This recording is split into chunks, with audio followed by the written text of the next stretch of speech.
1. Kim checked her phone for the third time. "Anything, boss?" Stacy asked, catching her movement. They'd all heard the radio chatter about a discovery in one of the Dudley fishing pools. The dive team had been summoned, and if the worst were to be confirmed, Keats's name would be lighting up Kim's screen any second now. 3 pairs of eyes watched.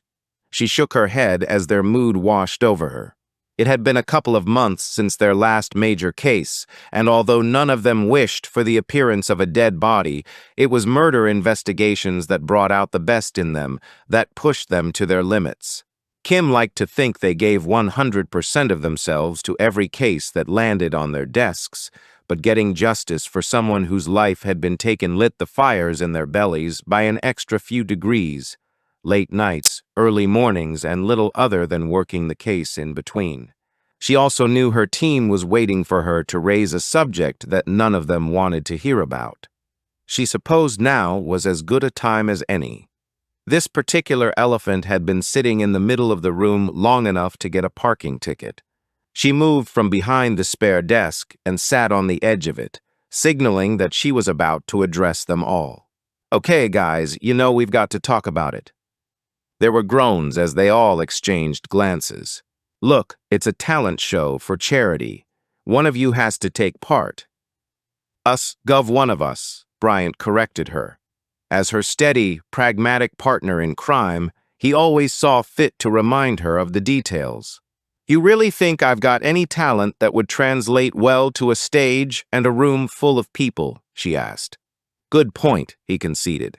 "Come on, people, surely one of you can do something." Every department had been invited to contribute a performance at a charity ball this coming Sunday night. She had been on the cusp of telling Woody they weren't interested when he'd asked precisely who was going to fill their 3-minute spot between the traffic team and the firearms unit, making it clear that every department was doing their bit for charity.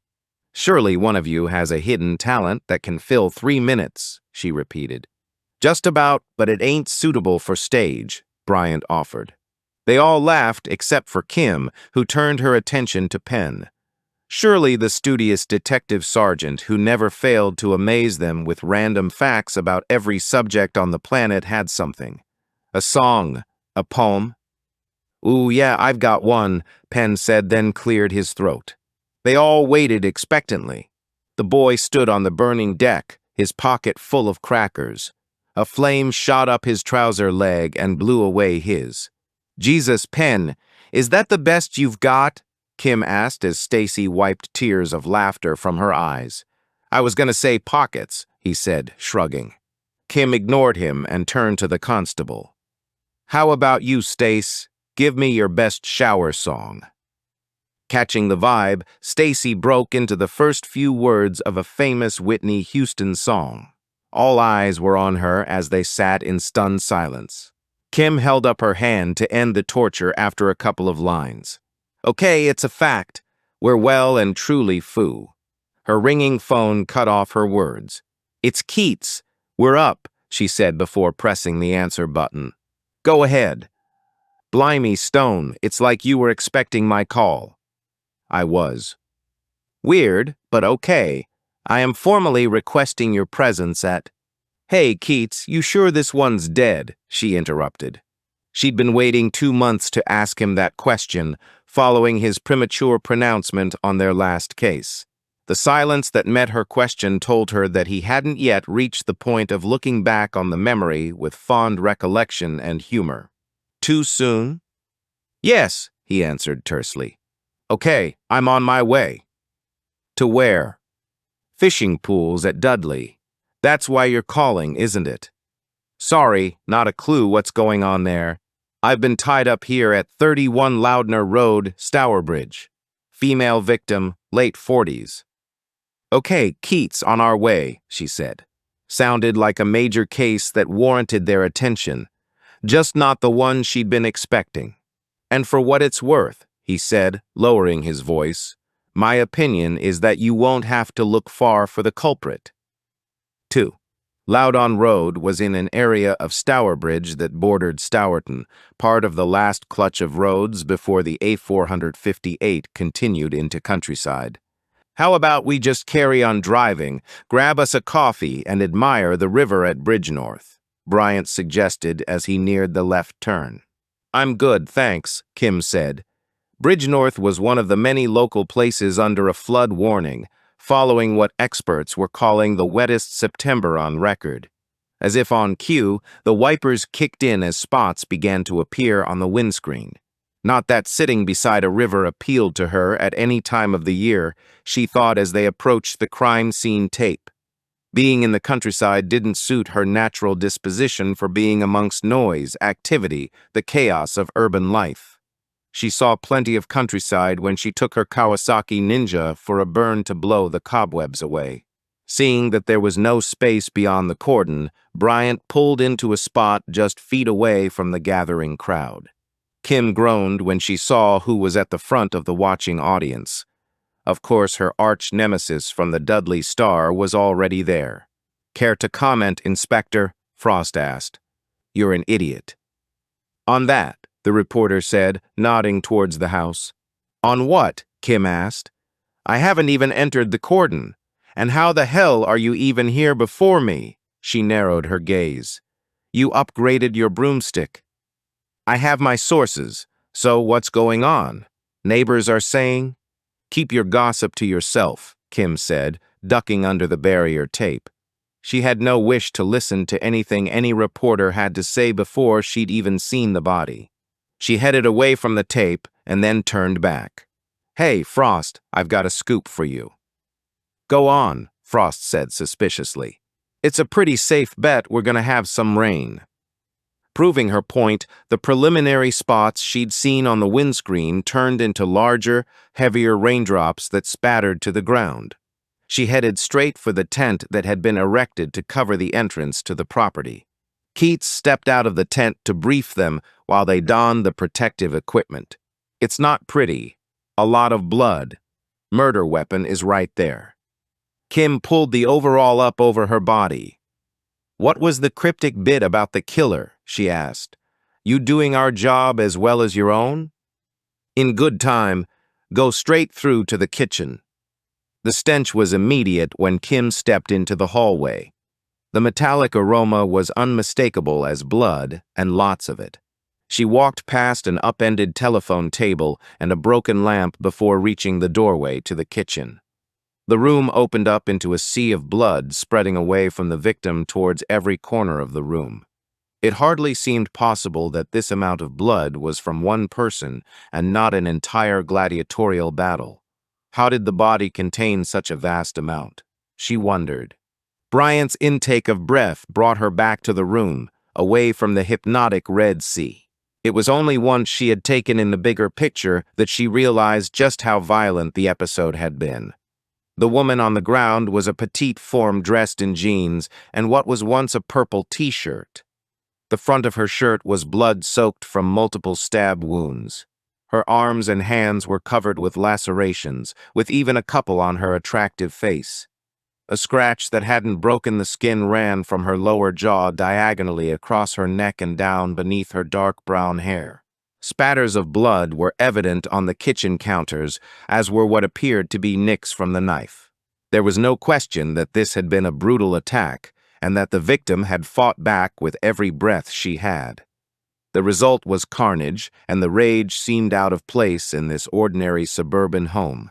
Kim glanced to the countertop where a knife was already sealed in a clear evidence bag. The block was one short. One of her own? She asked Mitch across the breakfast bar. The biggest, he said, holding up the bag.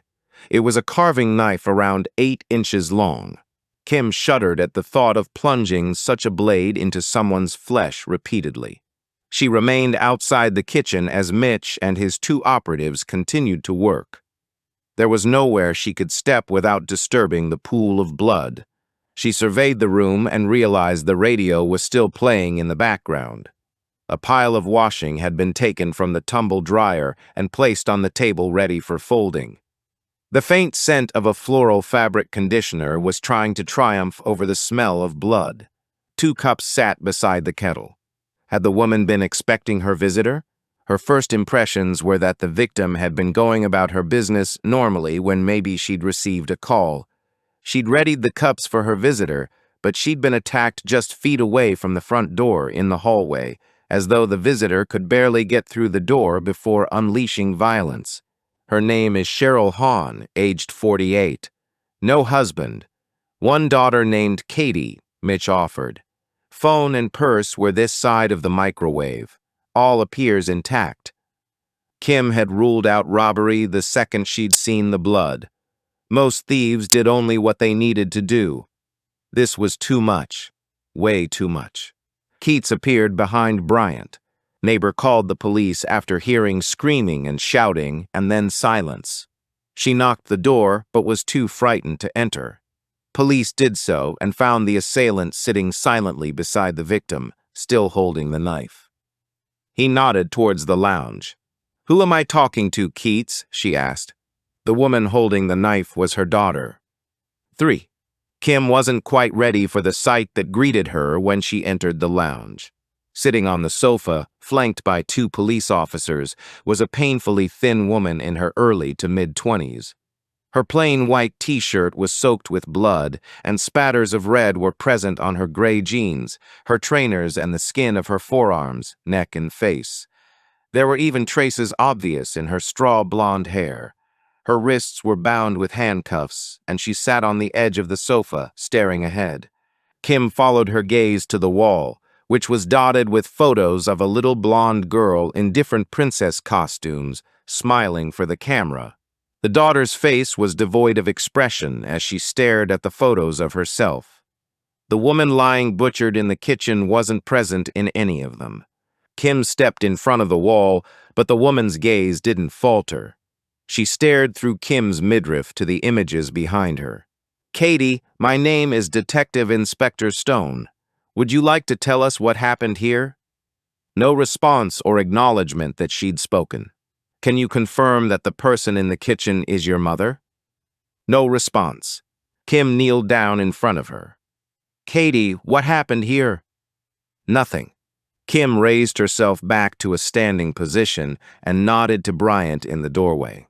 He stepped forward and showed his identification. Given the circumstances and her refusal to speak, they had no choice but to make an immediate arrest. "Katie Hahn, I am arresting you." Kim tuned out of the obligatory caution and studied the face for any change. There was nothing. She wondered if Katie was already planning her defense or if she'd talk once she was in the presence of a lawyer. The thought of that prompted the next stage of the investigation. She turned towards the door, and as though he'd read her mind, Mitch was waiting with empty evidence bags. She took them and turned back to the woman on the sofa. "Katie, we're going to need to take your clothing for evidence.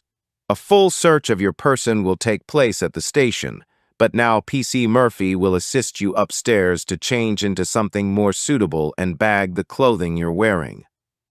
Whether she was staying silent on purpose or in a state of shock, she would eventually realize that her clothes were stained with her mother's blood. Kim nodded to the female constable, who touched Katie's elbow and urged her to her feet. As Katie turned towards the door, Kim's eyes met those of the constable. She nodded that she understood the suspect was not to be left alone. Kim indicated for the other constable to take a position at the bottom of the stairs. She didn't feel that Katie was going to make a run for it. She didn't appear present enough to attempt that. But if she took time to think about her impending future, she might be tempted. "Bloody hell, Gov," Bryant said, letting out a long breath. "Talk about spaced out." "If it's genuine," Kim said, heading back towards the kitchen, "it wouldn't be the first time a suspect had tried to feign mental health issues to avoid a life sentence. Anything else I need to know?" she called into the room. "How to know when to let something go," Keats said, narrowing his gaze in her direction. "Unlikely, but thanks for the tip." Kim took one last look at the carnage that had transformed a perfectly normal kitchen into a scene from a horror movie before heading back to the front door. There was nothing more she could do here. Her work was back at the station, questioning Katie Hahn to find out why she had taken her mother's life in such a cruel and brutal way. With the efficiency of a well-oiled machine, she and Bryant silently removed all the protective wear beside the bin that had been provided. As she placed the last paper slipper into the bin, she heard Bryant's sharp intake of breath. She turned and followed his gaze to the handcuffed woman coming down the stairs. Katie had changed her clothes for sure. Gone were the blood-stained garments, and in their place was a full-length sequined magenta ball gown. 4. And she still said nothing, Stacy asked in disbelief as Kim recounted the story. Not a word. She just got into the car and is now being processed downstairs, Kim said, taking a sip of coffee. She didn't mention the line of police officers she'd arranged into a shield to cover the short distance from the tent to the police car. The last thing they needed was that photo turning up in the national press, although she was pretty sure the story was heading that way. Cases of brutal matricide always captured the public's attention. Any idea why she snapped? Penn asked. Nothing obvious. Home looks perfectly normal. No previous calls for domestic issues or disturbances, Stacy confirmed. Fancy being stabbed with your own carving knife, Penn added. A kitchen utensil used every Sunday for. Penn, you really do focus on the strangest things, Bryant said, shaking his head. Kim checked her watch. It had been 20 minutes since she'd called for the duty brief. Despite the glazed remoteness, it was clear that Katie Hahn had killed her own mother, and Kim had to consider that the strange behavior was part of a premeditated plan to adopt a diminished responsibility defense. She was absolutely playing this one by the book, and there would be no interview without legal representation. Okay, guys, while we wait. Kim was interrupted by Bryant's internal phone. He answered it, nodded, and passed it to her. Stone.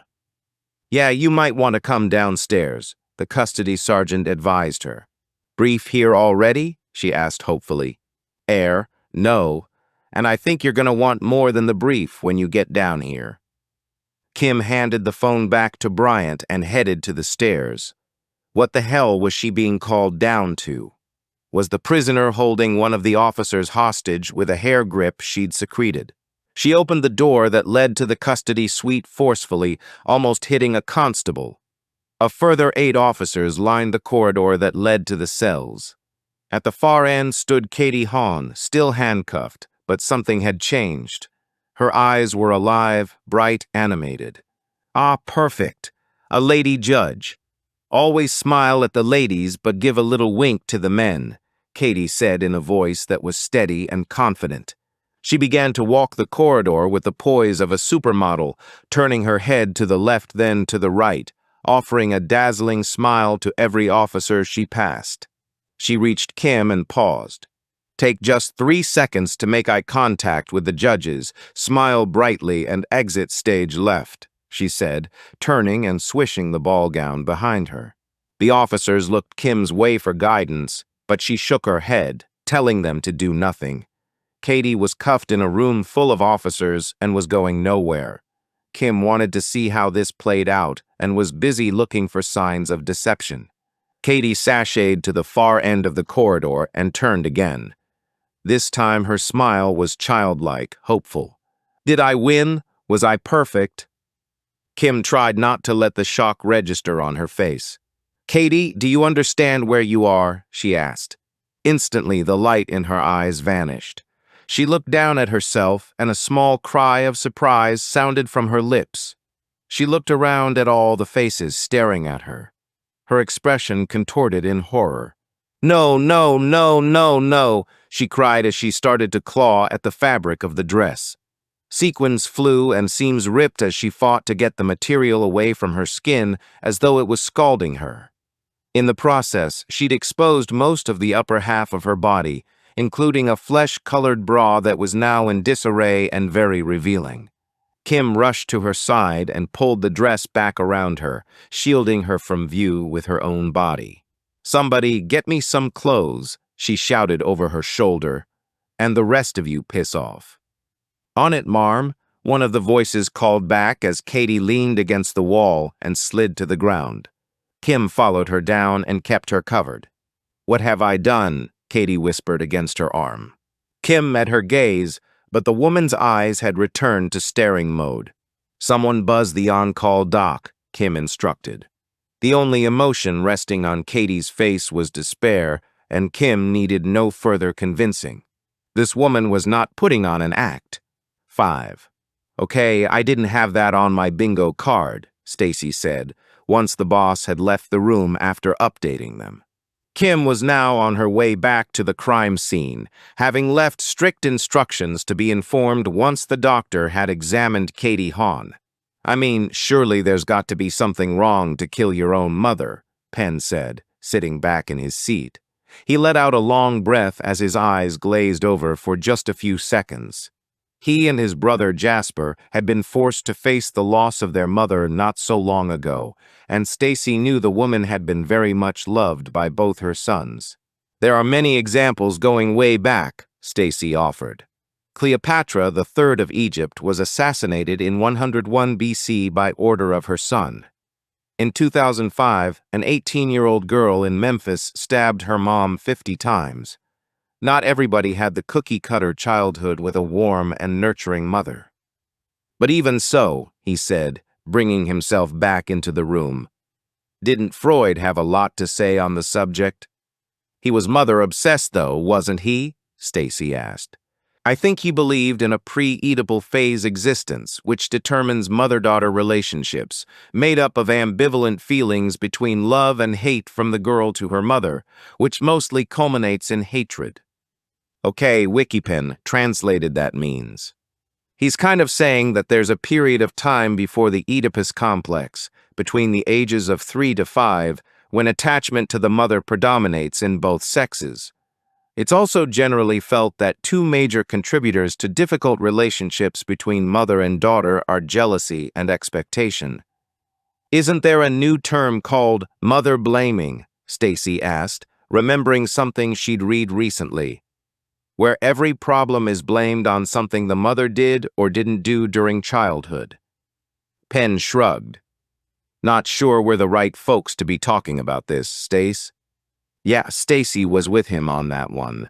She knew Penn had been close to his mother and that they'd shared a special bond through their devotion to Jasper. In her own case, there had never been a time in her life when Stacy had not been able to count on her mom. The woman had always represented comfort and safety with a good measure of honesty. When Stacy made a mistake, her mom had no qualms in calling her out, as she had done when Stacy had finally confided all the events surrounding her ordeal with Terrence Birch.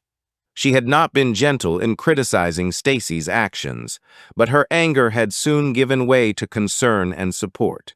Stacy still experienced the occasional cringe when she remembered the damage she'd done to the most important people in her life by not trusting them with the truth. But everything was repairing slowly and surely, and things were now approaching normality. She had taken the boss's advice and contacted Charlotte Danks, who had also been stalked by Birch. They had met a few times, and she had experienced great relief and healing talking to someone who completely understood the level of sheer powerlessness he'd made them feel.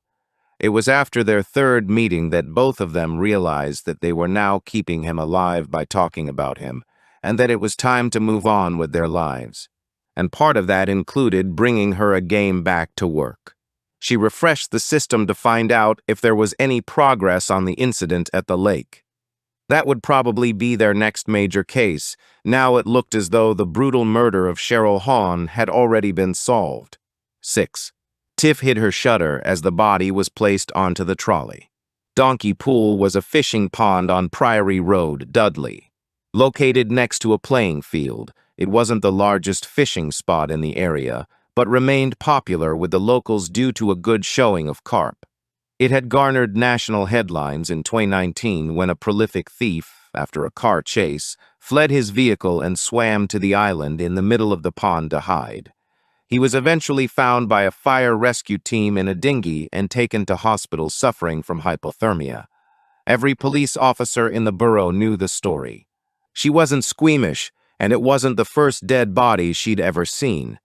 It wasn't even the first she'd seen removed from water.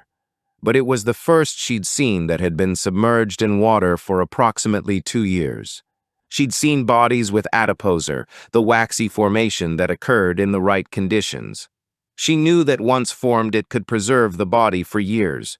She wasn't disturbed by the bloated, misshapen corpse that was formed into the drowning position, where the back is arched and the limbs appear to be reaching down. What she hadn't seen before was the presence of washerwoman's hands, a wrinkling and sloughing of the skin, particularly on the hands and feet, common in cases of prolonged immersion. The remaining clothing reminded her of the film The Hulk. The garments had been stretched and ripped in different places as they strained against the bloating. "Want to bet against me that's our Miss Purr from a couple of years back?"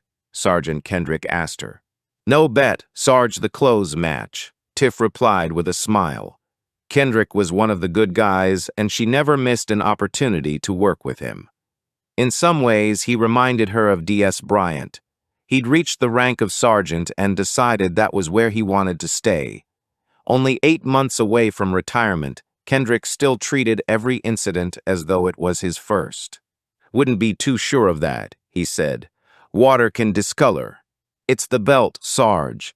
Our Miss Purr was wearing a double-looped, gold belt buckle with a lion's head. She nodded towards the ambulance. "Same one." Sergeant Kendrick nodded approvingly as 2 of Tiff's colleagues passed by. "It's all right, folks. Vera's on the case. She'll have it sewn up by tea time," said the one in front, a man she'd shared many shifts with. Sarge heard the comment but said nothing. She tried not to let her feelings show on her face. Thank goodness the Sarge had said nothing in her defense. That would have just made everything worse. This was how it had been ever since she'd applied for SID. She'd expected some backlash, but the root of the hurt she felt was that the snarky comments were coming from colleagues who had been her friends. She'd been drinking with both of these officers numerous times. Together they'd celebrated arrests, birthdays, promotions, but her decision to try for SID had put a wedge between her and them. Right now she was in limbo and didn't fit anywhere. "Ignore the haters," the Sarge said, beckoning for her to walk with him.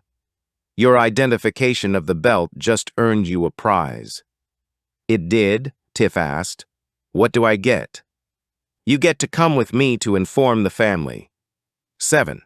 Kim was always surprised at how quickly a community adjusted to a major event, even a brutal murder on the doorstep. Only an hour ago, there'd barely been standing room at the cordon, but like any good show, the main event had passed. The sirens were no longer sounding, the blue lights were no longer flashing, and the stars of the show had left the stage. Only a few stragglers remained to watch the crew take down the set. The rest had returned to their own priorities, which had not disappeared in the face of a brutal murder. She was pleased to note the absence of Tracy Frost. Kim was hopeful that the reporter had turned her attention to the body in the lake and was now someone else's problem. Kim signed herself and Bryant back into the house, but didn't dress in protective clothing. Mitch had been working the scene for a couple of hours, and she had no intention of going near the kitchen. That wasn't the reason for her visit. Although the body had been removed, the forensic techie would be inspecting every square inch. Even on a case as cut and dried as this one, forensics would be needed to support the charge in court. No, her interest lay elsewhere. After Katie's impromptu performance at the station, Kim wanted to understand the dynamics at play. This time she was here to examine the home. "Just about to call you," Mitch shouted from the kitchen. "Call me what?" Kim asked. Mitch shook his head at her poor attempt at humor. "First bedroom on the left. Interesting." Kim glanced at Bryant before heading up the stairs. As ordered, she headed for the first door on the left. "Bloody hell," she exclaimed as the door opened. For a second she considered shielding her eyes. The sun that had followed another brief shower shone through the window, lighting up a treasure trove of trophies, crowns, tiaras, sashes, and rosettes. A 3-tier display had been set up covered in ivory silk and arranged so that every trophy and cup could be seen. Each sash had its own hook and hung proudly from the wall above the display. The other 3 walls were covered in framed photographs of a little girl wearing all kinds of sparkly, sequined gowns. all of which Kim suspected were still hanging in the double wardrobe behind the door. A single seat was placed beside the window. Kim now understood that the photos downstairs weren't of a girl playing dress-up, but of her competing. Katie Hahn had been a pageant child. "Looks like they're in date order," Bryant said, taking a look at the trophies. "What years?" Kim asked, picking up a tiara that was made of cheap plastic and what looked like glass. "First one I've got is Little Miss Stourbridge in 2006, and the last one was Miss Teen Black Country in 2013. 7 years, Kim queried, looking at all the trophies that had been won during that time. "She must have been good," Bryant said. "Lots of first place and supreme and grand supreme, which I don't understand but sounds pretty impressive." Kim followed his gaze. The journey wasn't hard to map. The most prestigious titles and the biggest trophies had been won during Katie's middle years. "Is it really possible for a kid to hit their prime aged 8 to 11? Kim asked, noting the number of second-place trophies after that age. "Never given pageant longevity much thought. I never even knew they were a thing in this country. Laura used to love an American show called Toddlers and Tiaras when she was little," Bryant said, opening the wardrobe doors and revealing dresses that appeared to span the whole 7 years. Kim took the seat by the window, which was in pole position to view the whole room. There was no musty smell and no trace of dust. Rather than being an old batch of memories, the shrine was being kept very much alive. The question was, by Katie or her mum? 8. "I'm not convinced it was Katie reliving the experience," Kim said as they headed down the next-door neighbor's path. Katie no longer lived at the family home, so it was more likely the shrine was the work of a proud mother. A bit much, perhaps, but Kim held no judgment for how people spent their free time as long as they weren't hurting anyone else. If Cheryl Hahn enjoyed reliving Katie's glory years, where was the harm? There were few people who would envy her own happy place of the garage floor, surrounded by oily bike parts, so to each their own. They would see what made Katie tick at her flat, once they'd spoken to Cheryl's neighbor. "Rosie Kemp?" Kim asked, holding up her ID to the woman in her early 70s who answered the door. "Are they ready for another cuppa?" she asked, looking towards the crime scene. "Not quite yet," Kim answered, having been made aware that Rosie Kemp was the incident hen. Every suburban crime scene had one old lady, sometimes two, who was quick to offer tea, biscuits, and often sandwiches. "Oh, okay," Rosie said, disappointed. Every mother hen enjoyed being useful to the attending police officers, and it was widely appreciated. Given their desire to get involved, the hen was often the most knowledgeable about the immediate environment. "Well, come in anyway," she said, stepping to the side. The house was the same layout as its neighbor, and Kim headed to the kitchen. 10 or so mugs were upended on the sink drainer, returned, refreshed, and ready to go again. Kim introduced herself and Bryant. "May we ask you a few questions about Cheryl Hahn?" "Of course," Rosie said, switching on the kettle, which went into boil mode almost immediately. Oh, she was a keen one. Even the kettle was on permanent standby. "We're fine, Mrs. Kemp," Kim said, taking a seat at the table. Bryant followed suit. "Please call me Rosie," she said. She turned off the kettle and sat down. "Would you mind telling me about your neighbors?" "What would you like to know?" Rosie asked cagily. They'd got a canny one here who wasn't going to answer open questions. The answers to those were often the most revealing. "How long had Mrs. Hahn lived here?" Kim asked, taking another route. "I'd say about 15 years. The wee one was 6 or 7 when they moved in, I think." Kim waited for more. Rosie waited for another question. "Was there a Mr. Hahn?" "Not that I ever saw."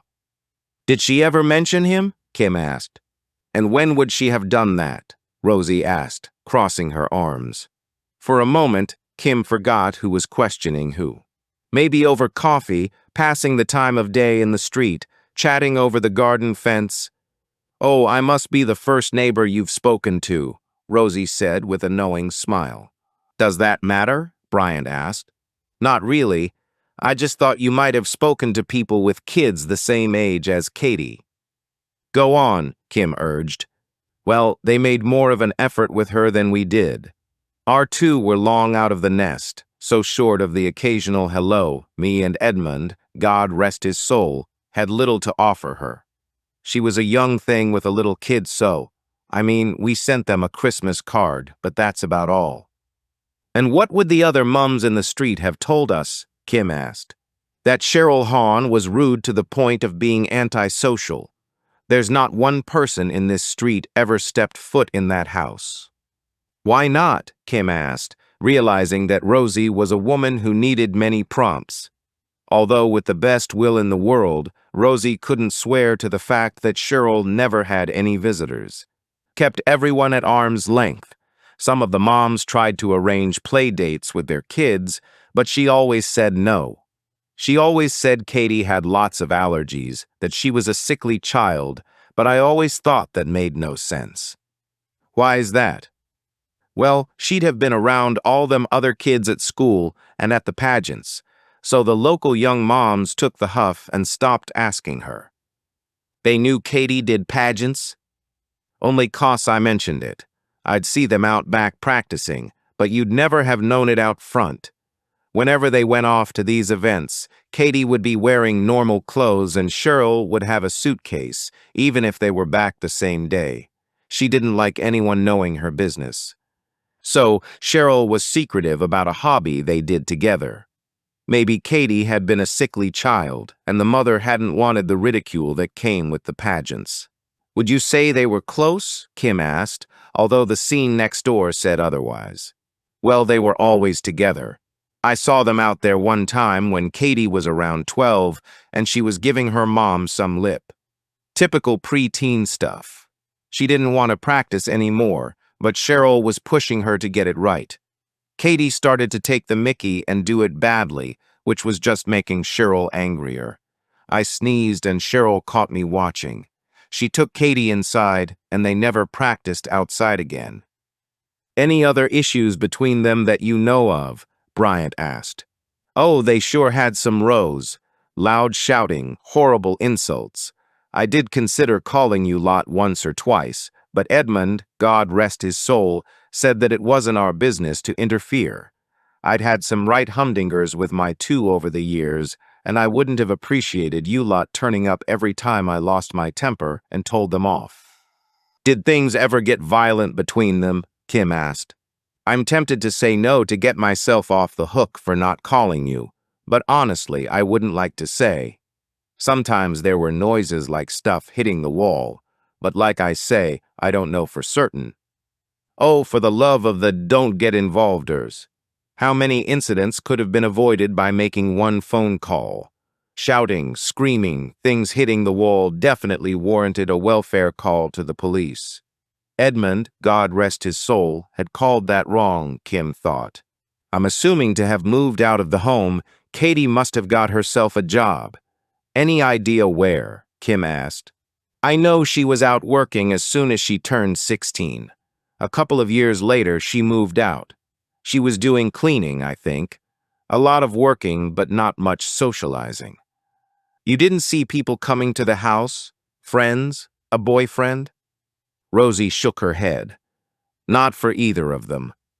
And I assume Katie still visited after she'd left home. Oh yes, she did the duty visits. Duty visits? Kim queried. You know, the one visit each month on the same day for just a couple of hours. Duty visit. Just a coffee, a meal. Enough to maintain contact, that kind of thing. Every time Rosie opened her mouth, Kim became more confused. Regardless of what had happened in her childhood, Katie had moved out of the home. She had a job, her own place, and she'd developed a routine and a level of contact that she could maintain. So what the hell had happened to change all that? 9.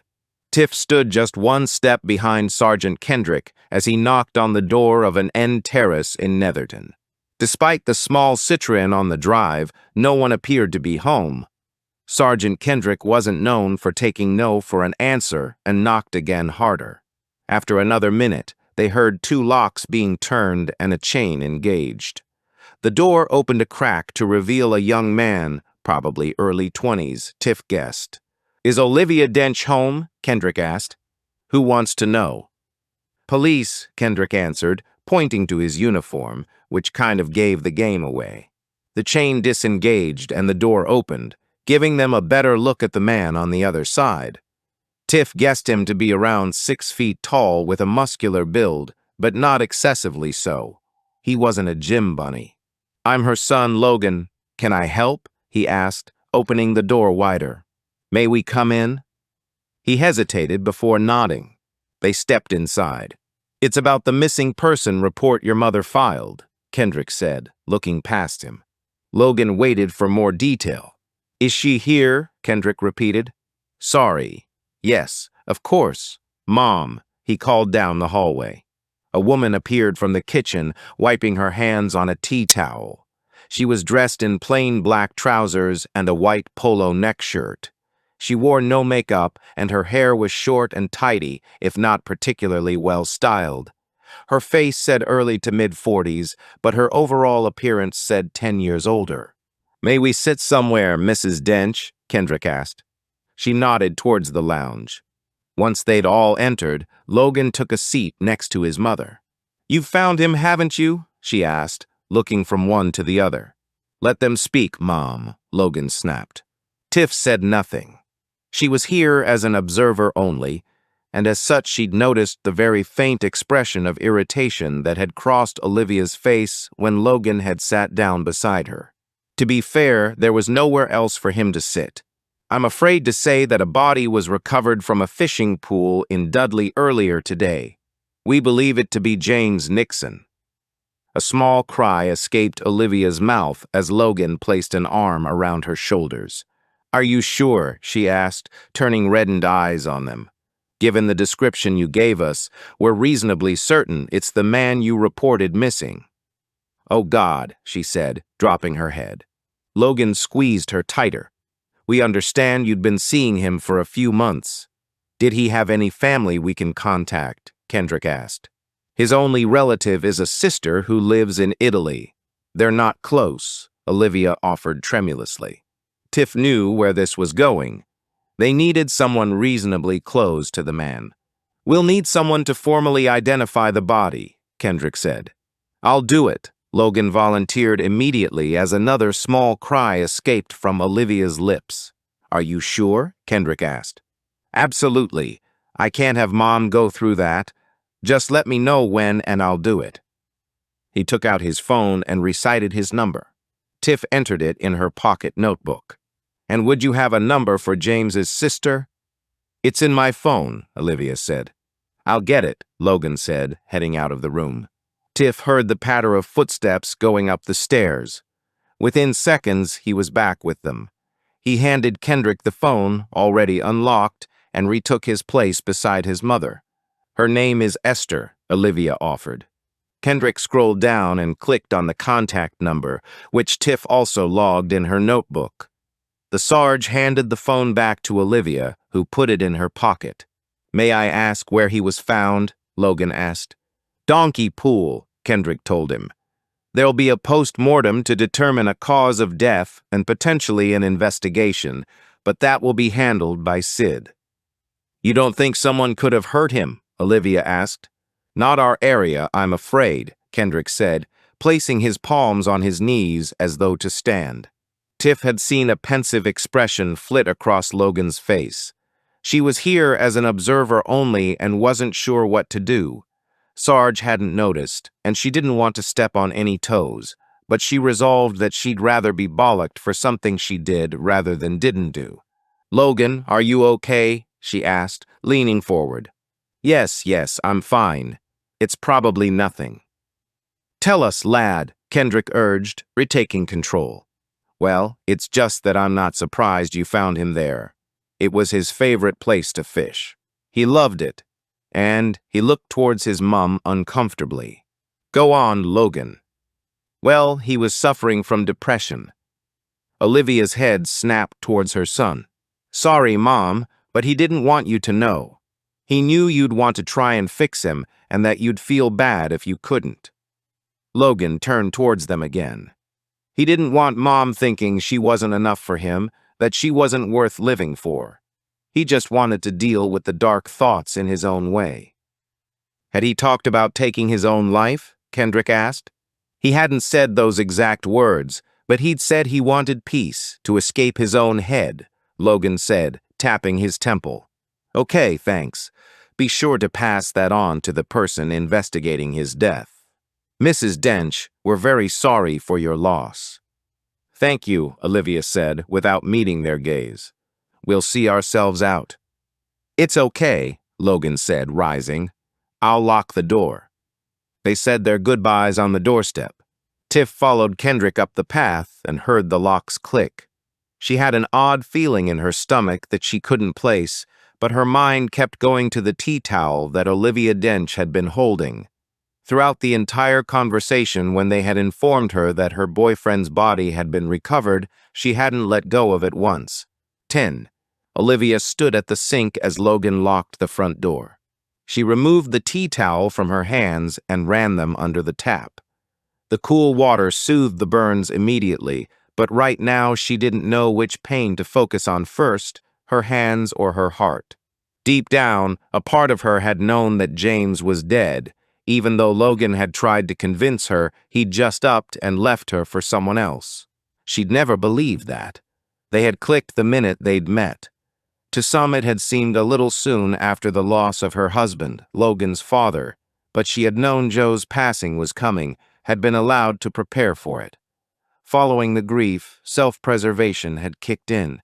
She hadn't been looking for love, but she had wanted to laugh again, to dance, to go out to dinner with someone who wasn't slipping away day by day.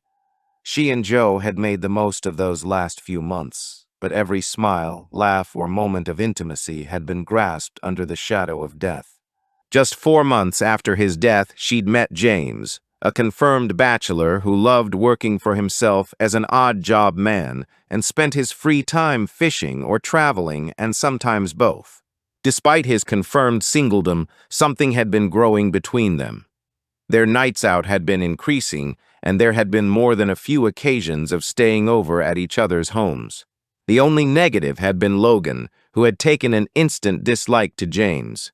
Standing here now, it was hard to remember the time when it really had felt that Simple and Logan's animosity had just seemed like an obstacle, but oh, how her life had changed in the 2 years since James had disappeared. Hot, angry tears burned in her throat, but she knew better than to let them out. Had James been depressed and she hadn't known it? But why would he have shared that with Logan when they could barely stand the sight of each other? Instinctively, she felt her son's presence somewhere behind her. Her body tensed. Well done, Mom. You behaved impeccably. She relaxed only slightly as he closed the distance between them. She felt the heat of his body, even though they weren't touching. Despite her best efforts, her knees began to tremble. But haven't you forgotten something? He asked, as though talking to a child.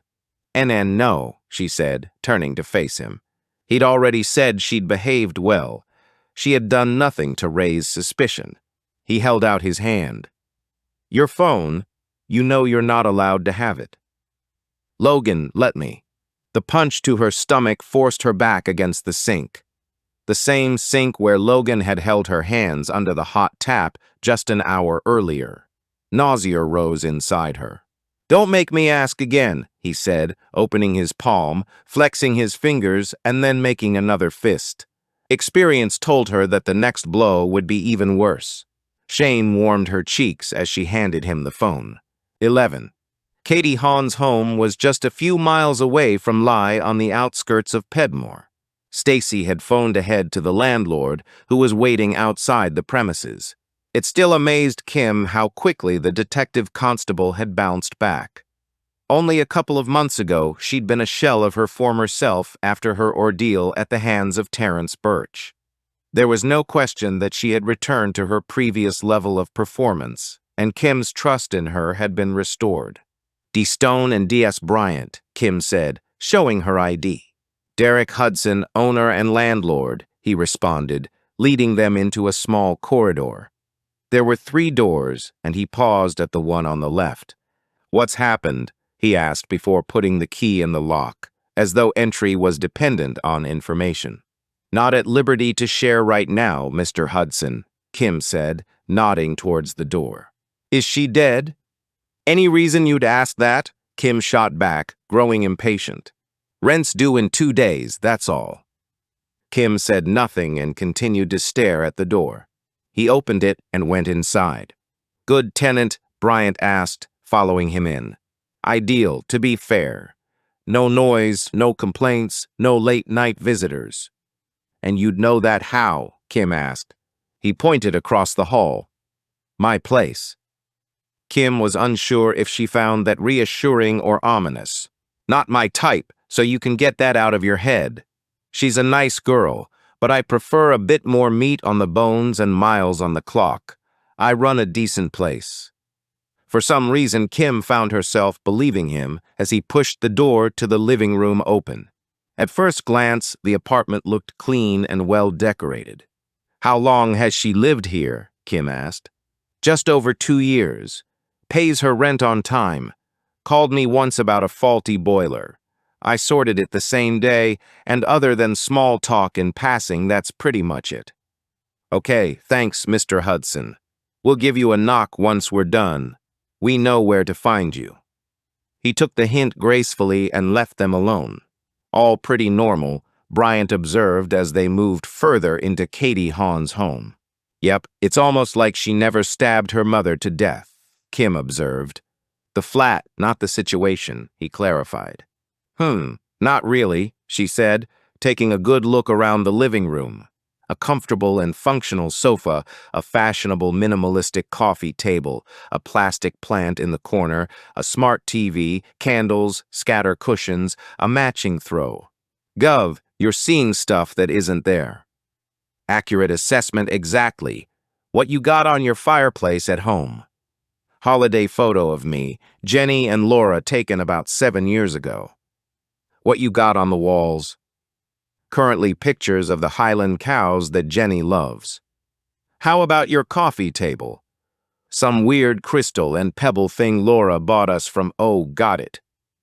2 years she's lived here, and I can't see one personal item." "But that aside, what exactly are we hoping to find?" Bryant asked. "Some kind of confession that backs up the knife in her hand and the blood-soaked clothing. I mean, do we really need anything else?" "A reason. Whatever their relationship was like, it endured for 25 years, so why did it end today?" Bryant shrugged as they headed into the kitchen. The room was small and boxy, but the space had been used wisely with drawers and cupboard space in every available spot. "Same in here," he observed. "No fridge magnets, no silly ornaments, and no keepsakes." It was more understandable in a small space where there was less inclination to clutter, but it just compounded what they'd already seen. "Maybe the bedroom," Bryant suggested, stepping across the hallway. The situation was exactly the same there. A double bed was made with a tartan quilt set. Only one bedside cabinet with a lamp and an alarm clock on it. The wardrobes and drawers revealed tasteful, stylish clothes with little variation. After checking them all, Kim deduced there was not one sequin in sight. "You don't find it strange that she took nothing of her achievements from her childhood home? Not one crown or sash or award?" Bryant shrugged. "I got a certificate for winning first place in the egg and spoon race when I was 8, but I didn't take it when I left home." "First of all, why do you insist on telling me these things knowing I'm going to use them against you? And secondly, can you really compare your bean-bag race?" "Egg and spoon," he clarified, like it mattered. "Tragic that you felt the need to correct me, but what I'm saying is that unlike yours, her achievements were notable. You wouldn't want to take any reminders of that with you. It's a part of who you are." And right now, Kim was struggling to get any idea of who Katie Hahn was. Her home was attractive and stylish, but it wasn't personal. "Back to the kitchen," she said, marching across the hall. "I want to find the drawer." Oh yeah, we all have one, Bryant said. Kim's drawer contained screws, tape, scissors, a broken old doorbell, bulldog clips, and all kinds of other things that she had no intention of using but hadn't yet thrown away. She started opening drawers as Bryant headed for the cupboards. Ah, got it, Kim said, although it wasn't overly impressive. It was half empty except for a couple of recent utility bills. Underneath was a business card. Kim picked it up and frowned, turning it over. The only information on it read Girls Club, above a phone number. Bryant, she said, passing it to her colleague. He shrugged and handed it back. Maybe it's a group that offers advice on how to make a meal out of 3 ingredients, he said, looking in the fridge. She took the card back and put it in her pocket. Not everyone has a wife they don't deserve who fills the cupboards and freezer. Gov, I'm not talking forgot to go to the shops and fill up. I'm talking nothing to cobble together for a snack. Kim double-checked. He was right. She didn't eat that much herself, but she always had the ingredients to throw a quick meal together. Kim recalled the image of Katie's protruding collarbone, even more pronounced in the ball gown, and wondered if they were dealing with a bigger issue than an aversion to cooking. Okay, there's nothing more to see here, she said, heading towards the exit. She crossed the hall and knocked on the landlord's door. He answered almost immediately. Okay, we're done. You can lock up, and don't reopen to anyone who isn't carrying a badge. He opened his mouth. We'll keep you in the loop, but just do as we ask for now. Will do. One last thing, though, Kim said, desperate to find out something about Katie Hawn. Are you saying that in the 2 years Katie lived here, you never saw any visitors come to her door, not even her mother? His eyes widened in surprise. Well, that would have been a shocker. Katie told me her mother was dead. 12. Tiff took another gulp of tea and paused in writing her report. The statement was to be passed to Dudley Sid as a record of the conversation with Olivia and Logan Dench. It was meant to be objective and factual, but Tiff kept wanting to add in her own senses, her own unease. Despite her training, she wanted to start each sentence with I feel or I think. Look lively, Tiff, Sergeant Kendrick said from behind as he entered the canteen. Your shift's nearly over. Sorry, Sarge. I'll be done in a minute. Just trying to put stuff into words. He paused his journey to the counter and took a seat. Why, what's up? You do these every day. She shrugged. She was wondering the same thing herself. But the meeting with Olivia Dench and her son just kept playing over in her mind. She had felt a tension in the house from the moment she'd walked in. Nothing that had taken place afterwards had changed that. Just record the facts, Tiff. We did our job. It's up to Sid now. Although I'm not sure when they're gonna fit in the identification of the body. Our lot are busy with the murder of the woman in Stourbridge, and Dudley are tied up in court for the next few days on that big armed robbery case. It'll probably be sent over too. I can do it, Tiff said quickly. I'm off shift in 15 minutes. I'll do it on my own time, just to help out. Is that against any rules? She asked, not wanting to end her Sid career before it had even begun. Kendrick frowned, and Tiff could see that his first instinct was to refuse, but then he shrugged. It does need doing quickly, and Sid will end up going over our tracks anyway. It'll be one job less for them. He smacked the table before getting up. Okay, give that Logan kid a call. Show him the body, and then do up your report before shift in the morning. Thanks, Sarge, she said, taking out her phone. Don't mention it. Happy to let you take on extra jobs any time.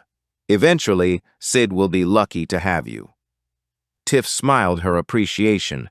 She certainly hoped so. 13. What's the verdict from the FME? Stacy asked Penn.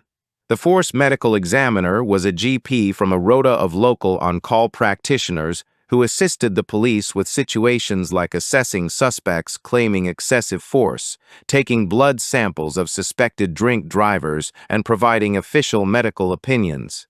He's with her now. The duty brief kept tapping his watch at me as if I can get the answer any sooner. Okay, so while you're sitting here doing nothing, I'm gonna pick your brains. I've been looking at all these pageants that Katie entered. Yeah, he said, tapping his fingers on the desk. Well, she entered loads over the years. Little Miss Halesowen, Little Miss Stourbridge, Little Miss Gornal, Little Miss Sunshine in Walsall, Little Rascals in Womborne, but never anything bigger. I've never heard of any of them, Penn admitted. Well, they don't really make the news. Most are only reported in the local free papers, but she was clearly very good, so why not go for the bigger ones? There are county pageants and nationals, even internationals, so why didn't she enter them? Does it matter? He asked, scrunching up his face. Stacy hid her smile. Typical Penn. There was no puzzle to solve here. They had their victim, and they had their killer, so his attention span was like the dipped beam of a headlight. As ever, though, the boss was on full beam and wanted to uncover everything, not least a motive. Stacy had to agree with the boss. How could anyone not want to understand every detail of why Katie Hahn had walked into her mother's home and viciously butchered her? Katie was not known to them and didn't appear to have suffered any prior violent episodes. You're not at all intrigued? Stacy asked. Penn shook his head. It's her mother, Stacy exclaimed. I'm sure Freud has a lot to say on the subject, but from a layman's point of view, our mothers are everything. We're dependent on them from conception. They house us, they feed us for 9 months, and then we're completely reliant on them once we pop out. It's the most nurturing bond in existence. How does that transform into those crime scene photos we saw earlier? It doesn't endure, Penn said after a minute's thought. We don't consciously recall the supplying and nurturing, so as we grow up, we become immersed in our own emotions. And there's always some kind of emotion involved in taking a life, whether it's anger, hatred, jealousy, or, for the really depraved, joy. There are hundreds of examples. Remember the film Heavenly Creatures? That was based on Pauline Parker and Juliette Hulme, who bludgeoned Pauline's mother because they didn't want to be separated. Did you ever see Savage Grace? Stacy shook her head. She had yet to discuss any subject with Penn where she didn't learn something. It's about Anthony Beekland, who murdered his mother in 1972 at their luxurious London apartment. It was said that she'd raped him to cure him of his homosexuality. Geez, even Freud would have his work cut out with that one, she said. Susan Cabot, an actress in the 50s, was beaten to death by her son in 1986. Dr. Kathleen Hagen, a prominent urologist, killed her mother and father in 2000 and was acquitted on the grounds of insanity. Jennifer Pan staged a home invasion that led to the murder of her mother in 2010. Dee Dee Blanchard was murdered by her 19-year-old daughter, Gypsy Rose, in 2015. Then there's... Hang on, Stacy interrupted. Although I can't reel off countless cases of matricide costs, like I'm not a freak, even I know that some of those cases are extreme. Didn't Dee Dee Blanchard terrorize Gypsy Rose for years due to Munchausen syndrome by proxy? Exactly. Killing a parent, especially a mother, would require some intense emotion of some kind. He shrugged. Maybe Cheryl was the critical type, and she just said the wrong thing over coffee. But the drinks weren't touched, Stacy offered. The boss said the cups were still by the kettle. It didn't look like Cheryl had much chance to say anything. Doesn't sound like a sudden fit of rage over Elevenses, does it? You think it was premeditated, like Katie already had the plan in her head on the way over? Penn asked. It sure looks that way. Almost like she discovered something and came to confront her mother. Well, if she doesn't speak, we're likely never gonna know, he said, looking at his watch. And on that note, I'm off back downstairs for the doctor's verdict. Let's just hope it's the one the boss wants. Stacy's head was still spinning with information when Penn left the room, but now another question was uppermost in her mind. What intense emotion had propelled Katie? 14. Shit, Kim said after ending the call from Penn. She was annoyed but relieved at the same time. She had known to proceed with caution after Katie's performance in the custody suite, and it appeared the on-call doc agreed with her. There were exceptions in the regs that allowed an interview to take place even when someone was under the influence of alcohol and drugs, or when someone had a mental disorder or disability, but to get permission she had criteria to prove, and that was a struggle here. Katie was unable to interfere with evidence. She couldn't interfere with other people, she couldn't harm others or lose or damage property, confer with co-conspirators, or delay recovery of property connected to the offense. There was no reason to question her urgently. Kim understood the reasons for the protection. In England and Wales, a person could be convicted of a crime solely on confessional evidence, meaning that any interview was admissible. So what now? Bryant asked, taking the motorway island and heading towards Oldbury. She'll be transferred to Bushy Fields pending a full mental health assessment.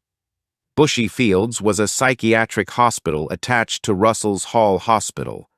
Within the facility was a suite where the police could place anyone with suspected mental disorders. The unit was secure but separate from other patients. During the 72 hours they were authorized to hold her, Katie would be assigned a team of professionals, including a psychiatrist. All I know is she's now off limits. Can't ask her anything. Not even why she lied to her landlord about her mum being dead. We need to get our information elsewhere, and let's hope this is a good place to start, she said as Bryant parked the car in a road behind the Sainsbury's superstore.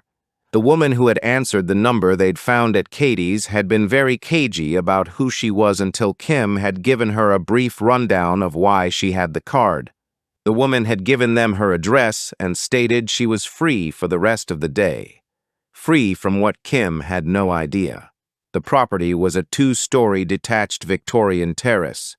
There was no sign at the front door to indicate the occupant was practicing her profession at home. Kim's curiosity was increasing as she rapped on the stained glass window. The door was answered by a plump woman in socks, jogging bottoms, and an incredibly tight sports top. Kim held up her ID. D. Stone, we spoke earlier. This is my colleague D.S. Bryant. Please come in. I'm just through there. Kim headed to the back of the house and into a spacious kitchen that looked out onto a small, tidy space. A number of strategically placed red robin bushes offered both privacy and shade.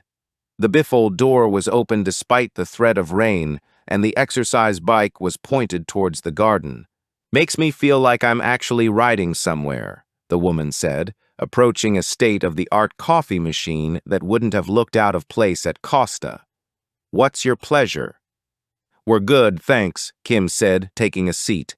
Oh, please don't make me feel guilty for the extra shot double froth cappuccino I'm going to have.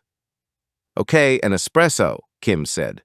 Whatever you're having, Bryant told her. With chocolate? He hesitated, and Kim felt sure an image of Jenny's wagging finger passed before his eyes. Best not. Okay, why all the secrecy? The woman asked. Ironic, given we don't even know your name, Kim countered. She slapped her own forehead. Sorry, Judith Palmer. Call me Jude, everyone does. And what is the girls' club? Kim asked as Jude put an espresso in front of her. Don't you owe me the answer to a question now? Maybe if we weren't actual police officers investigating a very serious crime. Fair enough. 1 sec, she said, focusing her attention on the milk frother that was blowing into Bryant's cup. Kim took a sip of her own drink. It was excellent, but she wasn't going to be seduced by good coffee. Jude, if you could just give us a clue what it is that you do. I offer support, she said, placing Bryant's cup before him. You're a psychologist? No. A trained counselor? No. Unable to compete with the volume of the frother, Kim took another sip of her drink and remained silent, while Jude continued to fix her own cappuccino. You offer advice without training? Kim asked dubiously, once Jude sat down. I didn't say advice. I offer support. To whom? Girls who need it. Based on what? Experience. Hang on, Kim said. You charge people for counsel without any type of accreditation. Jude regarded her with interest. Wow, 2 assumptions in 1 sentence. Pretty good. Are you always this judgmental? Yes, she is, Bryant said, clearly enjoying his cappuccino and probably hoping for a refill by sucking up to the barista. I don't offer counsel and I don't charge. I offer support. Yes, you've said. Did you offer support to Katie Hawn? I did indeed. May we see your records? I don't keep them. We could get a court order, Kim said. That won't make them suddenly exist. People come here. They have coffee like you're doing now. We talk, and then they go away again. Why? 'Cause I don't want them moving in, Judith joked. Kim took a sip of her drink. All right, not funny. They contact me because of my blog. Which is about what? Kim asked, trying not to lose her patience. The woman was forcing her to ask many questions for very little information. Mommy issues. Katie has issues with her mother. No kidding, Kim thought, picturing the scene at Cheryl's house. How serious are her issues? Kim asked, interested in this woman's perspective. Debilitating, Judith answered. Interesting word, meaning that she was unable to function normally. She's an adult. I'm going to assume you didn't have a narcissistic parent, Inspector. Kim idly wondered if admitting to having a schizophrenic mother who had constantly tried to kill her and her twin would gain her entry to the club. Care to expand? She asked Judith instead. No. Katie came to me in confidence, and I won't break that. But I will talk generally and use myself as an example. It's all on my blog if you'd prefer. No, please continue. Okay, if you didn't have a narcissistic mother, it would be impossible for you to understand. Generally, narcissists have a grandiose sense of self-importance. They exaggerate achievements and talents so they can be recognized as superior. They are preoccupied with fantasies of unlimited success, power, brilliance, beauty. They require excessive admiration. They have a sense of entitlement, an expectation of favorable treatment. They lack empathy and are unwilling or unable to recognize or identify with the feelings or needs of others. They are often arrogant and have the mindset, I am the best, I can't be wrong, and you should be like me. Sounded like most of Kim's bosses over the years. Narcissistic mothers exist on a spectrum from neglectful to tyrannical and will begin the ongoing damage by labeling her children as one of 3 types. Judith paused, and Kim nodded for her to continue. There was something about this woman's knowledge that had drawn Katie here for advice, and she had to find out what it was. Firstly, you have the golden child. This child is worshipped. They are a reflection of everything the mother wants for herself. This one has to fulfill the mother's emotional emptiness and give her attention. This is the trophy child. Kim briefly considered Katie's achievements. Was that the label Cheryl had given her? Next, we have the scapegoat child. This one gets blamed for the family's problems. Narcissistic mothers are threatened by them as they tend to click to what's going on in the home. The mother uses unpredictable mood swings and bullying to keep this child in line.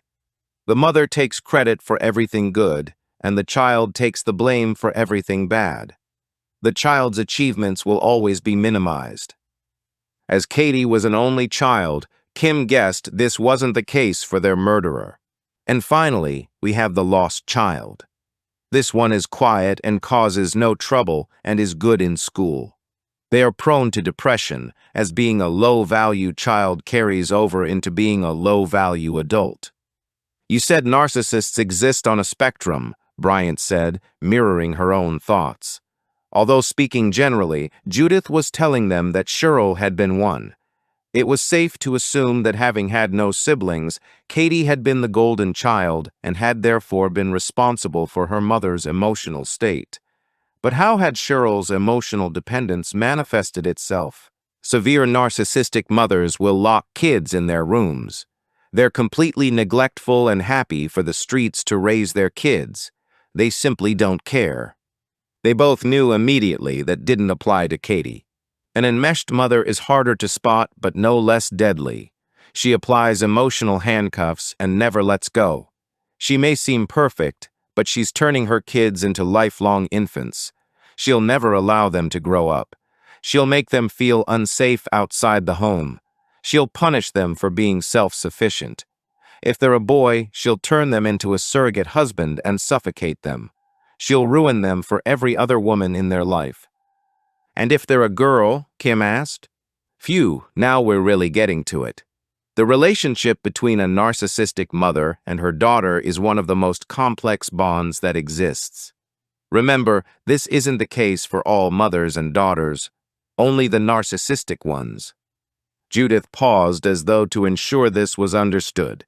Kim nodded for her to continue. It was insight they desperately needed. The relationship revolves around manipulation and control. Mother is constantly making daughter feel guilty about something. The manipulation is always about guilt. She will pretend to care deeply, maybe by buying things, and then start the guilt trips which are designed to control the daughter's emotions and therefore her behavior. She will control by withholding affection and giving them the silent treatment. Mothers can go weeks or even months without speaking to their child. The mother will gossip to family members, undermine the child, and project their dissatisfaction. She'll play the victim and ignore any suffering as she is unable to show empathy or compassion. Everything is about her. She will attempt to live through her daughter and won't even realize there's a problem. Physical abuse? Bryant asked. Judith shook her head. Abuse is rarely physical. It's verbal, dismissive, with constant analysis and criticism, shouting and swearing, insults, disparaging jokes, steady prodding about weight, body type, denying embraces, disregarding, threatening, confining. The list goes on. She'll use guilt trips and fear or obligation. She'll gaslight and shame her daughter. And what are the long-lasting effects? Kim asked, again picturing the scenes she'd witnessed this morning. What's happened? Judith asked. I can't say, but if you check the news later, I'm sure you'll work it out. For now, I need you to answer the question. A pensive expression rested on Judith's face as she collected the cups together. Clearly, the answer to this one called for another drink. 15. Tiff found herself a dry spot underneath the canopy of the crematorium. Sandwell Valley in West Bromwich had been one of the first locations to offer digital post-mortems, and this was where the body of James Nixon had been brought. The process was less invasive than a physical autopsy, with imaging scans used to develop three-dimensional images for a virtual exploration of a human body. Logan came into sight about 30 feet away.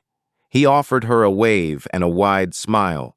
The gesture felt a little odd under the circumstances, but she supposed he was just relieved to see someone familiar given the gruesomeness of the task. Sorry, I'm not late, am I? He asked, as though they were meeting for lunch. No, not at all, she said, turning towards the entrance.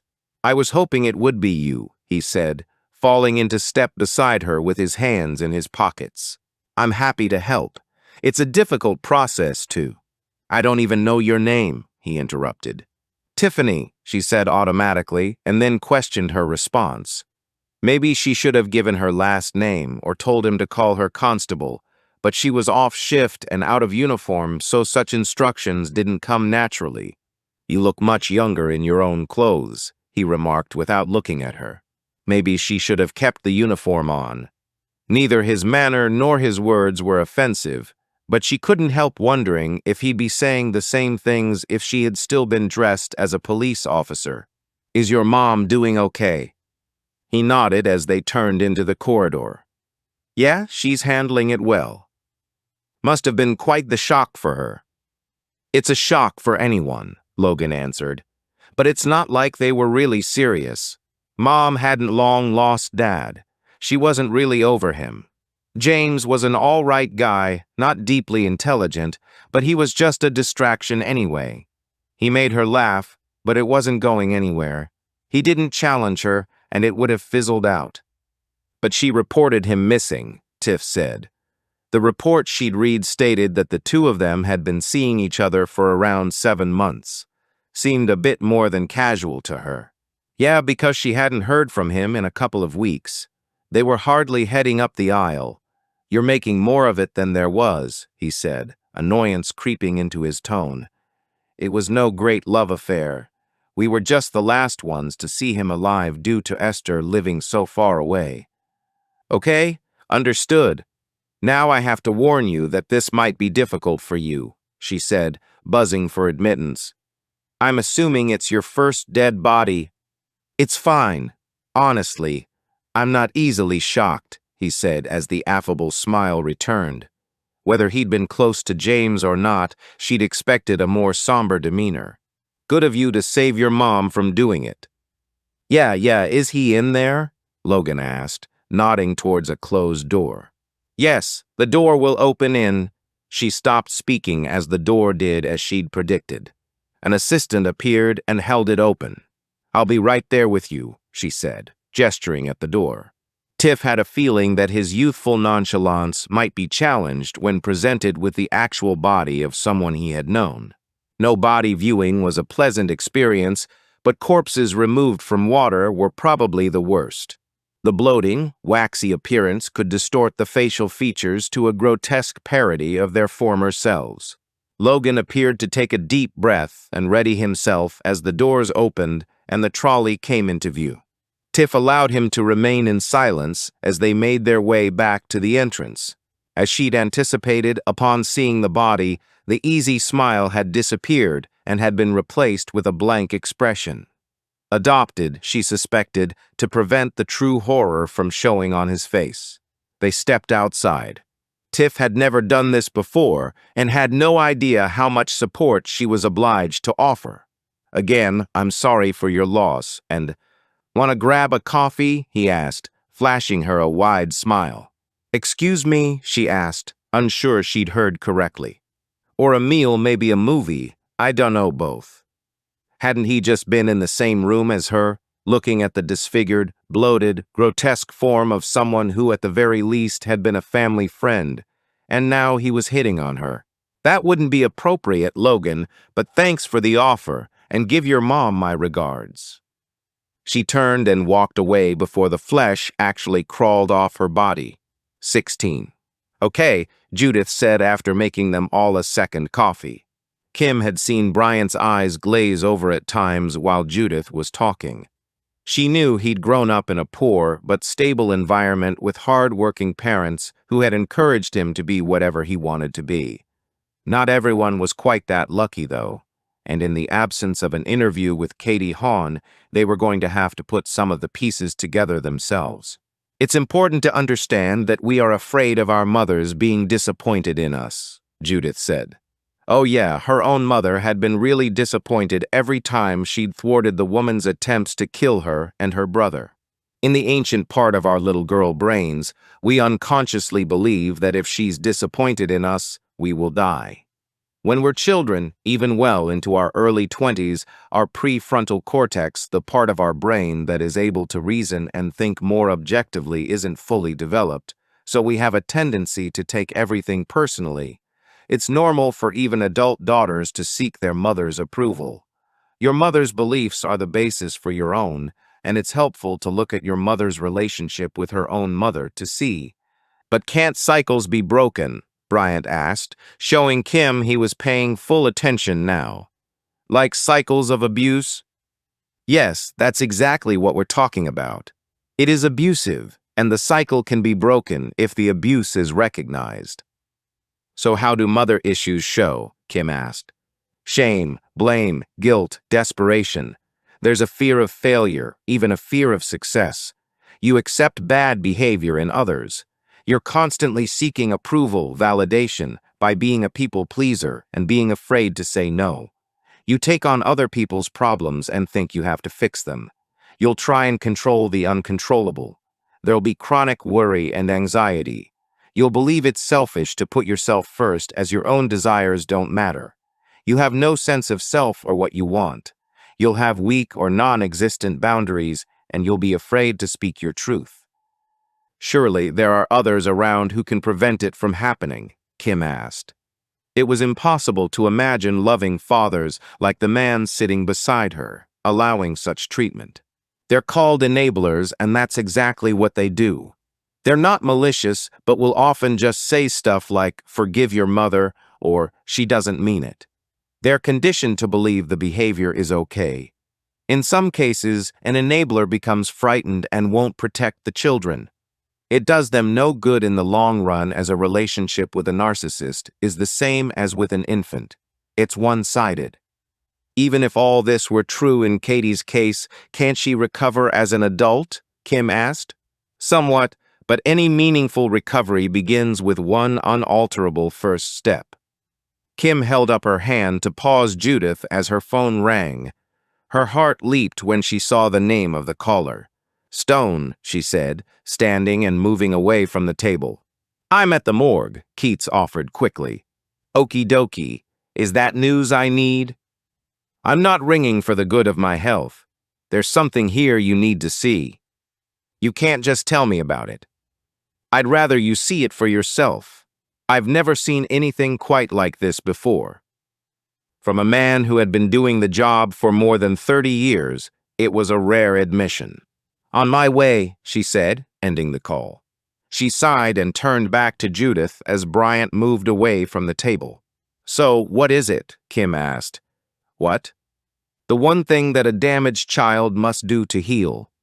The child has to permanently and irrevocably remove the narcissistic mother from their life."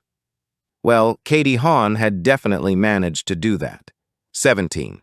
Tiff found herself drinking a cup of coffee at Costa, but very definitely not with the young man who had invited her. If she returned home now, her mum would start in on her immediately. The woman had the power to know her every mood swing, but Tiff was also aware she hadn't done a good job of developing a decent poker face. Her mum hadn't been keen on the idea of her trying out for Sid, feeling that her shifts were long enough without the extra pressure of studying around a full-time job. Tiff suspected that her concern was only half-baked, though, and that she was more concerned that the time studying was keeping her further away from finding the man she would eventually marry and produce grandchildren with. Her mum wanted her out socializing, actively trying to ensnare some poor, unsuspecting male. Unfortunately, studying wasn't the only element affecting her dwindling social life. Since joining the police force, many of her civilian friends had drifted away after countless refusals or cancellations due to shift working. Eventually, the invitations had dried up, and now many of her police friends were distancing themselves from her too. So here she was, hitting her mid-20s with no boyfriend, hardly any friends, and still living at home with her mum. And yet none of these facts were responsible for the need to stop for coffee and gather her thoughts. There was a feeling in her stomach. She could only liken it to a mixture of anger and despair. She felt like a child being led in the wrong direction, knowing it was the wrong direction and not being able to stop it because her fingers were clamped firmly in someone else's hand. It was panic, resistance, and she'd never felt it before. The meeting with Logan had been unsettling. She told herself she didn't blame him at all for his odd behavior during the identification. There was no right or wrong way to act under unique and unexpected circumstances. Yes, but there is a normal way, a small voice whispered inside her. Normally, the viewer didn't ask if they could see the whole body. They didn't ask if they could touch the skin or stare studiously as though memorizing the details. At first, part of her had believed he was holding stuff in for the sake of his mother. That he'd taken on the task of identification to spare her feelings and the trauma of seeing the man she'd been dating in such a state. But his recent behavior was causing her to question her initial thoughts. She sighed heavily, knowing she had to shake off the alien feeling inside. Her job was done, and tomorrow she'd be back in uniform and under other instructions. You couldn't like everyone you were forced to deal with. And that was part of the problem, Tiff realized. She didn't actually like Logan Dench, but she had no idea why. He'd been polite and respectful. Yes, he'd overstepped the mark asking her for coffee, but she could have read too much into that. It could just have been a casual, want to get coffee so I don't have to go report back to my mom quite yet kind of thing. He wouldn't relish having to relive the experience if his mom insisted on detail. To put her feelings to bed, she decided to focus on the fact that Logan was trying very hard to take care of his mom. She drained the last of her coffee as her phone sounded from her satchel. It was an international number that looked vaguely familiar. "Hello," she answered. "Is that Tiffany Moore?" The woman's voice was tremulous, and Tiff knew exactly who was calling. In the ancient part of our little girl brains, we unconsciously believe that if she's disappointed in us, we will die. When we're children, even well into our early 20s, our prefrontal cortex, the part of our brain that is able to reason and think more objectively, isn't fully developed, so we have a tendency to take everything personally. It's normal for even adult daughters to seek their mother's approval. Your mother's beliefs are the basis for your own, and it's helpful to look at your mother's relationship with her own mother to see. "I did," James's sister, Esther Nixon, said. "And thank you for leaving your number. Is it definitely him?" "We have a positive identification from one of the last people to see him alive," Tiff said gently. She heard a small sob on the other end of the phone. "Did he suffer?" "I'm sorry, I can't share a lot with you until an investigation team takes over the case. I can only tell you that he was found in a fishing lake, and it appears he'd been there some time. I'm so sorry for your loss." "I knew it. When he didn't call after a couple of months, I knew he was dead. Really, I knew straight away. He'd never have run out on Olivia like that. He was head over heels. He wouldn't have." "Really?" Tiff asked. "I thought it was more of a casual thing." "Not on his part. He told me he'd never met anyone like her, that when they were together all they did was laugh. He was almost in tears when he told me about how she'd taken care of her late husband.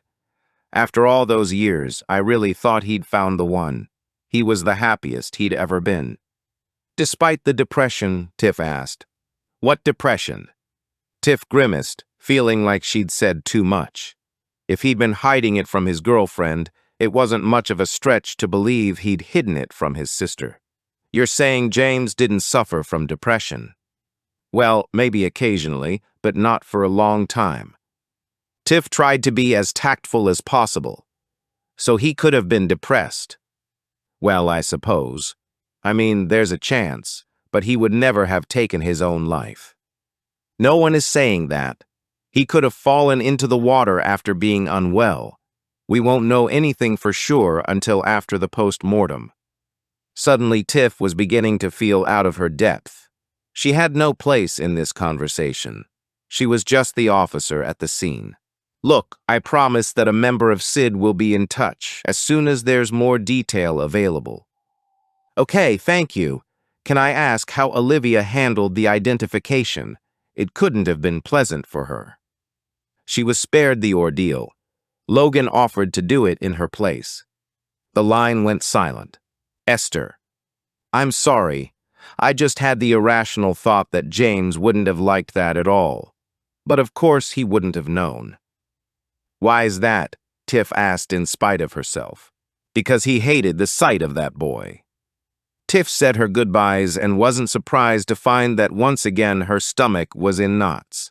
18. "You thinking that was Katie's motive?"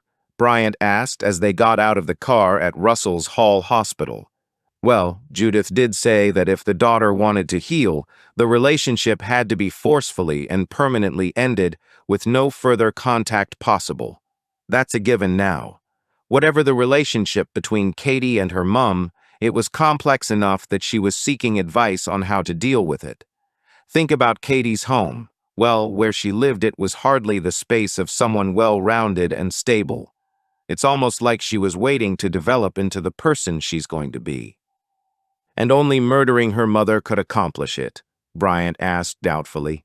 "It's a theory," she said as they entered the hospital.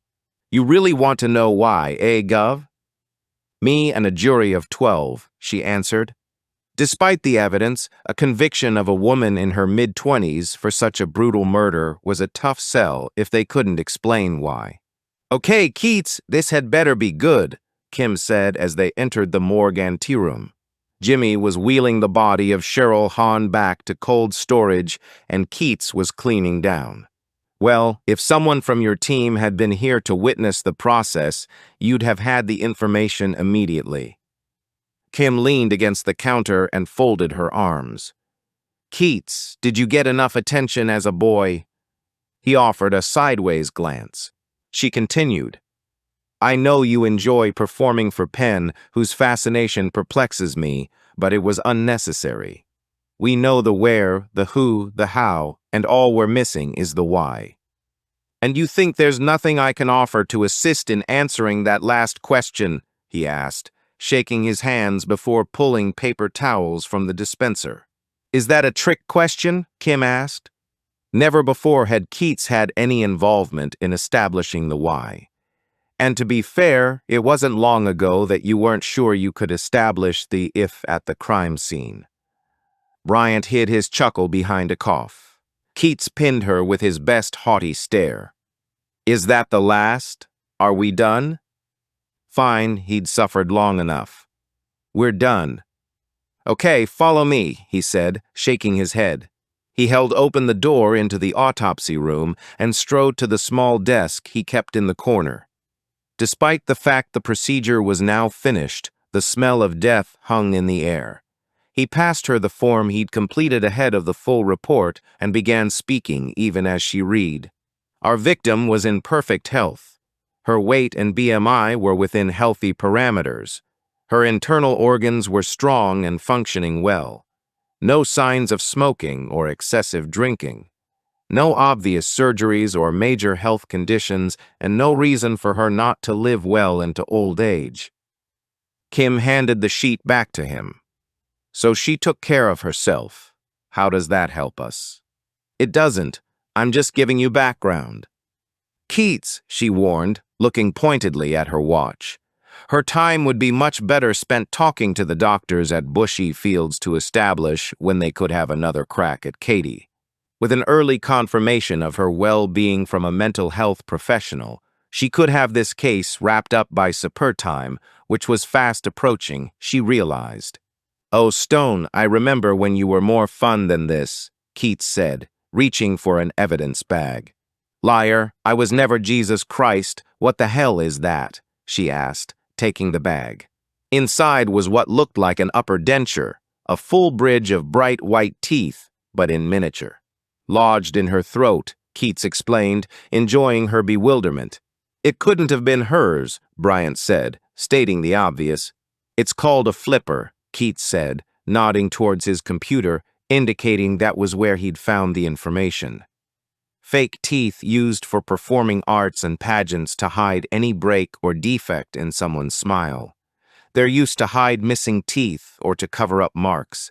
Gives any kid the perfect smile. Where is it from? Kim asked, looking at it from every angle. They're custom-made and the cost depends on the material used. This is a good one and would have cost a few hundred. Kim tried to picture the item being forced into someone's throat. She found herself swallowing in response. Okay, Freud, give us the why, she said, handing the piece back to him. Obvious even to you. Katie Hahn is resentful of the pageants and is angry. Maybe she was forced into doing them and the presence of the flipper is symbolic. It's been rammed down her mother's throat. All that from the pathologist without the added insight from Judith, which totally backed up his theory. Okay, thanks, Keats, she said, heading for the door. His assessment did mirror her own thoughts and did answer some of her questions. It was already clear that pageants had played a huge part in Katie's childhood, but only now were they discovering the negative impact that might have had. The flipper being forced down the throat was a powerful message, but Katie had left the pageant world years ago. So now they knew the why, but they also needed to know the why right now. 19. Honest to God, Mom, you should have seen it, Logan said through a mouthful of burger. I almost asked if I could take photos to show you, but that might have seemed strange. Such an ordinary scene, she thought. Mother and son sharing a meal while mother listened to son recounting his day. No one would have known that the scene he was describing was viewing the dead body of the man she'd loved, or that she'd been allowed out of a locked room for him to regale her with the details. The filet-o-fish sat untouched before her, but Logan didn't seem to have noticed, so fixed was he on sharing every element of what he'd seen. She'd switched off, not wanting to picture James in any form of decay. She'd hoped that he had left her, that he was out there having adventures, living the life they'd talked about. But all the time he'd been dead. She pushed away any thoughts of him. The memories were good, but they didn't serve her well. They only reminded her of a time when she hadn't been a fear-filled shell. Looking back, she could see how gradually the change had taken place. Logan had been their only child and had been spoiled. He had demanded attention from both her and Joe, and they had been happy to give it. They had adored the spirited and confident little boy. Maybe they had looked the other way when he'd occasionally patted the dog too hard when it wouldn't sit, or when he'd come back from school with bruises.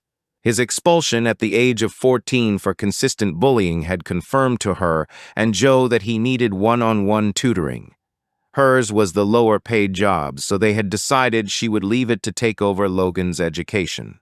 Her child had thrived under the one-to-one instruction and had excelled in all his subjects.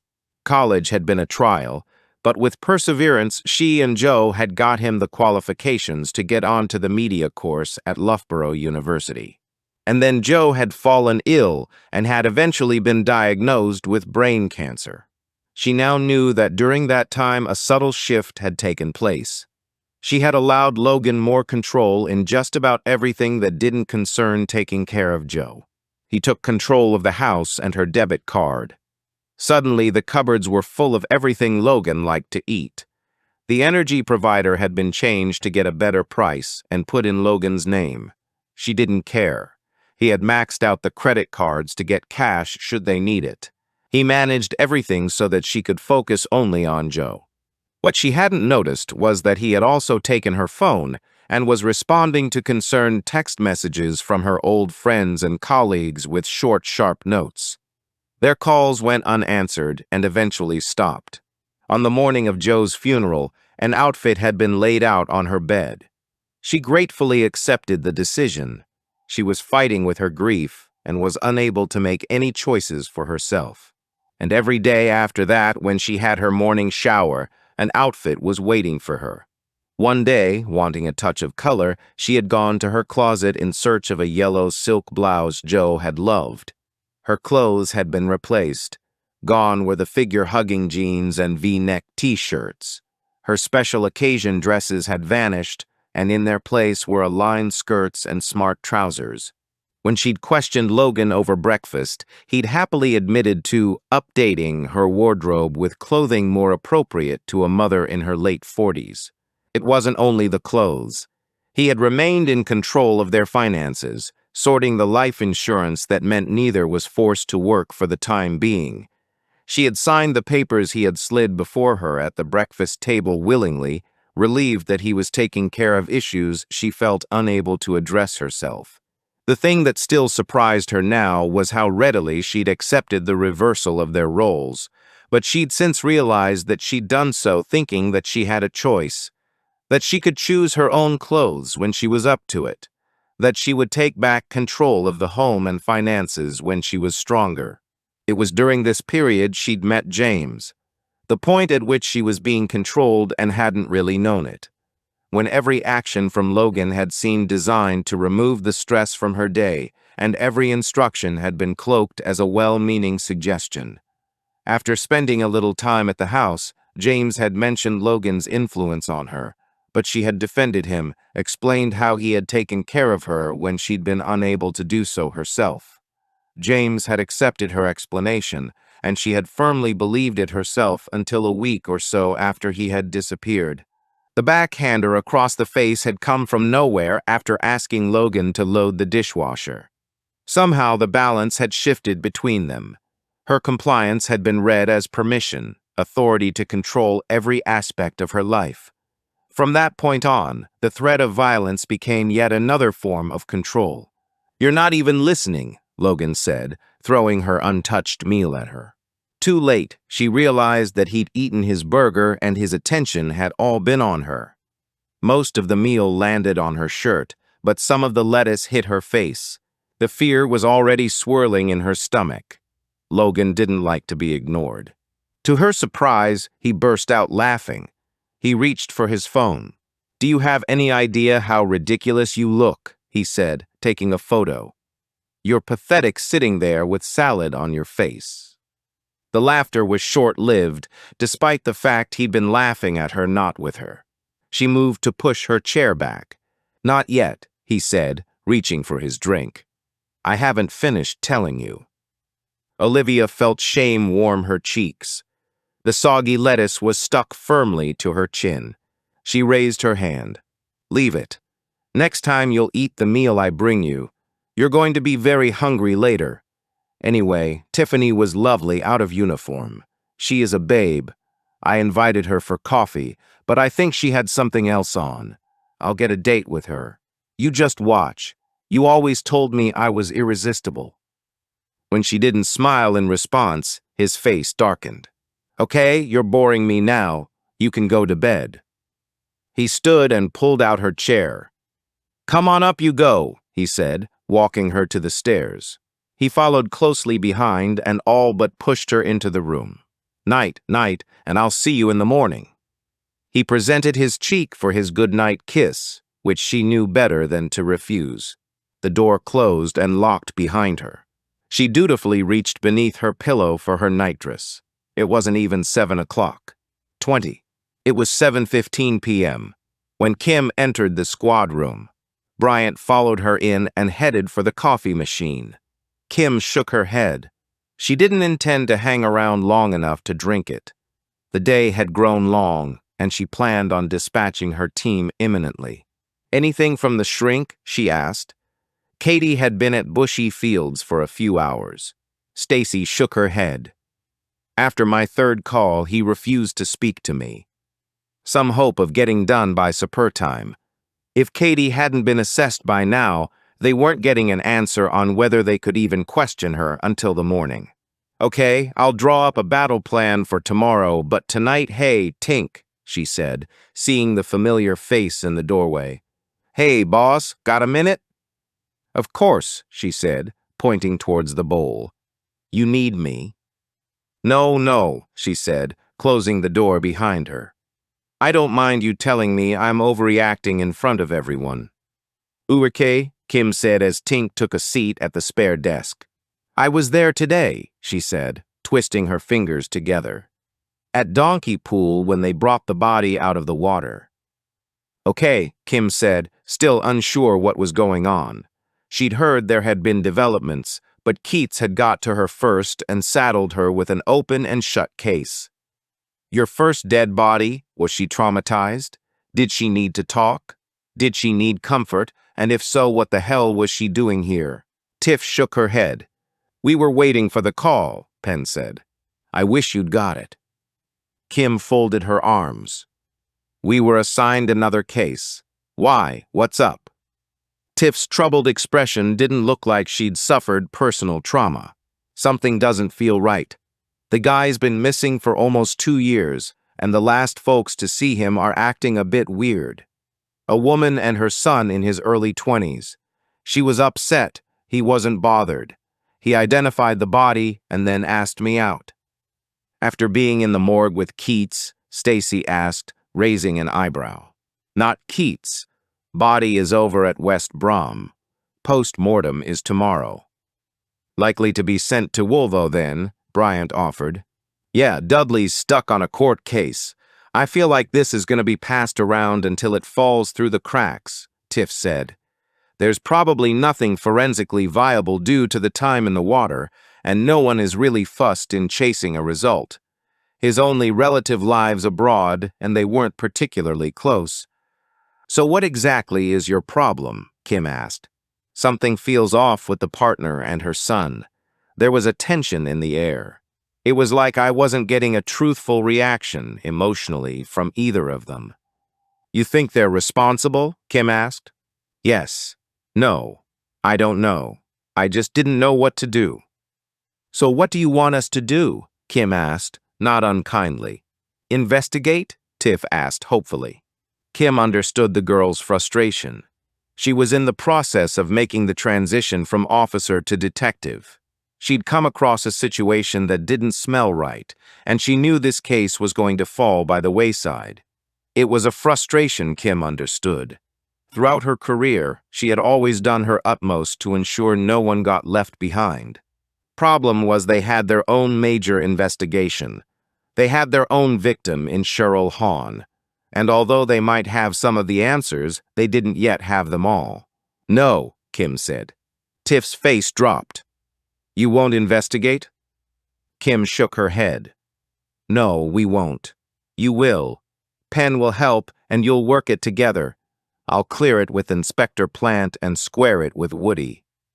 Because Tiff was in training, it would officially be Penn's case, and she would be assisting as she had done on other occasions.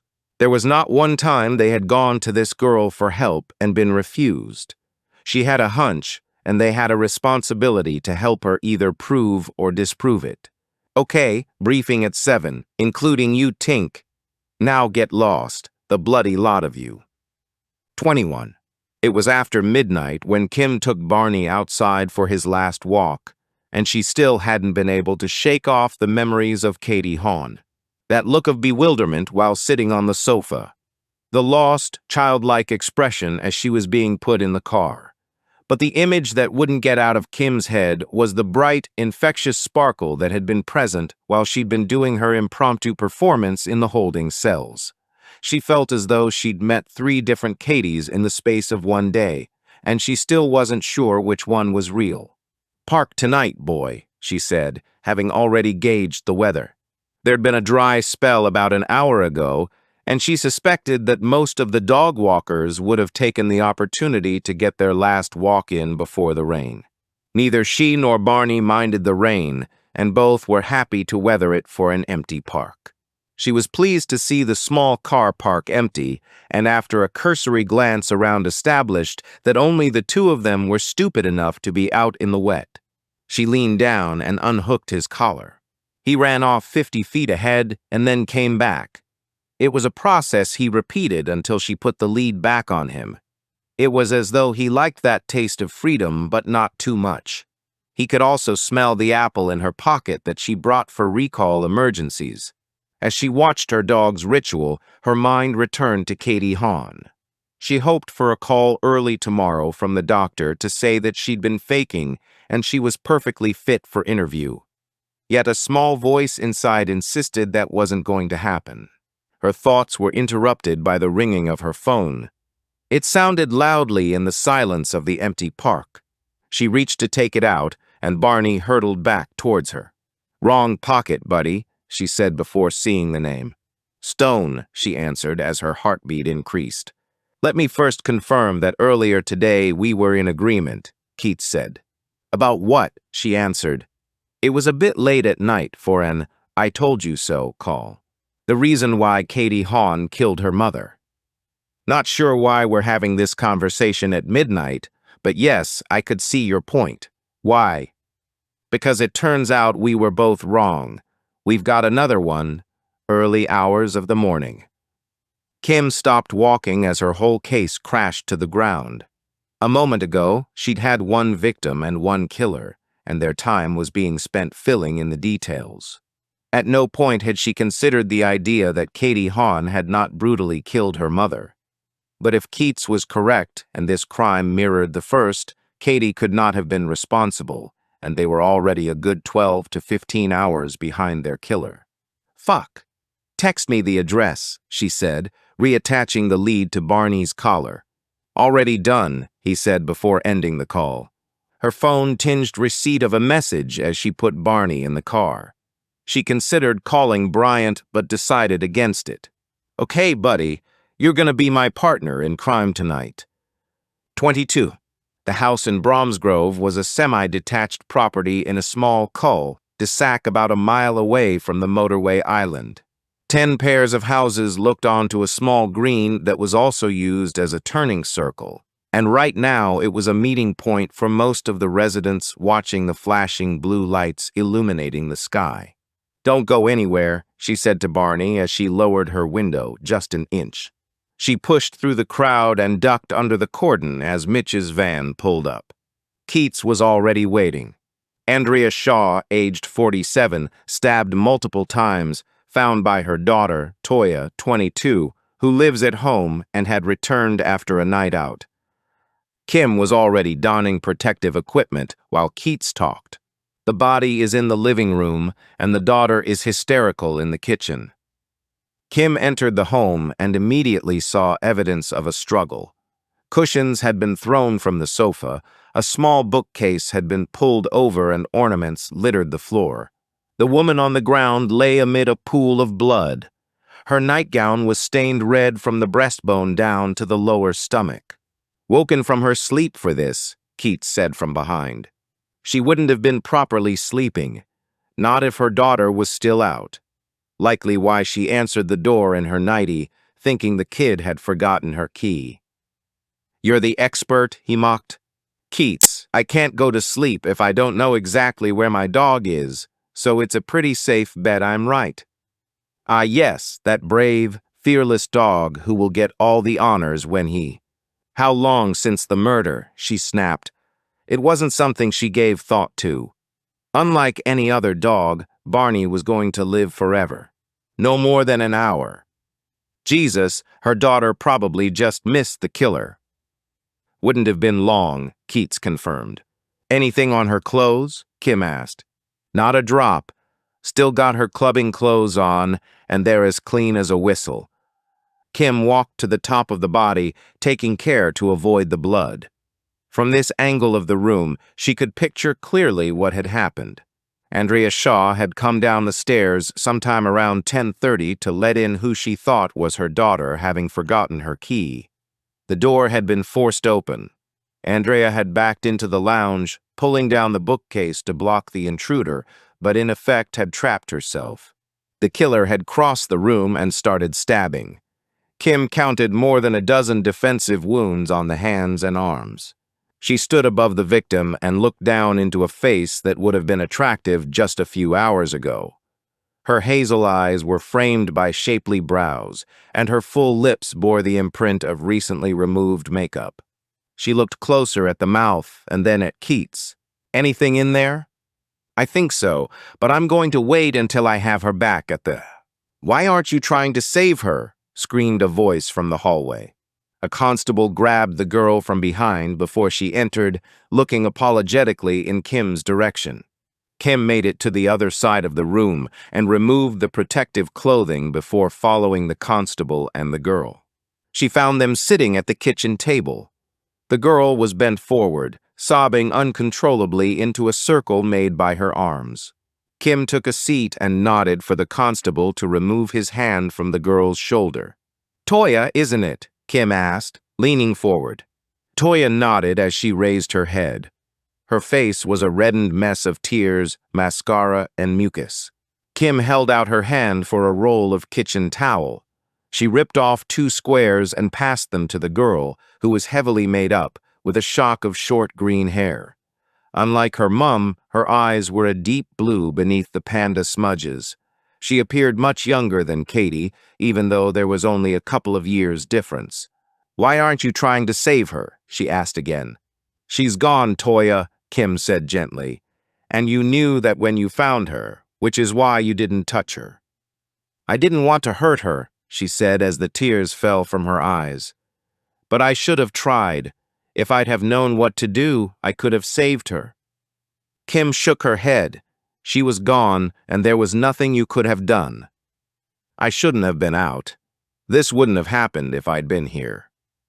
Kim wondered how many different ways the girl was going to blame herself. "You don't know that. You could have been a victim too," Kim reasoned. Toya's phone sounded and lit up on the table.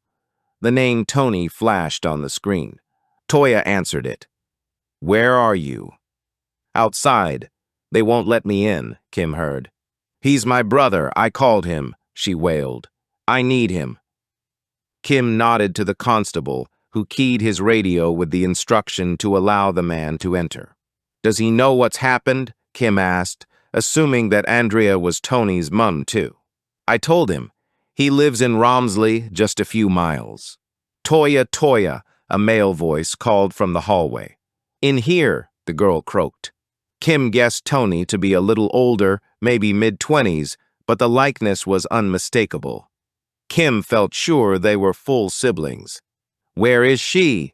Tony asked, looking Kim's way while still holding his sobbing sister. "She's in the lounge, but you can't go in there," Kim advised. He looked as though he wanted to argue. "Don't do it, Tony," Toya snuffled against his chest. "Don't put that picture in your head. It's awful." "But what's happened?" he asked, setting his sister slightly away so he could see her face. "Mom was murdered, stabbed. She's dead, Tony. She's gone." Tony pulled his sister to him again as she cried tears that seemed like they were never going to stop. "I called Dad. He's on his way back from Glasgow. You're coming home with me." Tony looked at Kim over the top of his sister's head. He appeared calm and in control, and there was no evidence of tears. "Can I pack her a bag and get her out of here?" There were questions that Kim wanted to ask, but as the sound of Toya's sobbing increased, she knew the girl was in no fit state to answer right now. She nodded. "We'll speak to you tomorrow." Toya had walked in on a scene so horrific it would haunt her dreams for years.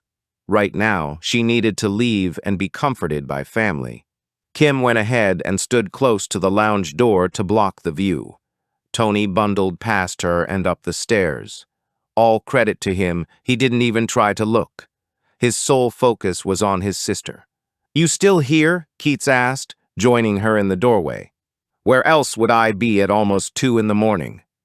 "That's our theory up in smoke," he said, watching Mitch closely. "Yep, I'm pretty sure Katie is still safely confined at Bushy Fields, so we ain't pinning this one on her. We're about to start the process of moving the body." 5 minutes, Keats. Let's just let her kids get out of here first." "Understood," he said, moving back towards the forensic techie. Within minutes, Tony and Toya reappeared with an overnight bag. "Try and get some rest, and we'll talk later," Kim said as Tony guided his sister out the door. Once they were out of sight, Kim gave Keats the thumbs up for removal before heading upstairs. The first door on the left was clearly the master bedroom. A quick glance around confirmed it to be the room of the deceased. There was a small television as well as a large bookcase and a reading nook in the corner. The single bedside cabinet held a lamp, a couple of books, reading glasses, and a phone. The covers were thrown back and the pillows piled on one side, indicating that Andrea had most likely been sitting up, reading and waiting for Toya to come home. A small en-suite bathroom was tidy and functional. The next room was filled with a desk and shelves holding boxes of crafting materials. On the worktop were stickers, a guillotine, crafting wire, and paints. There were models and card-making projects at every stage of the journey scattered around. Although crowded, it looked organized and well-used. The next room was clearly Toya's. Perfume bottles and makeup cases cluttered the dressing table, and stuff had been slid, hid, and wedged into every available spot, giving the impression of a clutter-free zone unless you looked too closely. It was a room being outgrown, Kim thought. Toya was in her early 20s, and she had accumulated a lot of stuff in that time that she didn't seem eager to part with. Kim closed the door behind her and smiled at the sign. "Entry by appointment only unless you bring food." So far it looked like a perfectly normal household. A mother who had her own interests and hobbies, a daughter who was on the cusp of grasping her own independence. She opened the last door. The junk room. The space filled with boxes and bags of things that were no longer needed, but hadn't yet made it to the tip, either because of time, motivation, or emotional attachment. Such boxes revealed the whole history of a family. Kim started opening the lids of boxes that hadn't been disturbed in years. The ones at the back held wedding memorabilia and photos, packed away when the marriage had ended presumably, baby clothes, books, toys, shawls, blankets, stuffed toys. It was a history lesson of their past, an era represented in each area of the room. Kim had the sudden thought of Andrea's boxes coming to join them. Hours ago, she had been a vital, busy woman, living and enjoying life, and now in the not-too-distant future she would be consigned to a box, a selection of worldly possessions chosen as a representation of her life. Kim shook away the maudlin thoughts, knowing they had gathered because this death was untimely. Andrea shouldn't have been joining the family history for decades. Just a couple of boxes remained, nestled between board games, old school uniforms, and certificates. Kim opened them, wondering what on earth was left.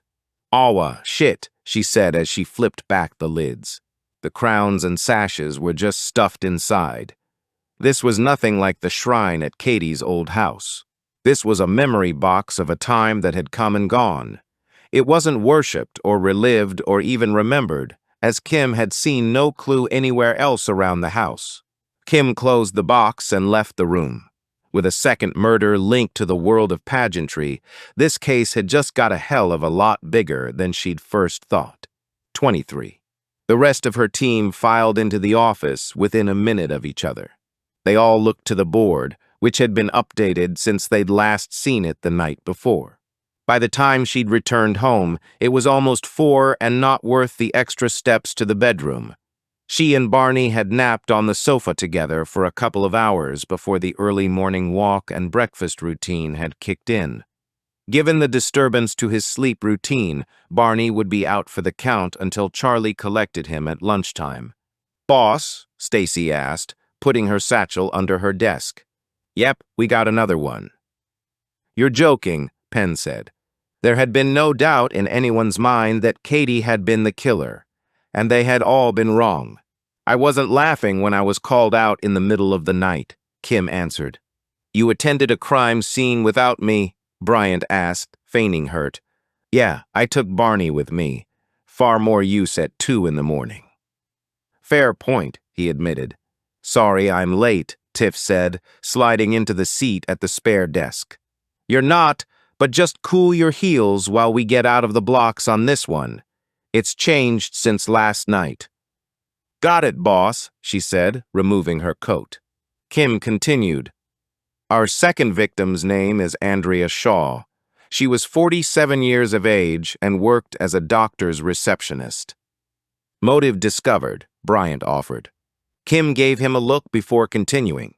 "Phone indicates she socialized with friends a couple of times a month and filled her downtime with crafting and reading.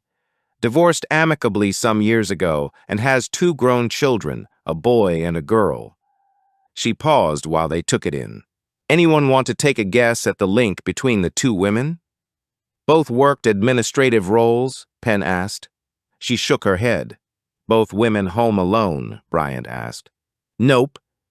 "Pageants?" Stacy asked. "Geez, guys," she said, looking from Bryant to Penn.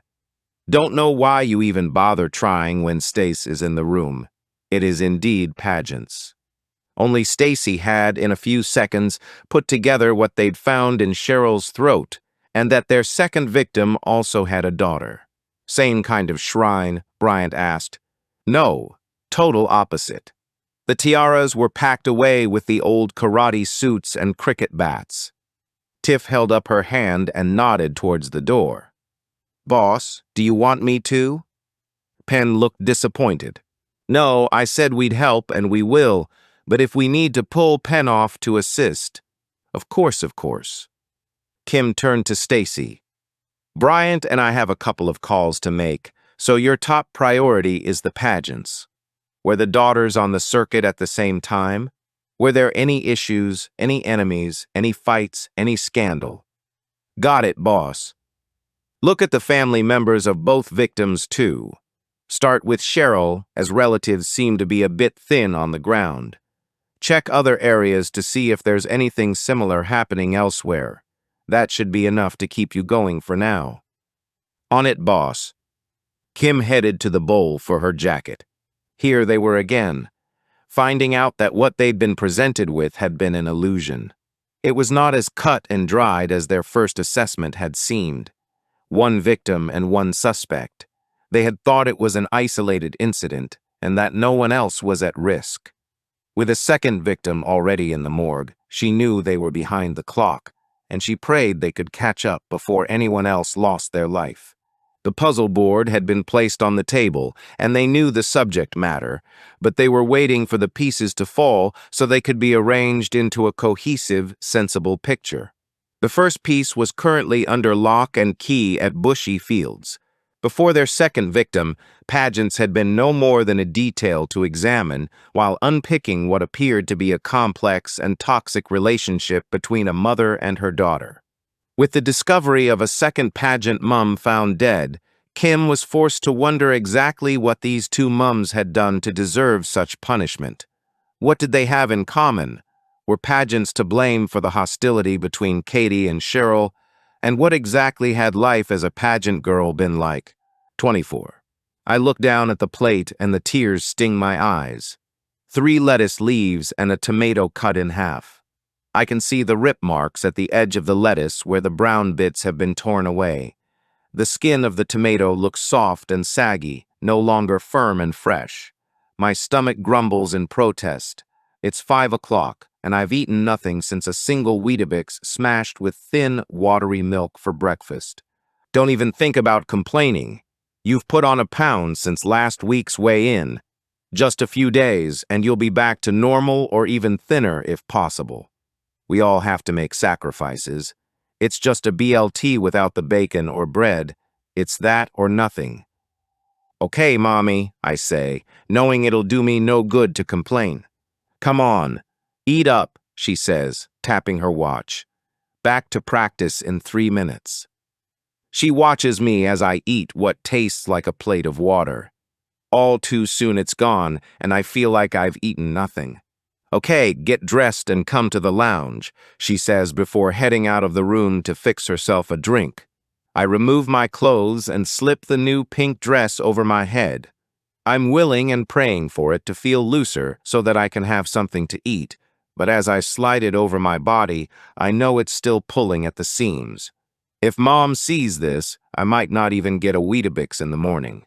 The sequins around the neckline scratch at my face as I lower the dress and put my arms through the sleeves. As it comes to rest, it's as though each sequin finds the exact spot it rubbed earlier. I pull on the shoes. They're new and stiff. The hard leather made the skin on my heel look like a prune before the skin disappeared altogether and left behind a raw circle. Each time I put them back on, the soreness is worse than before, but I know that I have to wear them. I make my way into the lounge, trying to walk as normally as possible. I know what she'll say if I show the pain. I see the books and the oranges and know it's going to be a long night. The fuzzy feeling comes into my tummy. Mommy, I have homework, I breathe. I have to draw and name all 7 continents. Don't be ridiculous. What important homework could a 7-year-old have? Teachers are just trying to palm off their jobs. I'll send a note. I recognize the steel in her voice. There's no point protesting. She'll ignore me. If I tell her that I don't like the look of disapproval Miss Hitchens gives me, she'll laugh. If I explain that I get funny looks from my classmates because I never hand in anything to be marked, she'll sneer. We'll do your walk first, she says, putting a book on my head. I know to stand perfectly still until she has returned to her chair to observe me. She sits and nods. I move slowly at first. If I move too quickly straight away, the book will fall down my back. I see the frustration in her eyes at my speed, but I've learned that the irritation comes much quicker if she has to keep getting up to replace the book. 10 lengths and we'll move on to the oranges. I don't let the panic show on my face. 10 lengths of the living room is much further than the distance I walk on the stage. If I drop the book once, we start again from the beginning. I've only ever managed 10 lengths once before, and I didn't have new shoes then. I want to point this out, but I know better. If I argue, she'll increase the lengths to 12. And speed up. I'm not going to start counting until you're moving faster than that. I feel my bottom lip begin to tremble, but I bite down to force the tears away. They have no effect on my mom and normally just enrage her more. I speed up, and before I've completed 2 lengths, the book has fallen. Every step is agony on my heels, and now I have to start all over again. All those steps wasted, the extra rubbing on my flesh for nothing. I start again 4 lengths, and again 7 lengths, and again 5 lengths. As I walk, I know I'm wincing with the pain. I can't stop myself. Every time the new leather moves against it, it feels like it's rubbing straight through to the bone. Come on, try again, my mom says. No pain, no gain. I feel sick. My legs ache, and I can feel blood running from the back of my heels into my new shoes. I reach down to pick up the book to start again, and the motion of bending brings flashes of light darting across my eyes. The room starts to spin around me. The sickness rises up to my throat. The world tilts and then turns black. My eyes open. What happened? Why am I on the floor? Why is she standing above me? Mommy, I ask, do you have any idea how useless you are? All you have to do is walk nicely and throw a few oranges in the air. You can't even do that. You have no skill, no talent, and now you're a little porker as well. Look, you're bursting out of your dress. My eyes are stinging, but I try not to cry. Get out of my sight. You're so disgusting I can't even look at you. I hobble to the bathroom and wipe the blood from my feet. However hard I try to stop them, now that I'm alone, the tears roll over my cheeks. 25.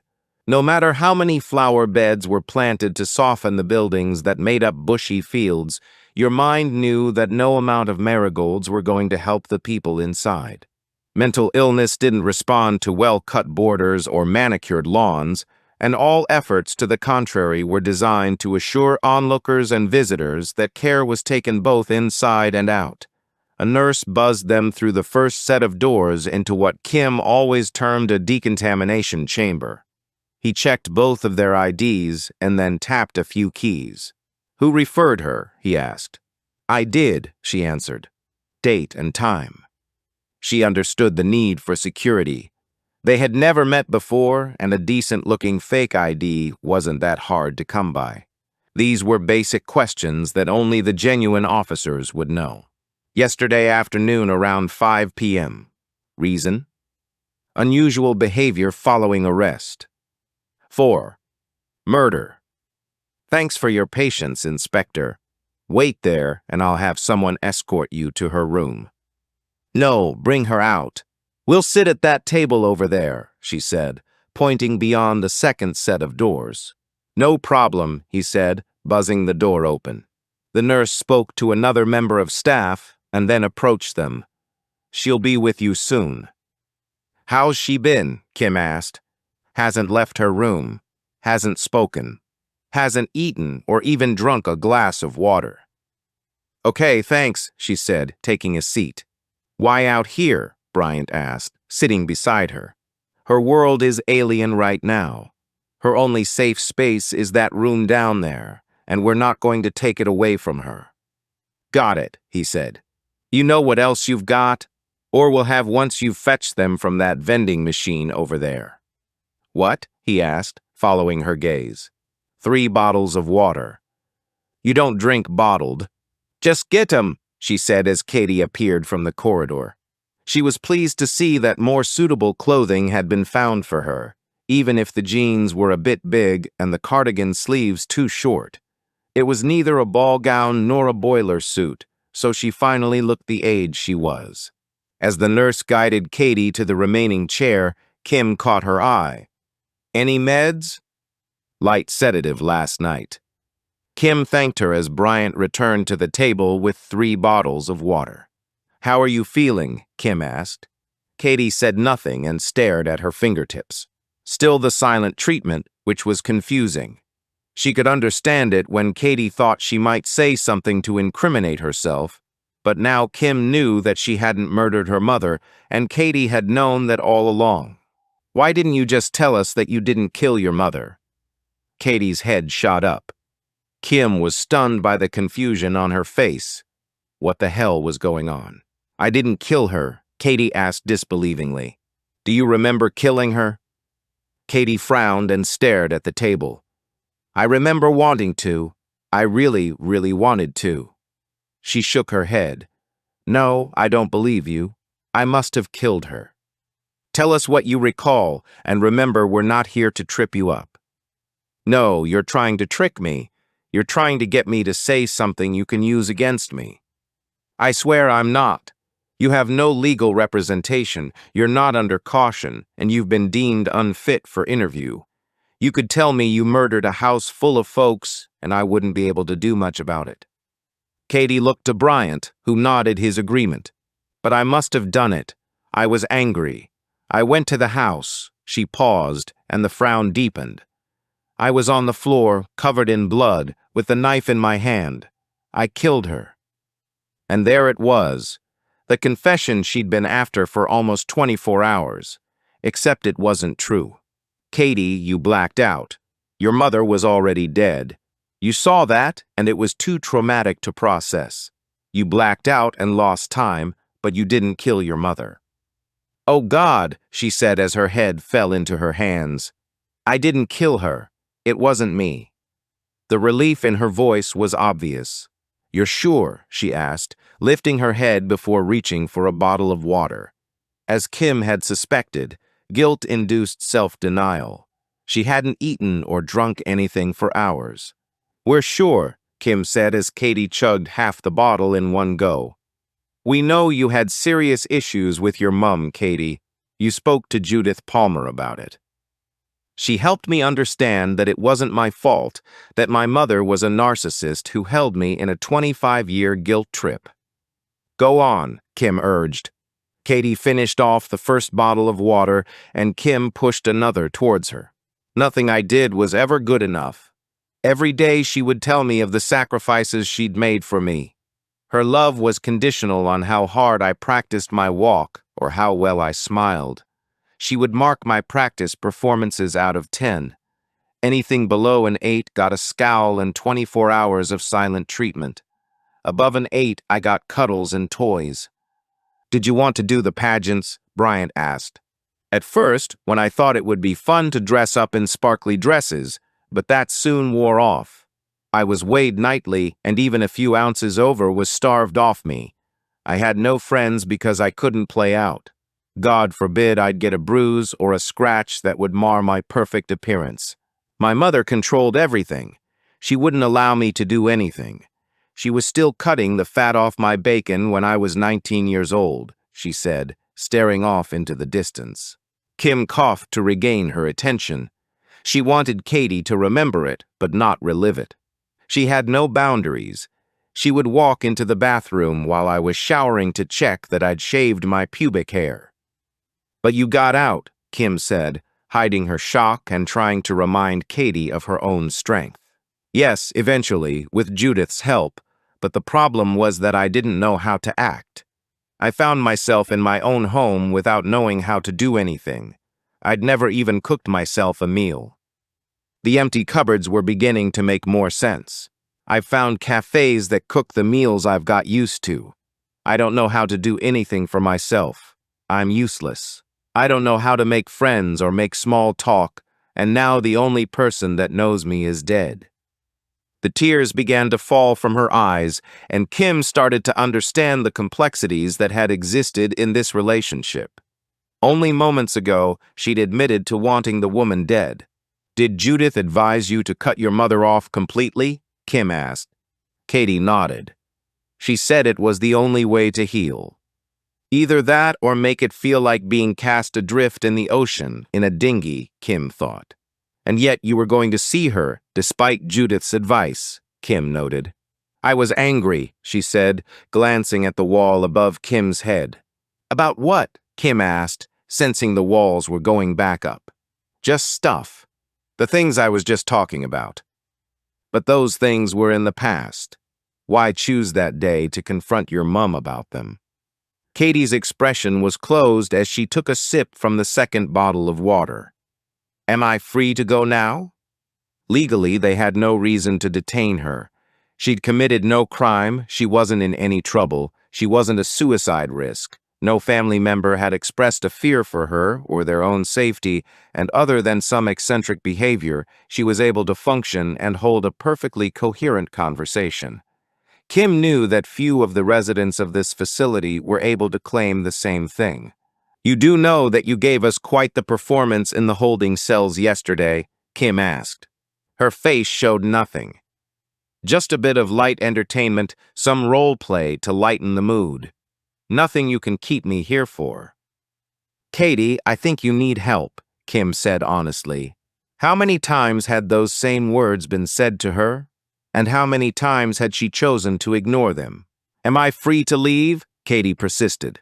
I think you should stay for a while and learn how to manage. Inspector, am I free to leave? Yes, except for a bit of paperwork, you're free to leave, Kim answered, defeated. Any other response could result in a lawsuit.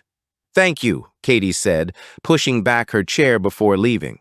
A quick glance at Bryant confirmed he was as bewildered as she was. This visit was supposed to have cleared Katie of murder, and it had, but she was still lying about something. It was more than rage about her past that had driven Katie to her mother's house yesterday morning. Inspector Stone, I assume, said a voice from above. She ignored the outstretched hand as the man introduced himself. Dr. Michaels, I'm about to assess your prisoner. Good luck on that, she's probably halfway out the door. Ah, I see. There's not enough to hold her, so I assume you're hoping my examination will conclude that she is fit for interview so you can extract a confession. You're a bit behind the times, Doc. What I really want is for you to take your time, diagnose her, and then make her better. But unfortunately, I don't think you're going to get that chance. 26. Stacy tried to be kind to the environment where she could and work purely from electronic devices, but sometimes she needed to look at good old-fashioned printouts. Nevertheless, an internal groan sounded inside her every time the printer kicked into life. Once Penn and Tiff had left for the post-mortem of James Nixon, she'd taken a minute to think about how best to try and cross-reference the massive information that was available in different places. It was clearly no coincidence that two pageant moms had been brutally murdered in the space of 24 hours, but to find links between the kids, moms, organizers, judges, makeup artists, and dressmakers was going to take a lot of work. Finding just one event that both victims had attended was not going to help her.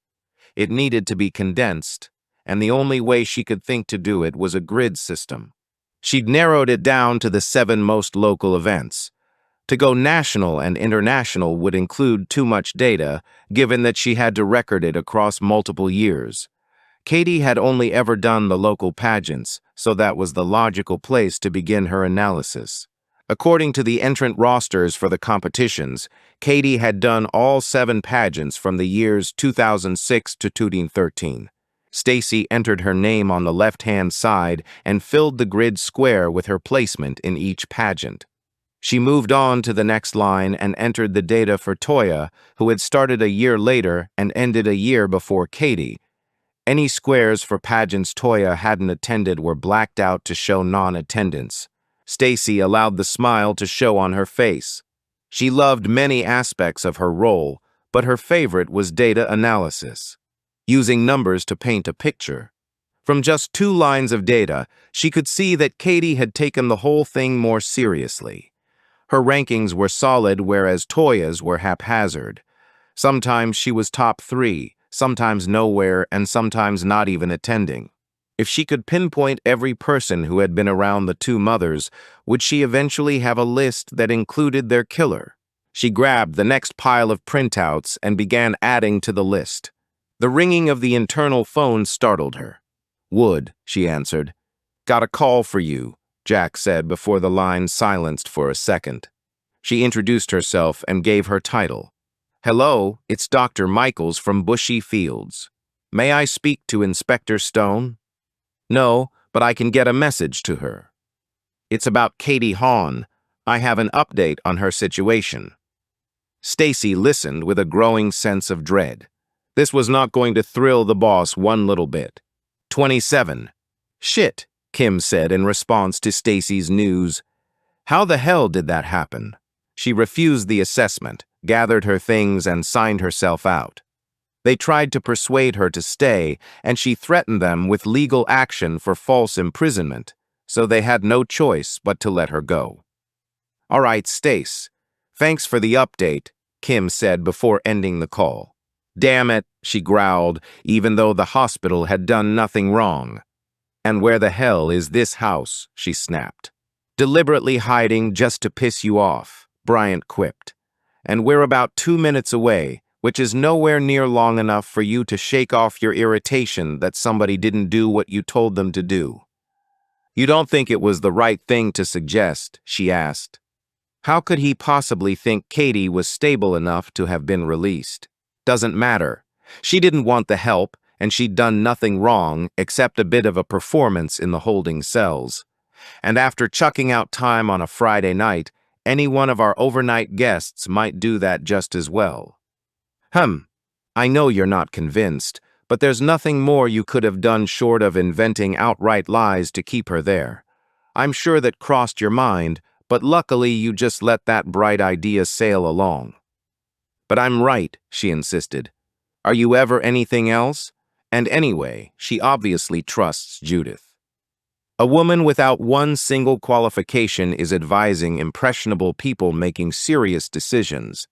Don't open people's boxes if you're not qualified to deal with what you find inside. And on that note, I'm going to pull up right behind that Lexus. Kim hadn't realized that they'd turned onto a lane where the land was measured in acres rather than feet. The gate to the property was open, and beside the Lexus was a mid-range Ford. There was no doubt Toya's father's house was bigger than the one she lived in with her mum. Kim had the strangest idea of the kids being divided equally in the divorce settlement, but she said nothing as they headed for the front door. It was answered by Tony before they'd had a chance to knock. We're all in the kitchen, he said, opening the door wider to let them in. She stood inside, not knowing where the kitchen was. Sorry, follow me, he said. The smell of bacon and scrambled eggs hung in the air, but the 3 plates on the table looked barely touched. Sorry to intrude, Kim said, looking from one family member to the other. No, please, come in, said the man she hadn't yet met. I'm Ben Shaw, Toya's dad. Bryant shook his hand and introduced them properly, but Kim's attention was on Toya. Her pale face, now devoid of any makeup beneath the shock of green hair, gave her a ghostly appearance. I came back as soon as I heard the terrible news. Please tell us you've made progress. There's little I can add at the minute, Mr. Shaw, but we do need to ask Toya some questions. May we? Of course. What am I thinking? Please sit. Can I get you anything? She shook her head as Tony sat down beside his sister. Toya turned and gave them her full attention. Kim's heart ached. The girl was exhausted, and she had the face of someone physically unable to cry any more tears. We really are very sorry to intrude, Toya, but can you think back to anything suspicious lately? Any unexpected phone calls your mum might have mentioned? Toya shook her head. Anything at all about anyone following her or any strange things happening when she was out? Nothing. Surely it was just some kind of psychopath who broke in and she stopped speaking, unable to say anything that would make the current situation too real. We think that's unlikely. She didn't want to use words like brutal or frenzied, but the attack was clearly targeted. You think the killer knew Andrea? Ben asked, horrified. It's often the case. What about the kids? If this was personal, are they in any danger?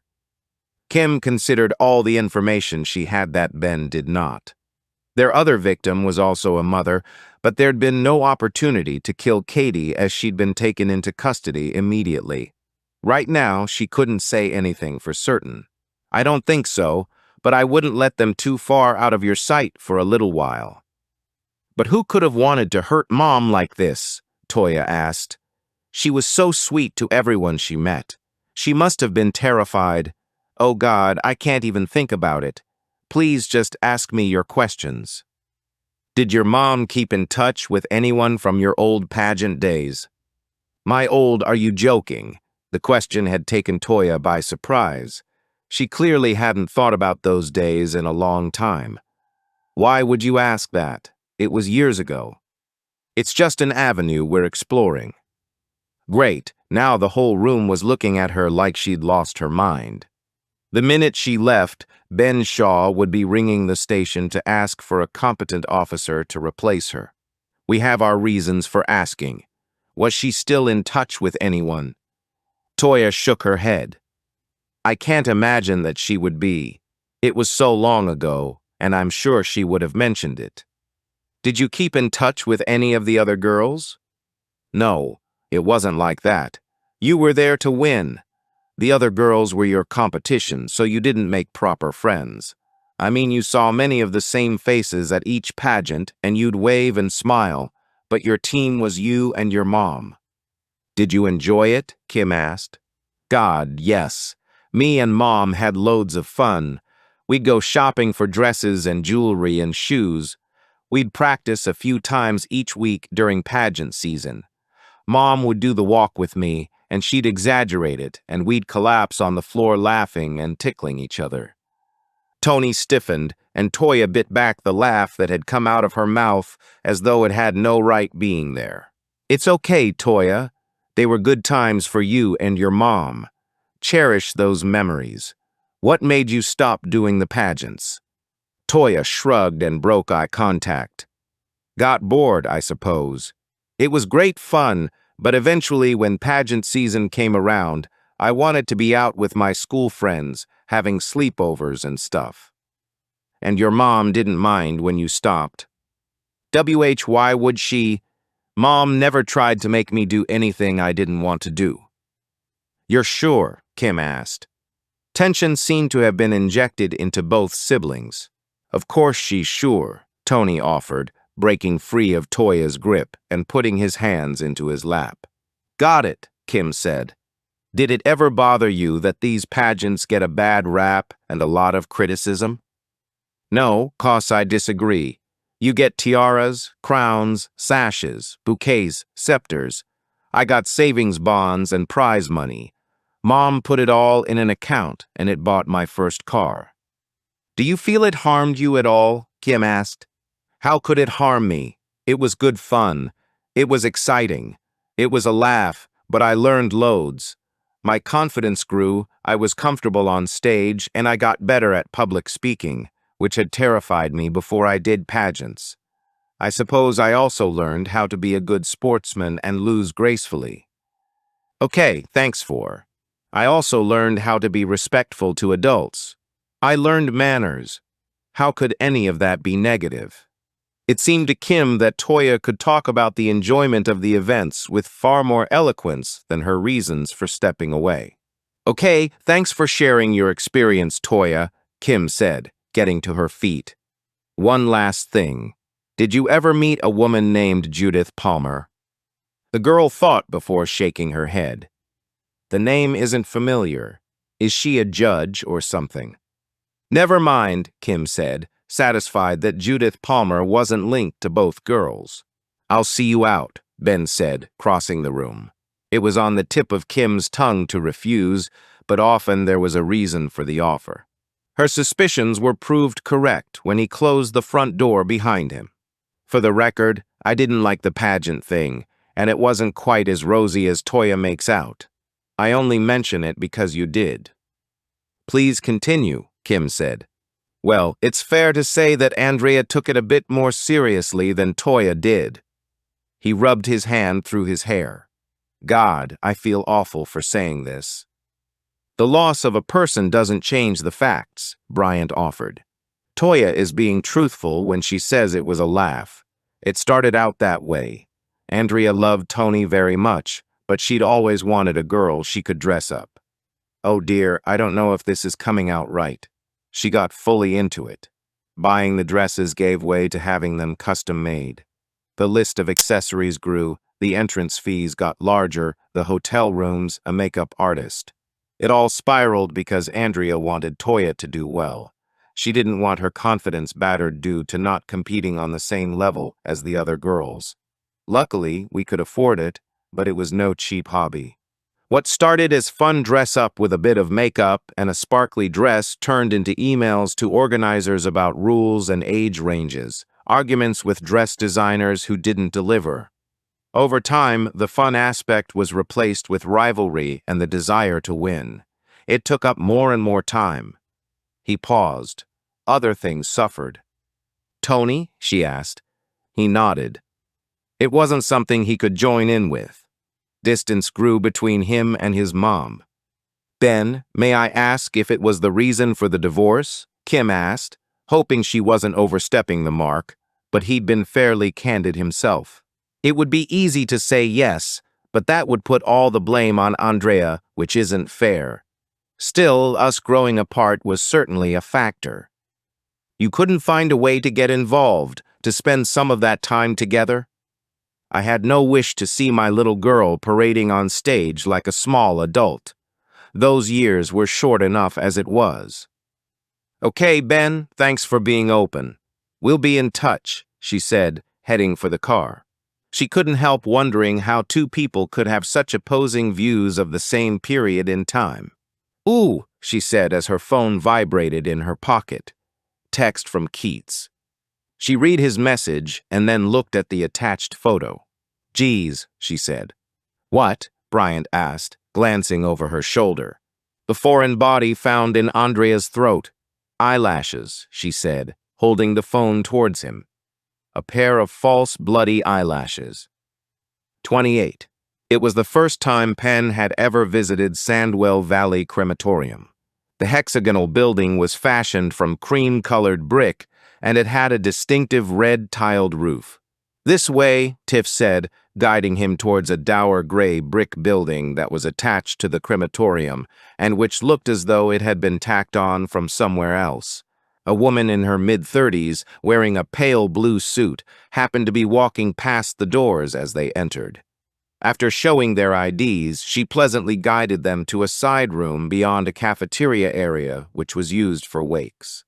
Before closing the door, she assured them that Dr. Connor would be along shortly. A call ahead had secured them a 10-minute slot with the pathologist responsible for James Nixon.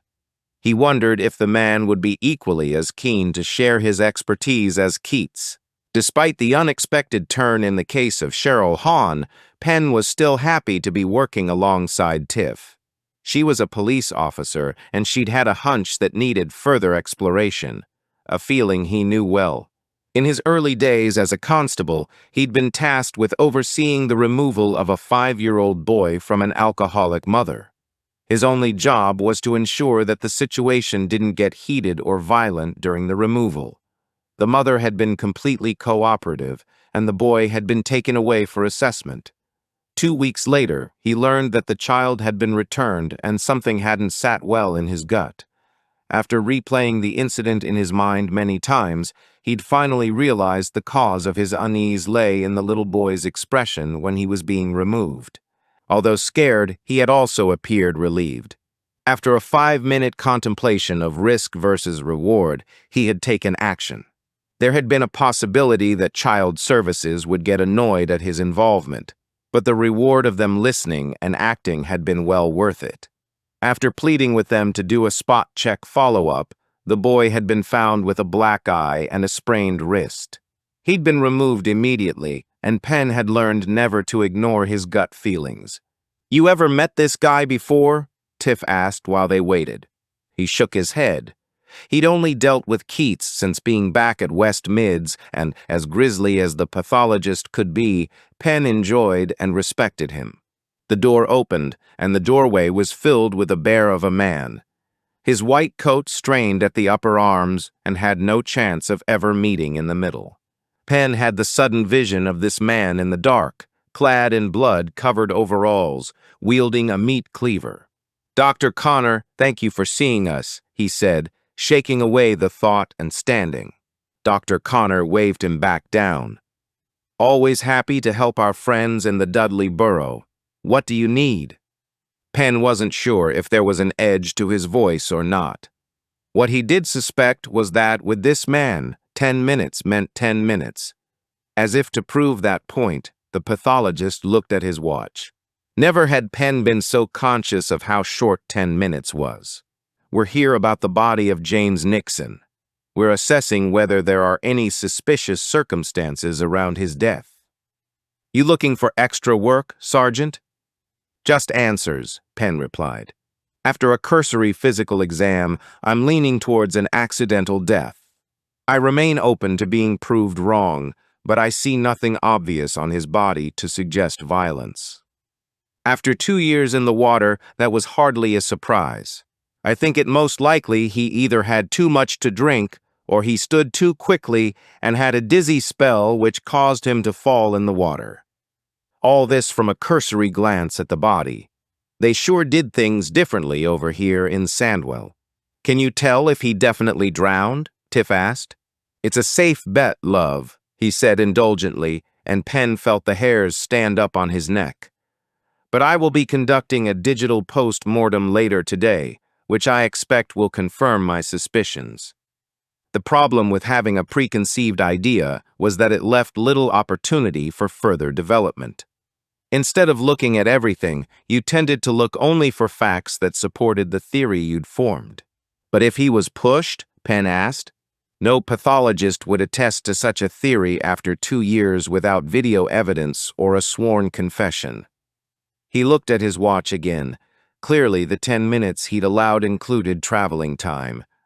To be honest, Sergeant, I'm not sure exactly what you were hoping to achieve with this meeting. There's really nothing more I can do to help you. Will you send me the report?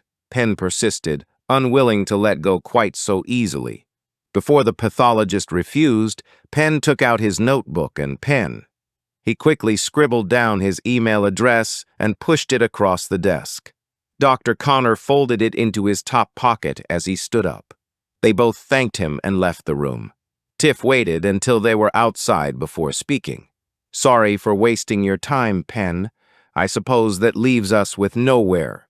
Hey, us Dudley lot don't give up quite that easily. Come on, let's get out of here.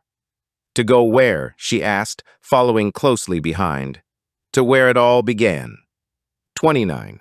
Stacy sat back and took an eye break from the grid that was almost complete. Every girl and every local pageant had been logged, along with the placement results. In total, there were 127 names on the grid. The bottom 57 names belonged to girls who had done the odd pageant here or there during that 7-year period. The middle section consisted of around 40 girls who had been consistently attending, but only for a portion of the years that Katie had been active. That left a core group of 30 girls at the top, the most prolific at that time. Stacy was now working her way down the list, searching for criminal records or scandal. She seriously hoped she was going to find something before having to go through all their social media accounts looking for clues. So far, she'd found 2 drug addicts, 1 deceased and 1 incarcerated, and a prolific shoplifter with no form for violence. On the other hand, she'd found a couple of models, 1 swimwear, 1 editorial, plus 2 doctors, an army recruit, and a bakery owner. After everything she'd read, she still wasn't sure of her opinion on pageants and wondered at the ratio of successes and failures compared to other early endeavors. Was pageantry more or less likely to have adverse effects in the future? Were there any detrimental long-lasting effects of taking up kickboxing or netball or football? Was participating in pageantry as a child any more harmful than any other hobby? But that was a whole new set of data, she thought, typing in the next name.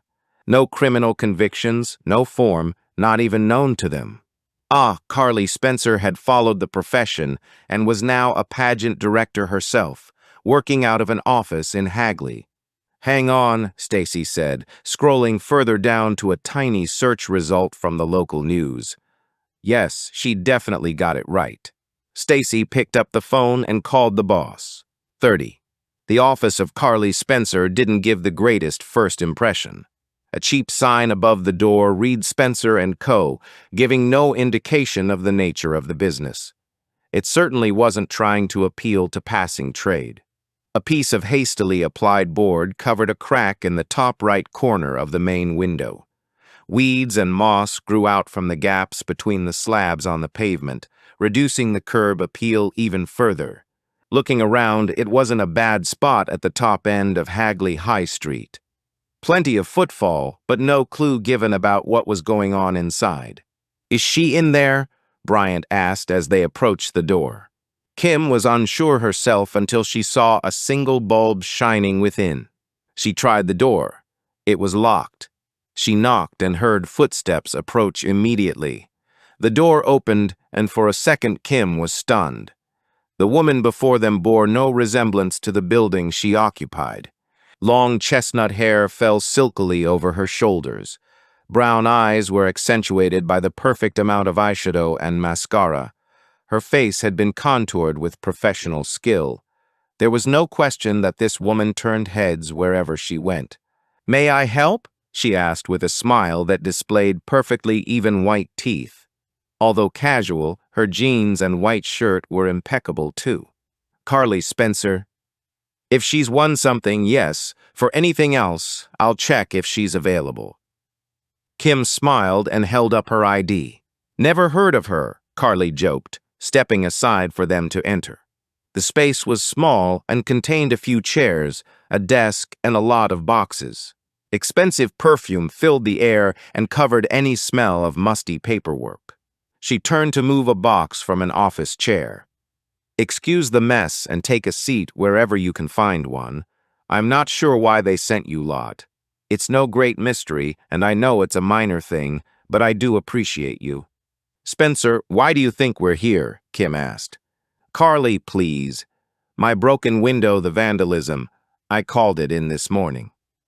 "I'm afraid that has nothing to do with our visit. We're investigating a major incident, and your name has come up." "Oh, damn, what's Petra done now? Where's she been caught?" she asked, rolling her eyes. "Petra." "My Porsche. We tend to get noticed on all kinds of cameras." "You have a Porsche?" Bryant asked. Kim knew it was her colleague's fantasy car. "Don't get excited," Carly said with a smile. "She's an old bird. It was my dad's. He left it to me when he died." "No, nothing like that," Kim said before Bryant could take the Porsche conversation any further. "We understand that your mother died recently. She was buried 2 weeks ago, but why would that interest you?" "The obituary didn't mention the cause of death," Kim said. "Breast cancer. She'd been fighting it for 3 years. "I'm sorry for your loss," Kim said, now aware that they were wasting their time. Although she'd known there had been no brutal stabbing, she had wondered if the woman had met her demise in suspicious circumstances. But even their killer couldn't orchestrate terminal illness. "Thank you. I'm still trying to navigate the world without her." "You used to do pageants together?" Kim asked. Carly looked puzzled. "Why would you know that?" "It's come up in our current investigation. Were they good years?" "Good enough that I got into the business myself," she said, sweeping her hand around the boxes. "You enjoyed it?" "Of course. It was fun. I made lots of friends. Many of us did the same events every year. It was like meeting up with old buddies again every time. We'd run around the venues doing cartwheels and handstands. We'd compare dresses and jewelry." Carly's account was in complete contrast to Toya's recollection. "No jealousy or rivalry?" Kim asked. "We were kids. It was dress up for a few hours. It wasn't life-changing stuff. We were having a great time. I think maybe some of the parents took it a bit more seriously, but to us it was a few minutes doing what we'd practiced and the rest of the time just messing around." Kim had a sudden thought. "Any particular girls you hung around with?" "Blimey, loads. But can I ask why you're interested in my old pageant days?" "I can't really elaborate further. Was Katie Hawn one of your friends?" She frowned while thinking. Katie, oh God, no. Never Katie. Her mom wasn't having any of that kind of nonsense. Nonsense. Having fun, Carly clarified. Even between rounds, Katie wasn't allowed to leave her mother's side. How about a girl named Toya? Kim asked, thinking the first name was probably enough. Oh, Toya was hilarious at first. We had a lot of laughs, but she started to take it a bit more seriously towards the end. Sorry, I have to ask, are they okay? They're fine, Kim lied. So why the move? She asked, nodding towards the stacks of boxes. I'm not moving. I've closed the business. It's not what it used to be. How come? My mom loved the pageant business, so we started our own a few years ago. It wasn't a major event, but it was growing in popularity. I've not got the heart for it anymore, though. It's hard to keep defending it, and the repercussions are getting worse. Go on, Kim said, sitting forward. Well, at first it was just trolling online, then emails, and now bricks being thrown at the window. That's why I thought you were here. It's the pageant haters growing bolder by the day, the insults, the threats. I'm over it. Is there any way of finding out where it's coming from? Bryant asked. Oh, I know exactly where it's coming from. I can even give you the address. 31. Bloody hell, Stacy said, looking at the webpage of a group called The Era.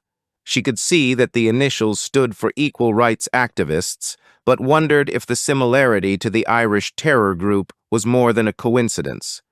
Unlike The Era, this group seemed to hate everyone, at least everyone who didn't fight for the cause of battling men. At first look, the website was like an assault on the eyes. Headlines screaming words like rape, subjugation, inferior, objectification were plastered everywhere. Drop-down menus led to itemized reports of sexism, domestic violence, misogyny, pay scales. There were lists of patriarchal companies, places, and events to boycott due to poor gender balance. It didn't take long for Stacy to realize it was a very angry website. Every article was an attack on someone or something, finger pointing in every direction. Just reading it was exhausting and not a little depressing. Spend too much time here, and you'd grab a gun and shoot every man on the face of the earth. She continued surfing until she found a drop-down menu called Female Fails. Under the heading were exotic dancers, glamour models, and beauty pageants. Stacy browsed the articles and found the group was equally as angry towards the competitors and the organizers. Oh, she exclaimed as she scrolled through the photos. Right there was a photo of a cracked window with the headline, "Oh dear, Pretty Pageants has had another unfortunate act of violence," followed by a laughing face emoji. Okay, so this group had no problem acting on their disapproval, and it appeared they had no trouble shouting about it. But just how loud were they prepared to shout? 32. It was almost lunchtime when Penn parked the car at Donkey Pool. At the last minute, he grabbed a Twix from the meal deals they'd bought on their way. It's gonna come again, Tiff said, looking towards the clouds that were likely to end the short dry spell. He opened the packet and offered her one of the fingers. She took it, and they ate silently as they walked. So, whereabouts was he fished out? Penn asked as they approached the lake. Right here, Tiff said, standing just to the right of a bunch of bulrushes. Penn looked around and saw a man at a spot directly opposite. Come with me, he said, heading towards the lone figure. As he neared, he noted the gear. 3 rods, deck chair, cooler box, flask, umbrella. Perfect. Hey there, Penn called out. How are you doing? My doings are fine, thanks for asking. Penn introduced them both and then waited. Harry Guestford, Lower Gornal, son of Thelma and Stan. Stop me once I'm boring you. You know about what happened here yesterday? Penn asked, getting right to it. Hell yeah, it was the talk of my local last night. Half expected to get turned away by your lot this morning, but nope. I'm all set for the day. Yeah, seemed like the search team hadn't spent too much time investigating. Did you know him? Penn asked. Not really. We all have our favorite spots. His was over there. Mine's over here. I'd see him and wave, but he was a different fisherman to me, Harry offered. How so? Penn asked. Surely fishing was fishing. I get a steady stream of bites over here. Nothing huge, but not tiddlers either. I ain't got no need to pose for pictures for folks on Bookface. Most of 'em know what a fish looks like. I get a bite, reel him in, land him, thank him, and throw him back. You thank the fish? Tiff asked. Yeah, I've just put a hole in his mouth for sport, so the least I can do is show my appreciation. That suits me. I don't need the big uns over there. Penn said nothing, hoping he'd continue, and he was happy to. Some folks sit over there to cast out wide after the biggest fish in the lake. Wait all day and catch nothing. Where's the fun in that? Penn failed to see the fun in any of it, but horses for courses. Why over there? He asked. There's a ledge that slopes down off the bank, maybe 5 or 6 feet out. Beyond that it goes deep pretty quickly, maybe to 20 feet. That's where the big fish live. So there's a ledge, Penn clarified. Yep, the little buggers hide underneath it. It was now making sense to Penn how James Nixon had remained submerged for so long, but it raised another question. Harry, where does that ledge run from? It starts just by the rushes and goes about 90 feet to the right. Got it. One last thing. If I head back over there, will you give me the thumbs up when I'm in the area where James used to sit? Can't see why not. You're brightening my day no end. Cheers, mate. What are you thinking? Tiff asked as they headed back around the lake. You tell me, Penn said, marching ahead. He stood to the left of the bulrushes and waved at the fisherman. He moved crab-like along the bank 1 foot at a time until the guy raised his hand. Penn turned to Tiff. Tell me what we've learned.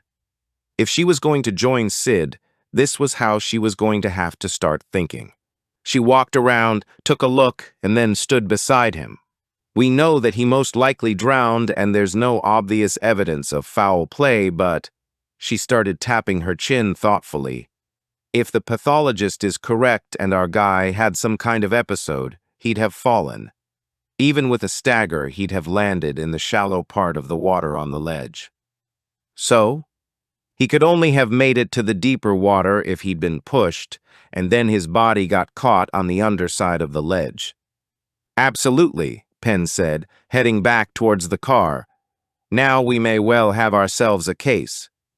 It took him a few seconds to realize that Tiff hadn't heard, as she hadn't yet caught up with him. He turned to find her still standing at the water's edge with a puzzled expression. Hey, what is it? The man was here fishing. He fell in or was pushed. He got stuck under the ledge after drowning. Yeah, we got that, Tiff, Penn said. So what happened to his stuff? Penn felt the smile tug at his lips. Honestly, he hadn't given that a thought. In this particular instance, 2 heads were definitely working better than one. 33. The premises of the era were in a small office suite in a building at the end of Briarley Hill High Street. The door was answered by a woman in her mid-20s, wearing denim dungarees with half of the front flapping open. The t-shirt beneath was pink and sported a 1-finger salute. Kim held up her ID and asked if they could come in. How can I refuse a woman in charge? She said, stepping aside. And I'm Bobby Carter, chief volunteer of all that you survey, she went on, making a sweeping motion with her hand. What she surveyed was small but impressive. 4 glass desks butted up to each other in the middle of the room. Each desk held a large screen and a keyboard and mouse combination. The chairs were identical.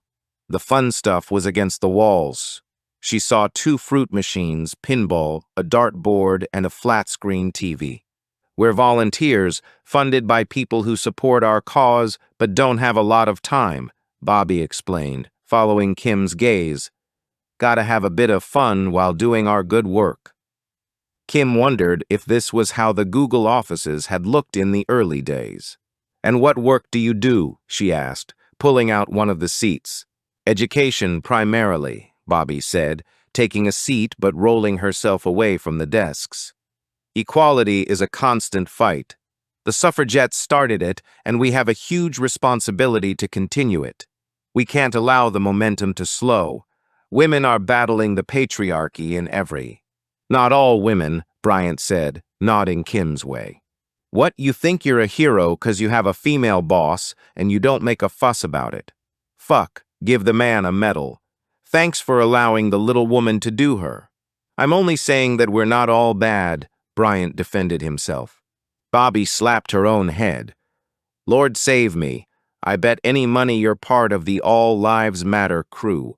Am I right? She asked in a direct challenge. They do, Bryant answered. So, when you donate your $5 to the hurricane victims of the Philippines, do you send a $5 to every other charity in the world? Well, no. Exactly, but they all matter too.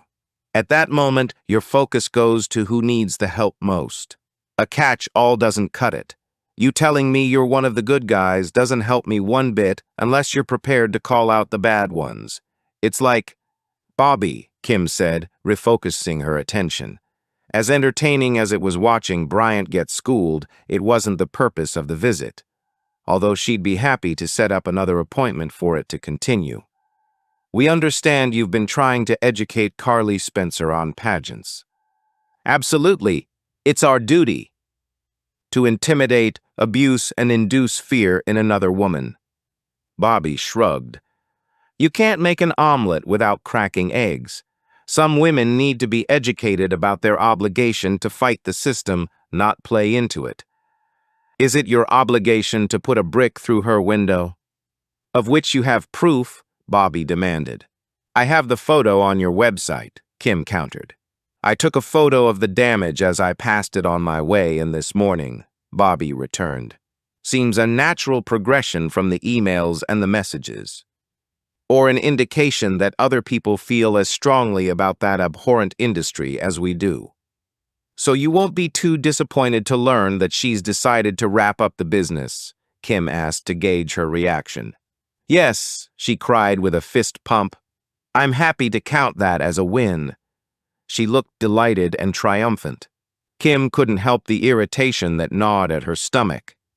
I don't think you can take all the credit, but I do think harassment and aggravation on top of the recent loss of her mother may have been a bit much. Hey, I'm happy to be the straw that broke the camel's back as long as the camel's back is broken.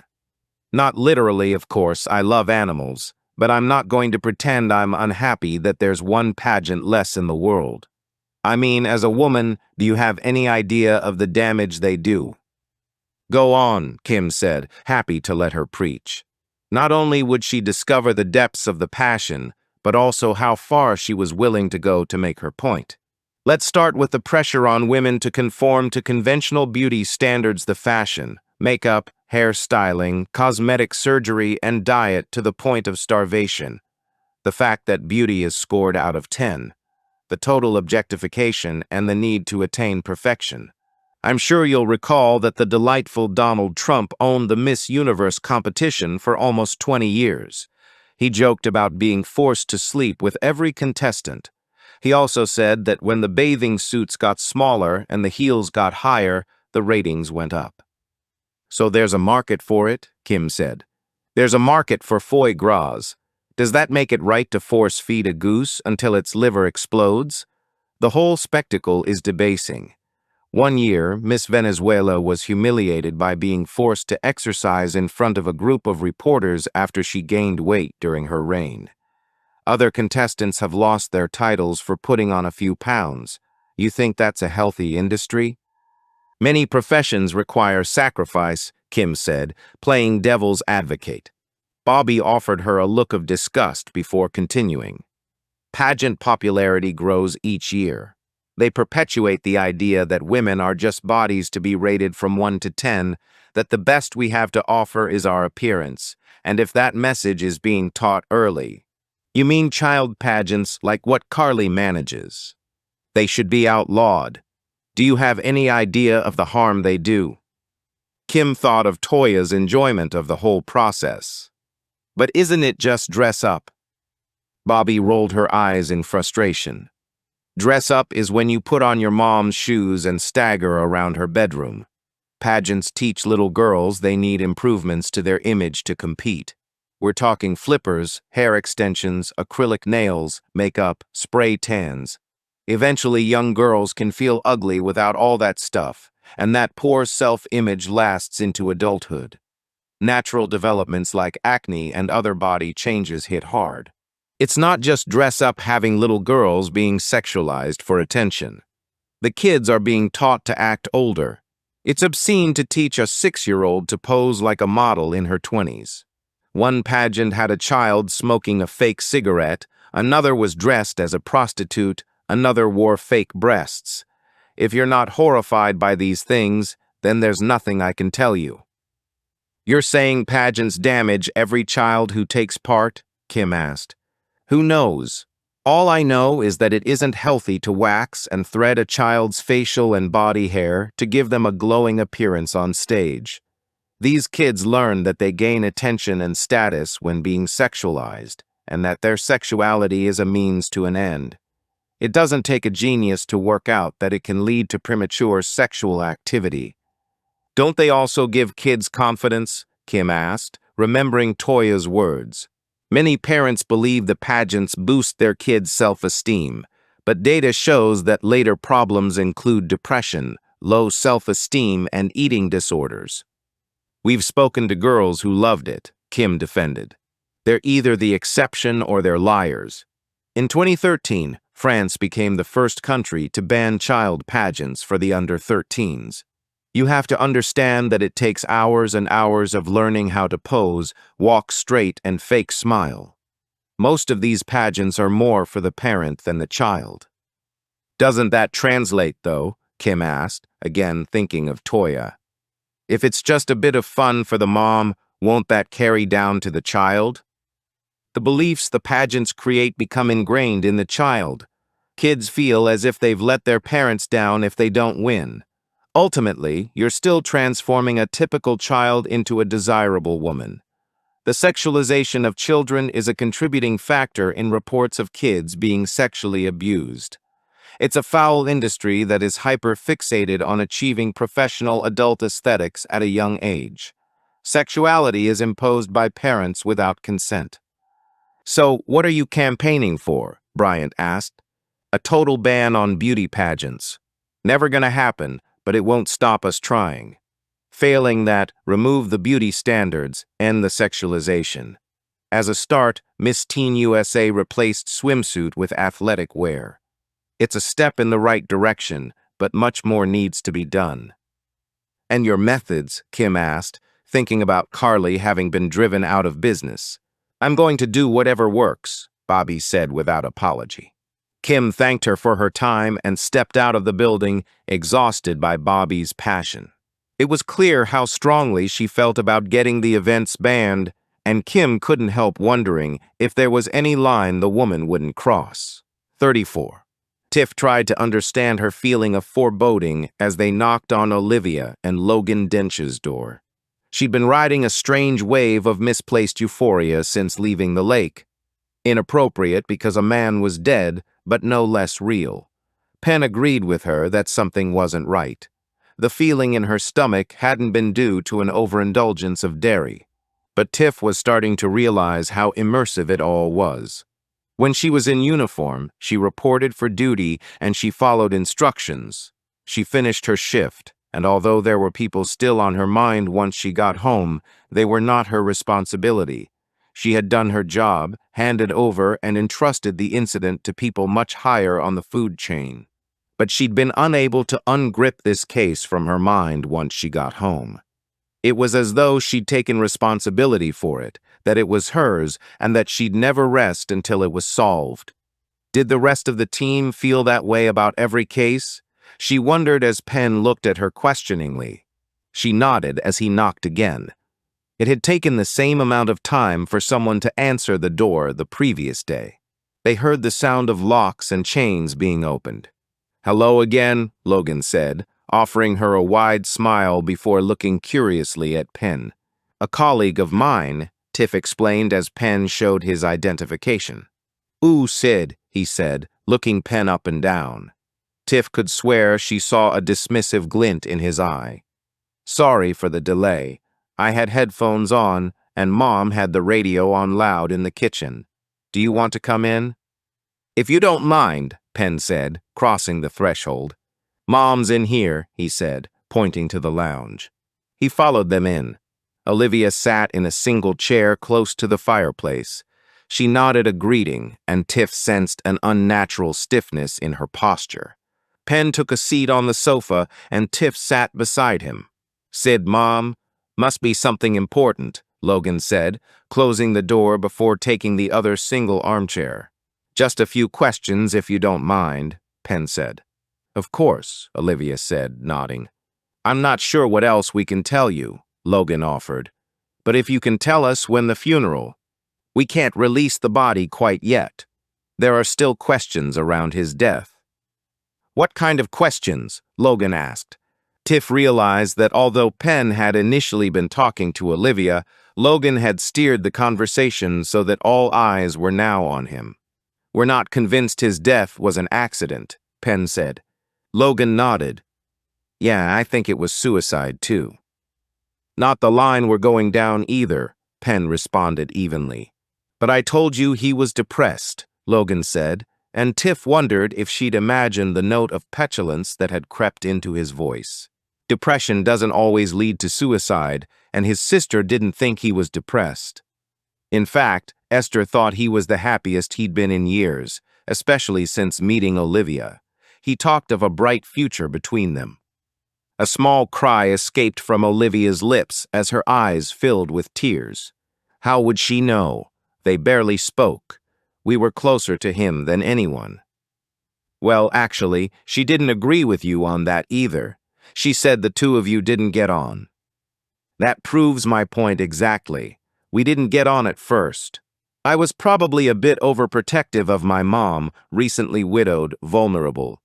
It didn't take long for me to see he was genuine. I really liked the guy, didn't I, Mom?" Yes, that's right." Tiff turned towards Olivia.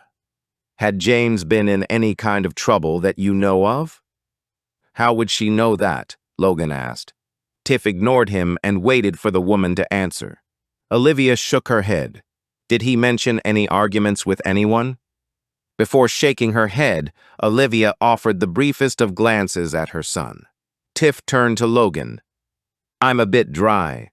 Any chance of a glass of water?" "Sorry, water's off. Burst main half a mile away." Tiff hid her frustration. This kid was not going to let them speak to his mother alone for even a minute. "Had James received any strange phone calls or visits?" Pen asked. "Nothing while he was here," Logan answered. "Logan, I'd really like your mom to answer." Olivia shook her head before Logan stood up abruptly. "And I'd really like you both to leave.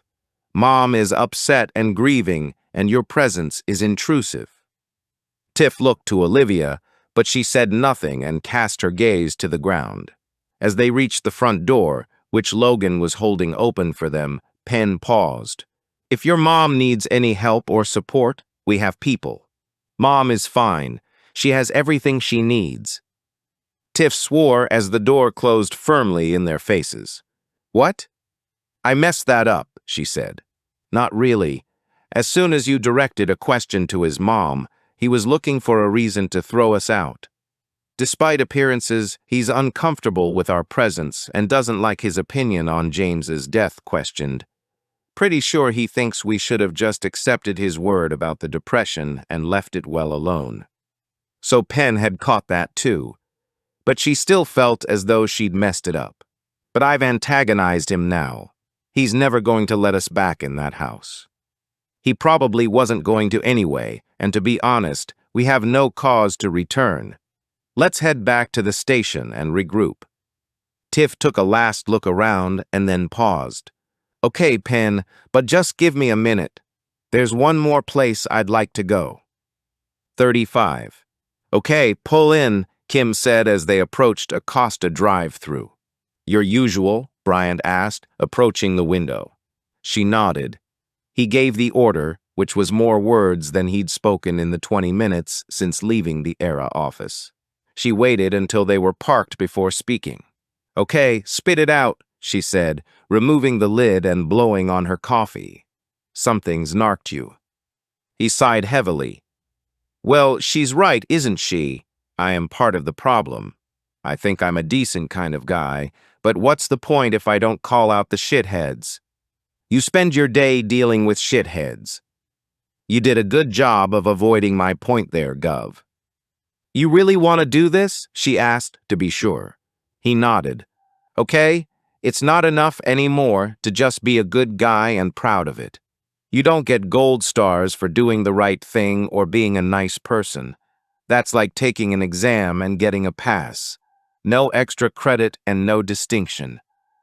"What more can I do?" he asked, and she felt for him. Being 12 years her senior, he had grown up on a staple diet of comedies full of racism, sexism, and offensive content. He'd adapted since, and his strong moral compass guided him well.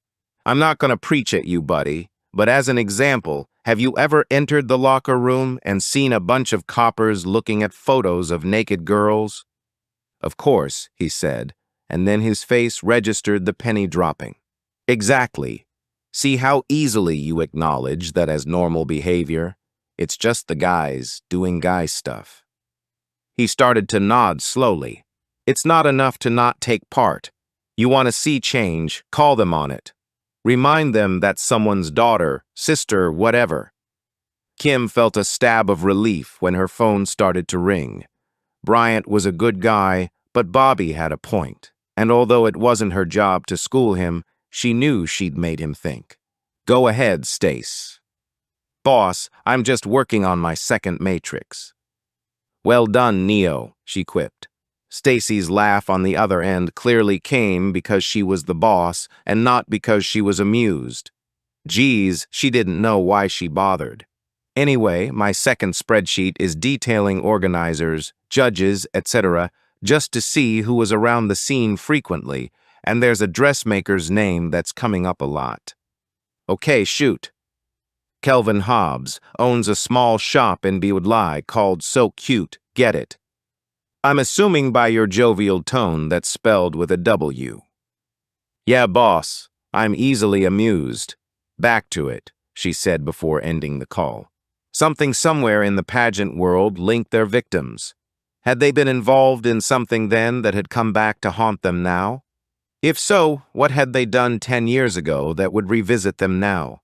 Was it something to do with their daughters, someone else's child, the competition, rivalry? With those questions in mind, it made sense to start talking to some of the people who had likely dealt with their victims back then. 36. A bell tinged above them as they entered the premises of So Cute in Buadlai. A man sat side-on to them in front of a top-of-the-range Singer sewing machine. It appeared that the shop space was divided into two halves. To the left were small garments with sales tags on, and to the right were garments which looked like alterations hanging on a long rack. "Kelvin Hobbs?" Kim asked, taking a step forward. There was no reception or desk, so it was unclear where shop space and workspace divided. "I am he said, standing. "Got time for a chat?" she asked, holding up her ID. "Oh my, about what?" "Our current investigation." "Well, of course. Do you prefer downstairs or up there?" he asked, pointing out back. Kim looked past him. "Why, what's up there?" "My flat." "Down here is fine," she said, looking towards the front door. She didn't want their chat to be constantly disturbed by the tinging of that bell. "Almost the end of the day anyway," he said, walking past her. He turned the sign to closed and locked the door. She guessed him to be mid-40s from his face, but a bald patch that he was valiantly trying to cover aged him by a further 10 years. He was wearing knee-length shorts and a colorful t-shirt. "Bear with me," he said, heading out back. He returned with a couple of metal chairs. "There, that's better." "We understand you're well connected in the pageant world," she said, taking a seat. "Oh, not anymore. 10 years ago, maybe." You may still be able to help us, Mr. Hobbs. Kelvin, please, he said, holding up his hand. The only Mr. Hobbs I know disowned me when I made my first dress, but that is a whole other story. Okay, Kelvin, we understand that you were chief dressmaker to the pageant girls back in the day. I was indeed, he said proudly before letting out a long sigh. I was very much in demand. Couldn't keep up with orders. I was turning people away, he finished wistfully. Do you miss it? Bryant asked. Sometimes. I got to meet such a lot of lovely little girls. Not all of them. Some were brats, proper spoiled little madams. What about the mums? Kim asked. Oh, all of them were brats, he said and laughed, leaving Kim to wonder if he was serious or not. What drew you towards the industry? Kim asked, wondering how exactly that happened. Was it a detour from another career or what he had always dreamed of doing? Oh, I'd loved reading about pageants since learning of the medieval May Day celebrations. The what? Kim asked. That's where they date back to. A May Queen would be chosen from a procession. Beauty contests became more respectable with the first modern Miss America in 1921. They developed over the years, but the majority were for young, unmarried women. I used to watch all of the big four: Miss Universe, Miss World, Miss International, Miss Earth. The smaller ones that feed into these aren't normally televised, but the big ones are quite the visual spectacle. How about child pageants? She asked. Well, the modern child beauty pageant emerged in the 60s in Miami. I think the first Little Miss America began at an amusement park in New Jersey, but that was for the 13 to 17 age range. How many ranges are there? However many the organizers can include to make as much money as possible. Explain, Kim said. She hadn't known it was that complicated. She figured kids turned up, put on their sparkles, got judged, and went home. I've been at pageants where they have as many as 8 age ranges, the youngest being 0 to 11 months and the oldest being 16 to 18. How does that make the organizers more money? Bryant asked. Surely it's the same number of competitions. Kelvin shook his head. The ranges are announced ahead of time. Parents see less competition for their child if there are many age ranges. Imagine if you had 1-year-olds competing with 4-year-old kids. Then when you add up the entrance fees for each category. Hang on, don't you just pay to enter the competition? Kim asked, starting to wonder just how much money was involved. Ha, no chance. Each category is usually a separate entrance fee, so there's talent, outfit of choice, sportswear, theme wear, evening wear, decade wear. They all cost money to enter, and you can't get the big prize unless you enter them all. Kim said nothing, indicating he should continue. The supreme titles are only available to girls who have entered every category, and then a Grand Supreme is crowned. That's the title with the money, big prizes, scholarships. All the things that help to make the investment worth it. Investment, she asked, making no attempt to hide her incredulity. That was a word that belonged in sentences with houses, savings schemes, jewelry, perhaps Star Wars collections, but certainly not beauty contests. Of course, many parents feel the expenditure will be recouped and multiplied in the future from modeling contracts, acting, or even presenting work. Pageants are raking it in from parents who want to give their children the best chance of a bright future, but so are all the subsidiary services. In America alone, they have over 250,000 pageants, and the industry is worth $20 billion. We don't have the same numbers here, but it's growing in the UK every year. What's an average spend per pageant? He laughed. Oh my goodness, there are too many variables. A lot depends on whether it's glitz or natural. Her blank expression earned her a dramatic eye roll. Natural only allows lip gloss and mascara. How natural was lip gloss and mascara on a 6-year-old? Kim wondered. But the money is in the glitz. You're looking at the cost of hotel rooms, professional makeup artists, coaching fees. A good pageant dress can cost up to £8,000. Kim balked. Her entire wardrobe wasn't worth that. There are families that have gone into debt, even lost their homes chasing the big prizes. Don't get me wrong, the kids deserve it. Training includes long hours and strict daily routines. Some are pushed beyond their limits and denied necessary rest. There are private coaches and pageant schools popping up around the country. It's a growing economy. I'm waiting to hear about the fun, Kim said. It's not really about that. It often starts that way, but the attitude of the child is often dictated by the parents. Again, Kim found herself thinking of Toya, who had been having a great old time. Kim didn't doubt that for a minute. When she'd spoken of those times, a natural joy had appeared to spread over her face. She'd said she'd loved it all, and Kim believed her. What she wasn't as sold on was the girl's reason for leaving. There was more to that story than she'd been told. The dressmaker continued. I've been at pageants where contestants have put itching powder in their rival's dress. I've seen girls distraught because their dress has been cut up. I've seen clothing and underwear missing, basic bullying. Sounds pretty toxic, Bryant observed. It can be. It all depends on the parents. Some have been known to send presents to the judges to curry favor. Many moms target the biggest competitors with gossip and criticism. Kids have been disqualified due to the behavior of their parents, but few people take it as far as Wanda Holloway. Kim shrugged to indicate she had no clue. Wanda Holloway was a Texan woman who, in 1991, hired a hitman to kill the mother of her daughter's rival for the cheerleading squad. I know that's not quite the same, but close enough, Kim thought. Why not try and kill the kid, though? Bryant asked. Ooh, it takes a seriously sick person to kill kids. The death of a parent is often enough to disturb your focus, throw you off your game. You probably dealt with quite a few of the mothers when making dresses, Kim said. Well, of course, they were my bread and butter.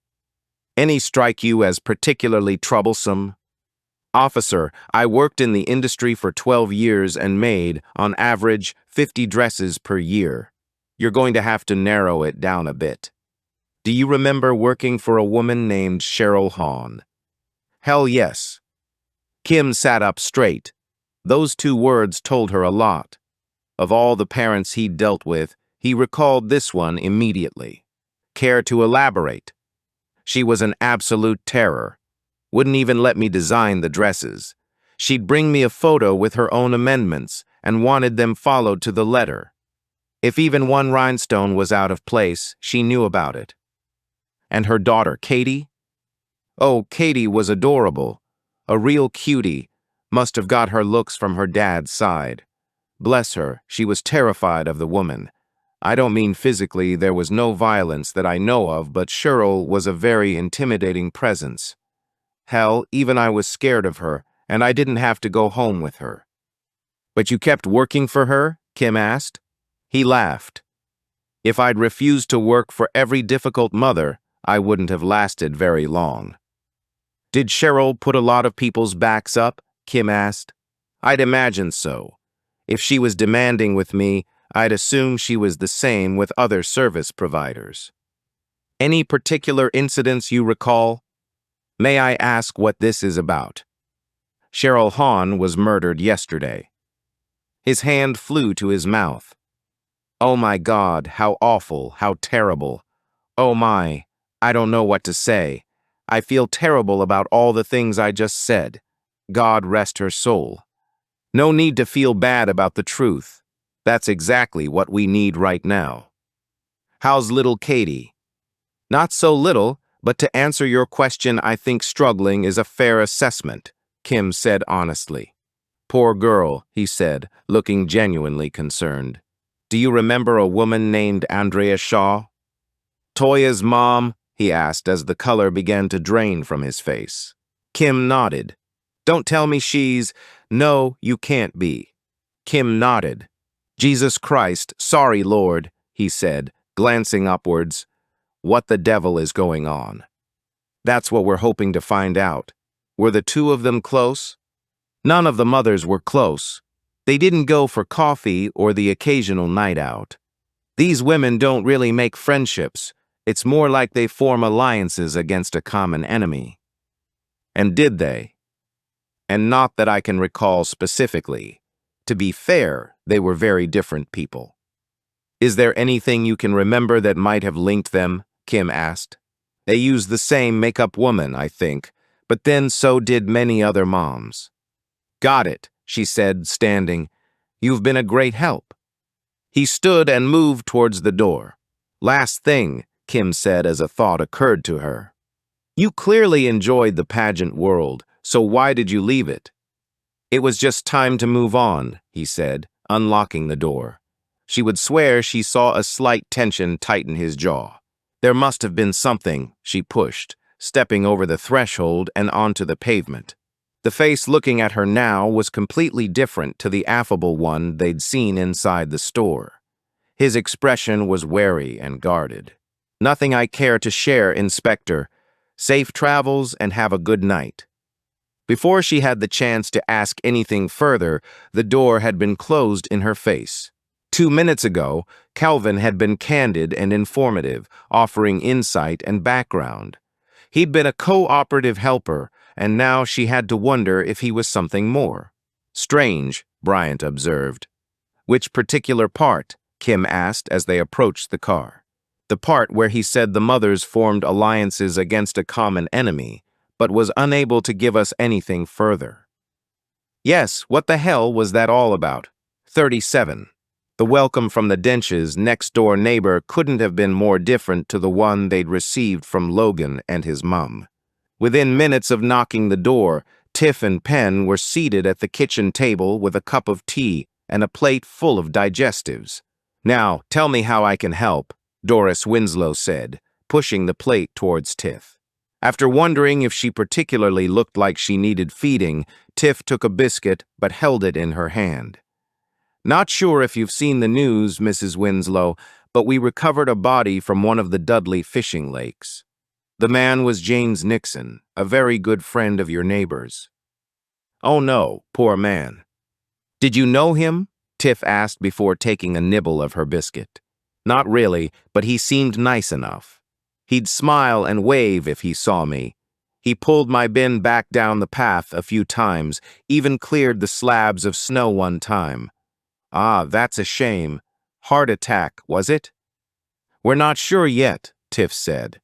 It was the response she'd expected, but that wasn't the reason for the visit. Mrs. Winslow continued. My Derek died of a heart attack. Fitter than a butcher's dog he was, but it still got him. Buying a loaf of bread he was. All we wanted was a bit of toast, but right there in the supermarket he keeled over and died. They chunked him, she said, making a motion with her hands that Tiff guessed was meant to be a defibrillator. But it was no good. That was Derek. Once he made his mind up, that was it. Tiff wasn't sure how much control the man had, but the woman's chatting had given her time to eat her biscuit. Olivia seems to have thought the world of James, Tiff said, bringing the conversation back. Oh, I think she did in her own way. She'd been through the mill with her husband. Lost him to cancer, but it wasn't for the want of trying. If anyone could have prevented his death through passion and commitment, it would have been Olivia. She refused to take a break, wouldn't leave his bedside. She even set up a mattress next to his sick bed so that he wouldn't be alone. It must have hit her hard when he died, Penn offered. It's no easier when you know it's coming. There's still that point where 1 minute they're there and the next they're not. The boy was a big help to her, though I think he was relieved when James came around. Took some of the pressure off him. James made her laugh. They were good friends, and he was helping her heal. Tiff realized that with a woman like Doris Winslow, she didn't really need to ask questions. It was none of my business, but I think it was a bit soon for anything serious. Her heart was still with her husband. James going away was the final straw, and now poor Logan has to deal with it all on his own.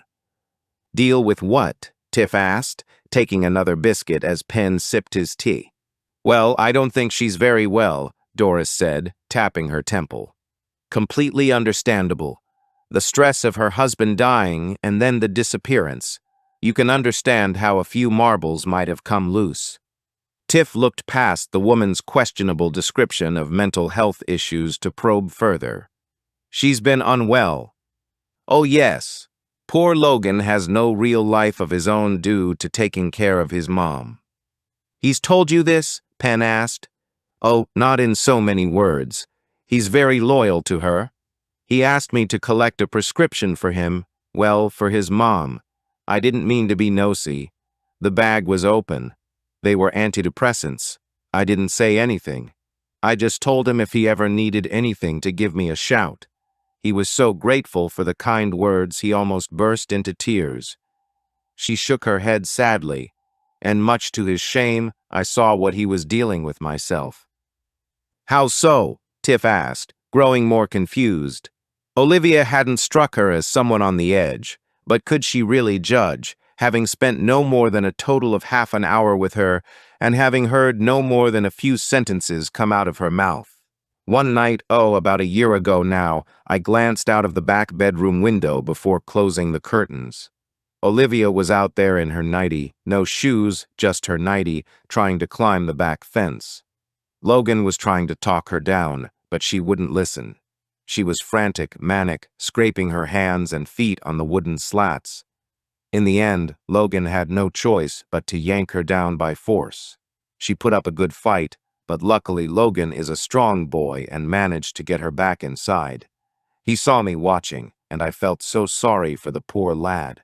He popped round for a cuppa the next morning and explained she'd been forgetting to take her tablets. I offered my help, and he asked me for two things, she said before taking a sip of her tea. They waited. He asked me not to share what I'd seen with anyone. He was scared the doctor would insist on sending her to an institution, and it would kill her being away from all the memories of his dad. He really felt she could do better on her own with more time. The boy was beside himself with worry. Of course, I was happy to keep it to myself. No one else's business. And the other thing, Penn asked, finishing his tea. He asked if he could pop round now and again when she was sleeping, just for a bit of a break and a chat. Of course, I told him he was welcome any time. And does he? Oh yes, he comes round every couple of weeks. Tells me about the jobs he's doing next door and apologizes for the noise he makes sometimes. He's a good boy and doesn't complain about how much care his mom needs. The woman continued waxing lyrical about Logan's numerous good qualities. For a few minutes, they listened politely before thanking her for her time. As she headed for the car, Tiff took one last look at the home of Logan and Olivia Dench. She had one question. What the hell was going on in that house? 38. Olivia stared at the road long after the car had pulled away. She'd seen the police officer glance back at the house with a question in her eyes, but she hadn't dared pull back the heavy net curtain. Logan had used rolls of thin Velcro to secure the curtains down both sides and along the bottom. If she broke the seal and was not able to reattach it exactly, he would know. Part of her was praying that the constable had realized there was something wrong, but why would she? No one would ever believe what her life had become. The young constable could never have guessed that Logan had put her in the single chair, so she couldn't touch or nudge anyone to give them a signal. He had then seated himself directly opposite, so he could see her expression at all times. And she had complied. She'd had 2 police officers within feet of her, and she hadn't said a word. She knew they'd never believe her. They'd never just take her away and protect her from her son for the rest of her life. She had no proof of the things he'd done and no witnesses to any of it.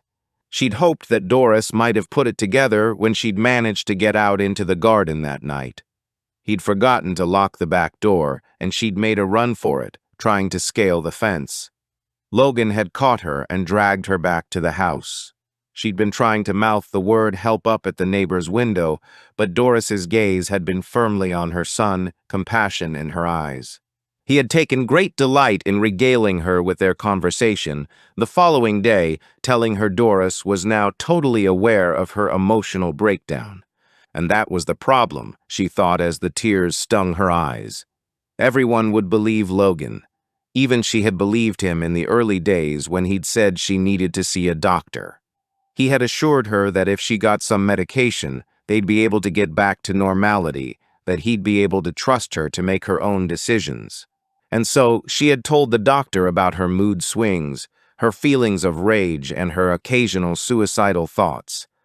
Things that Logan had told her to say to get the drugs that would bring back normality. It had worked.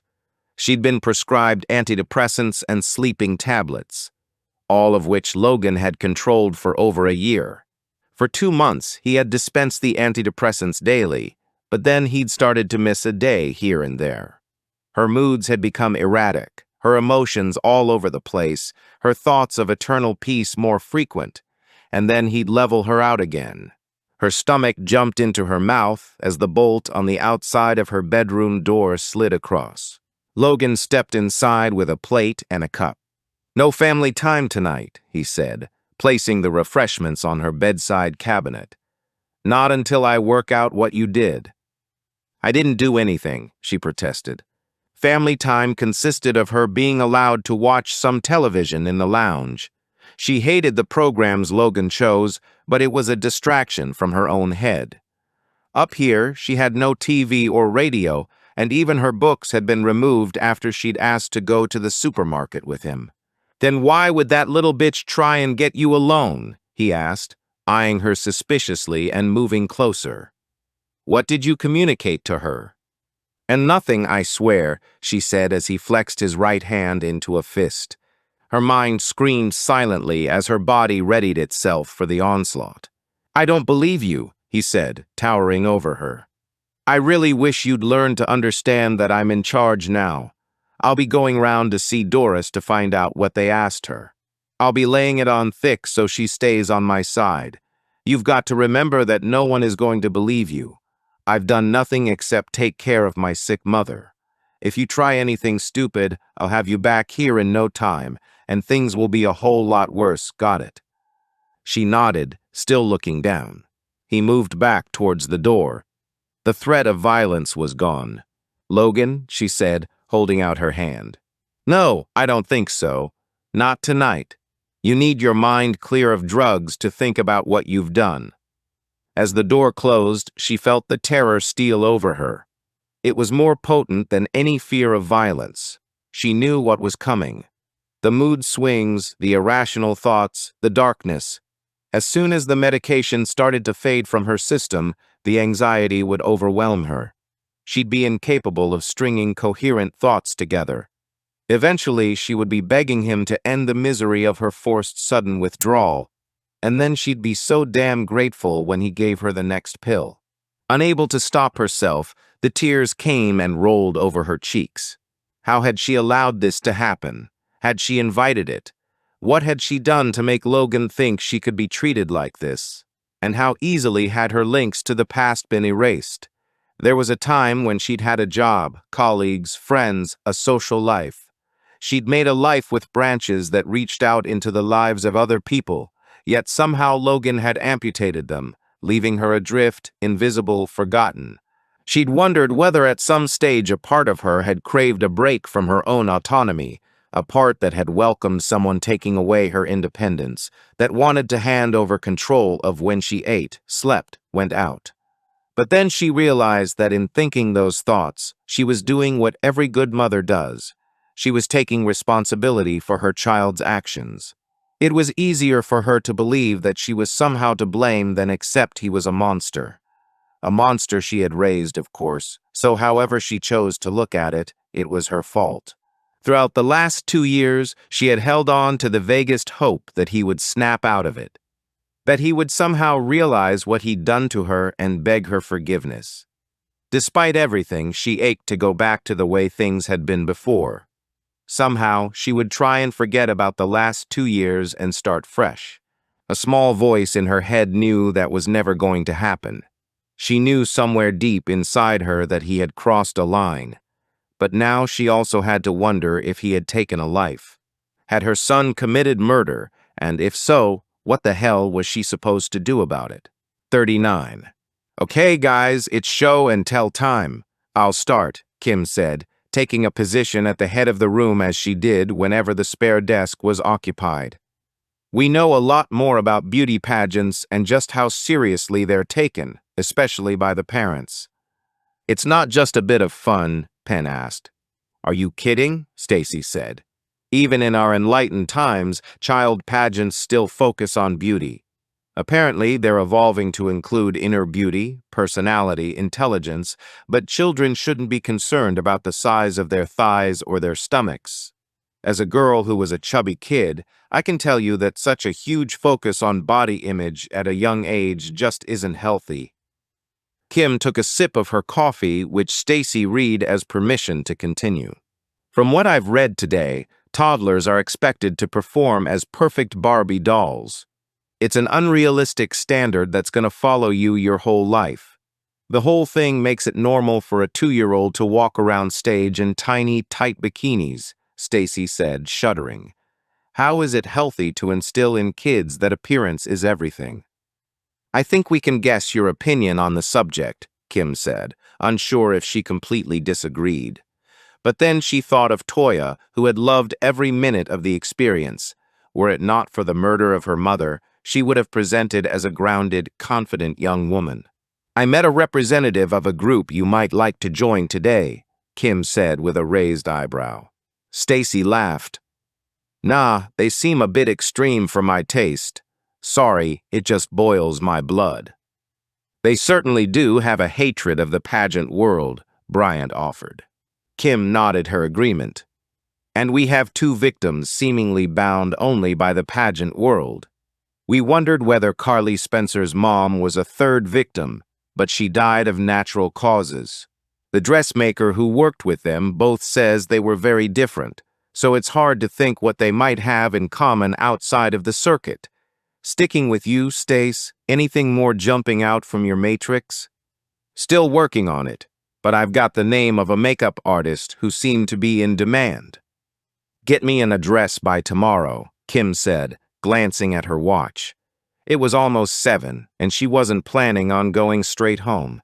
She moved her gaze between Penn and Tiff. Progress from you two. Tiff looked to Penn to speak. Something not right, boss. The post-mortem is being rushed through costs. No one is making any noise. He ain't Keats, that's a fact. Kim said nothing and waited for the question to come. Penn didn't like people doing half a job. Boss, what are your thoughts on asking for a second opinion? And there it was. It's not going to be a popular request with our Sandwell colleagues, but if you think stuff is being missed, it's an option. What about suspects? Weird dynamic between the victim's girlfriend and her son, for sure, Penn said, echoing the sentiment that had caused Tiff to question it in the first place. Okay, stay with it, but keep me updated, she said, folding her arms. And on to other matters. Do we have a viable talent for Sunday night? As inconsequential as the subject might seem to her team in the face of the cases they were working, Woody wasn't going to budge on them coming up with something. No answer. Are we seriously saying that there's not one talent amongst us? You don't think Woody might give us a pass? Stacy asked hopefully. I mean, double murder and all that. You don't think every other department is just as busy as we are? Kim asked, dashing her hopes. Couldn't you train Barney to do a few tricks? Bryant asked. Have you met my dog? Not even for an apple, Bryant pushed. He just about tolerates my presence for an apple, so you can forget anything more. Still nothing from the rest of her team. Ideas, people. We're running out of time. Now get lost, and I'll see you all tomorrow. Except you, Tink, you can stay. Everyone else filtered out of the room, leaving the young constable with a pensive look on her face. Geez, Tink, you've done nothing wrong. Now tell me what's up. Nothing. I'm fine, she said, adopting what Kim had come to know as the too bright smile. You didn't talk once in the catch-up. You've been in our briefings before, and you usually have no trouble speaking up. You're not out of your depth here. You brought this case to us, and now you get to run with it. Understand? I do, but how do you do this every day? How do you switch off? It's so intense and so important. Kim smiled. We all have our ways. It is a pressurized job, Tink. You work for the victim, you work for the family, people are grieving, they're looking to you. You have to find a way to let the pressure out. Many a detective has succumbed to alcohol or drugs to ease the pressure. It doesn't help and just gives you a whole new set of problems. Some of us go home and mess with motorcycles. Some of us run around a rugby field when we really have no business doing so. Stacy immerses herself in World of Warcraft, and Penn does God only knows what. You have to find an outlet that works for you. Got it, Tiff said, standing up. One more thing, Kim said as she got to the door. You rely on your team. You use their strengths and weaknesses, and you share your frustrations. You lean on each other clear. Now the genuine smile showed itself. Tiff waved and headed out the door, and Kim readied herself to leave. Unlike her team, she wasn't heading straight home to unwind. There was another lost soul she wanted to check on. 40. Kim pulled up outside the building in Pedmore as the landlord was exiting the property. He smiled and held the door open for her. Hope this isn't some kind of party. Excuse me, Kim said, moving past him. She already has a visitor, so just mind the noise. Understood, she said, while thinking 3 people hardly constituted a nuisance level of noise. Kim was interested to see who else was visiting Katie Hawn, and if they were doing so for the same reason she was. The door was opened on the first knock, and not by the person she was expecting. Are you fucking kidding me? She exploded. Hey, Inspector, fancy seeing you here, Tracy Frost said with a wide smile. Frost, get your arse out of here right now. Well, I would, but Katie's making me a cuppa. Wouldn't want to appear rude. You joining us? Kim barged past her and headed straight for the kitchen. Katie's face registered her surprise. Inspector, what are you? Katie, I suggest you ask this woman to leave. You do know who she is. Katie nodded. She's a reporter for the Dudley Star. And you're happy to talk to her? I have nothing to hide. You confirmed that. All the same, you don't want to offer any details to this poor excuse of a... I can hear you, Frost said from behind. Kim ignored her. Katie, she has a habit of twisting whatever you say to suit her own. Still hearing you, Frost said with amusement in her voice. Many people were now savvy to the promises journalists made. Phrases like, get your side of the story out there, or I can help you control the narrative were nothing more than ploys to get across the threshold and exploit someone's unfortunate circumstances. I haven't said anything to her yet, and she promised there'd be no tricky questions. I bet she did, Kim said, removing her jacket and nodding towards the kettle. And yes, I'd love one. I'm sure no one will object to me sticking around. Of course, Katie said, turning back to the kettle. If she hadn't known Frost so well, she wouldn't have noted the flash of annoyance that passed over her features as she sat down. I have nothing to hide, Frost said, taking out her notebook. Except ethics and a conscience, Kim thought as Katie placed 3 drinks on the table. Although the more objective part of her mind did know that wasn't strictly true. There had been occasions over the years where Frost's moral compass had got the better of her, and she'd behaved like a decent human being. But finding her here like this just confirmed to Kim that she was still prepared to act a certain way to get a good story. No wonder the reporter was irritated that Kim had turned up, and she was glad her visit had been so well timed. Kim took a moment to assess both Katie and her surroundings. The woman looked pale and tired, and like she was wearing clothes a size too big for her. There was no lingering aroma of cooked food and no plates or utensils scattered around. Kim felt her reservations grow. Katie wasn't up to this meeting. She was barely awake, certainly not alert, and she had no fuel to power either her body or her mind. Kim sat back and folded her arms as Frost switched on her dictaphone. Okay, Katie, first I'd like to say I'm sorry for your loss, and if there's anything you need, just let me know. If you want to stop, or if there's a question you don't want to answer, just let me know that too. Kim groaned internally at the sincerity in her voice. She was very good, but Kim knew that if Katie refused a question, Frost would just find another way to ask it. She was pleased that she'd taken the time to stop by. She crossed her ankles beneath the table and settled in for the long haul. Half an hour and 3 empty cups later, Kim realized that her focus had shifted from the reporter to Katie.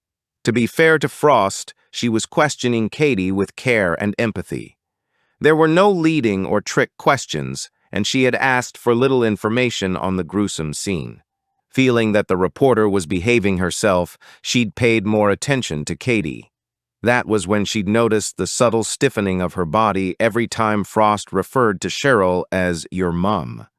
Each question that contained those words was making Katie more and more uncomfortable. And then, as if by magic, the real Frost put in an appearance. "And were you treated okay by the police?" Katie nodded. "Any issues in the custody suite?" "Okay, I think we're done," Kim said, looking to Katie for confirmation. She nodded wearily, and Kim could see how tired she was. When all was said and done, she'd had a traumatic and exhausting 48 hours. "You've got enough, Frost." The reporter shot daggers her way, but she was lucky to have what she did. "You've got my number, Katie," Frost said, putting her dictaphone into her bag. "Anything you need, give me a call." "Thanks," she offered weakly. With a final side eye at Kim, Frost let herself out the front door. "So, how are you really?" Kim asked, once they were alone. "The honest answer is empty," Katie said, rubbing at her head with her hands. "It really feels that all this happened to someone else. A part of me is sure that if I go over there, she'll still be alive." "Katie, can I ask you a question?" Kim said. "Of course." "Did you resent your mum for the pageant years?" Katie didn't appear surprised by the question, but Kim had still detected that slight stiffening at the mention of her mum. "Sometimes, but I resent her more for being a heartless, selfish bitch." "Katie, I'm tired, Inspector." The wall was back up, and Katie was positioned safely behind it. Kim stood and reached for her jacket. "May I ask you one question before you go, Inspector?" "Of course." "When can I have the house back?" Kim hid her surprise. "I'm not sure how much longer forensics will want it, but most likely just another few days." "Just time to pack," she said, following Kim to the door. "You want to move back in?" "Of course. It's my home." "We'll let you know," Kim said, stepping outside. Katie thanked her and closed the door. Despite Judith's advice, it looked as though Katie was unable to leave the past behind her. According to the neighbor, Katie had still visited Cheryl, if not often, at least regularly. She had not been able to sever that tie with the only family member she had. Kim guessed that moving back into the family home reflected that same need for familiarity. "So what's going on, Stone?" Frost asked, appearing from behind a conifer tree. "Jesus, are you trying to give me a heart attack? Why the hell are you still lurking around?" "Figured you'd be out soon enough. So what's the story?" "About what?" Kim asked, heading for her car. "Her mum. There's something more there." "You mean apart from her mother being brutally murdered and Katie being the one to find her? That not juicy enough for you?" "Not when I know there's more." "Like trying to get details on something that happened at the station?" Kim asked, referring to the low blow. "Hey, I wouldn't be doing my job if I didn't chance my arm a little bit." "Well, use your arm to write a decent piece and get out of my way." Frost stepped aside and Kim got in the car. She still hadn't started driving by the time Frost had hobbled out of sight. The reporter's instinct wasn't wrong about Katie and her relationship with her mum. It appeared to be formed of many layers. But that had nothing to do with the reasons for Kim paying her a surprise visit. Her concerns were twofold. On the one hand, she wanted to ensure the woman was okay. A part of her wished she could have kept Katie at Bushy Fields to get help, but she couldn't. She was an adult who could take care of herself. But there was something unnerving about being in Katie's presence. Subtle mood changes that happened frequently. Every conversation left Kim feeling that the woman was one wrong question away from a meltdown. She was also certain there was something about Katie and her mother that they didn't yet know. 41. Kim refreshed her phone as her team started to file into the squad room. It was 3 minutes to 7, and she wanted to see Frost's article about Katie Hawn the second it landed. The time she'd spent with Katie the night before had unnerved her and got her thinking about mother and daughter relationships far more than she was comfortable with. She'd removed her own experience from the analysis. Having a schizophrenic mother who was hellbent on killing both you and your twin brother was an exception and not the rule. From what she knew of her team, Stacy had an incredibly close relationship with her mom, and they talked about almost everything.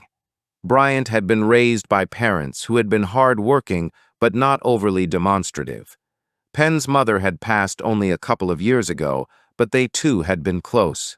Katie had wished her mother dead with such a deep passion that she had actually thought she was responsible for her murder when she'd found her body. Yet despite that rage, she was eager to move back to the family home instead of forging ahead with the independent life she was starting to make for herself. It just didn't make sense to her, but she had to let it go. Whatever her concerns about Katie's mental health, the woman was an adult and no longer in need of her attention. She refreshed her phone once more before heading out to the squad room.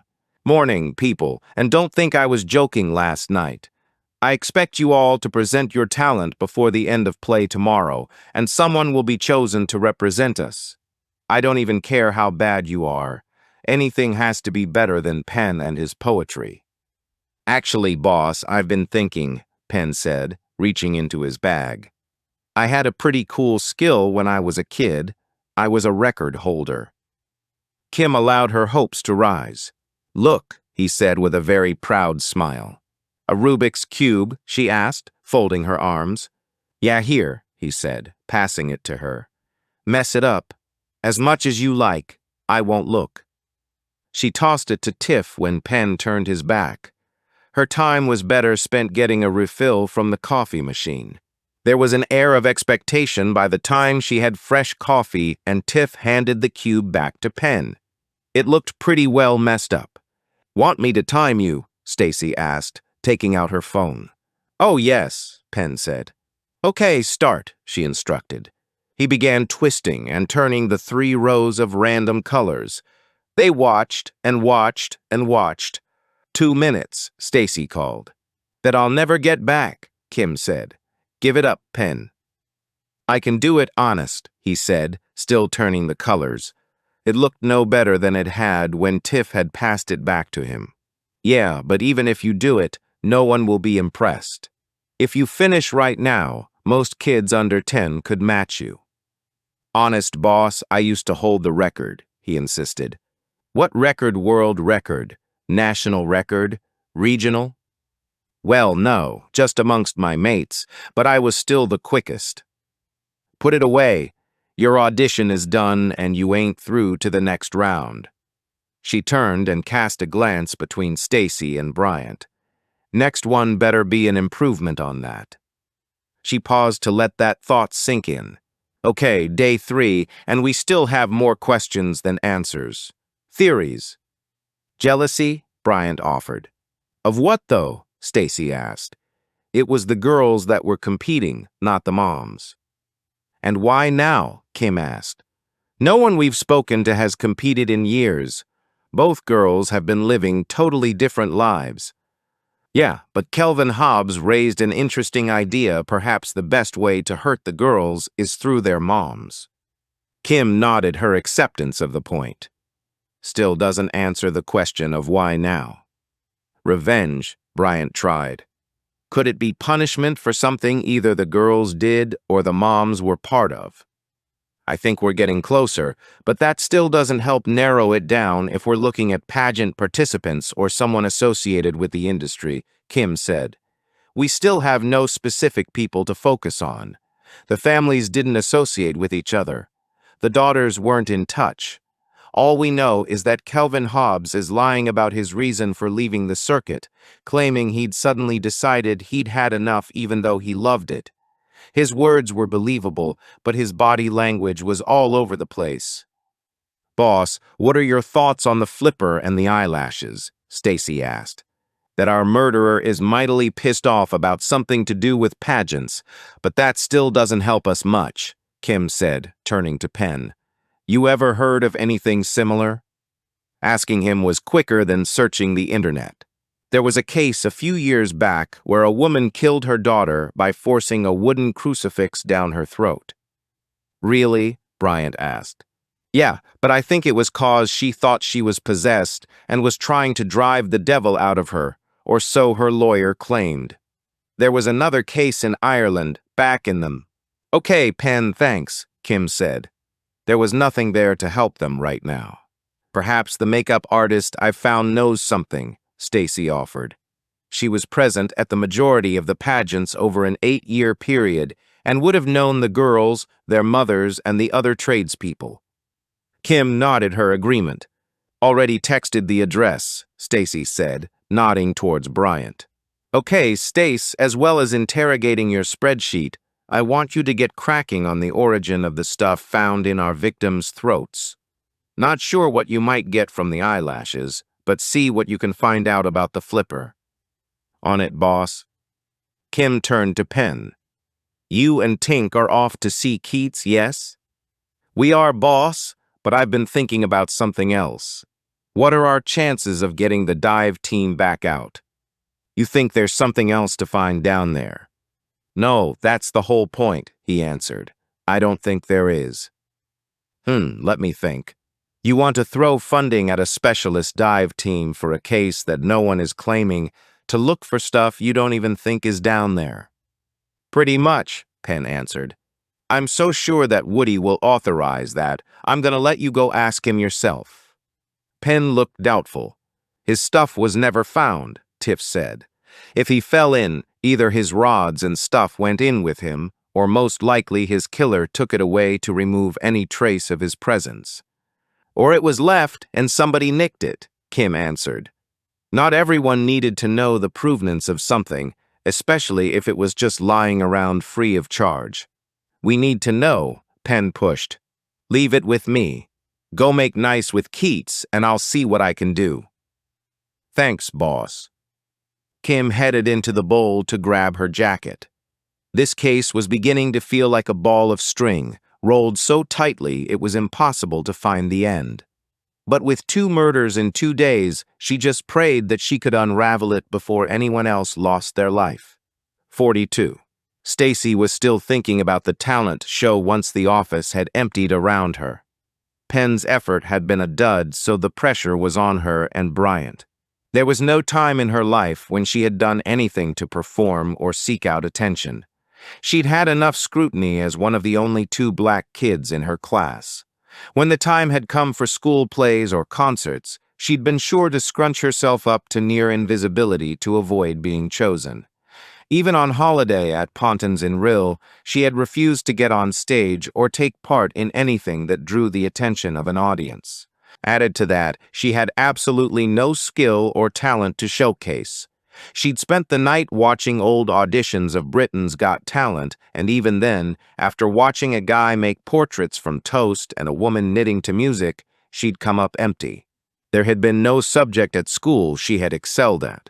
"Ooh, hang on," she said to an empty room. There had been one thing at which she'd beaten every other girl in her street. Whether or not she could still do it remained to be seen. But she had something to demonstrate, which was all the boss had demanded of her. A quick trip out at lunchtime, and she'd be good to go. "Okay, Flipper, where are you?" She opened the folder holding the pictures Mitch had sent to her. He had photographed the fake teeth from every angle and circled a tiny emblem on the underside of the upper right molar. Zooming in, she could make out a P and an S. She turned to Google and told it exactly what she wanted. Her search for baby false teeth manufacturers brought up a dozen or so names. Her attention was instantly grabbed by a company called Perfect Smile, which featured a crown-wearing pageant child on its first page. She scrolled down to the contact details to find they were based in Rotherham. No quick visit then, she thought, dialing the number. The phone was answered by a polite female by the name of Donna, offering to help. "Hello there, this is Detective Constable Stacy Wood at West Mids Police. I wonder if you can help me." "I'll certainly try," Donna said brightly, as though she received calls from the police every day. "I have a denture for a child. I think you call it a flipper. I need to try and confirm the identity of the child it was made for. Okay, if you can just give me the serial number." Stacy had seen no such number on the photos. "Where might I find that?" "It's underneath at the back." Stacy went through every photo she had. "There's no number." "Ah, then we have a problem." "Could the serial number have worn off?" Stacy asked, wondering if there was some kind of forensic procedure Mitch could employ to make it visible. Unlikely. It would take an excessive amount of wear for that to happen. Most likely it predates 2019. "Go on," Stacy said. "We only started engraving and recording numbers a few years ago. All those records are computerized and searchable." "And do you have records for ones you made before that year?" "Well, kind of. We have paper records in the basement." Stacy was trying to hang on to the last shred of hope. "But there are records." "Officer, we produce thousands of flippers every year. Our records prior to 2019 would number somewhere around 20 to 25,000. Even if you had dental records, you'd still have to search to find a match." Stacy thanked her for her time and ended the call. When trying to match up the glass slipper, Prince Charming had at least had a place to start. 43. "Is this your first?" Penn asked Tiff as they headed to the morgue. She nodded. "I've obviously seen bodies, but never a live post-mortem." "You'll be fine," he reassured her. "Keats is a legend." Even more so because he had made the request for the transfer of the body and had also been in contact with Esther Nixon for permission to investigate further. Penn had taken the opportunity of Lynn being on a late shift to educate himself on what happened in a digital post-mortem. He now knew that it was a non-invasive process using CT and MRI scans to develop three-dimensional images that allowed a virtual exploration of the body. One of the first documented studies had been conducted at the Department of Neuroradiology in Germany in 1980, where stillborn and live birth infants had been studied. The technology had advanced since the 80s to include multiplanar reconstructions and high-definition 3D rendering. These days, digital autopsies tried to answer the same investigative questions without actual dissection. Taking everything into account, it was a shift he supported. "Hey, Jimmy," Penn greeted Keats's assistant as he passed through the first set of doors. Jimmy nodded towards the counter and two piles of protective equipment. They worked silently to put the gear on until Jimmy indicated that they were suitable for entry. "Ah, Penn," Keats greeted them, turning towards the door. "What a strange choice you've made for a first date." "I'm Tiff. He knows," Penn said. "He's just messing. No one gets in here without Keats knowing who they are." "Oh, okay. So, Penn, care to explain why you found it necessary to add to my already considerable workload?" "Trust," Penn answered. "In the pathologist or the process?" Keats asked as Jimmy wheeled in the gurney. "Don't really want to answer that." "Wrong answer. It's the process you should distrust the most." "Doesn't digital autopsy have many benefits?" Penn asked, hoping to put his recent research to good use. "Name them." Not sure if he was being led into a trap or if Keats was actually inviting healthy debate, he decided to proceed with caution. It's impossible to preserve the body after dissection. This method lets you gather the findings with non-destructive and contamination-free procedures. Spoken by a man who crammed on the subject last night. I don't disagree, so please continue. It makes it easier to see some areas of the body. Agreed. Data acquisition from some areas is problematic. Continue. Penn now knew for sure that he was being led somewhere. Keats, you're scaring me now. Have you made all your points? I think so. You forgot to mention that it can speed up data acquisition in disasters, but I'll forgive you that one. It's true that bodies can be examined digitally multiple times. However, Penn groaned. Here it came.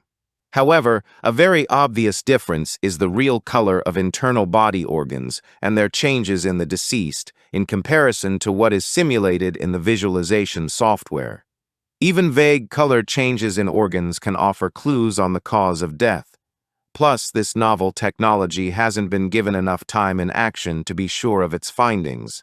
In addition, "Okay, Keats, you got me," Penn said, holding up his hands in defeat. "Oh no, young Penn, a little information is a dangerous thing. You wanted to learn, but you failed to realize the most important fact." "Which is," he asked resignedly, "that there aren't many justice systems around the world who accept digital autopsies in court. So to put it in a nutshell, without dissection, you have no case." He sighed heavily, and unfortunately that may be the situation we find ourselves in with this poor fellow too. Penn waited but sensed it was not going to be good news. "I'm happy to carry out a full post-mortem, but on first inspection, there is nothing obvious to tell us how this man ended up in the water. But the marks could very easily have been made by the body moving around in the water after death. I'm sorry, Penn, but oh, hang on one little minute." He peered down at the man's right hand. Out you go for a second," he said, ushering them towards the door. They stood in the anteroom silently and watched as Keats wheeled over the portable X-ray machine. He positioned it over the right hand. Both he and Tiff watched as Keats pressed a few buttons on the machine and then beckoned them back in. The screen on the wall sparked into life and a skeletal hand appeared. Before Penn had a chance to try and make sense of it, Keats was already pointing. "That's the right thumb, and you'll see we have a fracture of the second phalanx." "The middle one," Penn offered. As far as he knew, fingers had 3 phalanges. Keats offered him a withering glance. "Basic biology, my boy. Unlike fingers, the thumb has only 2 and one of them is broken." Every day was a school day, especially with Keats, but Penn was unsure why the pathologist was looking so pleased with himself. "Could have been an existing injury," Penn said. "Said a man who has never fished," Keats scoffed. "You try operating a fishing rod with a broken thumb." "Never gonna hap." Keats stopped speaking as his phone rang. He listened, frowned, and ended the call. "Jimmy, please put our friend back to bed." As though they were invisible, Keats rushed back to his anteroom and began to disrobe. Penn had a feeling his boss was about to get a call. 44. "Nobody seems to have done particularly well out of the pageant business," Bryant observed as they headed towards an unremarkable area of Dudley. Kim understood his point. The dressmaker to the baby stars lived in a flat above his shop in Budlai, and a sought-after makeup artist lived in a shoddy-looking end terrace with a walk-through meadow for a front garden. Bryant shook his head as he pulled up outside the house. They all had their little pet peeves, and one of Bryant's was the state of people's front gardens. He hated being badgered into doing his own, but he did understand Jenny's insistence on keeping it tidy. "One sec," Kim said as her phone tinged a notification. It was the one she'd been waiting for. Frost's article was live on the Dudley Star website. She clicked in and began to read. Bryant peered over and, seeing what had her attention, sat back and waited in silence. Kim read the piece quickly, looking for sensationalism or the inclusion of unnecessary gruesome details. She found none.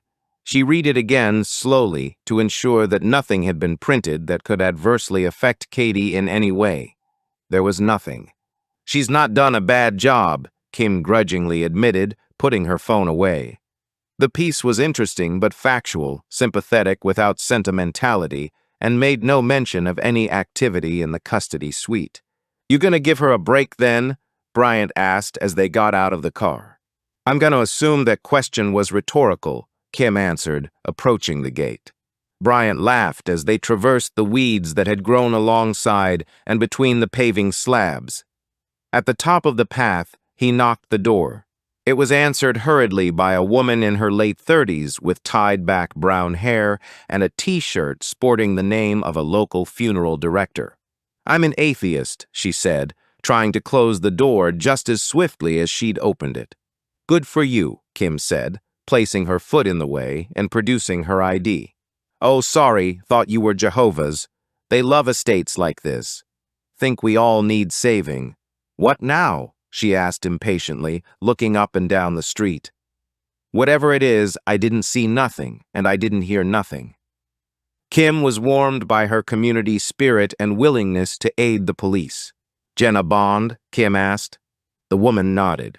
"Then it's you we need to speak to."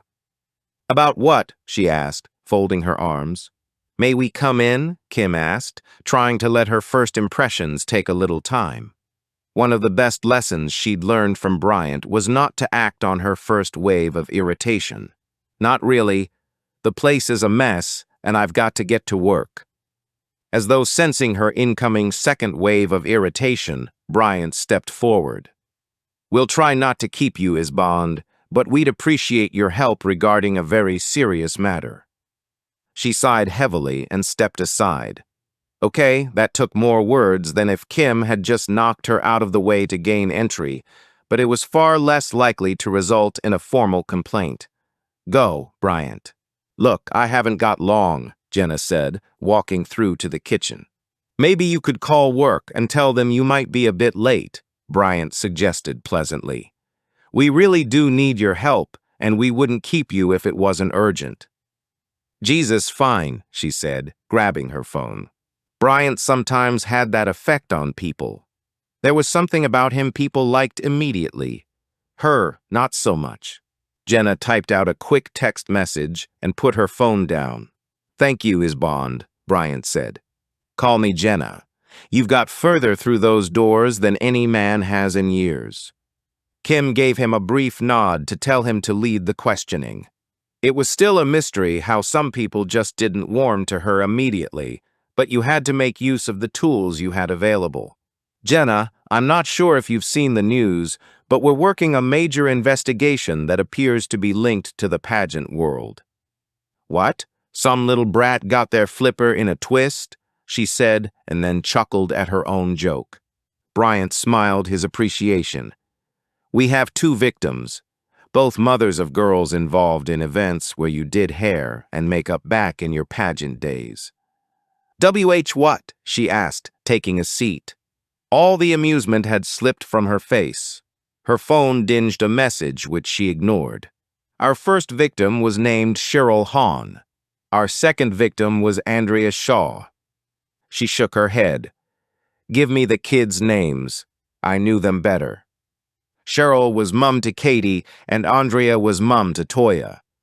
"Oh, ooh," Jenna said, frowning. Kim's mouth wanted to open, but part of the point of letting Bryant lead sometimes was to get the best information. She had to trust that he'd ask the right questions.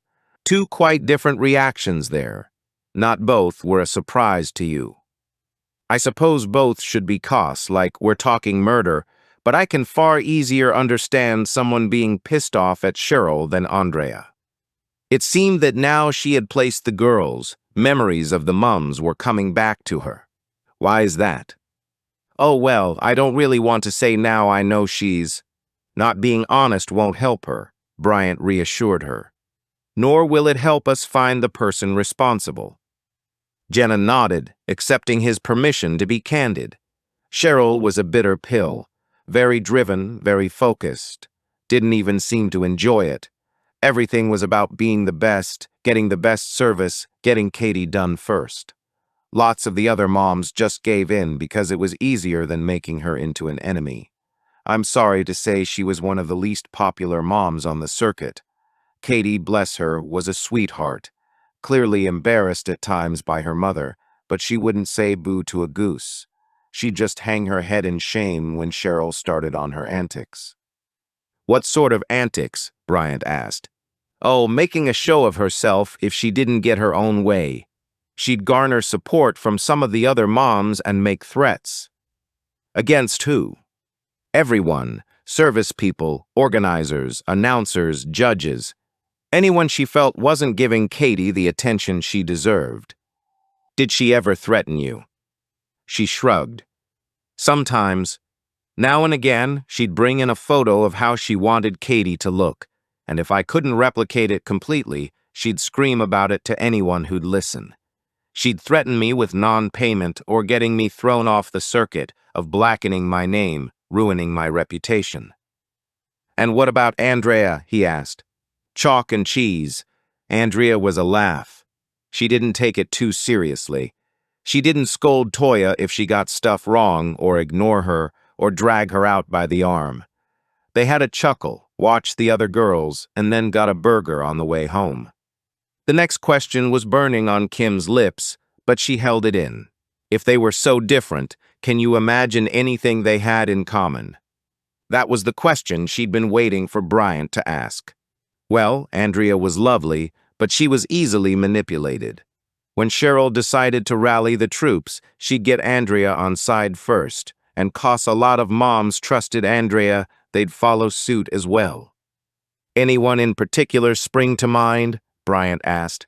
She thought about it for a good few minutes. There was a woman with a little blonde girl, Carol or something. Carly, Bryant offered hopefully. Her face softened. Yeah, that's the one. Sweet girl, always helping other kids, zipping them up or straightening their ruffles. Always friendly, always pleasant, but her mom is already deceased, Bryant said. Natural causes. There may have been others who joined Cheryl's little gang now and again, but I can't recall for sure. It sounds like you had a good time and were very much in demand. So why are you no longer in the business? He asked. Kids, she said too quickly. I wanted kids, and the traveling didn't work for me anymore. It was only because Kim was watching her closely that she detected her explanation wasn't the truth. It might have been close to the truth, but it wasn't the whole of it. Bryant looked her way to signal he was done. Just one last question, if you don't mind, Kim said. Crack on. Boss will already have docked me half an hour. Do you remember any particular incident where this little group might have really pissed someone off? Someone who might have been severely affected by their behavior? Not that I can, hang on. Of course, there was a dressmaker, Kevin or Kelvin Hobbs, Kim interrupted sharply. Yes, that's him. Made the most gorgeous dresses for those girls. Everyone was a masterpiece. And, Bryant asked, there was an overcharge or something. If I remember correctly, Katie had put on a couple of pounds between fittings. The dress needed alterations, which cost money. Cheryl didn't want to pay and accused him of not taking the correct measurements. Everyone knew he was right. She was hardly fat, but Katie had gained a little weight. Calvin chose that hill to die on and wouldn't back down. He demanded payment up front or no dress. What happened? She paid for the dress, got it, and then pulled her little group together and complained to the organizers. About pricing, Bryant asked, frowning. Yep, Kim was pretty sure the organizers wouldn't have entered into such petty squabbles. It would have needed to be something bigger to get their attention. As if Cheryl was going to fight fair, Jenna scoffed. She told them he'd touched her child inappropriately. They took him to the side and warned him there would be a full investigation and that the police would be called. I'm sensing he was presented with another option, Bryant asked. To step away from any events involving little girls, and the matter would go no further. Did he do anything wrong? Bryant asked. Not to my knowledge. It was a revenge attack that forced him out of the business. But other mums went along with it, Kim asked. Of course. The best place to stand is behind a bully. That way they can't set their sights on you. Kim appreciated the analogy, but felt a wave of compassion for Kelvin Hobbs, even though he hadn't been truthful with them. They thanked Jenny for her time and saw themselves out. Bryant sighed. I'm starting to realize that pageant moms are not all that popular with... He stopped speaking as her phone rang. Hey, Keats, the kids aren't giving you too much trouble, are they? She asked of Penn and Tiff. I'm not there, he said gravely. Her stomach flipped. She needed no further explanation. Okay, wherever you are, we're on our way. 45. Bryant pulled into the car park of the 10th Lock pub, which gave direct access to the stretch of canal at the bottom lock of a flight from Mary Hill to Stourbridge. Kim stepped onto the towpath and assessed the scene quickly. To her left were a bunch of uniforms and Keats. Another sharp shower had accompanied them all the way from Dudley, and one of the two constables to her right had a small sausage dog tucked into his high-vis jacket. Without speaking, Kim turned left and Bryant turned right towards the cyclist standing next to the two police officers. Keats saw her approach and waved with a half-smile. Knowing that couldn't be for her, Kim turned to find Mitch right behind her. You know, one of these days you're going to have to let me in on your secret, she said. I just argue with him less, Mitch replied, falling into step beside her. Ah, I'm stuffed then, she said as they reached him. Sally Ann Davis, Keats told them. 50 years of age and walks her dog here every morning. Keats stepped aside to reveal the body of a petite woman with short brown hair. She wore jeans, trainers, and a short raincoat over a sweatshirt. The first thing that struck Kim was the absence of knife wounds. 2, Keats offered, in the back. He pointed to one between the shoulder blades and one lower, around the right kidney. She surveyed the body again, taking a good look round. Nothing under the fingernails, clothing not in disarray. This was definitely a stealth attack from behind. She looked closer at the face and frowned. Unlike in the movies, dead people rarely maintained their last expressions on their faces. Fear, horror, joy were all erased as the facial muscles relaxed for the final time. And yet there was something about this attack that had lingered. Her eyes are red, Kim said, realizing what looked out of place. Well spotted, Inspector. Neither of the stab wounds killed her. She choked to death. WH what? Given long enough without medical attention, she likely would have bled out from the knife wounds, but she didn't get the chance. Foreign object? She asked, remembering the flipper and the eyelashes. Yes, but I can't tell what yet. It's been pushed pretty far down. Kim was pondering whether she'd prefer the choking or bleeding out option. Both probably brought unconsciousness first. At least for this woman's sake, she hoped so. Guy on the bike found her. Sees her most mornings on his way to work, Bryant offered, appearing beside her. Anything Keats hasn't already told me. The dog's name is Banger. I'll rephrase. Anything useful? Nope. Got an address for me? Already on Bryant's phone, Keats said. Kim turned to leave the scene but paused to reflect. The first murder had been more brutal, the rage fully expended in multiple stab wounds. The killer had taken their time in the privacy of Cheryl's home. The second had taken place in Andrea's home. More violent stab wounds. The third victim was out in the open and exposed.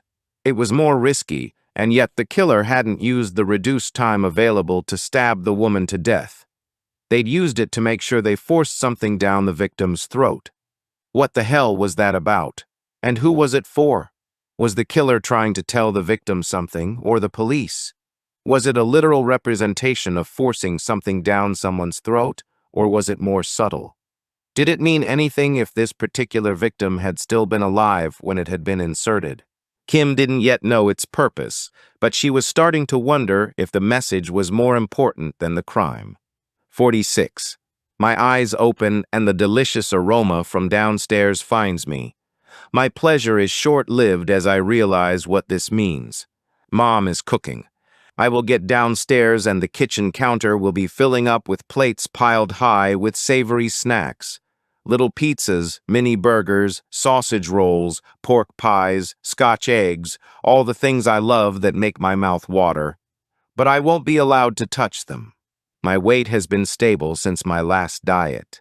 I breathe a sigh of relief every week at the weigh-in when a smile lights up her face. I get to eat, but I don't get to eat food like this. That's not even the reason for my misery. The food preparation means we're expecting company. It will most likely be Mrs. Rushton, who lives in the next street with her 3 sons, all named after royalty. The eldest, Henry, has a permanent sneer. The middle one, Louis, loves to rile his older brother, and baby William just follows the pack. They will instantly dive into the goodies, will be allowed to eat whatever they want, gobbling and gorging. A portion plate will be put aside for me before they arrive. I will nibble my meager ration to make it last, while Mom and Mrs. Rushton ask questions about each other's lives. "Rise and shine," Mom calls out, bursting into my room. She bustles across the floor and throws open the curtains. "Our visitors will be here soon, and I want you to show off your new walk." She claps her hands in delight. The thought of having to perform for those 3 boys pushes away any appetite I had for the food downstairs. I want to refuse. My mouth opens as she plucks clothes from my wardrobe and lays them on the bottom of the bed. No words come out, and the beating of my heart is deafening. "Quick, do as you're told, and don't let me down," she says, heading back out of the room. The moment is gone, and my mouth closes. I hate my own weakness, but I also fear her anger. My heart sinks even further when I see that she has chosen a pink satin and taffeta dress embroidered with flowers, with a bodice formed of pink roses, which is sure to secure further torment from those boys. There's a little bolero cardigan to be slipped over the top. I dutifully put them on after washing my face and brushing my hair. I head downstairs, all thoughts of food now gone as I start wishing the next few hours away. "About time," Mom says, shaping foil lids over the plates of food. "They'll be here any." A banging at the door proves her point. I don't even have to look to know the heavy knocking came from Henry. "Go on then, open the door," she says, nudging me towards the hallway. I do so without question and catch a glimpse of myself in the mirror. I am almost 10 and I look like a 4-year-old going to a Disney party. Henry laughs in my face as I open the door.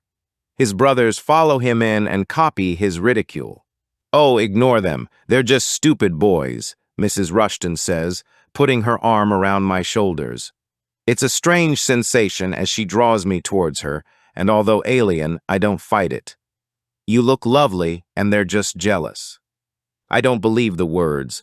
They don't even sound convincing, but I appreciate her saying it. Mom removes the covers from the plates and invites the boys to dive in. "Can I have a quiche?" I ask as the boys dive into the food. Mrs. Rushton's presence makes me feel brave. "Yours is here," Mom says, sliding the covered plate across the table. I remove the foil. A crustless square of bread containing a thin layer of egg mayonnaise, 1 mini pizza, and 1 cocktail sausage roll. No quiche or any of the other goodies on offer to the boys. I bite back my dismay and take a seat in the corner. "Stop sulking," Mom barks. I try to hide my feelings and attempt not to compare my plate to those of the boys. I am not successful. "Leave it then and come and show Mrs. Rushton your new walk." "There's no need." "Nonsense," Mom protests, heading for the living room so that everyone else is compelled to follow. "She's been dying to show you." I haven't, but I throw all the food on my plate into my mouth and chew as I follow them to the other room. It's inevitable, and if I get it over quickly, I won't have to think about it anymore. Everyone takes a seat.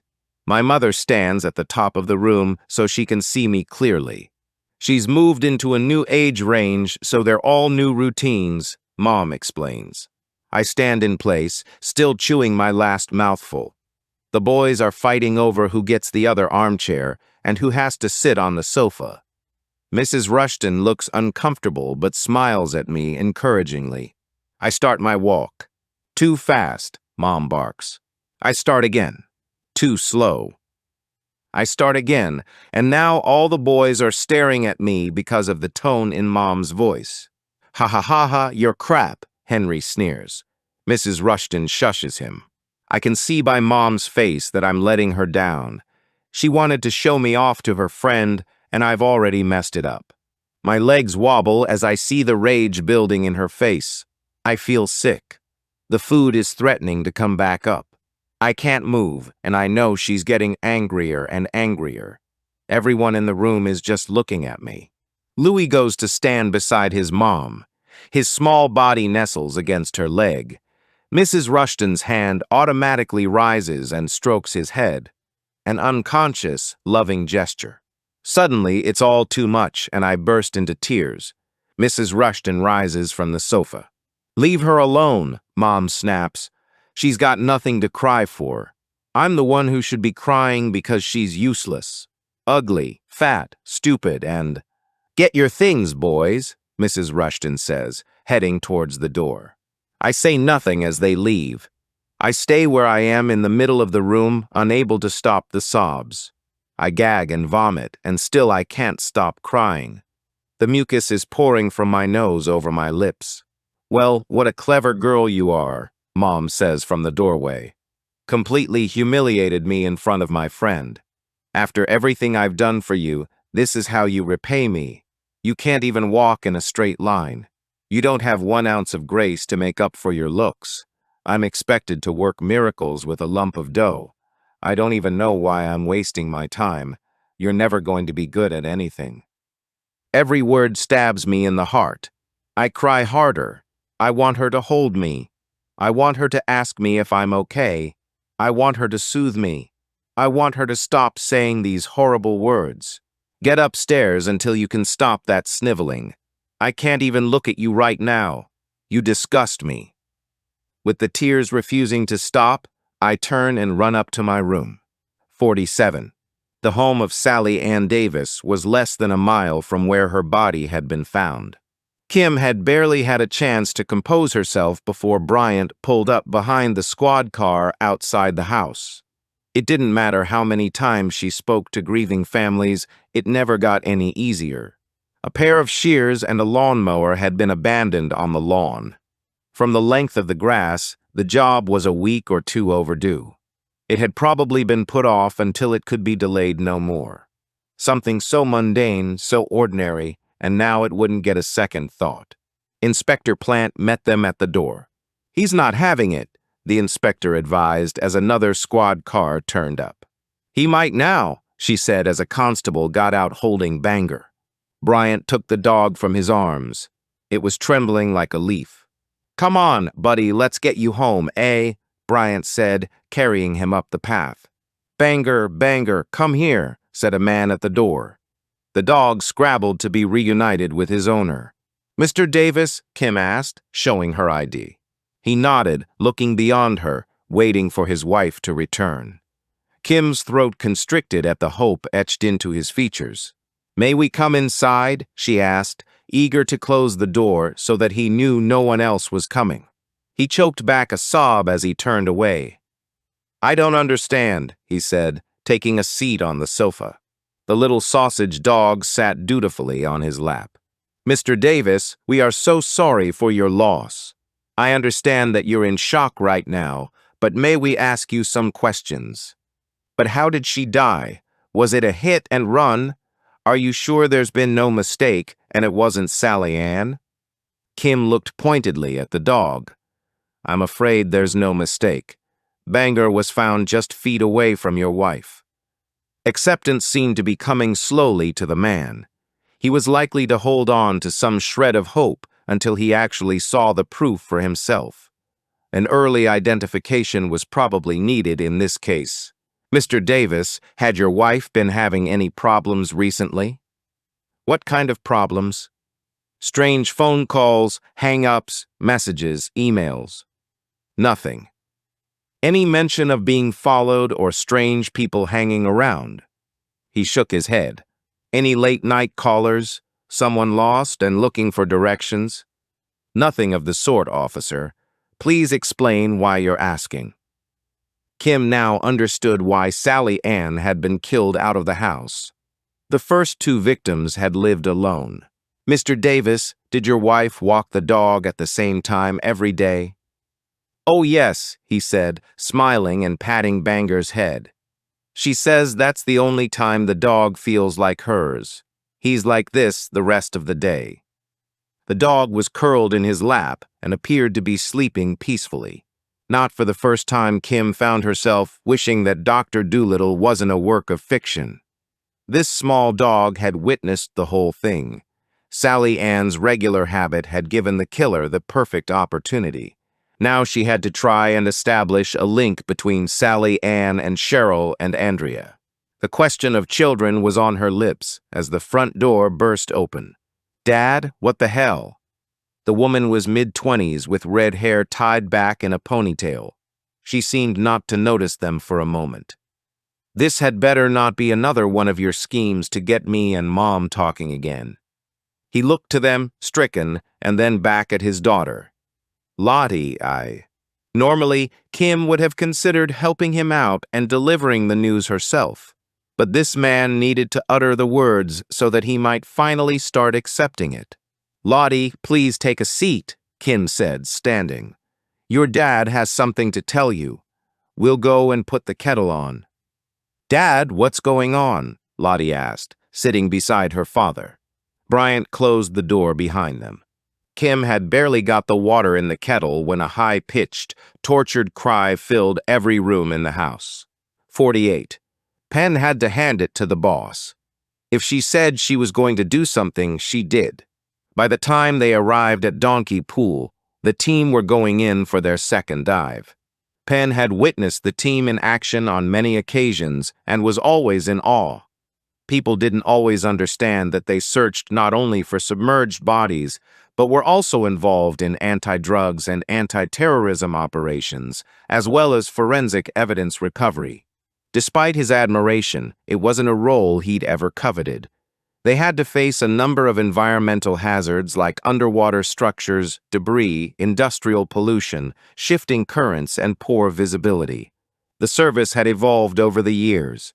He'd even heard about the use of trained dogs who could detect human remains underwater at depths of 150 meters. Given how in demand they were now, it was hard to believe that at one time the police had called upon the skills of the British Sub-Aqua Club to find submerged bodies before starting their own diving branches. "You know, one time I saw a dive team recover a 5-centimeter hair slide that helped identify the body of an 18-year-old girl in an accidental drowning incident." "Wow," Tiff said as they approached the dive captain. Penn had met him on a previous case and knew the man went by the nickname of Ahab. Penn shook his hand before introducing Tiff. "Nice to meet you. Now, which one of you thinks we didn't do a good enough job the first time?" Although the jibe was good-natured, the man had a point. "Not looking so closely at foul play then," Penn said. "Now we're trying to make a case." He shrugged. "Happy to double charge you guys, but nothing has changed since Tuesday. We'll do one more dive, and if you want any more after that, your department has got more money than sense." "Got it," Penn said, spotting a familiar face on the other side of the lake. "Come on," he said to Tiff, heading over. Harry Guestford from Lower Gornal was in his usual spot across the lake, watching proceedings. "Hey, buddy, how are you doing?" Penn asked when they reached him. "Better if I could get some bloody peaceful fishing in." "Yeah, sorry about that, but we're just trying to locate James's fishing gear. We're thinking it might have gone in with him." "Well, that ain't very likely, is it?" Harry asked, giving Penn a disgusted look. "Call yourself a detective. How's he gonna fall in and take his chair, 2 rods, a rod stand, a bait box, and a cooler in with him?" "Blimey, you had a good idea of what he had with him," Penn noted. He shrugged. "It's pretty much what we all have." "You don't think they'll find his stuff in there?" Tiff asked. "I reckon they'd have found it by now." "No, somebody had that stuff away." "You wouldn't happen to know anything about that, would you, Harry?" "Hey, fella, what you accusing me of?" Pretty tempting, Penn said, nodding across the lake. All that stuff just sitting there, unattended. Bloody hell, stupid and untrusting. Listen, my missus nags the life out of me for the space my stuff already takes up. If I turned up with more, I'd be out on my ear. For some reason, Penn believed him. And you heard nothing on the grapevine about the stuff back then? Tiff asked. Nah, the underworld fishing fencing ring has been a bit quiet lately. He offered a smile to take the sting out of his words. But to tell the truth, if any locals had nicked it, somebody would have opened their big mouth about it. Fair enough, Tiff said as Penn glanced across the lake. The second dive team were getting out of the water. Ahab waved across the lake and then shook his head. Penn finally had his answer, and he was convinced that the equipment wasn't in the water. He was also sure that none of the locals had taken the abandoned stuff, which left only one reasonable option. James's killer had taken it with them. 49. Kim waited until the sound of the sobbing had died down before heading back into the room next door. The tea that she and Bryant had made was probably cold, but she placed the tray on the table anyway. Lottie took her face out of her father's shoulder and met Kim's gaze. "We're so sorry for your loss," Kim said as both she and Bryant retook their seats. Lottie nodded her acknowledgement, and Kim realized that few of the questions they'd asked the father would be relevant to the girl. Kim had gauged from Lottie's first words that she and her mother hadn't been close, so she was unlikely to know if there had been any recent events out of the ordinary. "What you said when you came in seemed to indicate that you and your mum weren't on the best of terms," Kim started. A multitude of emotions passed over Lottie's face, including guilt and then regret. She opened her mouth to say something, but then just shook her head. If it hadn't already, the realization would come that whatever the reason had been, it could now not be undone. It was too late. "May I ask how long you'd been estranged?" "Oh God, don't say that. It sounds so formal," Lottie said. "We're just not speaking at the minute." "For how long?" Kim asked gently. Present tense. It hadn't yet dawned on Lottie that whatever had transpired between them was now set in stone. Around 2 months. "I tried," Mr. Davis said. "I tried to get them talking again, but they're both as stubborn as each other." "It's not your fault, Dad," Lottie said, patting his hand. "It wasn't up to you to mend us."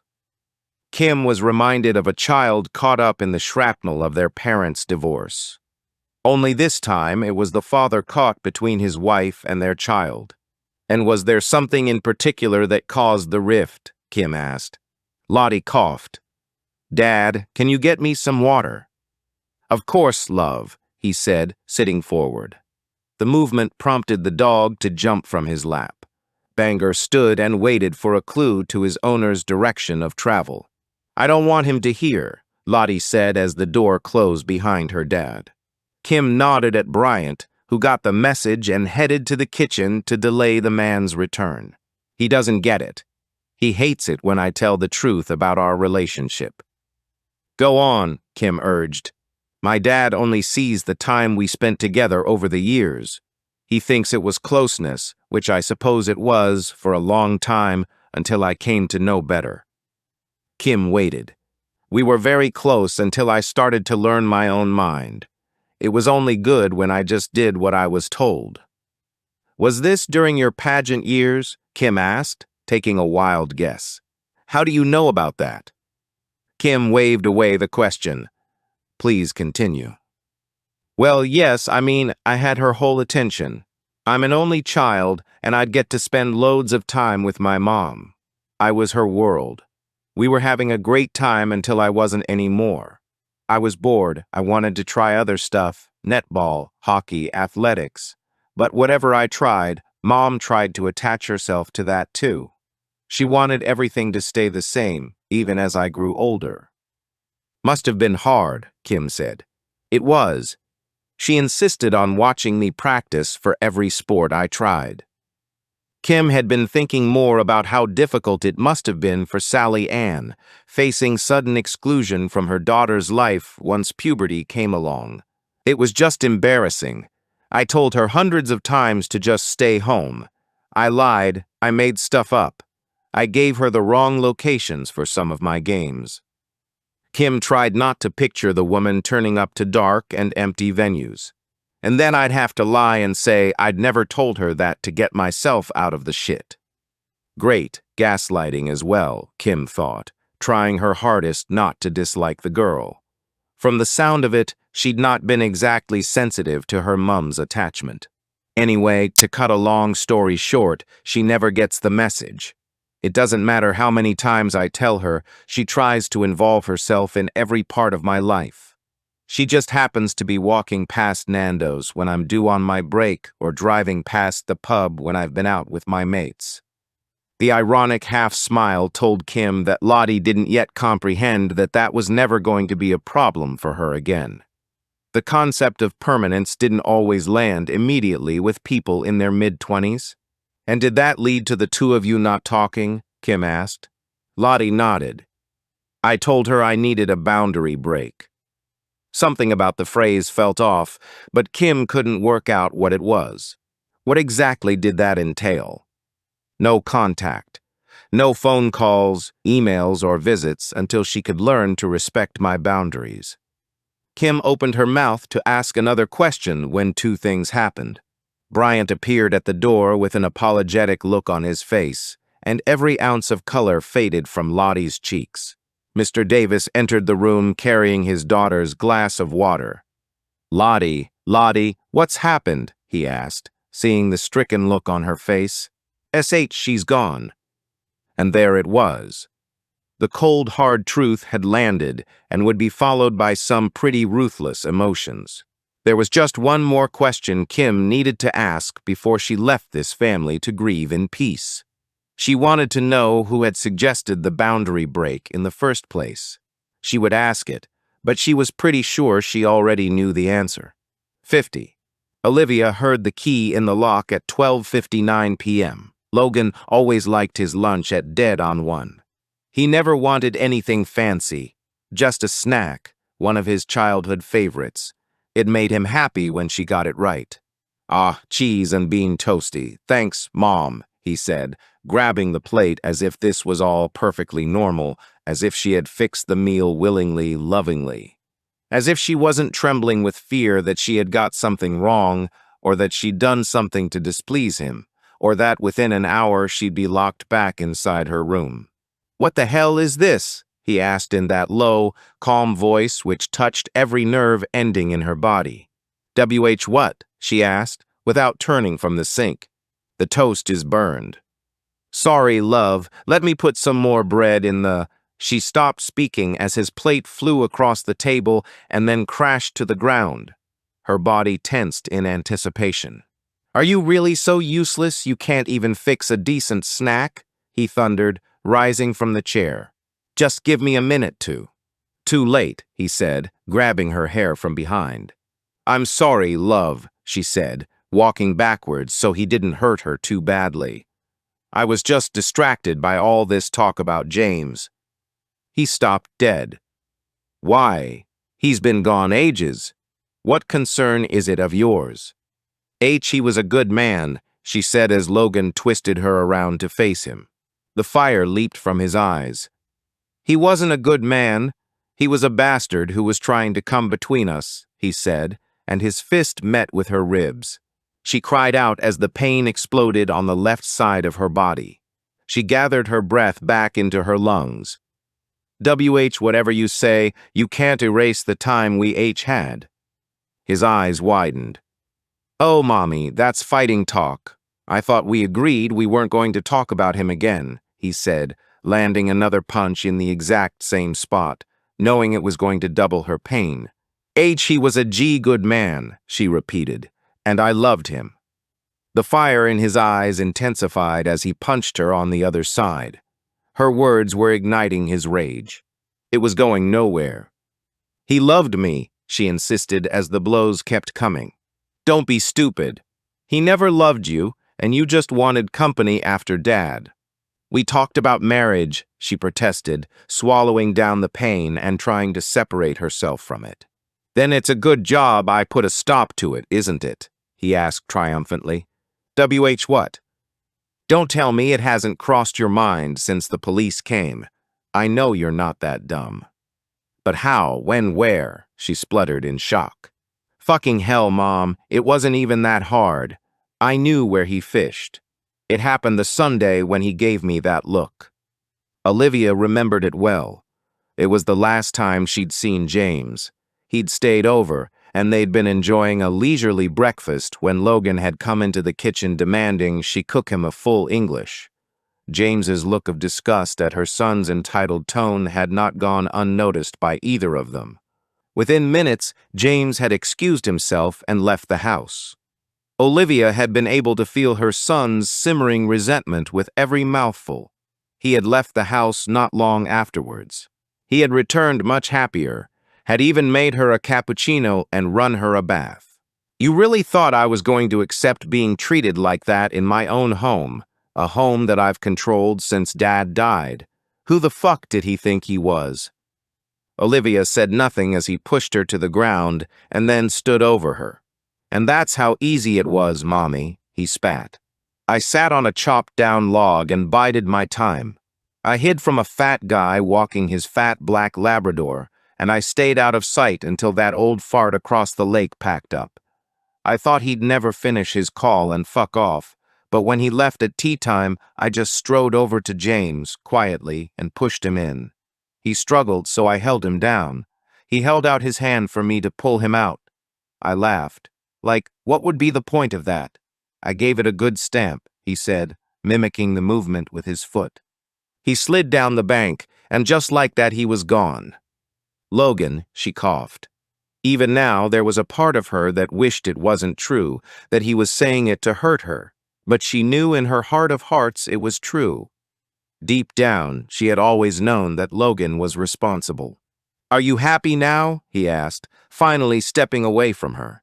There was so much she wanted to scream at him, so many things she wanted to say, but her heart was heavy with the guilt that James had lost his life because of her. If they'd never met, he'd still be alive. And now, along with everything else she knew about her violent, aggressive, controlling, abusive son, she also knew that he was a killer. The burned toast had been intentional. She had wanted him to get so full of rage that he'd reveal his involvement in James's death. She'd known the level of beating she'd be forced to endure to get the details, and she'd been right. Now she had the information, she just had to decide what she was going to do with it. 51. How's about I tell her the reason we're here? Bryant asked as they approached the doorway. Kim hadn't expected to make a repeat visit to Oldbury, but Judith Palmer certainly needed to answer for her behavior. You really think that's going to calm me down? She raged at her colleague. No, but it might get us in the house, which I'm pretty sure the sound of your voice will not do. You're just going to scream at her the second you see her. He wasn't wrong. The drive hadn't calmed her down, and she definitely preferred the idea of laying into the woman face to face. Kim turned away and fiddled with her phone once she heard footsteps approach. She'd always struggled to remove the anger from her expression and put it back in neutral. Thank you for seeing us, Judith, Bryant said, establishing his role as good cop from the outset. We just have a couple more questions. Of course. Come in, she said, standing aside. Well, just the one question really, Kim exploded, unable to keep quiet any longer. They were in the house now. Judith regarded her with surprise, but Kim didn't care. What the hell do you think you're doing to all these girls? Her hand went to her throat. What girls? The ones you're advising or supporting, or whatever it is you do. Lottie had confirmed Kim's suspicions that she'd spent time with Judith Palmer. Excuse me. You're not a qualified counselor or therapist, yet you're advising women about boundary breaks and stuff that you have no business in. Wait a minute, Inspector. As I told you the last time, I don't give advice. I recount my own journey at the hands of a narcissistic mother. If what I have experienced helps anyone to overcome a difficult relationship with their... But what if you're wrong? Kim challenged her. Not every mother is a narcissist. Some are just overprotective, others may be clingy, some may be struggling to adjust to life once their kids have grown up and left the home. Girls are coming to you and you're giving out the same advice. You're like a doctor dispensing paracetamol for brain cancer. Just because that pill worked for you doesn't mean it's going to work for everyone. Kim could feel the rage building again, but she didn't care. Not every mother is a monster, and your guidance is robbing people of opportunities to work out their problems, to talk, to get counseling. We've just left a girl who will be guilt-ridden for the rest of her life because of you and your advice. You're not a professional, and you're not helping. If parents don't respect healthy boundaries, they have to be given consequences, Judith said, completely unmoved. It is often a painful process to separate the idea of motherhood from your own experience with your mother. What do you perceive as stepping over boundaries? Kim asked, trying to understand this woman's motives. Wanting to keep you as their own forever, codependency, needing to feel needed, refusing to acknowledge your emotions, trying to tear you down, showing you off while also cutting you down, being threatened by your success. And your own mother did all this to you. And worse, Inspector, much worse. And the right thing for you was to cut ties with her. Absolutely. And do you advise that to everyone who seeks your help? I think it's the best course of action. Not everyone listens, of course, to their own detriment.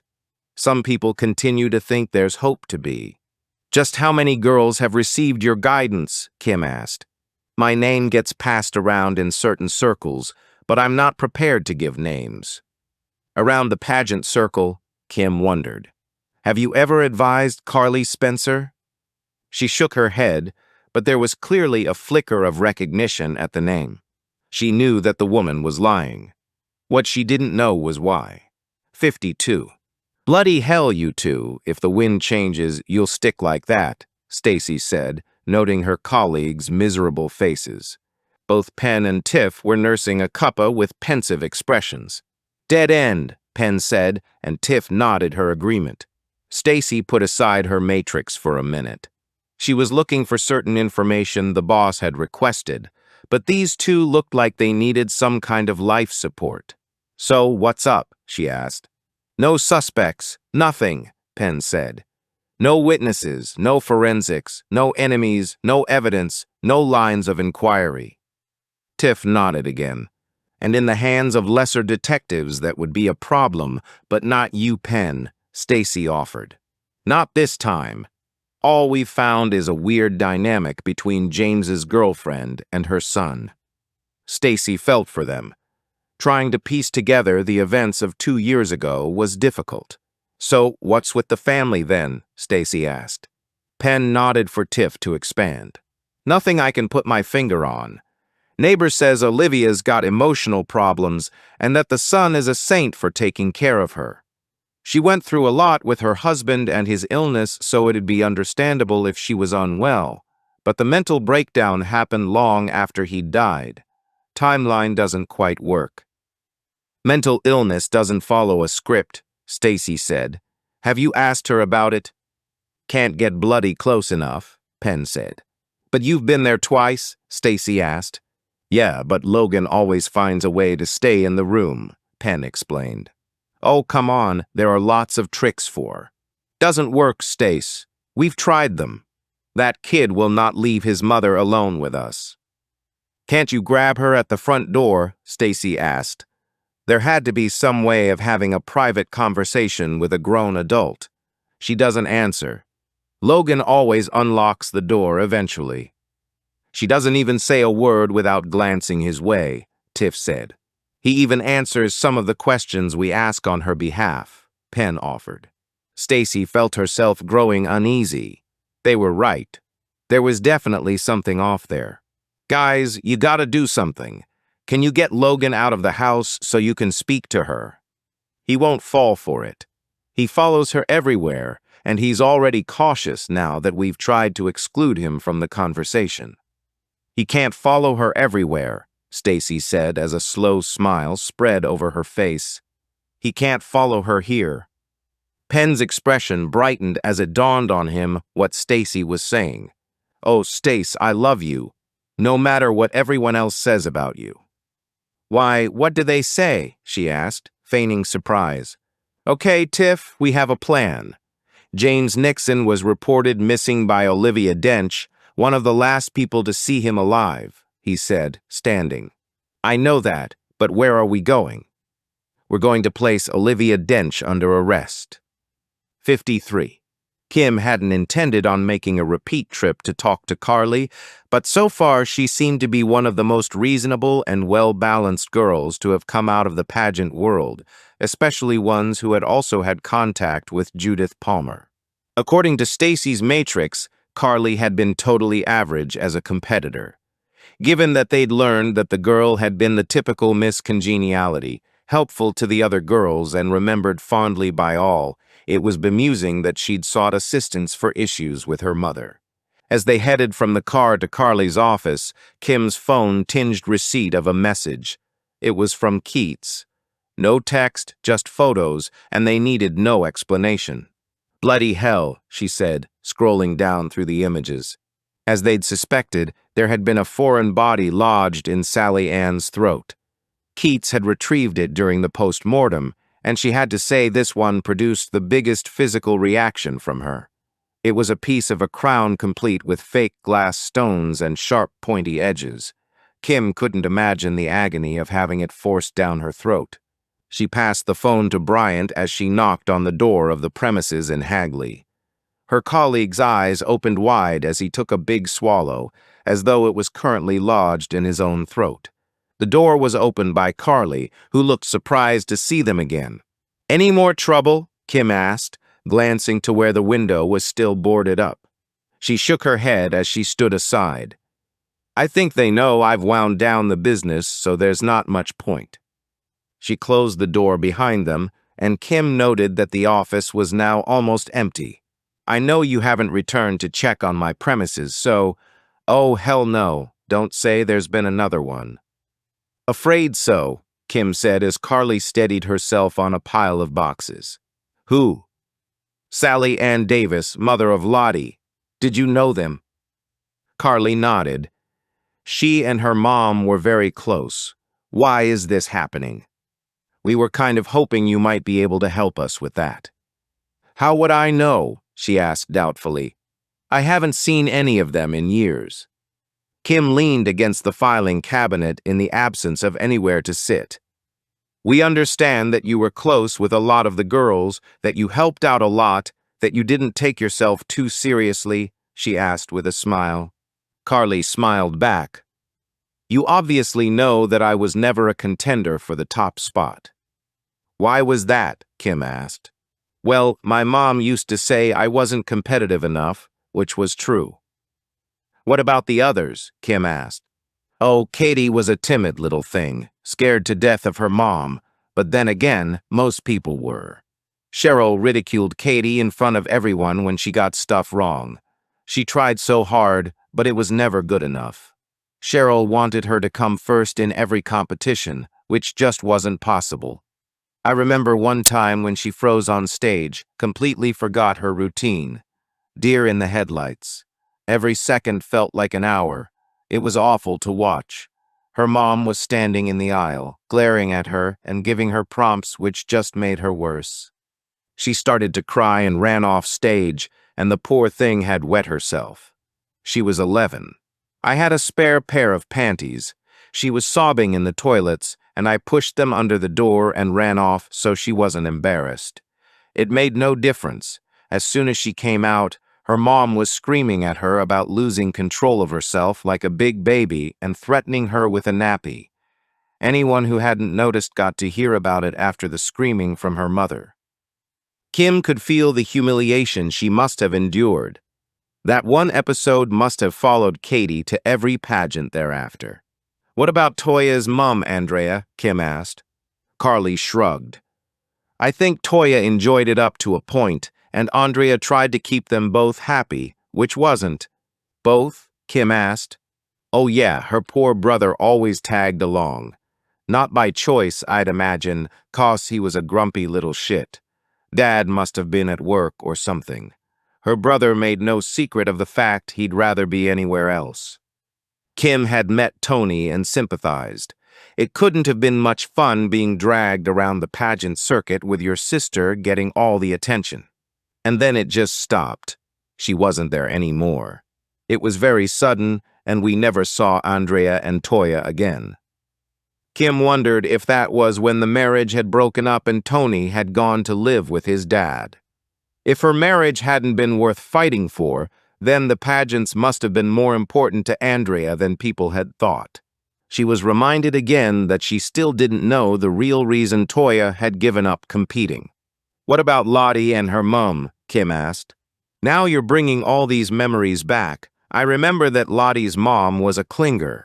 Lottie seemed to enjoy the pageant part of it, but Sally Ann wouldn't let the girl out of her sight, not even to go to the bathroom."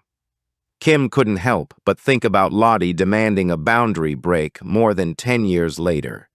Maybe Sally Ann's habits had continued into adulthood. Can you think of any reason why these three moms in particular might have been targeted? Not at all. I mean, it was years ago. Who holds a grudge for that long? "You'd be surprised," Kim said. "How about you? Did you and your mum have a good time?" "I wasn't as competitive as my mom. She wanted me to win, and I wanted to be liked. My therapy sessions have taught me that I just wanted to fit in. I wanted a peer group, not adversaries. I lacked the ruthlessness to want to be better than everyone else. I am your consummate people pleaser," she said, opening her hands. "But you stayed in the business," Kim said, pointing to the last few boxes. "Given what I've told you, I'd think you could answer that one for yourself. Your mum loved all things pageant, and you were still trying to gain her approval. Bang on, Inspector, and you have no idea how many therapy sessions I paid for to reach that conclusion. And is that why you went to see Judith Palmer?" Carly didn't hide her surprise. "Goodness, that was ages back. How did you know about that?" Kim shrugged, indicating she wasn't going to answer. "Did she help?" Carly didn't answer immediately, but eventually shook her head. "Not really. I think she helped Katie. I saw her in Kidderminster one day. We had a quick coffee, and she told me about the woman, gave me a card. I was curious enough to go once, but Judith only likes to talk about her mom, who appears to be the most evil woman to ever draw breath, and her suggestion didn't sit well with me." "Which was?" Kim asked, suspecting she already knew the answer. "Cut all ties. That may have worked for her, but not me. How was I going to get my mom's approval if I had nothing to do with her?" Carly had a good point. "How are they, the girls?" she asked with concern. Obviously the same old Carly looking out for her friends. Shocked, distraught, grieving, as you would expect. Regardless of the issues, they've all lost their mothers. Carly nodded. "I hear you." Kim had to remind herself that this young woman had only recently lost her own mother, and although not in the same circumstances, she was grieving all the same. Kim thanked her for her time and left her to finalize the end of her business. As she headed back to the car, Kim had to wonder if there was anyone who had come out of the pageant world unscathed. 54. Olivia tried to hear past the sound of blood rushing through her ears. It had taken every ounce of energy she possessed to pretend that everything was normal when Logan was nearby. Well, what passed as her version of normal now? Different parts of her body seemed determined to foil her plan before she'd even had the chance to try and execute it. Her heart was beating so hard she felt it might break out of her chest. Her legs were trembling beneath her plain black trousers, and she was keeping her hands busy washing the same 2 plates over and over again. She had to try and listen for the telltale sound of the front door closing. She'd only noticed a couple of weeks ago that Logan didn't lock the front door behind him when he went to collect the wheelie bin from the curb. The bins lived around the side of the house, so for just a few seconds, he was out of sight of the unlocked front door. Was it enough for her to get to the end of the path and away without Logan seeing her, giving her an extra few seconds before he realized the house was empty? Her footwear wasn't ideal. She only ever wore flip-flops now. Her outside shoes had been locked away a long time ago. She briefly wondered if she should remove them altogether before she started running. But that wouldn't work. The gravel from the borders that had been blown onto the path would have her crying out in pain and slow her down. No, she just had to go as fast as she could with them on. She couldn't risk him hearing her before she even got out the gate. Who was she kidding? She probably wouldn't even make it to the gate. She shook the doubts away. She had to make it. She dared not think of the consequences if he caught her. Her life had become much worse after the last attempt. She was sure if it happened again, he'd likely beat her to death. But the end of her life wasn't even the worst thing that could happen. At least in death, there would be an escape. The worst thing was the fear. Every living minute was spent in fear of angering him or doing something to set him off. The worst thing was her life continuing exactly as it was now. Her body tensed as she heard the front door open. She held her breath as the door closed behind him. Closed but not locked. She headed for the front door and stood to the side, sneaking a glance through the plain glass panel. He walked up the path to retrieve the bin. She shot back behind the solid door. If he saw her standing there, he'd know she was up to something. She heard voices, so she snuck another glance. It was Martin, a widower in his early 60s from across the road. Although she couldn't hear the words being exchanged, she guessed from the body language and his occasional glance to the front door that Martin was inquiring after her. "Please, Martin, not today," she pleaded silently. Her courage was in danger of deserting her at any second. Any delay was increasing her fear of failure, her fear of being caught. The courage to actually execute her plan was fading. The voices raised in farewells, followed by the unmistakable sound of the wheelie bin being pulled down the path. She pressed herself against the wall as her trembling hand reached for the door handle. His shadow passed the front window. He had reached the edge of the house. Just another couple of seconds until he was at the farthest point away from the gate and out of sight. "I can't do it," she thought as nausea rose inside her. Beads of sweat broke out on her forehead. She couldn't go back now. She pushed down the handle and bolted out of the front door. Despite the trembling in her legs, she reached the gate and flew through it. She turned left and began to run. She had no plan except to keep moving until she found somewhere to hide. She was out of the house. She was free. She didn't stop. Maybe she should knock a door. But who would believe her? She was crying, shaking with fear. She heard Logan call after her. She didn't stop. She had to knock a door. She had to make someone understand what was going on. Vera at number 10 would help her. 3 more steps and she'd be at the gate. She could hear Logan behind her, running, calling her. Just another couple of steps. The front of her flip-flop caught on a raised slab. She staggered and fell. She cried out as a strong hand grabbed the back of her neck. "Nice try, Mom," Logan said with amusement in his voice. "Scream once and I'll break every bone in your body," he continued as he lifted her from the ground. She looked desperately around the street, but there wasn't a soul in sight. "Come on now, Mom, let's get you back home," he said, pulling her right arm up behind her back to force her back to the house. Her eyes stung and more tears fell as she realized the futility of resisting. She was being returned to prison, and she knew it was only going to get worse. As helplessness engulfed her, she just hoped that the inevitable beating would be bad enough to be her last. 55. "What the hell?" Penn said as he turned the car into Sycamore Drive and saw Logan strong-arming his mother along the pavement. On closer inspection, Logan appeared to be helping his mother back to the house. A limp in her left leg indicated she'd taken a fall. Yet there was something in his brain telling him that his glance back at the road had given Logan a chance to adjust his hold, and his first impression had been right. "Tiff?" "Yes, I saw it too." Penn stepped out of the car and approached the two of them.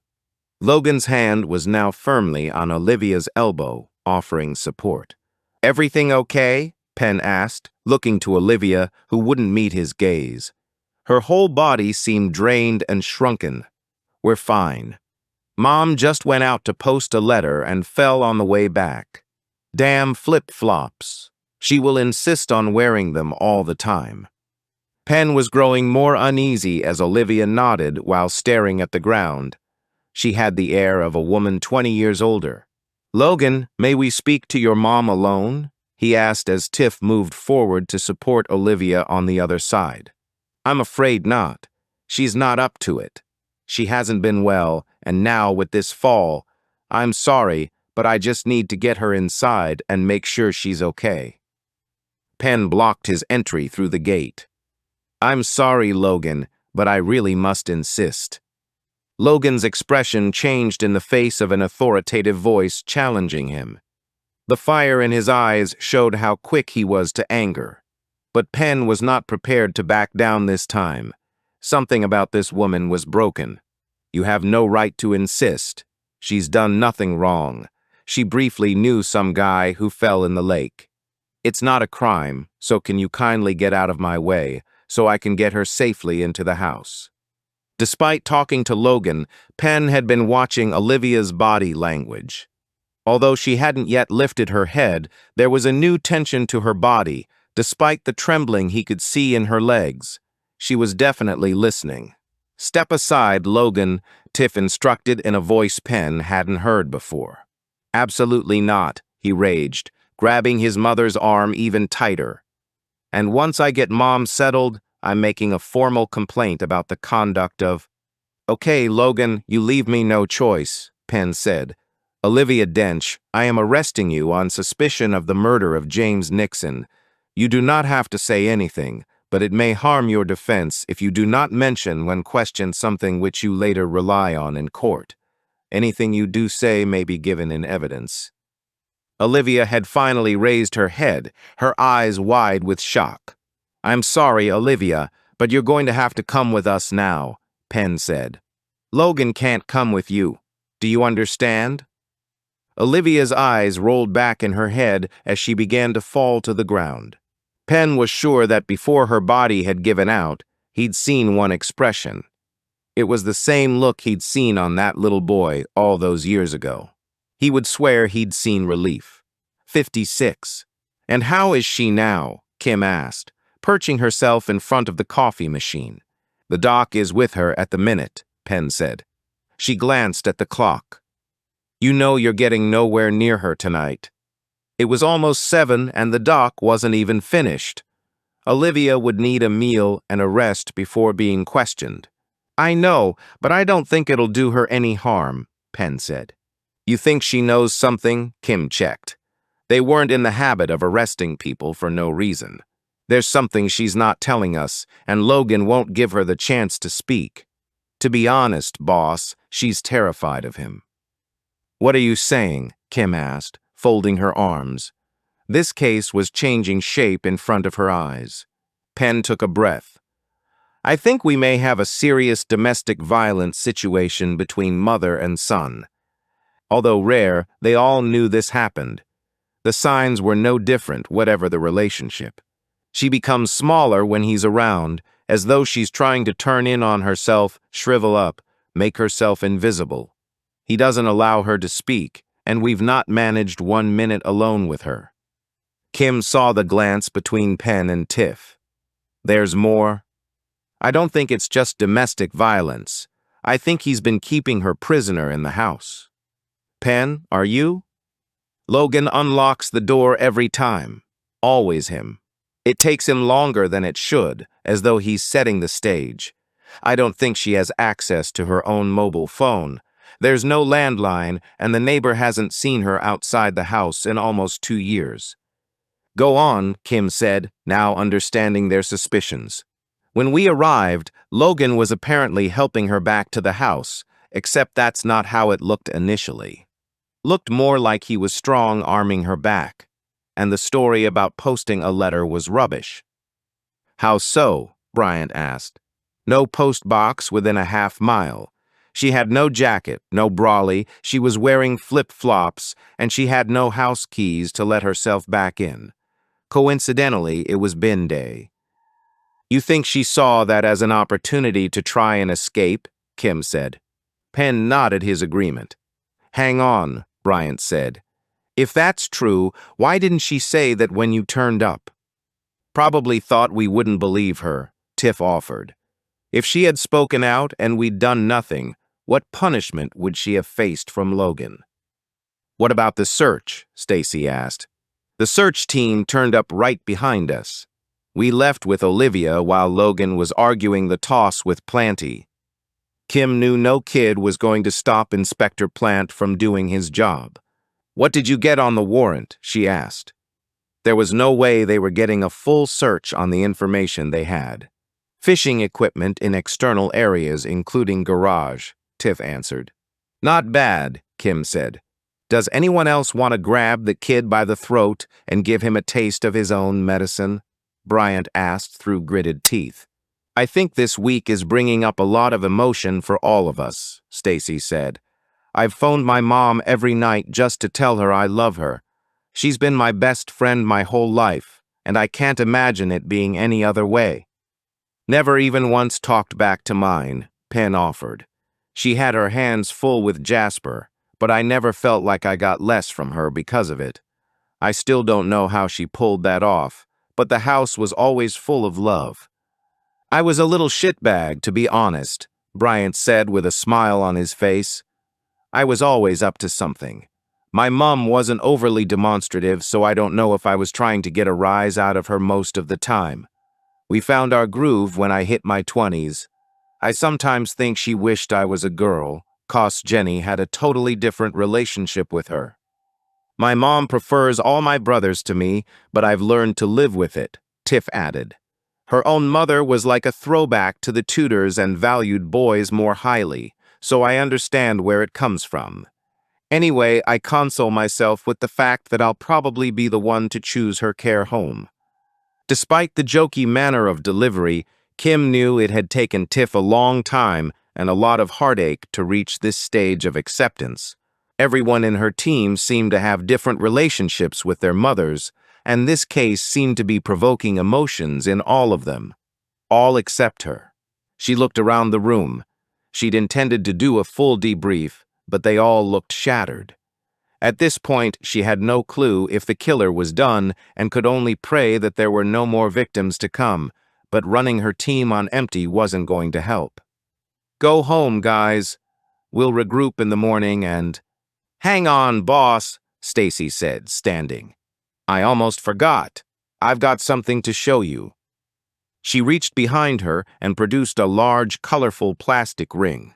Hell no, Kim said as Stacy stepped into it. Bryant laughed as Penn covered his face, and Tiff's eyes opened wide in excitement. Honestly, boss, I was dead good at it when I was a kid, Stacy insisted. She marched to the center of the room and pulled the hoop up above her waist. She let go of the hoop and thrust her hips to the side.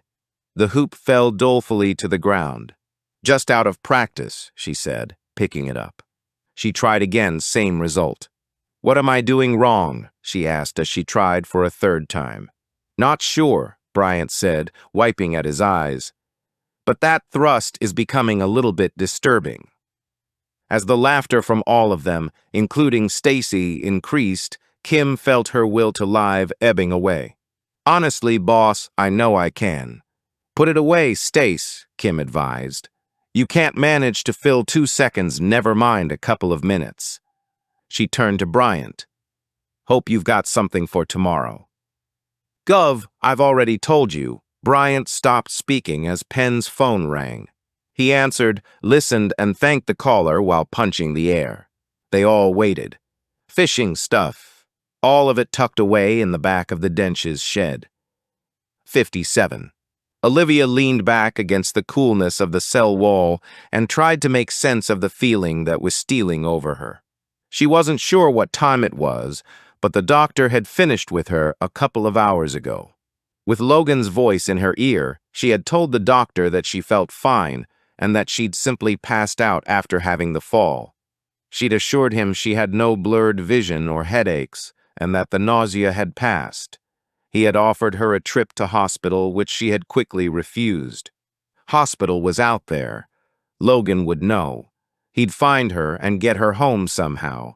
She feared he'd kill her before the police even knew what was going on. The doctor had been professional and kind, seeming not to judge her for having been arrested for murder. She supposed that wasn't his job.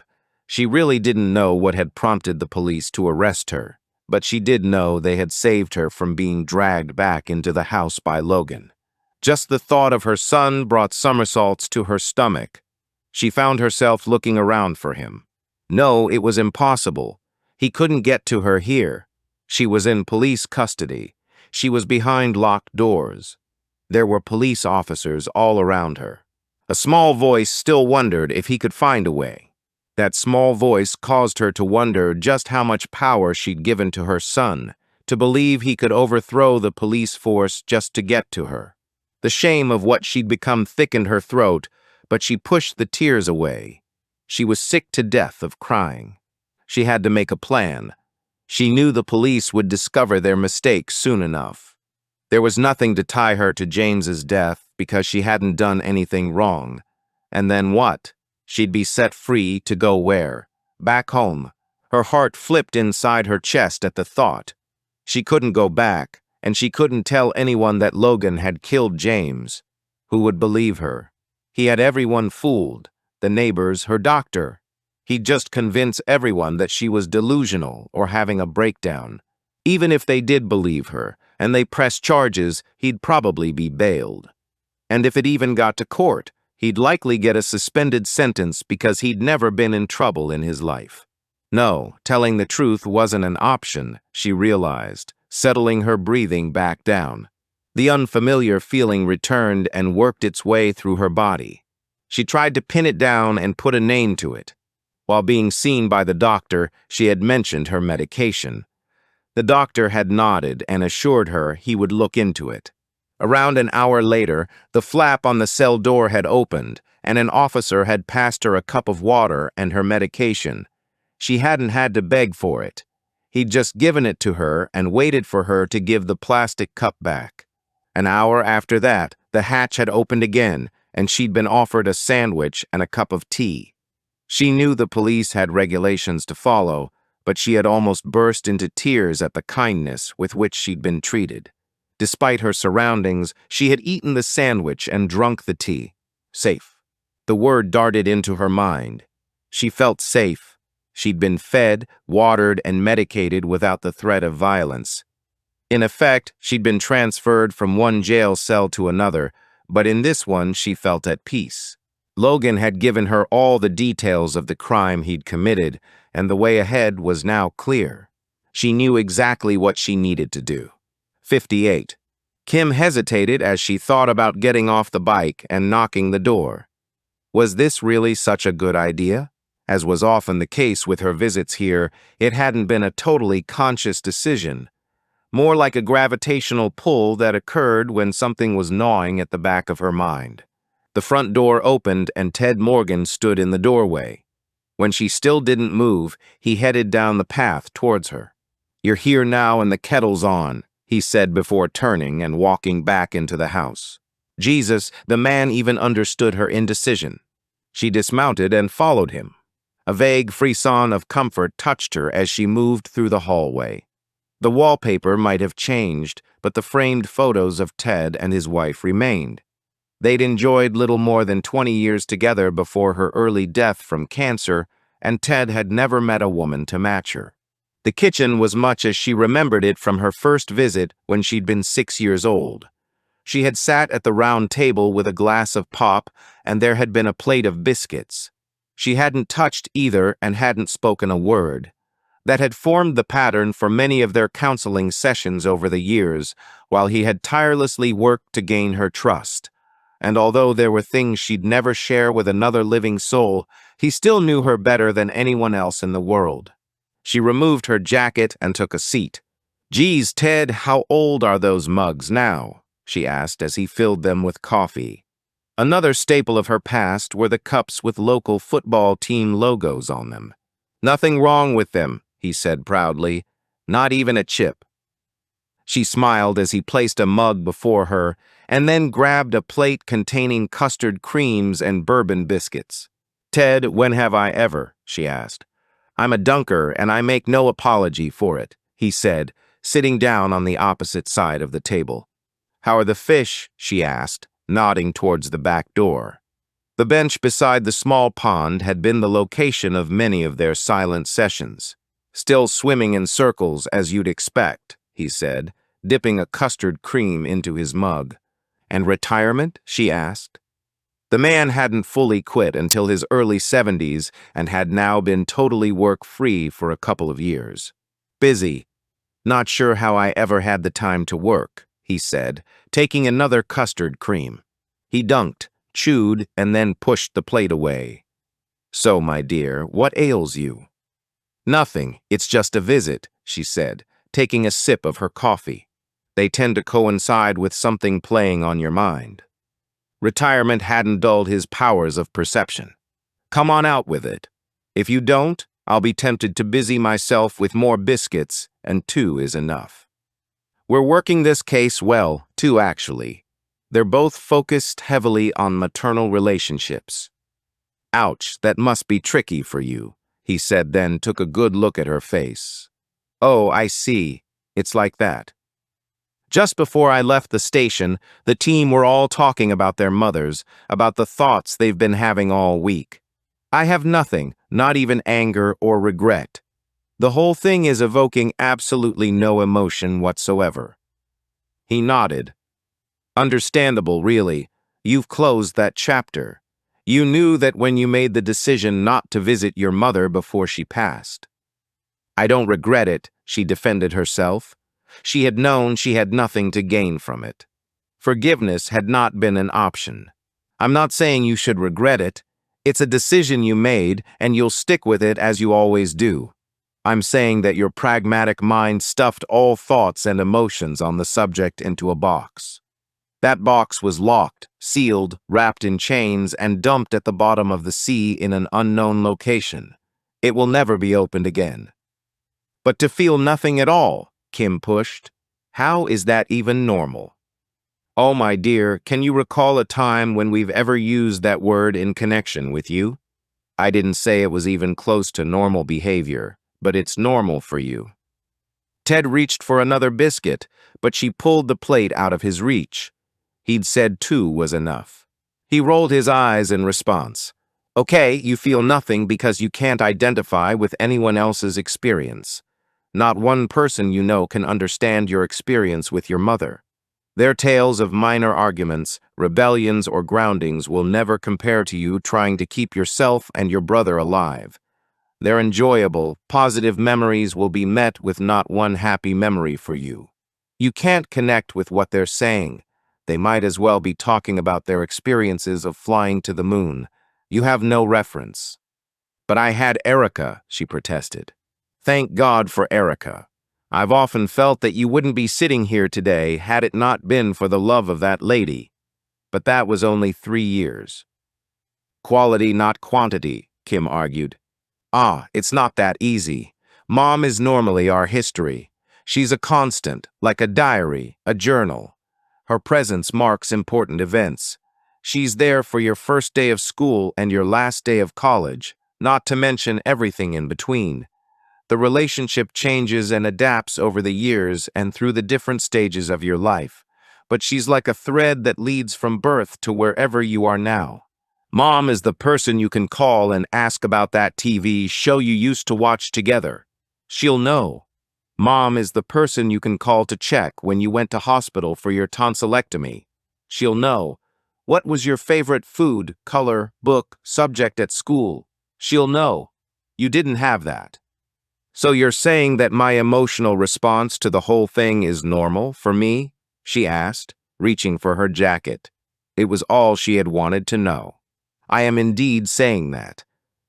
"Okay, but you're wrong about one thing, Ted," she said, looking around at the coffee mugs, the biscuit plate, and beyond to the garden outside where the fish lived. "I did have a constant. I just didn't know it at the time." 59. "What the hell is that?" Kim asked, stepping into the squad room at 7 a.m. After her visit with Ted the night before, she felt energized. She hadn't realized how heavily her own lack of emotional involvement with the case had been weighing her down.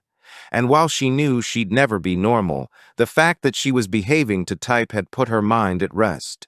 Bryant turned to face her with a ridiculous grin on his face. "It's my party piece, Gov. It's a 6-year-old's magic kit. Hey, it says for ages 8 and up on the box." He defended himself. "Splendid," she said, putting her coffee down. "Go on then, amaze me." He picked up a deck of cards which looked tiny in his hands. He splayed them out in a fan. "Pick a card, any card." She did so, and he shuffled. She watched as he started placing the cards down one by one on his desk. The rest of the team watched in silent anticipation. He stopped and held up the next card. "Is this the card you chose?" "No," she said flatly. He waited. "It ain't the card," she reiterated, picking up her drink. "It's gotta be," he protested. "It's not the damn card." "Okay, let me try again." "Bryant, unless you can find me an 8-year-old who can actually perform these tricks, I suggest you use your little plastic wand to make yourself disappear." "Aw, Gov, that hurt." "As will my ass when I go talk to Woody, but that's tomorrow's problem. All I can say for you lot is thank God the police force gave you a job." She took a sip of coffee, pushing aside the demon in her head, wondering what she was going to tell her boss. "Okay, laser focus today, guys. 3 victims in 3 days. Our killer is fired up, and until we know why they're killing pageant moms, we won't know if they're done. Let's do a quick recap on our victims. Stacy, everything we know about our first victim, Cheryl Hahn." Stacy looked to the whiteboard to prompt the information that was primarily in her head. Cheryl was 48 years of age. One daughter, Katie, aged 25. Katie's father is unclear, and there's no other family. Several stab wounds sustained in her home and a pageant flipper forced into her throat after death. By all accounts, she was not a warm and loving mother and quite ruthless on the circuit. Often belittled and humiliated Katie, who did reasonably well in local events, but never entered the bigger ones.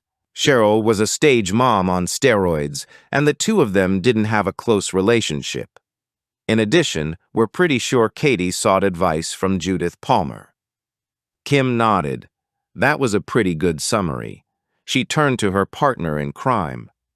Bryant, same again for victim 2. Andrea Shaw was 47 years old and mother to 22-year-old Toya. Unlike Cheryl, she was divorced and mother to son Tony as well. Like Cheryl, she was attacked in her own home, but this time at night when Toya was out. False eyelashes were forced into her throat. Andrea seemed to enjoy the pageants, and so did Toya, although the reasons for their exit are still unclear. Seems that Andrea had no enemies.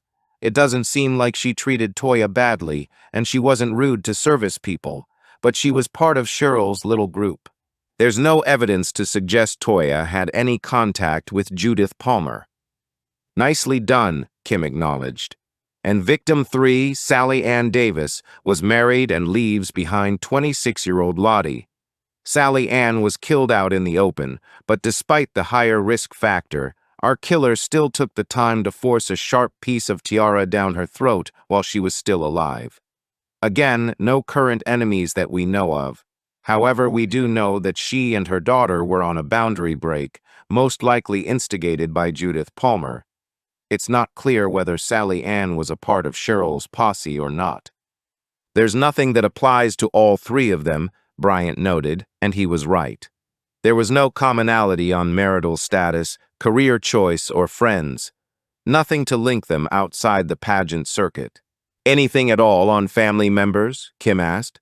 Stacy shook her head.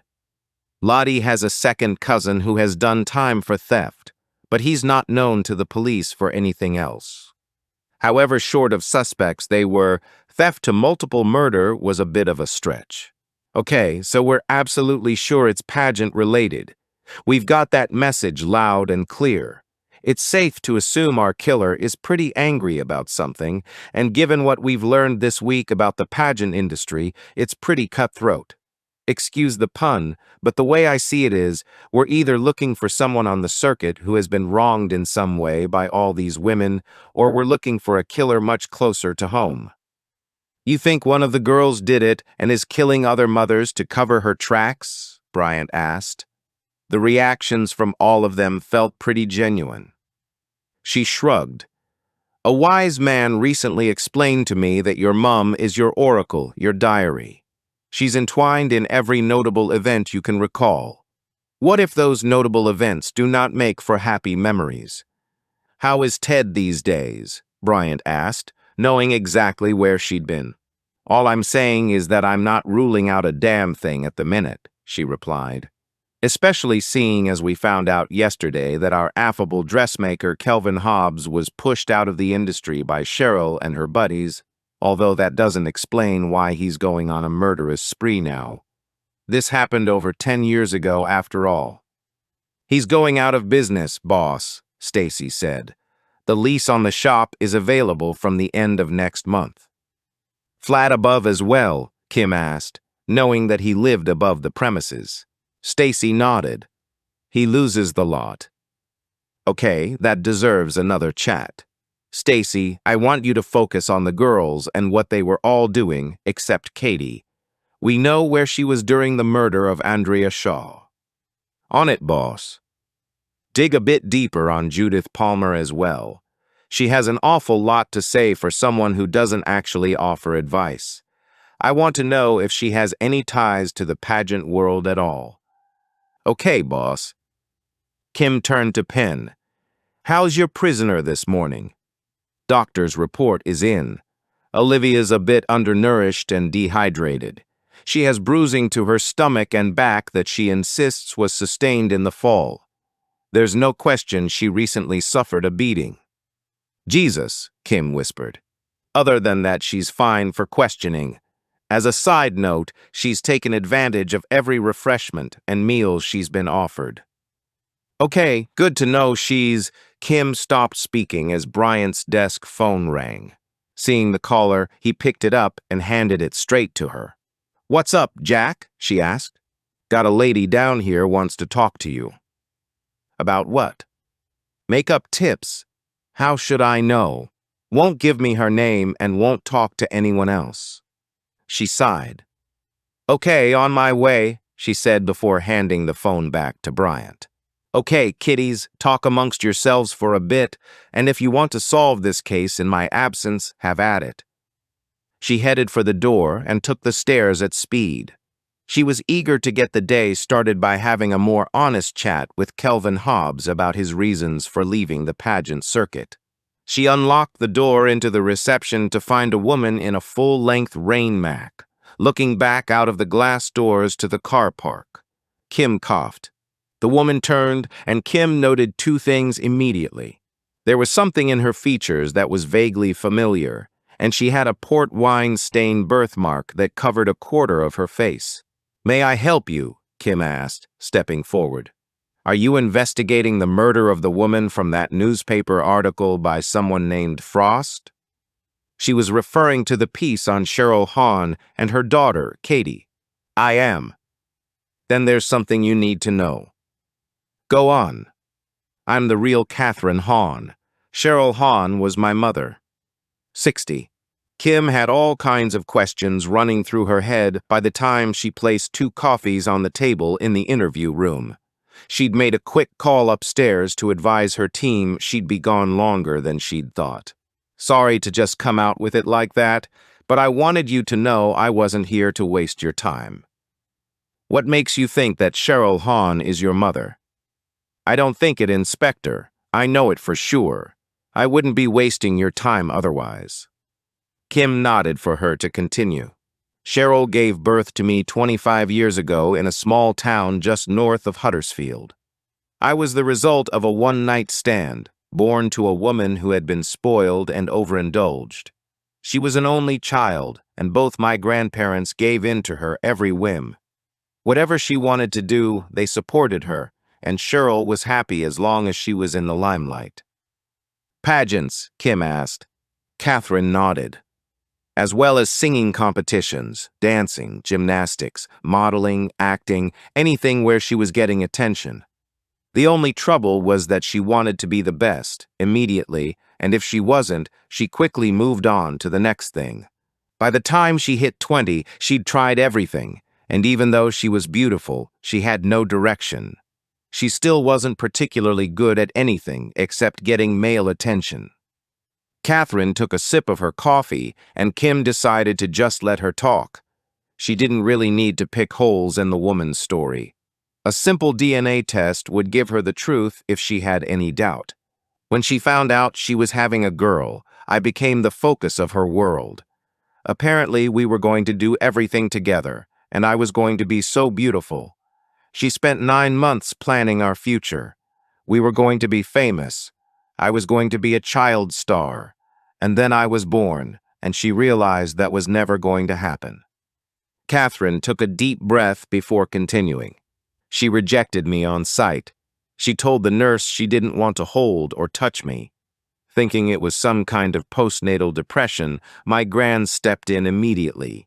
She took us home, and she cared for me. I was 6 weeks old when Cheryl left. There was no note, no explanation. Gran woke up one morning, and she was gone with one suitcase and a bag of Gran's good jewelry. Was she reported missing? Kim asked. Yes, but the police were honest enough to say there was little they could do. She was a grown adult, not vulnerable in any way, and able to make her own decisions. So my gran did what any good gran would do. She raised me. I only learned the truth when I was 12, and Gran thought I could handle some of the facts. The rest I've teased out of her over the years. And your childhood, Kim asked, was amazing. It's like my gran got a second chance to be a great mom, and I've never felt anything but love and support from both her and my gramps. Life hasn't always been easy, she said, touching the birthmark on her face. But they taught me to be strong and to never hide. It was that strength that enabled me to want to meet Cheryl. I grew up in her childhood home. I wasn't abandoned to strangers or put in care. I had the love and support of my family. I've seen her past, her clothes, her schoolwork, her certificates, her recitals, videos, photos. I don't hate her, and I wanted her to know that. I put a Google alert on for her name, and I finally got a result from that article published yesterday. Kim sat back in her chair. You'll excuse me for not warming to this immediately. Of course, and I'm happy to submit DNA to prove my identity, she said, reaching for her bag. She took out a piece of paper and slid it across the table. My birth certificate. Kim took a look and saw nothing suspicious, just one added detail of which she'd been unaware. Cheryl had a middle name, and it was an unusual one. Octavia? After my great-grandmother, apparently. I never knew her. And what is it that you want? Kim asked, thinking of the house Katie was planning on returning to. To take Cheryl home. I know that's not possible yet, but when she's ready, I'd like to make the necessary arrangements. It would help my grandparents grieve. Kim nodded her understanding, but felt there was more. And? The other Katie, I want to meet her. I want to understand what she is to me. Obviously, I have no other siblings. Kim shook her head. I don't know. There's a lot to unpack here. I understand, but I'm not going anywhere. She pushed a card across the table, which offered her contact details below a logo for her own website design business. I'm staying at the Village Hotel in Dudley. I'm happy to wait here while you arrange for a DNA sample to be taken, and then I'll return to my hotel and await your call. Kim thanked her and left the room. She'd get a sample. At this point, she really had nothing to lose. It was an outlandish story she'd just heard, but it wasn't impossible. To give it credence, she would have to believe, after what she'd learned, that Cheryl Hahn had been capable of walking out on her own 6-week-old child without a backwards glance. Damn it! It wasn't that much of a stretch. But what about the other Katie, the pageant queen, and the one left holding the knife? Had Cheryl become pregnant very quickly and named her second daughter Katie too, or were they looking at something a little more sinister? 61. Stacy found herself not wanting to believe what they all suspected to be true. The boss had taken just a minute to update them and rearrange Stacy's priorities before heading off at speed to talk to the first Katie Hawn. Penn and Tiff had left shortly afterwards to prepare for their interview with Olivia Dench. Stacy had contacted Cheryl's doctor, who had confirmed that she had registered with the practice just 5 months after leaving Huddersfield, and that she had registered 6.5-month-old Katie at the same time. If Catherine and her dates were correct, then there was no way Cheryl was Katie's mom. Begging the question, who the hell was? Stacy did what she always did when faced with a challenge. She turned to Google. She entered a search for missing children within a 25-mile radius of Huddersfield from the alleged date of Cheryl's disappearance to the date she registered with the doctor. Having a clear idea of when would enable her to increase the radius with each new search. Google presented her with 79 results. It took her a further minute or two to remove the boys. 52 results. She removed the children that were older than a year. 21 results. She removed the children who had been found safe and well. 13 results. She removed the children who hadn't been found safe and well. 3 results. Stacy made a note of the parents' names: Lorna and Yin Wong, Tricia and Danny Lewis, Vive and Carl Anderson. She searched for the first couple and ruled them out immediately. As the name suggested, the father was Chinese, and the photo of the baby they held definitely had some of her father's facial characteristics. She searched the second couple. News articles informed her that the abductor was the child's father, who had taken his child to the Isle of Wight to start a new life. That left one couple to check before Stacy increased the area radius of her search parameters: Vive and Carl Anderson. With the search refined, Stacy could note the details. Their daughter, Rebecca, had been abducted when she was 3.5 months old. It had happened at a park in Ilkley where Vive had been with her 2 children, 5-year-old Justin and baby Rebecca. Justin had fallen over, and Vive had instinctively run over to her son, leaving the pram unattended for a couple of minutes. No one had seen a thing, and the baby, pink blanket, and teddy bear had all vanished. The teddy had been found a quarter-mile away. The distraught parents had issued heartfelt pleas to the public for the safe return of their daughter. They held a vigil on her birthday, 14 August, every year. Carl Anderson hadn't been present in the last 5 photos, but Vive had been there, supported by her son, at every one. Stacy took a screenshot of the photo that had been held up to the television cameras when the child had first been abducted. She sent it over to the boss. She knew it was unlikely that she'd hit gold on her first attempt, but oh my God, what if she had? 62. It was surreal walking back into the murder scene with Katie, now the woman of the house. Although this time a lot of things made more sense to her. After learning more about Katie's childhood, Kim understood the complex reactions to her mother's death. Katie guided them to the kitchen where Cheryl had lain brutally murdered just days earlier. She showed no reaction as she headed towards the kettle. "Not for us, thanks," Kim said, taking a seat. "How can I help?" Katie asked, turning. "It's going to sound like a weird question, but did your mum have a middle name?" "Octavia," Katie said, leaning against the counter. She hated it, after her grandmother. The art of successful deceit lay in staying as close to the truth as you could. "Katie, do you have a copy of your birth certificate?" "Of course." "Why?" she asked, coloring. "I'd like to see it if you don't mind." "It's upstairs," she said, heading out of the room. "Oh, and a couple of baby photos while you're at it," Kim called after her. "You gonna tell her what Stacy turned up?" Bryant whispered. The text had come through as he'd been parking the car. Regardless of the dates, which meant that Cheryl couldn't have had another child, Kim wanted to see the birth certificate for herself. "Not yet. We don't know anything for certain about where she came from." Here it is, Katie said, placing the document before her.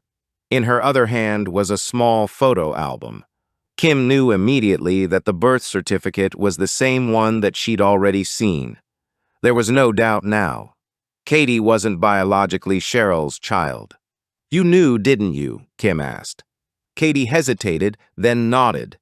Why didn't you tell us? I only found out that morning. I'd sent off a DNA kit months ago. Took hair from her brush. It cost a fortune, but I had to know.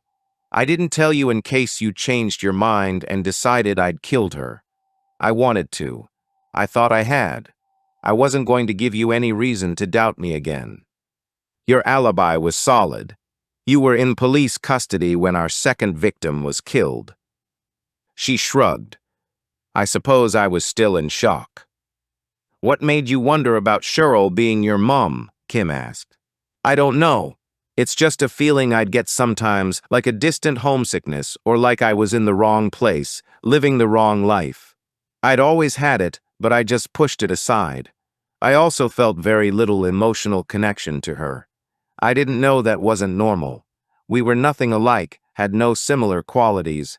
I pushed those thoughts away too, but then both the feelings started to come together, and I decided to make sure. And how did you feel when you found out you weren't related? Initially, I was relieved. I didn't want to be her daughter. I didn't want those same traits in my genes. After that, I was angry. All those years of humiliation, of forcing me into pageants, the scolding, the claims of self-sacrifice for my happiness, the loneliness. Everything I endured, and I wasn't even her daughter. And you never got the chance to ask her. That's why I came over to confront her, to get details of the adoption and answers as to why she'd never told me. Do you want to know where you came from? Kim asked. Of course. I've never fitted here with her. It was all lies. But I don't see how I'll ever find out now. There's no paperwork here. I've checked everywhere. A part of Kim ached to tell her what they suspected, but on more than one occasion, she'd seen evidence of Katie's fragile psyche. She had to be sure. May I? Kim asked, reaching for the album. Carry on. Kim opened the album to the first photo, a faded Polaroid. It looked to be the earliest photo of Katie, but was still a few months after the Anderson baby had been taken. She could see similarities, but growth meant she couldn't be sure. Kim continued to leaf through the pages until she reached toddler stage. Her eyes searched every photo until she came to one where Katie was around 6 or 7 years old. My first pageant dress, Katie noted. The sequin gown had a full skirt and a satin bodice. The photo was taken from behind with Katie turning her head to look at the camera. Ah, there's something on the lens there, Kim said, brushing at the picture around the left shoulder. That's a mole, Katie said with a smile. There's no brushing that away. Kim continued to leaf through another couple of pages for appearance's sake, but she needed nothing further. She'd found what she'd been looking for. 63. Penn reread the caution to Olivia to ensure that she understood. To be clear, you've waived your right to legal representation. I have, Olivia said. And you've had sufficient refreshment and rest? Tiff asked. I've been treated very well, thank you. Penn couldn't remember a time they'd ever been thanked for a night in the cells. Olivia, when we arrived yesterday, it seemed like Logan was forcing you back into the house, Penn said. Horror appeared on her face. Why would he be forcing me? I fell over. I hurt my ankle. He was helping me back home. I went to post a letter. It was those flip-flops. Penn hid his surprise at her response and also at her demeanor. He knew she was lying, but apart from that, he felt he was looking at a different woman. She seemed taller than he'd first thought, and her face was relaxed and open. This was not the woman they'd been seeing all week, and she didn't look like someone under arrest for murder. It's been difficult to get a moment alone with you. Logan seems very protective. I think you mean supportive. Logan is a wonderful son who takes excellent care of me, asked the neighbors. We have.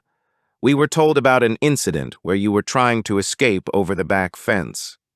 Escape? She asked as her face contorted in confusion. Why would I be trying to escape my own home? I think there was a time when I saw a cat stranded in a tree, but I'd just started my antidepressants, so it could have been anything. Every word caused him to believe her less. Her body language was completely at odds with her statements. Whenever she spoke, her eyes darted everywhere except meeting his gaze. She was squeezing her hands together tightly with every new sentence. Lying didn't sit easy with her. Olivia, we believe your son has been keeping you prisoner in your own home. Pause. Ridiculous. Absolute nonsense, she said, forcing a light laugh from her lips. Why on earth would you think that? Logan does everything for me. I'm sorry, but you have it completely wrong. Please move on to the reason for my arrest. Olivia, we wanted an opportunity to speak to you alone. What you say about Logan isn't convincing us. I did it, Olivia blurted out. Did what? Killed James. It was me. I did it. WH what? Penn spluttered. He was cheating on me. I found out. I was angry. I killed him. Penn recovered quickly, despite a confession from Olivia not even being in his top 10 of possibilities during this interview. Okay, Olivia, I'm probably going to need a bit more detail. I followed him that day. I pretended there was nothing wrong. I knew roughly where he fished.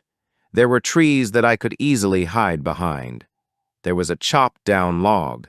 I sat and waited. For what? For the guy fishing over the other side to go. He talked on the phone, and then he packed up and left. There was a man with a black Labrador, too. I waited for him to leave, and then I did it. He himself had seen a man with a black Labrador at the fishing pool the day before when he'd been talking to Ahab. Presumably, he was a regular there. But how could Olivia have known that? What did you do? He asked. I sneaked forward a bit at a time, and then I pushed him in. I pushed him hard. He struggled, and I kept my hand on his head. He tried to reach out. I stamped on his hand. He went limp and then just disappeared. I went home and reported him missing a few hours later.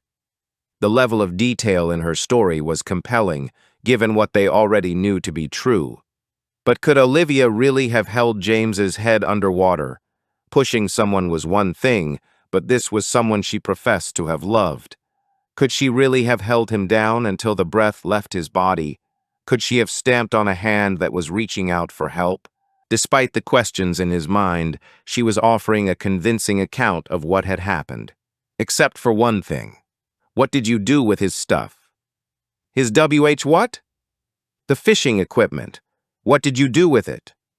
Panic flashed across her features. I threw it in.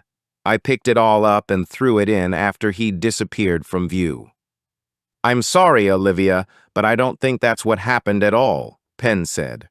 Why would she be admitting to something that they knew was totally incorrect? Only the murderer knew where the fishing gear had really gone. It is. I've told you the truth. I've confessed. I'm not going to change my story, and now I'd like to speak to my lawyer. 64. Stacy had sent the details she'd uncovered about the abduction to the boss and was awaiting further instruction. She knew the boss was with Katie, and in the meantime, she was focused on ensuring all the alibis for the girls were solid. The boss had told her to disregard Katie, so her name had been officially crossed off the list, leaving Lottie and Toya. She supposed she only needed to prove the whereabouts of each girl for one of the murders, and that would rule them out of all three. But then again, would it? She remembered watching a TV crime drama a few years earlier where a group of 3 adults, who had met as abused children, had killed each other's abuser so that they could each have an airtight alibi. Was it possible that Toya's night out was designed to keep her away from the house? They already knew that Judith's information had been passed between Katie and Lottie. What if Toya was lying, and she too had been in touch with Judith, who clearly had a hatred of all mothers? Even in her own mind, The theory was outlandish and something that belonged on the television, but she'd be happier if she could rule out all the girls for all the murders. She began by sending an email to the Fox and Hounds pub in Dudley where Toya had been on the night her mom was killed. From experience, she knew they had a good CCTV system, confirming Toya's presence and when she left would rule her out of the murder of her own mother. 20 minutes later, she sat back and reviewed what she'd learned. With information gathered from the police statements, social media, and conversations the boss had had, she could deduce the following about Lottie's movements, thanks to the fact she enjoyed sharing her daily running achievements through her Fitbit. Cheryl Hahn Tuesday morning at the gym tagged by a friend. Andrea Shaw Tuesday night late shift at work to be checked. Sally Ann Davis Thursday morning running a 5-mile circuit that went nowhere near her mother's crime scene. Only one alibi needed to be confirmed for Lottie, but pinning down any of Toya's movements was not as straightforward. The ringing of her phone disturbed her from the next part of her task. "Yeah, boss," Stacy said, answering the call. "Track down the Anderson family. Speak to the mother. We need to find out if she recalls any distinguishing marks on the baby's body." "Do we have one to check against?" "A mole on the left shoulder, but don't lead her. She has to state that without any prompting. If so, without giving anything away, invite her to come and talk to us at her earliest convenience. Even if she confirms the mole, you don't want me to tell her that her child is alive?" Stacy asked. "No way. We've got to get our ducks in a row on this one. It's growing more complex by the hour." "Got it." "On it," Stacy said before ending the call. She'd considered updating the boss on the progress of her alibi checking, but she needed one last piece of data. From the information she had, she couldn't account for the whereabouts of Toya, either during the murders of Cheryl Hahn or Sally Ann Davis. Her final search would be the CCTV for the night of Andrea's murder, and the footage had just come into her inbox. She opened the file that matched the search parameters she'd given, the period from 10:45 p.m. to 11:15 p.m. Toya's statement read that she left the pub around 11. Evidence of her leaving then would certainly rule her out. By that time, her mother had already been dead. The pub was an old-fashioned establishment, and the camera above the exit looked down a corridor leading to the toilets, a main bar, and a smaller room often called a snug.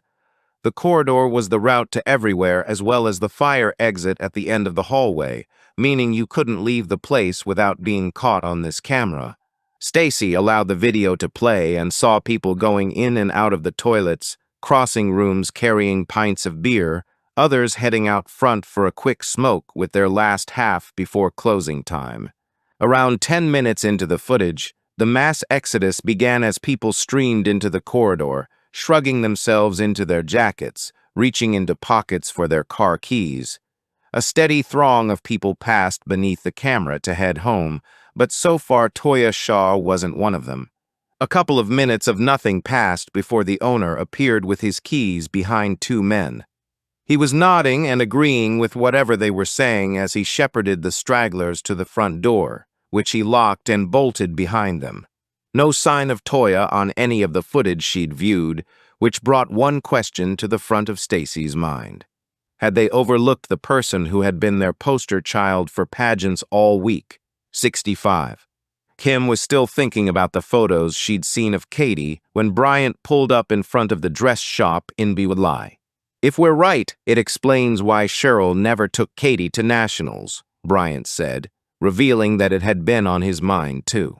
"Yep, she'd have been avoiding any national press," Kim said, wondering how deeply that must have niggled Cheryl, being unable to step into the spotlight for fear of being discovered. She'd passed the info on to Stacy, and at this point there was no more she could do. She had a murderer to catch, and she couldn't help wondering if she was about to have a second conversation with him. The expression on the face of Kelvin Hobbs was guarded when they walked through the door. "With good reason. Officers," he said. She noted that today his sewing machine was empty. "You don't appear to have been totally honest with us, Mr. Hobbs," she offered as a greeting.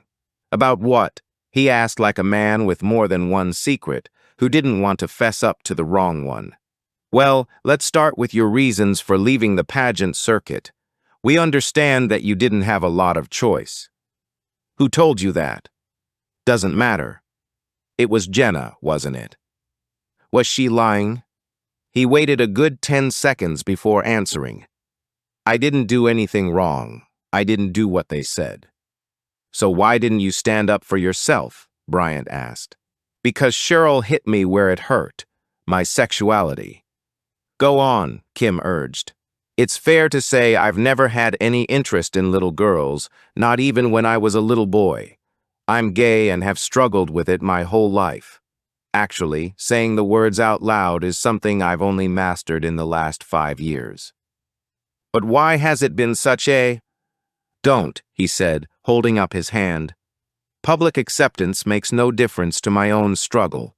I could have defended myself against Cheryl's witch hunt, but that would have meant saying those words, and I was nowhere near ready. Even if I had been prepared to publicly utter the truth, the outraged cries would have changed from, he's a pervert, to, oh, he's just a different kind of pervert. Cheryl and her gang hit my weak spot. I couldn't fight back, so I chose to leave. Must have been hard. I loved my work, and I loved those girls, even the difficult ones. They were all little princesses in my gowns. But it wasn't meant to be. I adjusted. And now you've lost this as well, which is something else you failed to mention. You're just a ray of fucking sunshine, aren't you? He snapped as his jaw tensed. He appeared to be operating on a short fuse. But it is true, isn't it? She pushed. You are losing your business and your home. Yes, Inspector, I am. Thank you for the reminder of all my failures in one conversation. So now you've kicked a man when he's already down. Please feel free to let yourself out.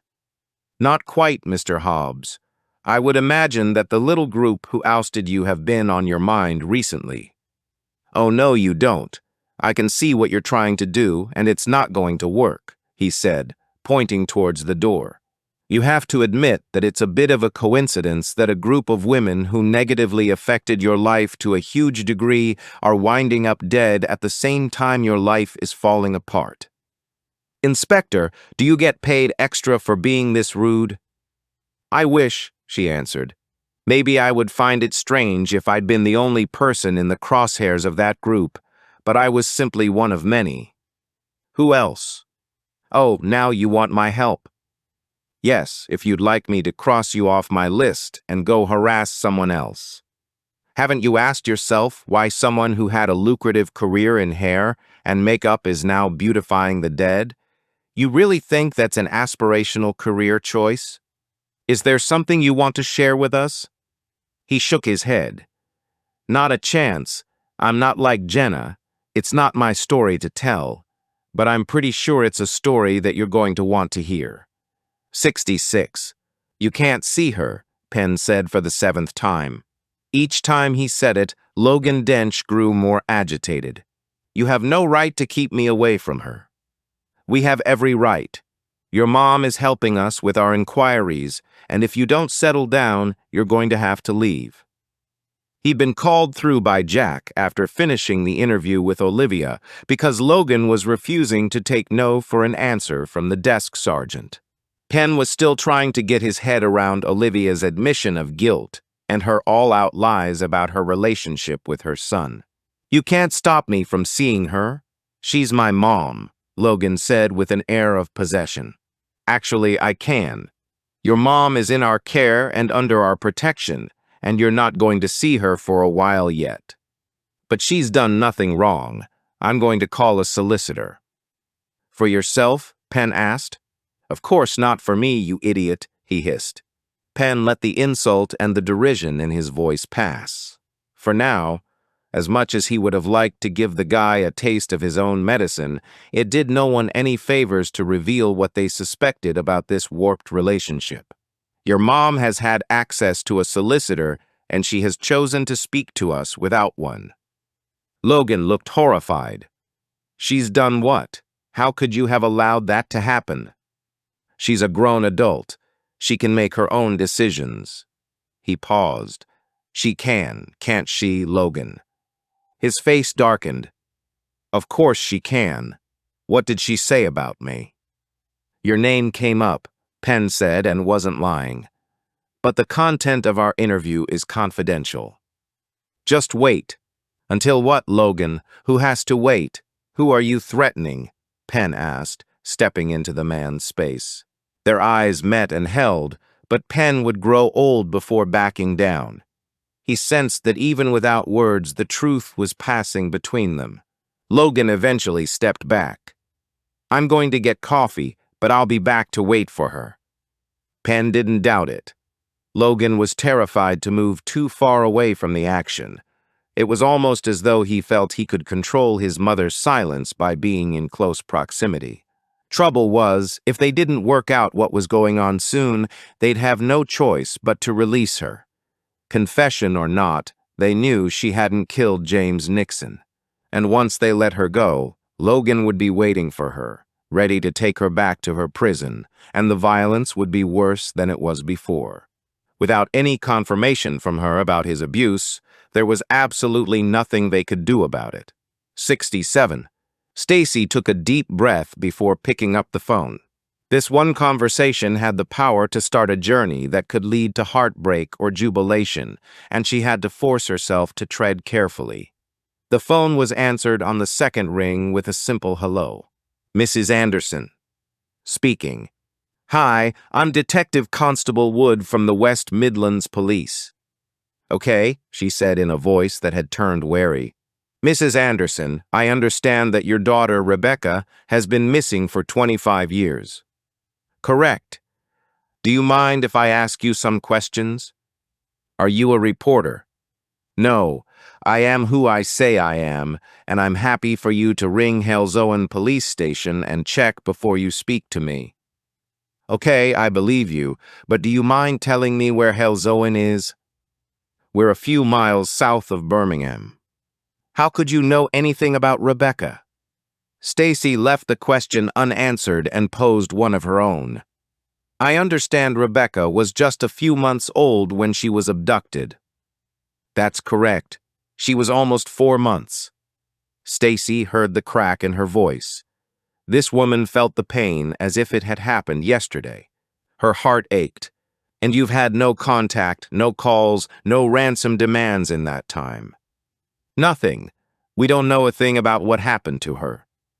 Stacy could tell that she was fighting back the tears and felt awful for resurrecting her pain, especially if it was for nothing. Officer, please end my misery and tell me what's going on.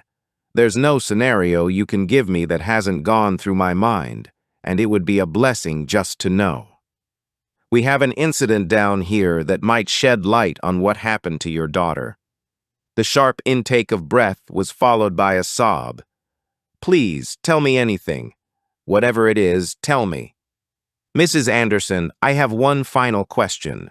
Did Rebecca have any distinguishing features on her body like a birthmark or something identifiable? Stacy crossed her fingers and closed her eyes, praying for the right answer. A mole, the woman said, and Stacy almost gasped with relief, but she kept herself in check. Where? Her left shoulder. I'd kiss it every time I bathed her. Stacy desperately wanted to blurt out the truth. She opened her mouth, but the woman beat her to it. You found her, haven't you? You found my little girl. You're telling me she's dead. Just tell me. I don't want to say any more over the phone. Just tell me what happened to her. Did she suffer?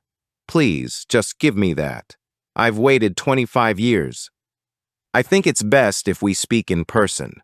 The situation isn't that simple. Is there anyone that can bring you here to see us? My son. He'll bring me. But can I ask one thing? Will we need to identify the body? That won't be necessary, Mrs. Anderson. I'm going to get closure, aren't I? It's over. Yes, Mrs. Anderson. The wait is definitely over, Stacy said before ending the call. She would have loved to say more, but right now they had no idea how Katie was going to react to the news. Mrs. Anderson would soon be on her way, and Stacy had no clue if they were giving her a daughter or a stranger who wanted nothing to do with her. She took a moment to compose herself before making her next call. Toya answered the call on the second ring. Her voice was thick and gruff, as though she'd just finished having a good old cry. Stacy instantly felt guilty for her suspicions and would make this as painless as possible. The girl was barely 2 days into the loss of her mother. "Hi, Toya. I'm DC Stacy Wood, a member of D Stone's team. Have you got a minute to talk?" "Have you found him?" she asked hopefully. "Have you caught the murderer?" "Not yet, but we will.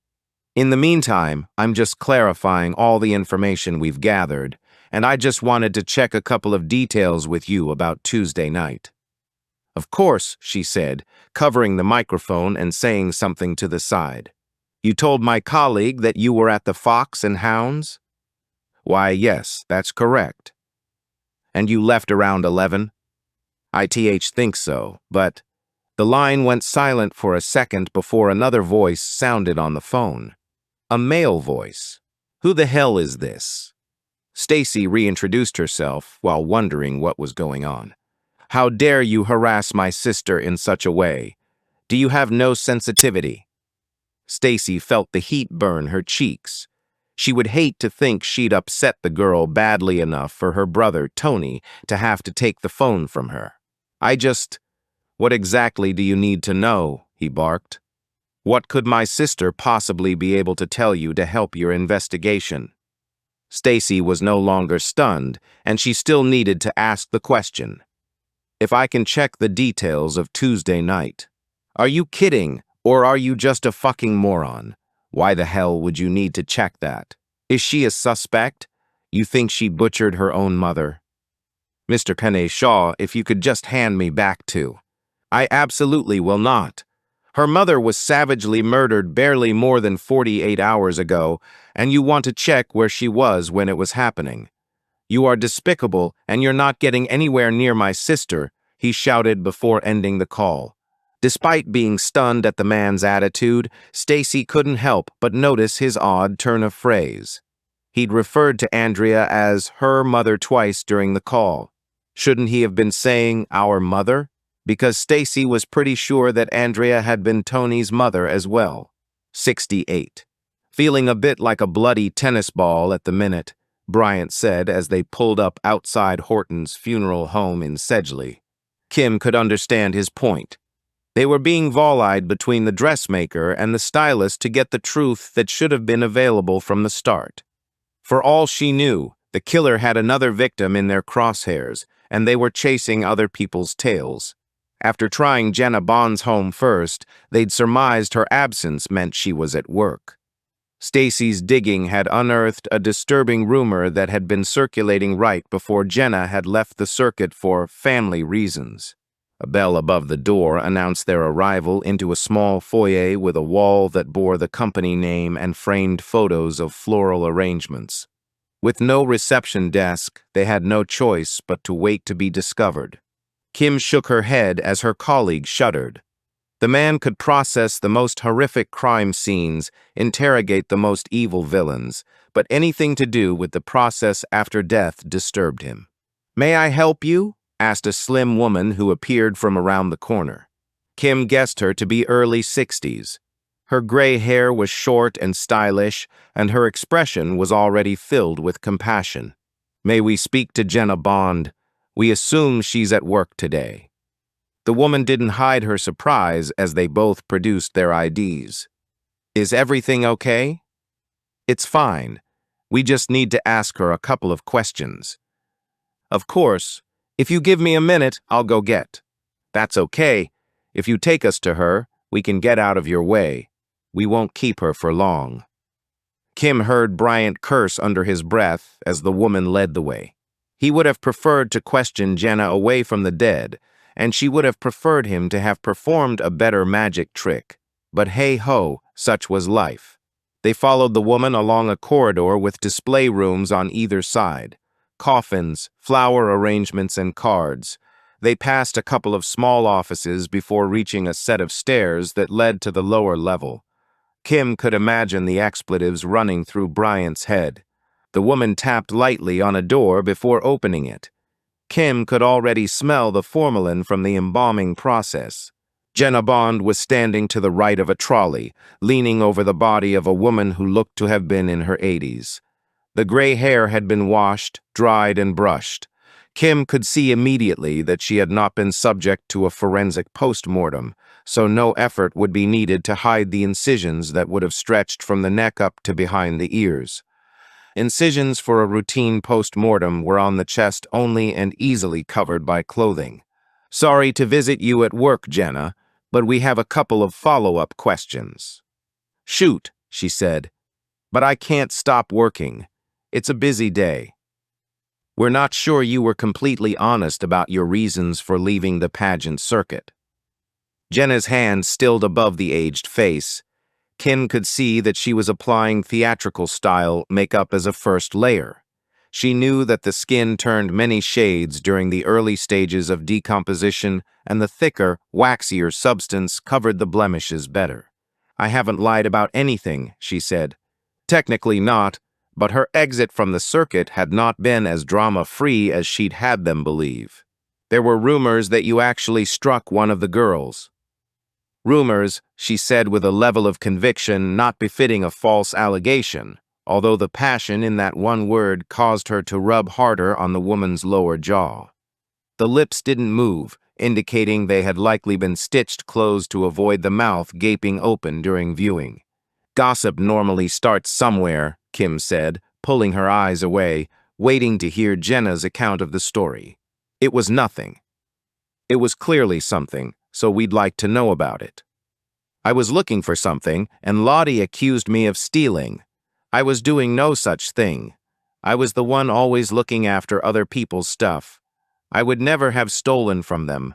Lottie was screaming thief in my face, and I pushed her to shut her up. That's all." Lottie, the child of Sally Ann, the latest woman to lose her life. Kim took a minute to unpack what she'd just been told as Jenna reached for a tray of normal cosmetics to build the next coat of makeup. She pictured the scene, a hotel room, mothers taking their daughters to and from the stage, leaving all their belongings in a safe place while they performed, ready to come back and change for the next category. Knowing how much some of these moms spent on pageants, could she have been tempted by all those unattended handbags and purses while earning a pittance wrangling kids for hair and makeup all day? Kim didn't want to brand her a thief, but the opportunity had been there. So, what happened next? Oh, Lottie went off crying and brought back a whole army of mothers demanding to know about the red mark on her face. "From a push?" Kim queried. "I might have accidentally caught her chin or something as I moved her out of the way. Trust me, that's nothing to how some of those moms push their kids around." Jenna's story was becoming less plausible by the second, and Kim questioned her own reticence at not branding her a thief. "And I denied it, of course. I was completely innocent. They checked their purses, and Andrea claimed she had a 10-pound note missing. Swore it was her emergency tenor, and it had a small pen mark on it. And they asked me to empty my purse and pockets to prove my innocence." "And did you?" "Hell no. You really think I'm going to be bullied into that by a group of privileged, superficial women? Not a chance. I knew they'd tell the others, and no one would use me again. After being totally humiliated, I just packed up my things and left."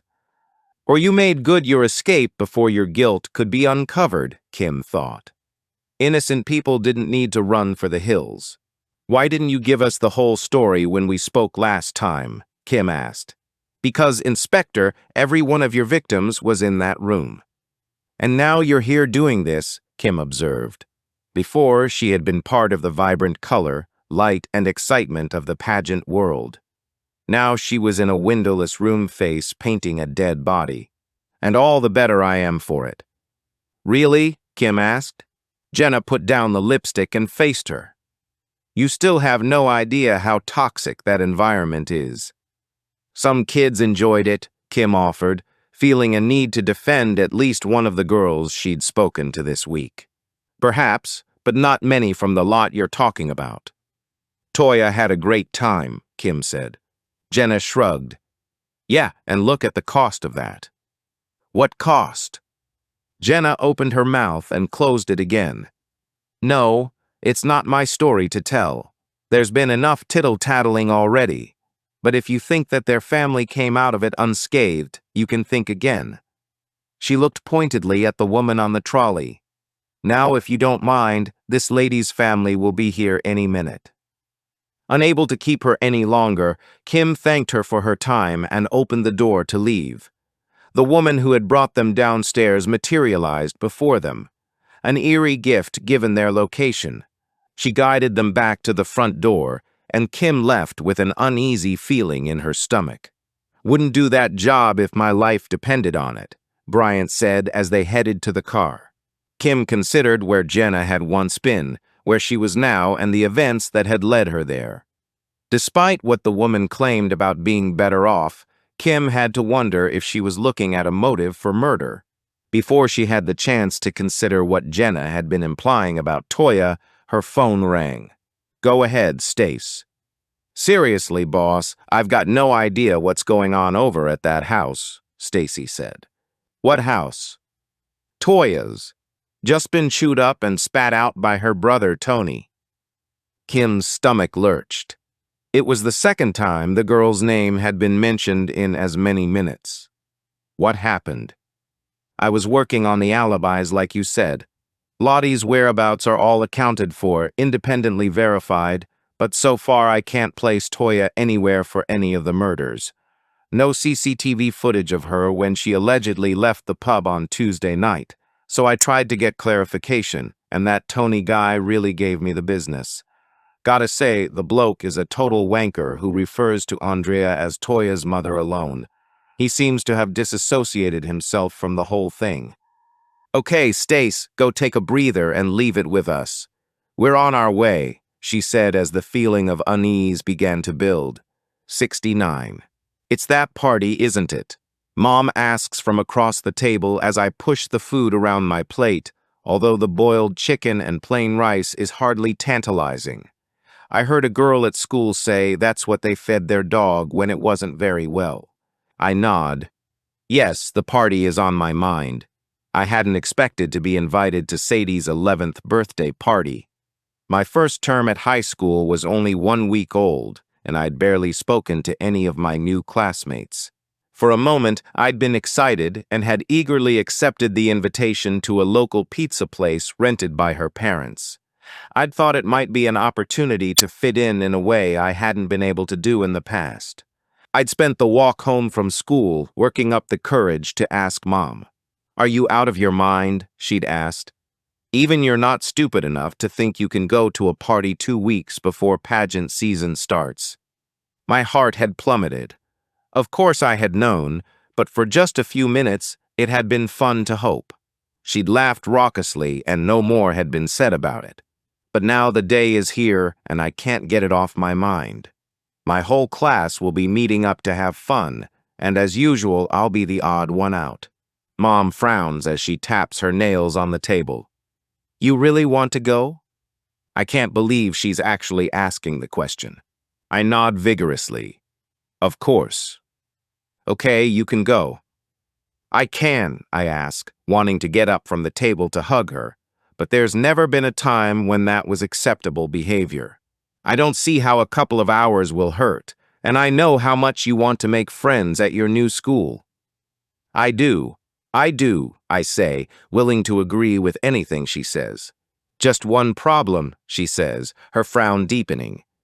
I heard one of the moms talking the other day. It's been changed to a fancy dress. My heart sinks. I don't have any kind of costume. I can't go. Mom's expression turns thoughtful. Unless, no, I don't think. What? I ask, knowing she has an idea. I'm so close to going. That dress you had last year for the Little Miss Walsall pageant. The yellow striped one where the judges said you looked like a doll. We could actually make you look like a doll. Okay, I say, shooting out of my chair. Going as a doll isn't my first choice, but I don't have anything else I can wear for a costume. Mom follows me upstairs and grabs the dress from the wardrobe. Here, see if you can still get in it while I grab some makeup.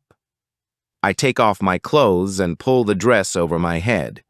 It sticks a bit around the rib cage, but I can just about pull it down. Okay, I found these shoes, Mom says, handing me some flat white patent shoes with a strap that goes across the foot. I'm not sure. It's not a fashion show. We're trying to make you look like a doll. They'll be perfect with some of your old frilly ankle socks. It's the first time I've seen her so animated about anything that's not to do with pageants. I didn't think she wanted me to go, but she seems as excited about it as I am. Right, sit down. I'm going to draw on some long eyelashes and apply some lipstick. I'll even put 2 red circles on your face. If we've got time, I'll plait your hair, and you'll be the best doll in the world. Half an hour later, we are rushing to the car. I catch a glimpse of myself in the glass of the door window. I'm not sure if I look like a doll or one of those drag queens I've seen on the telly. Mom has definitely put her all into making me a costume, and everyone else will be wearing one too. I won't be the odd one out. We'll only be a few minutes late, Mom says as she drives towards the high street. The minutes stretch. I'm impatient. She's finally letting me go to a party, and I can't wait to see what the rest of my class looks like. Here we go, she says, pulling into a space. Always good to make an entrance. She opens the door to the pizza parlor and pushes me inside. Instantly, I think we've made a mistake and we're at the wrong place, but then Sadie emerges from the crowd and spots me. Her face freezes in shock. So does mine. Her expression breaks down into amusement. Mine is still frozen in horror. The room is full. There are more people here than are in my class, and not one of them is in fancy dress. The space is awash with jeans, leggings, t-shirts, hoodies, and trainers. A sea of people turn to stare as my cheeks flame hot. I am rooted to the spot as the pointing and laughing starts. People step forward in front of others to get a better look. Mobile phones and cameras start to appear. My humiliation is absolute. Oops, Mom says with laughter in her voice. How could she have made such a mistake? And then I realize, in my eagerness to attend, I'd missed the logic of it all. If the theme of the party had changed, Sadie would have told me. I never told her I wasn't going to come. I turn and see the amusement on my mother's face, and all doubt about her deceit disappears. She leans down, close to my ear. I wonder how many will want to be friends with you now. I turn away before the threatening tears add to my humiliation. I already know that I will never forget this day as long as I live. 70. Go easy, Gov, Bryant said as they knocked the door of the house that belonged to Toya's father. I'm fine, she growled. Not really. Your face has been stuck on that expression since Stacy called. She ignored him, but he wasn't wrong. It took a lot to get Stacy worked up, so she could only imagine the level of Tony's rant, and no one got away with treating her team like that except her. Thankfully, it was Toya who answered the door. May we have a minute? Kim asked, stepping forward. Toya nodded, moving out of the way. Look, I'm sorry about... Through here? Kim asked, heading towards the kitchen. She appreciated Toya's effort in offering an apology, but it wasn't her manners at fault. She would go easy, give Tony the benefit of the doubt, and assume he'd thought better of his behavior. Kim entered the kitchen, but before taking a seat, she focused her attention on Tony, who was reading the paper at the table. Mr. Shaw, I understand that this is a stressful time for you all, but please don't ever speak to any member of my team in that manner again. A multitude of emotions passed over his face: irritation, rage, disgust. Kim could see that he wasn't the slightest bit sorry, and in fact was ready and waiting for round 2. She held his gaze and tipped her head. She was happy to take the next bout. Mr. Shaw Sr. entered the room, and Tony glanced away. It appeared they now understood each other. Inspector, do you have an update? He asked. Not as yet, Mr. Shaw. We just need to clarify a couple of things with Toya. You couldn't have called? He asked with a smile. We tried, she said, looking pointedly at Tony, who pushed back his chair and headed for the kettle. Mr. Shaw beckoned for them to sit. Do you want us to leave? He asked, looking over at his son. Toya immediately looked uncomfortable, and Kim shook her head as she sat down. It's minor details. We'll only take a minute, she said before turning towards the young woman. Toya, we just need clarification about the time you left the pub on Tuesday night. She saw the look of horror that passed over Mr. Shaw's features. It's procedure, she reassured him. We have to be sure of everyone's whereabouts. One small detail can ruin an entire case in the courtroom. Mr. Shaw nodded his understanding, even though his son muttered something under his breath over at the sink. Kim ignored him and prepared to continue. She hadn't lied. That was exactly the reason they checked the accuracy of all timings. Defense lawyers were becoming increasingly focused on attempting to discredit police investigations to get their clients off the hook. She chose to omit the fact that Toya was the only daughter who didn't currently have an alibi for any of the murders. You said you left at 11, Kim clarified as Bryant took out his notebook. Did I? She asked, frowning. Sorry, I think it might have been closer to 10. Then we went to the Cantonese place just down the road. I think we left there around 11. A little bit different to what she'd originally said, Kim thought. As though reading her mind, Toya continued, Sorry, I didn't realize when I was asked that I needed to detail everything I'd done that night. I thought it was a general question. Okay, no problem, Kim said. It was checkable with receipts and further CCTV. And may I ask where you were on Tuesday morning? Mr. Shaw frowned but said nothing. I was at home with Mom, she said as her eyes filled with tears. Not so easily checkable. And finally, yesterday morning, Kim continued. Here with me, Tony spat from the other side of the room. Bryant was recording her responses for checking later. It wasn't something Kim was comfortable with pursuing further right now. Not least because there was another question she wanted to ask before she totally outstayed her welcome. Thanks for that. That's all we need. But while I'm here, can I just ask another question? Of course, Toya said, but Kim could tell that her guard was up. She hadn't stopped chewing that thumbnail since she'd sat down at the table.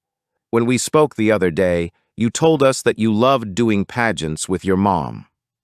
I did, she said, and that when you'd had enough, you simply stopped and went on to other things. That's right. Are you sure about that, Toya? 'Cause we're hearing otherwise. Panic registered on her face, and her stricken gaze immediately went to Tony. Inspector, is this really necessary? Mr. Shaw asked. When she'd been asking his daughter where she'd been during 3 murders, he hadn't said a word, but he was speaking up when she was asking about pageants and Toya's reason for quitting. Something wasn't right. The air in the room had suddenly become charged. All 3 of them looked from one to the other.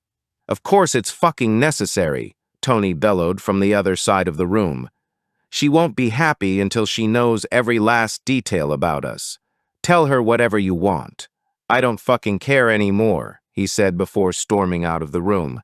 His footsteps thundered up the stairs. A distraught Toya looked imploringly at her father. Go, he said, waving her out of the room. Mr. Shaw took a seat as Kim wondered what the hell had just happened. She waited. Mr. Shaw sighed heavily.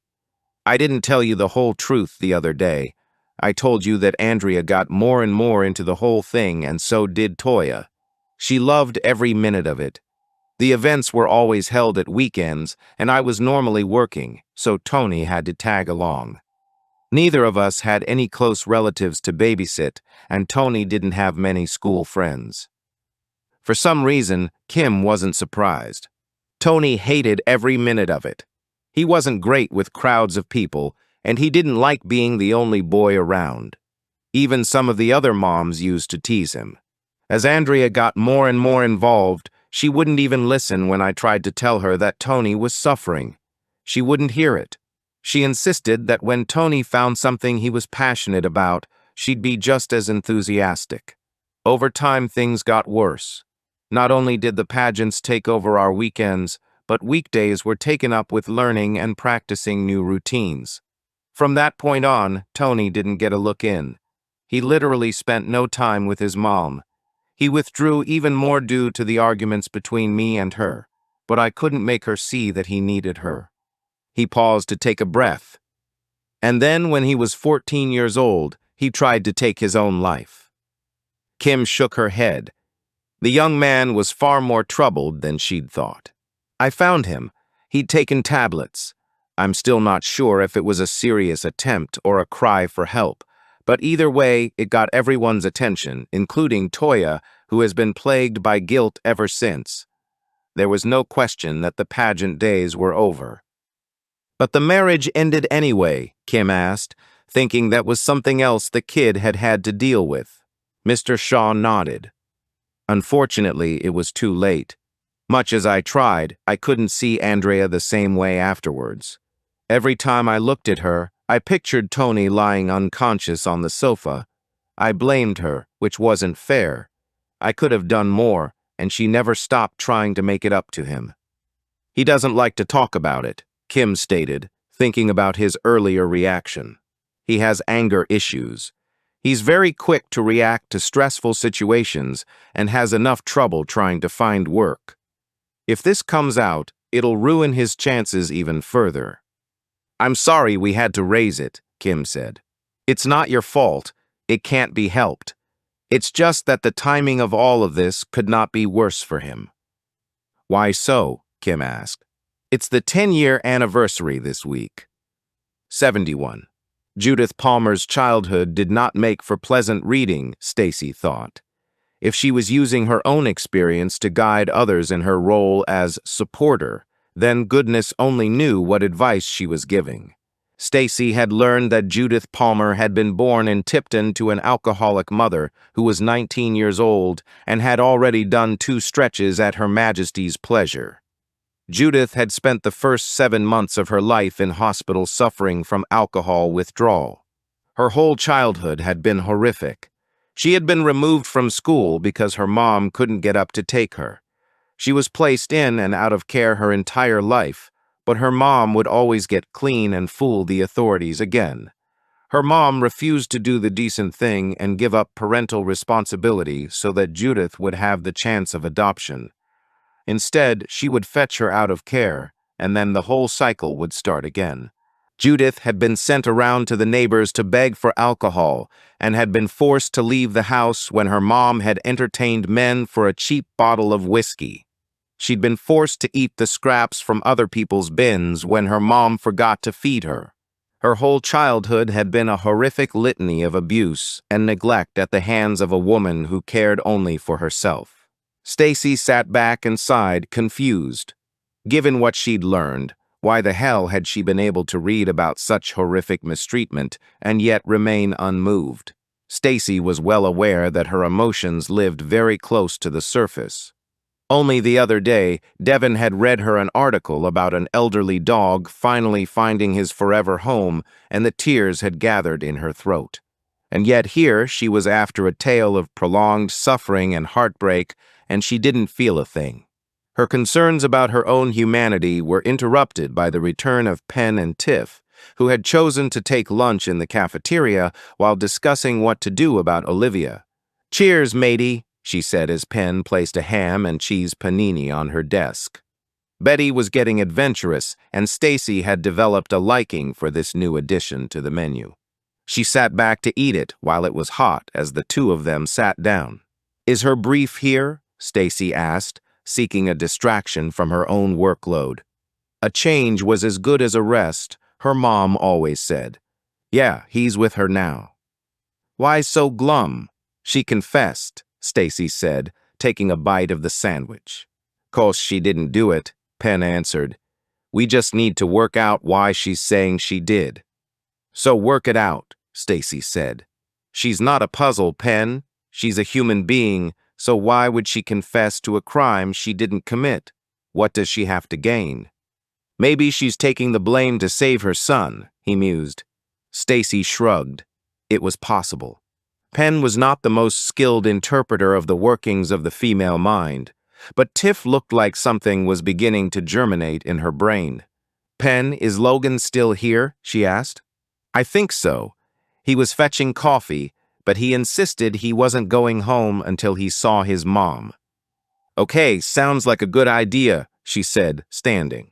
"She's under arrest," Penn offered needlessly. "Come on, I've got an idea," Tiff said, heading out the room. Penn shook his head before following closely behind. Stacy smiled as she pushed away her sandwich. Oh, how Tiff had grown since they'd first met her.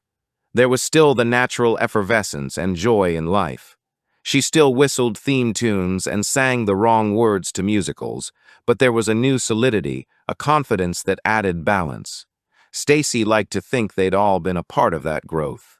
She returned to the blogs written by Judith Palmer and started again from the beginning.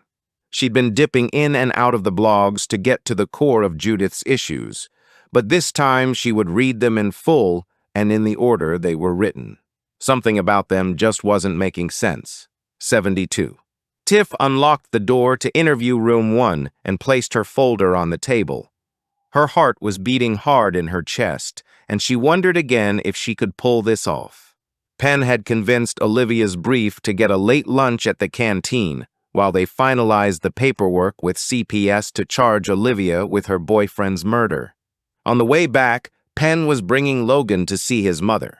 Tiff took a deep breath as the door opened and Olivia was brought into the room. Her eyes widened in panic as she realized what was missing. "Where's my brief?" she asked, sitting down. As instructed, the officer left the door open. "It's not that kind of meeting, Olivia. We're not questioning you further. We can't charge you until we have the correct paperwork. We have your confession, so there's nothing more for your solicitor to do." She visibly relaxed before her face turned pensive again. "So why am I back in here?" "Logan's been waiting to see you since we brought you in. He's very worried about you." Her face paled. "I don't want him to see me like this." "He won't mind. He's just concerned.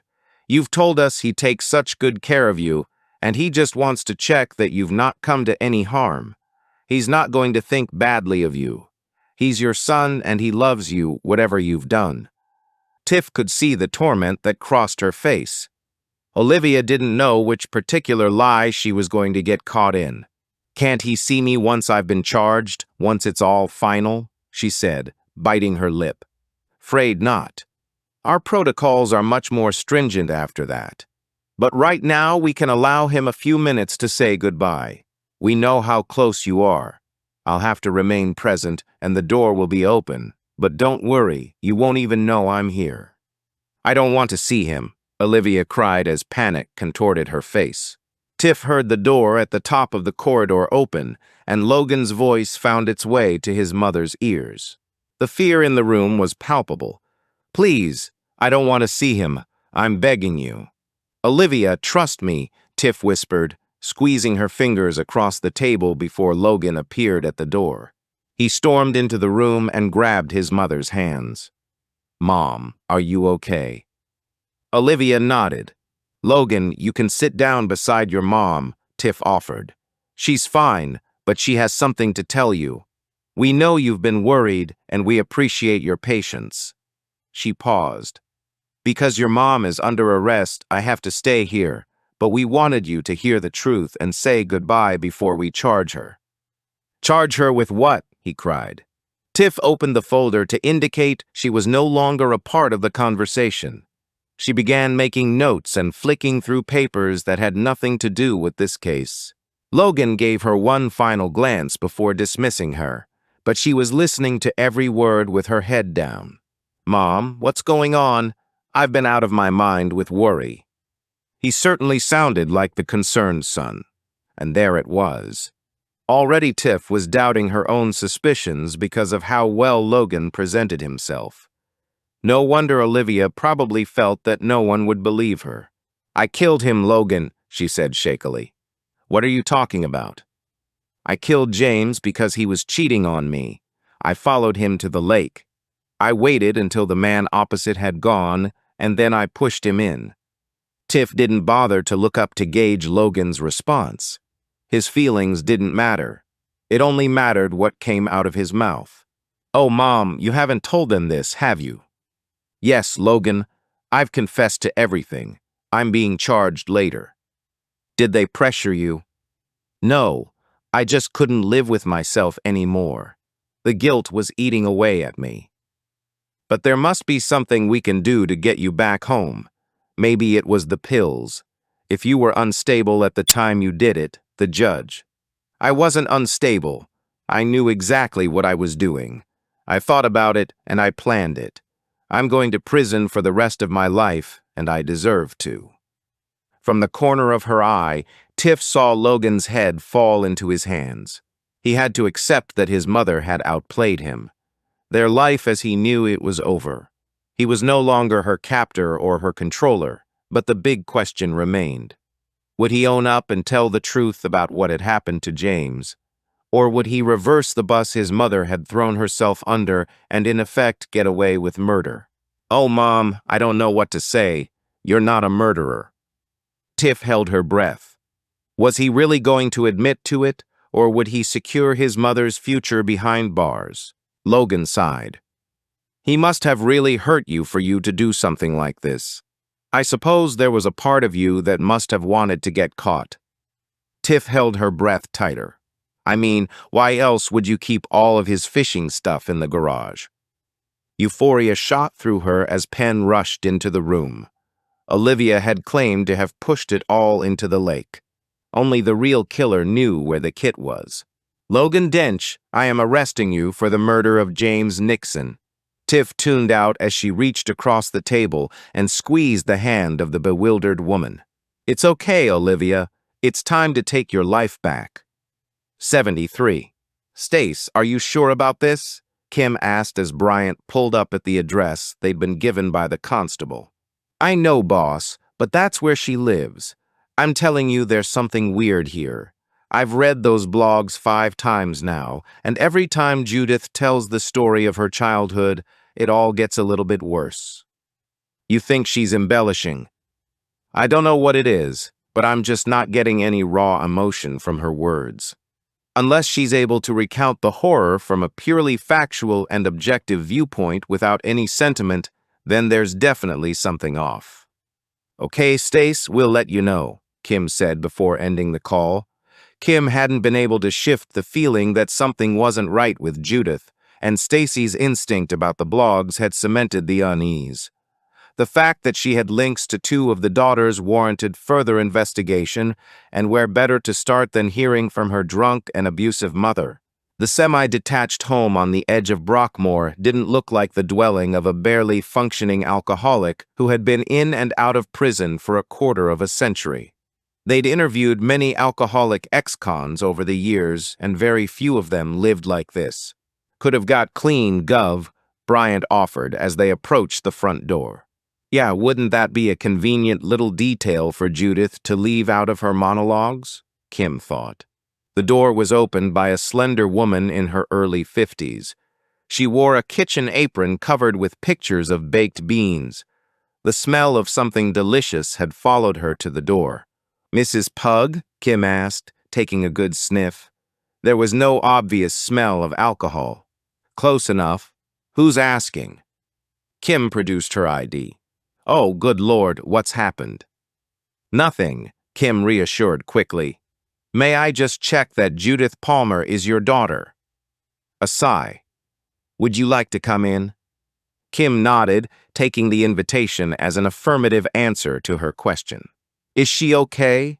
the woman asked, heading along a short hallway. "Alive and well the last time we spoke to her," Kim said, following her to the kitchen and the epicenter of the delicious aroma.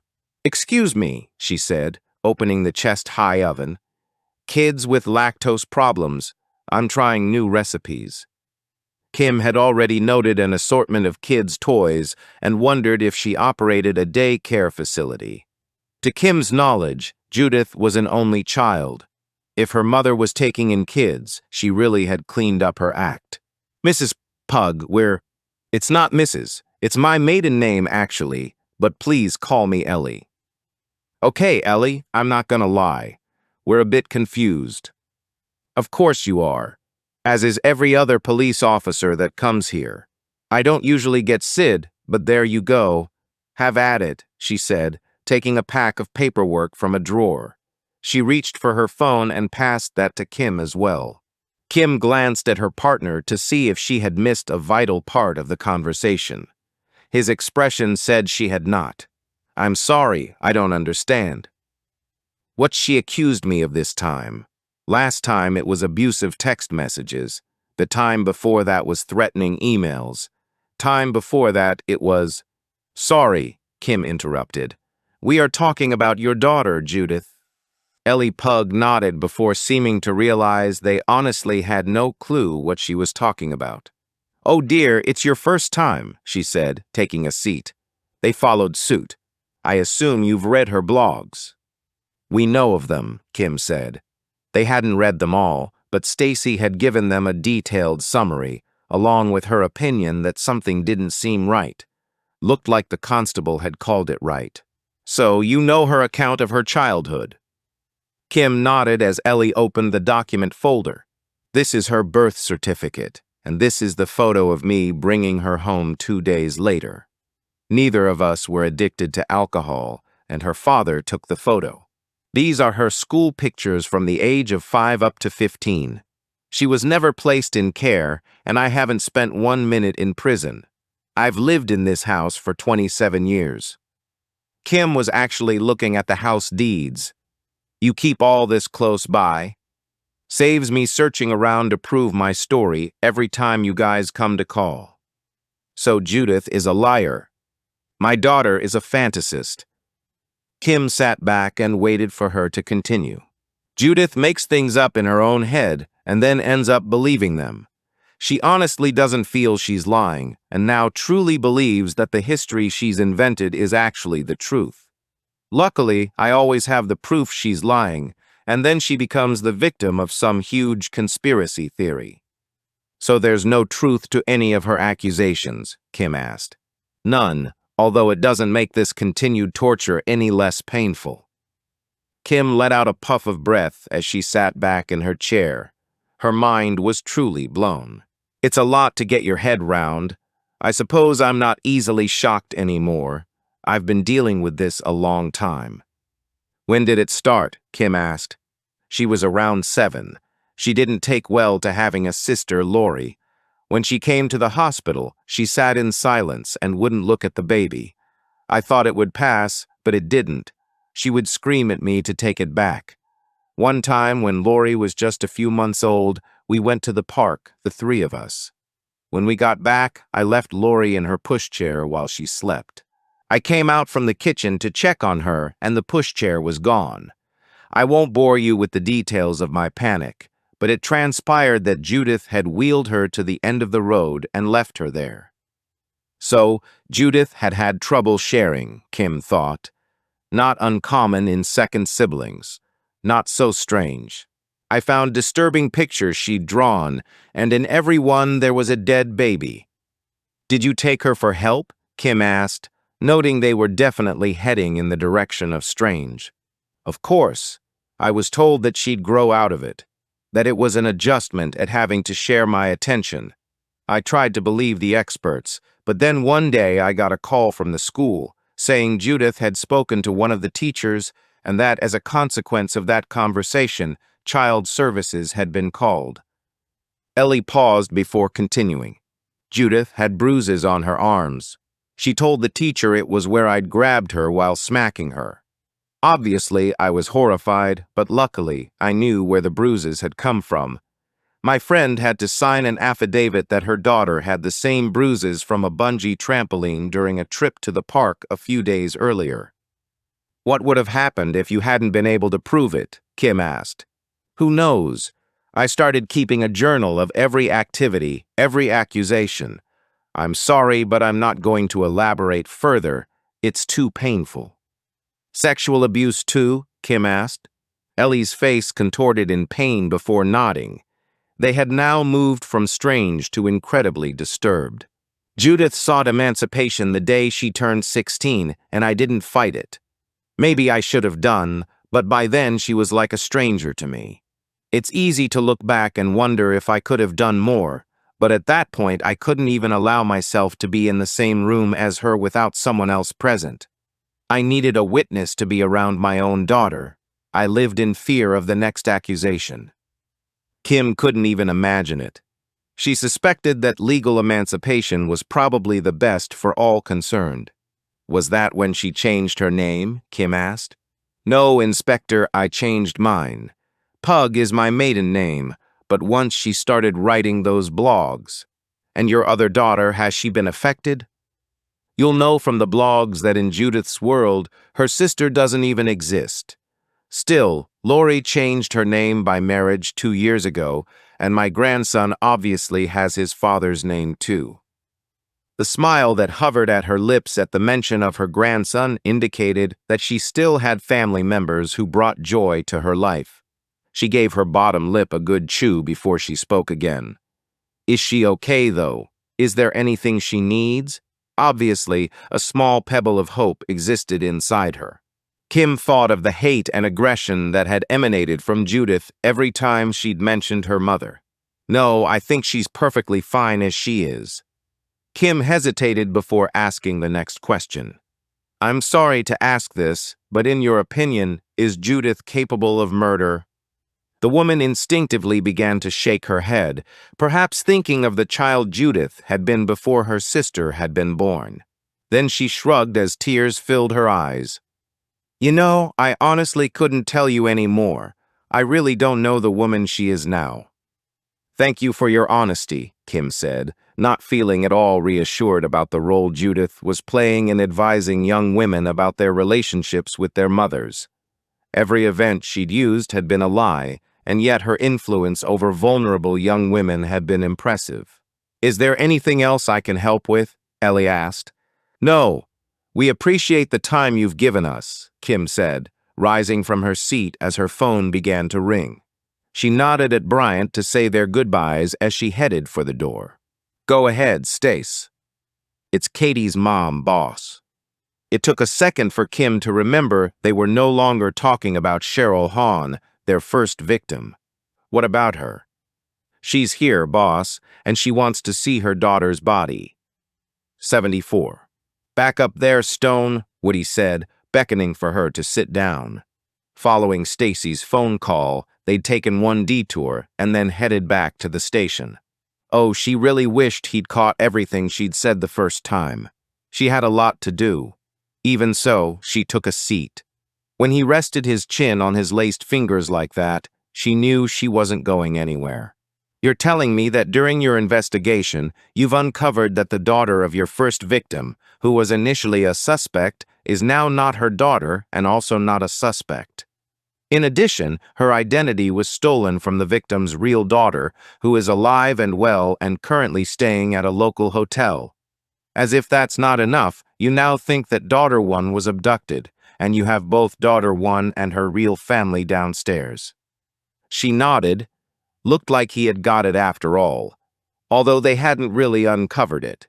Much as it narked her, it was Frost's article that had hit the ignition switch on this one. You do realize that such a delicate situation needs to be handled with a great deal of care. Of course. If handled incorrectly, this could cause a lot of damage. I understand, sir, she said, trying not to look at her watch. We need safeguards in place for both parties. Before this goes any further, we need DNA confirmation and counseling support available. We can't just throw them together and hope for the best. Of course not. As if she'd reunite the parties if she wasn't sure. Can you imagine the damage we could do if this was some type of false alarm? He asked. Absolutely, sir, she agreed, knowing it was the quickest way to get her ass off this chair and back downstairs. Unbelievable, he said, shaking his head. Yes, sir, she said, standing. And I assume you're all sorted for the talent show. Of course, you're not going to believe what we have to offer. You don't have anything, do you? He asked. It wasn't often she'd lied to Woody and got away with it. Let's just say we're a work in progress. And the investigation. Anything new since last night's update? Kim thought of her day so far. Where to begin? If only she had the time and they weren't trying to ensure their killer didn't strike again. She prayed that no more families were going to be destroyed. I feel we're getting close, sir. Now may I? Yes, go, he said, waving her out. But remember what I said. Care and caution all the way. Of course, sir, care and caution, she repeated before heading out of the room. 75. Inspector, will you please tell me what's going on? Katie asked as she took a seat in interview room 1. You come to my house for the second time in the same day and insist I come with you without offering me one word of explanation. Yeah, 'cause I'm still wondering where to start, Kim thought. Katie, a lot has happened since we spoke earlier. We have answers to many of your questions. I don't understand. What answers? I only saw you a few hours ago. Kim took a deep breath. A woman appeared here earlier today claiming to be the real Katie Hawn. Katie's mouth opened in shock.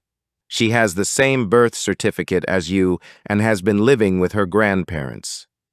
My family? Kim shook her head. Oh, this was going to get complicated. She is Cheryl's biological daughter and was abandoned when she was a few weeks old. She has no memory of Cheryl and her life is good. But that makes no sense.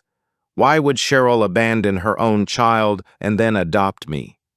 And this was where it got even trickier. Kim hoped Katie was strong enough to take everything she was about to learn, but she was entitled to the truth. All of it. Katie, you weren't adopted. You were abducted, she said, putting Woody's instructions out of her head. WH what? She cried, pushing back her chair. She stood and then paced as though she could outwalk the truth. No, you're wrong. I must have been adopted. Cheryl would never have done that. No, I'm sorry. Oh God, I feel sick, she said, sitting back down. It's true. You were stolen when you were just a few months old from a place called Ilkley. Cheryl abandoned her own baby and took you instead. She moved from Huddersfield with you and kept the secret for years. But weren't the police looking for her? Katie asked. Cheryl was an adult who had left of her own accord. There was no reason to link her name to the case of a missing baby 20 miles away. To be safe, she never let you do national pageants or anything where your name would appear in the press or bring unwanted attention. It was actually that article you did with Tracy Frost that brought Cheryl's real daughter here. Oh my God, you're telling the truth, aren't you? Kim nodded. I wouldn't have told you if we weren't sure. Katie shook her head as though she could shake sense into what she was being told. Upon learning that she and Cheryl weren't related, her mind had instantly fixed on adoption. No way could she have prepared for this. What's she like? Katie asked. The other Katie? She's staying at a local hotel, and she'd like to meet you. Obviously, you're not related. But it feels like we are, Katie said, frowning. It feels like we're family. I've been Cheryl's daughter for 25 years. She'll have questions, and only I have the answers. I feel somehow like I just gained a sister. In a strange way, Kim could understand it. As if that wasn't enough, the next part was going to blow her mind. She was trying to think of a way to lead into the even bigger news when the woman opposite saved her the trouble. So we're both Katie Hawn. Kim shook her head. No, that was a borrowed identity. Your birth name was Rebecca Anderson. Katie allowed the name to register in her mind before puzzlement rested on her face. How do you know that? I told you in the car we'd been busy. One of my colleagues has tracked down your real mom, who loved you very much and has never given up hope of finding you. A sob escaped from Katie's lips as the tears rolled over her cheeks. You mean it? I have a mother, a real one? Kim nodded. No, it's too much to process, she said, dropping her head into her hands. So many emotions, and I don't know what to do with them. And that was exactly what Kim had been afraid of, but she couldn't stop now. Katie, we have counselors available. It's a lot to take in, but we can offer you support in the next stage of. She shook her head. Where are they? Katie had to know it all so she could decide what was going to happen next. Woody's words passed through her brain on a ticker tape. DNA, safeguarding, disastrous. But there was no doubt in Kim's mind. Having seen the Andersons, especially Katie's resemblance to her brother, she knew wholeheartedly that they were related. Your mum is in the room next door. Would you like to meet her? Katie raised her head from her hands. Kim had no idea what her answer was going to be. 76. Officer, will you please tell me what's happened to my daughter? Vive Anderson asked while clutching her son, Justin, who looked equally as pensive as his mother. The boss had instructed her to tell the Andersons the truth as gently as possible, and also explained that the decision to meet would rest purely with Katie. Let me start from the beginning. It's going to be hard to believe, but your daughter was abducted by a woman named Cheryl Hahn. She abandoned her own child and took yours. She gave your child her own daughter's name, and she was raised as Katie Hahn. As that was the name we came to know her by, that's what I'll call her. Vive Anderson nodded, eager to know her daughter's fate. Cheryl was not an affectionate woman and craved attention, either for herself or through Katie. As a child, Katie was entered into pageants and did very well. It wasn't an overly loving childhood, and she wasn't allowed friends, but she was not physically mistreated or harmed. Stacy could see the pain of hearing of the loveless childhood written over Vive's face. Stacy would imagine that every possible scenario had passed through her mind over time. In recent years, they became estranged following Katie's need to distance herself from Cheryl's overbearing and manipulative nature. Stacy paused. On Tuesday morning, Cheryl was found brutally murdered, and Katie was our prime suspect. Vive cried out in anguish and clutched her son's arm. Had she not been a person of interest, none of this would have been uncovered. Within 24 hours, we knew Katie was no murderer. Katie had just found out that she and Cheryl weren't even related and was on her way to confront Cheryl. Cheryl had never indicated that Katie was anything other than her biological daughter. That's when Katie found the body. Vive was gobbling up every word as though it was her last meal. A multitude of emotions were passing over her face as she listened. The current one was hope. But she's alive, Vive asked, clutching her son's hand harder. She is indeed, but she's learning all of this right now, and as you can imagine, it's a lot to take in. She's gone from natural child to adopted to abducted in a very short period of time. You're saying she might not want to meet me? It's a lot. My boss is currently. She's H here? Vive asked. She's next door, but we have to respect her wishes. She might be completely overwhelmed and... A 3-knock signal sounded on the door. The boss had told her how she would communicate Katie's wishes. Stacy smiled. Or she might be about to come through that door right now. Are you ready? Vive sprang up from her seat. I've been ready since the day I lost her. Come in, Stacy called out. The boss pushed open the door, and Katie stepped into the room. The tears were rolling openly over Vive's cheeks as she looked deep into her daughter's eyes. Rebecca, she breathed, opening her arms. Katie flew into them as a cry escaped her lips. A quick glance at Justin confirmed that he was eager to join in, but was simply waiting his turn. Stacy squeezed his arm before quietly leaving the room. Any longer, and the tears building in her eyes would have been rolling freely over her cheeks. 77. My mind still hasn't caught up, Olivia said as the car turned into the street of the house where she'd been a virtual prisoner for the last 2 years. It's been a crazy 24 hours, Tiff said, having been tasked by the boss to get Olivia safely home. But how did you know what he was doing to me? Olivia asked, turning her way. Some intuition at first, but it was your confession in the end. We knew you didn't do it.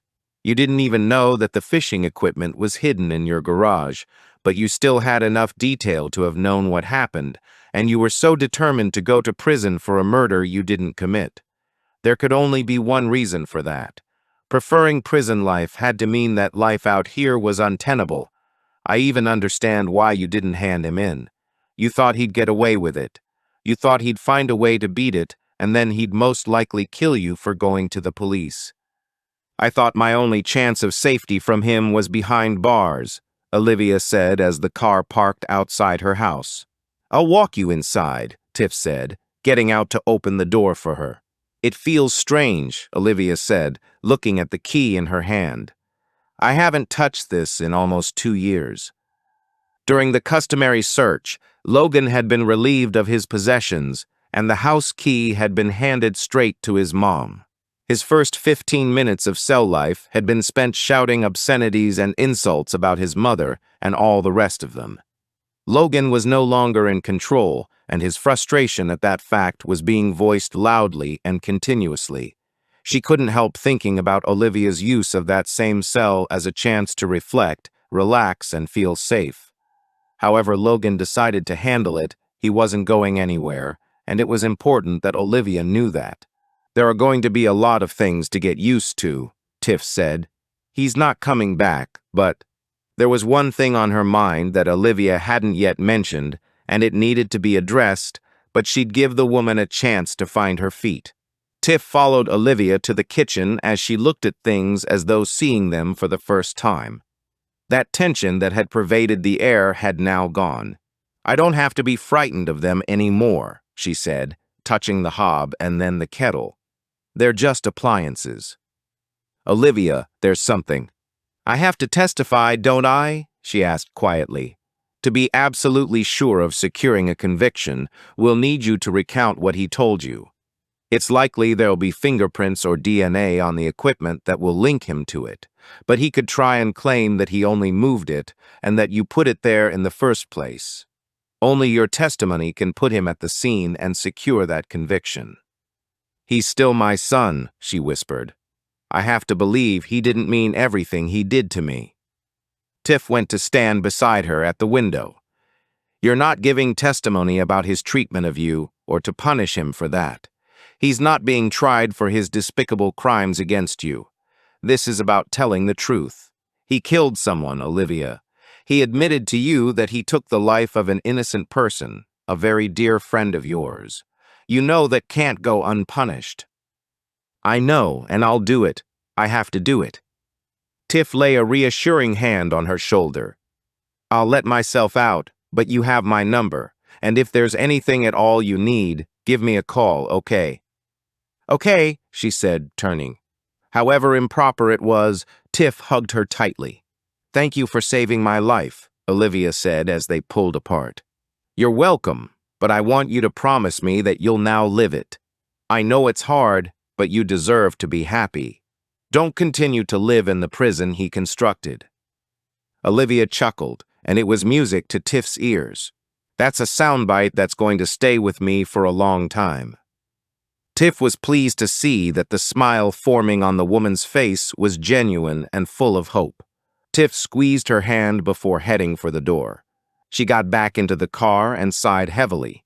She felt like she'd aged 10 years in the last few days. The images associated with the case had been with her every waking minute. The body at the lake, Logan's hostile and superior demeanor, Olivia's timid and cowering posture. At no time had she been able to put the pictures out of her mind. It had been draining and exhilarating all at the same time. Could she really maintain this level of commitment every day for the rest of her working life?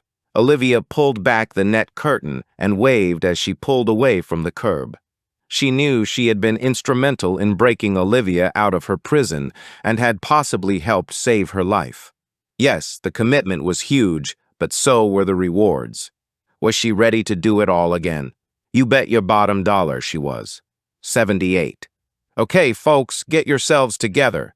It's been an emotional day and a lot of stuff got solved. Kim turned to Penn. Just one question on the whole Logan and Olivia thing. Why the hell did he keep the fishing equipment? Penn and Tiff looked at each other and then back at her. Arrogance, they said together. Penn nodded for Tiff to continue. He couldn't leave it at the side of the lake, as that would have alerted police to James's location, and he couldn't throw it all in just in case it didn't sink. He had no choice but to take it away. But to keep it, Bryant said with disbelief. Tiff went on, because of his mother's acquiescence, Logan really thought he could control all events around him. He never considered that we might suspect him of murder, and even after admitting it to his mom, he never thought she'd tell on him, and he was right. She used the information to try and keep herself safe, but she was missing that last bit of detail that only the person who took James's kit would know. Kim nodded. Nice job, guys. Unfortunately, none of that helps with our main case and time's a ticking, she said, tapping her watch. Thoughts? She was mainly asking Stacy and Bryant. Penn was still on catch-up after working the Dench case. Neither responded. Anything, she prompted. Everything I've read or learned about the pageant world reeks of jealousy, rivalry, competitiveness, and in some cases even corruption, Stacy observed. But that's all to do with the contestants themselves. Why target the moms and why do it now? Stacy had voiced the questions running around in her head. All of them turned their attention to the board. Kim started thinking aloud. The daughters had varying levels of success, and some enjoyed it more than others. Katie hated every minute and was humiliated by Cheryl. Toya had a great time but had to stop because of her brother. Lottie enjoyed it but needed to spend less time with her mother. Both Katie and Lottie have had problems with their moms in the years since, and we suspect both have spent time being advised by Judith Palmer, a complete fantasist who wouldn't know the truth if it slapped her around the face. Given the little mementos found in the throats of all three victims, it's fair to say our killer is angry about something pageant-related. We know the era detests the pageant world and will cross lines to get their point across. We have service people who have been forced from the industry for one reason or another and have every reason to bear a grudge against all of these women. That's only half of what we've uncovered this week, so tell me, folks, did I forget anything? Nope, pretty good summing up there, Bryant offered, nodding his approval. Okay, guys, there's nothing else for it. We go back to the beginning and start again. We're missing something.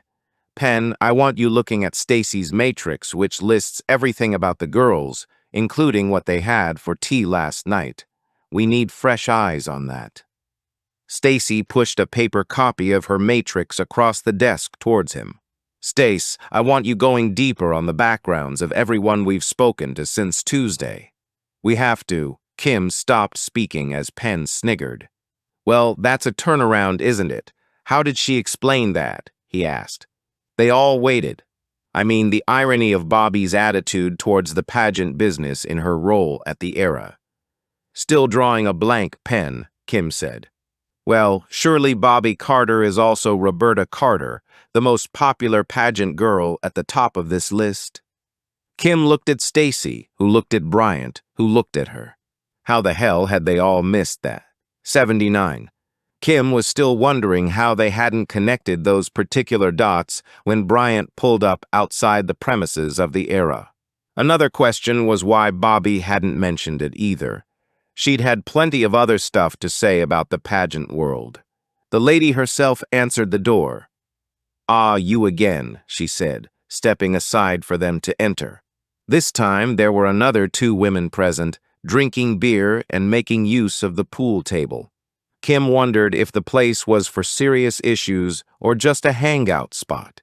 Just want to chat about some new information, Kim said.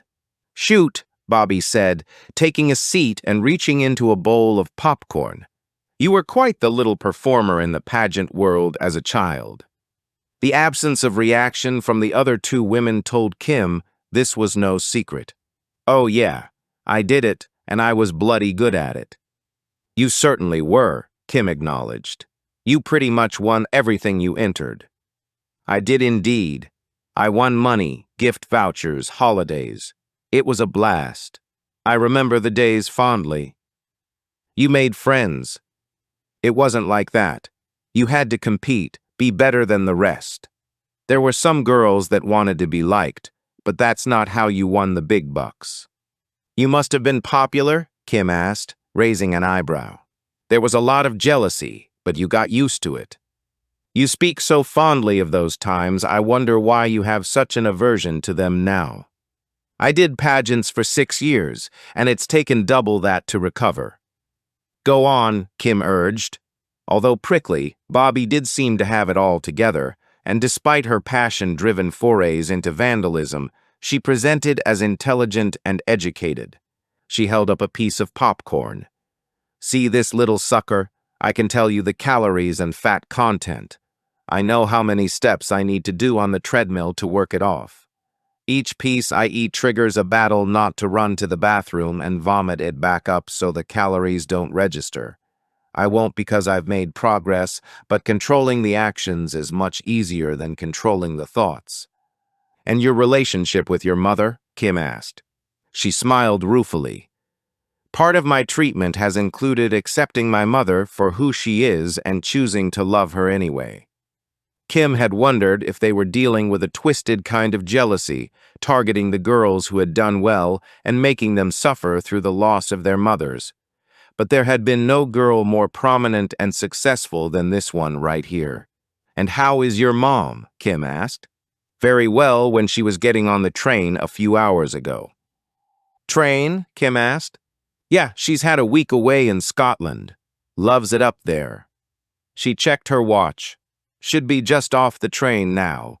I promised to nip round later and listen to her tales of. Call her, Kim said as the pebble of worry formed in her stomach. Was Bobby's mother safe only because she hadn't been in the area? Why? Bobby asked, frowning. Just do it, Kim said. Bobby took out her phone and rang the number on speaker. Kim's heart quickened with every ring that wasn't answered. The call went to voicemail. Bobby immediately tried again. Same result. What time does her train get in? Kim asked. About 10 minutes ago. To where? Cradley Heath. Is your mom on social media? Kim asked. Isn't everyone? Bobby asked. What platforms?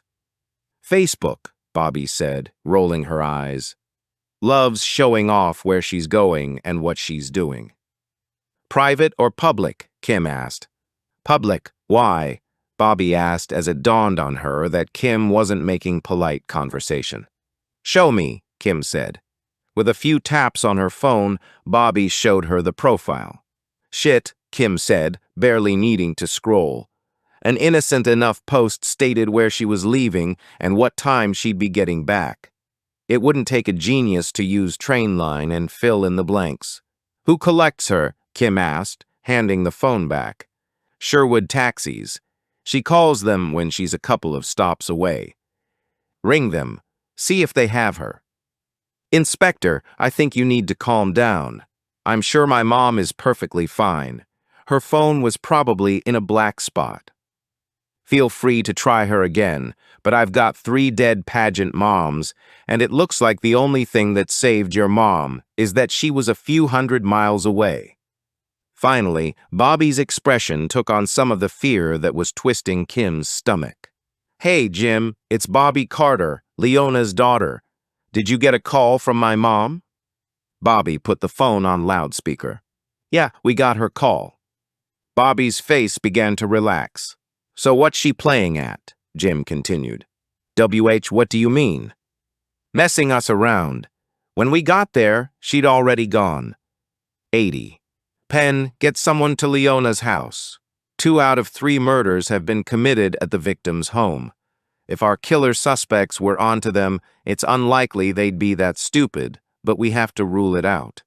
Once you've done that, start thinking of other locations. Stace, start gathering CCTV from around the train station. We need to know what vehicle picked her up. On it, boss, they said together before she ended the call. They'd hot-footed it out of the Era premises with a promise to Bobby they'd be in touch the minute they knew anything. Bryant had started the journey towards Cradley Heath while she'd been talking to the team. She had no chance of getting CCTV direct from the station, but there was a chance someone had seen something. Everybody is most likely gone by now, Gov, Bryant said, pulling up in front of the glass doors. Fingers crossed the ticket master saw something, she said, clinging to any shred of hope. She was pretty sure the kiosk looked out onto the road. She was proven right about the kiosk as she entered. The station appeared to be between arrivals and departures and was empty except for a man in his early 60s reading a book. The ticket master was facing the other way. She tapped on the glass to get his attention. She didn't have time to wait. "Hey there," she said as the man and his frown approached the glass. "There was a woman who came through here about an hour ago. Average build, brown hair, with a leopard print suitcase." "Okay," he answered, waiting for more. It wasn't until the description came out of her mouth that she realized how little she had. She took out her phone and found Leona's profile. She held it up. This woman. The man's blank expression didn't change. She got into a car. "Do you know what type?" she pushed. He frowned as though wondering if he was being asked a serious question. Given the numbers of people that passed by him every day, she couldn't really fault him. He shrugged. She knew that no amount of strong arming was going to produce an answer. She stepped away from the glass. "Okay, Bryant, if you have any bright ideas, now would be." "I saw her," said the man with the book. "Sorry, I couldn't help overhearing. It was the suitcase that got my attention." "You saw her outside?" He nodded. "I was running late and missed my train anyway, but my wife has the exact same case. I can't tell you what make of car or anything. She was putting it into a boot, if that helps." Kim showed him her phone. "This woman." He nodded. "Definitely her." "Did you see the driver of the car?" He shook his head. "No, but I'm sure she's not in any danger." "Why would you say that?" "Because she was under no coercion. She had a wide smile plastered across her face." "Thank you," Kim said, heading back towards the car. They hadn't learned much about the vehicle, but they did now know that Leona Carter had been taken by someone she knew. 81. Stacy pressed the refresh button on her email for the 10th time. The train station had one camera on the front of the building, and Stacy was sure there'd be something of interest. If only they'd send the footage along, she seethed silently. After giving them a 15-minute time slot to search and an explanation of the urgency, she'd expected to receive the footage in a couple of minutes. It had been almost 10 minutes, and she was considering a second call. "Nothing at the house," Penn said, ending the call he was on. "An officer is going to wait there. Any ideas on locations?" he asked her. "If the killer hasn't taken Leona home, it has to mean they know we're on to them. Somehow, somewhere this week, we've got close, so this one has to make a statement. It has to say something," Stacy offered. "It is absolutely no surprise that your best friend is a profiler," Penn observed, tapping his keyboard. "Yes," she said in triumph as the footage landed in her inbox. She clicked on the file, which opened onto the road that passed the station. A car pulled up, and Stacy could tell it was a Nissan Juke. She had a great view of the passenger side of the car and the roof. Not a thing of the driver's side. Before going further, she clicked back to the beginning. Damn, the pull and angle didn't show any part of the registration number.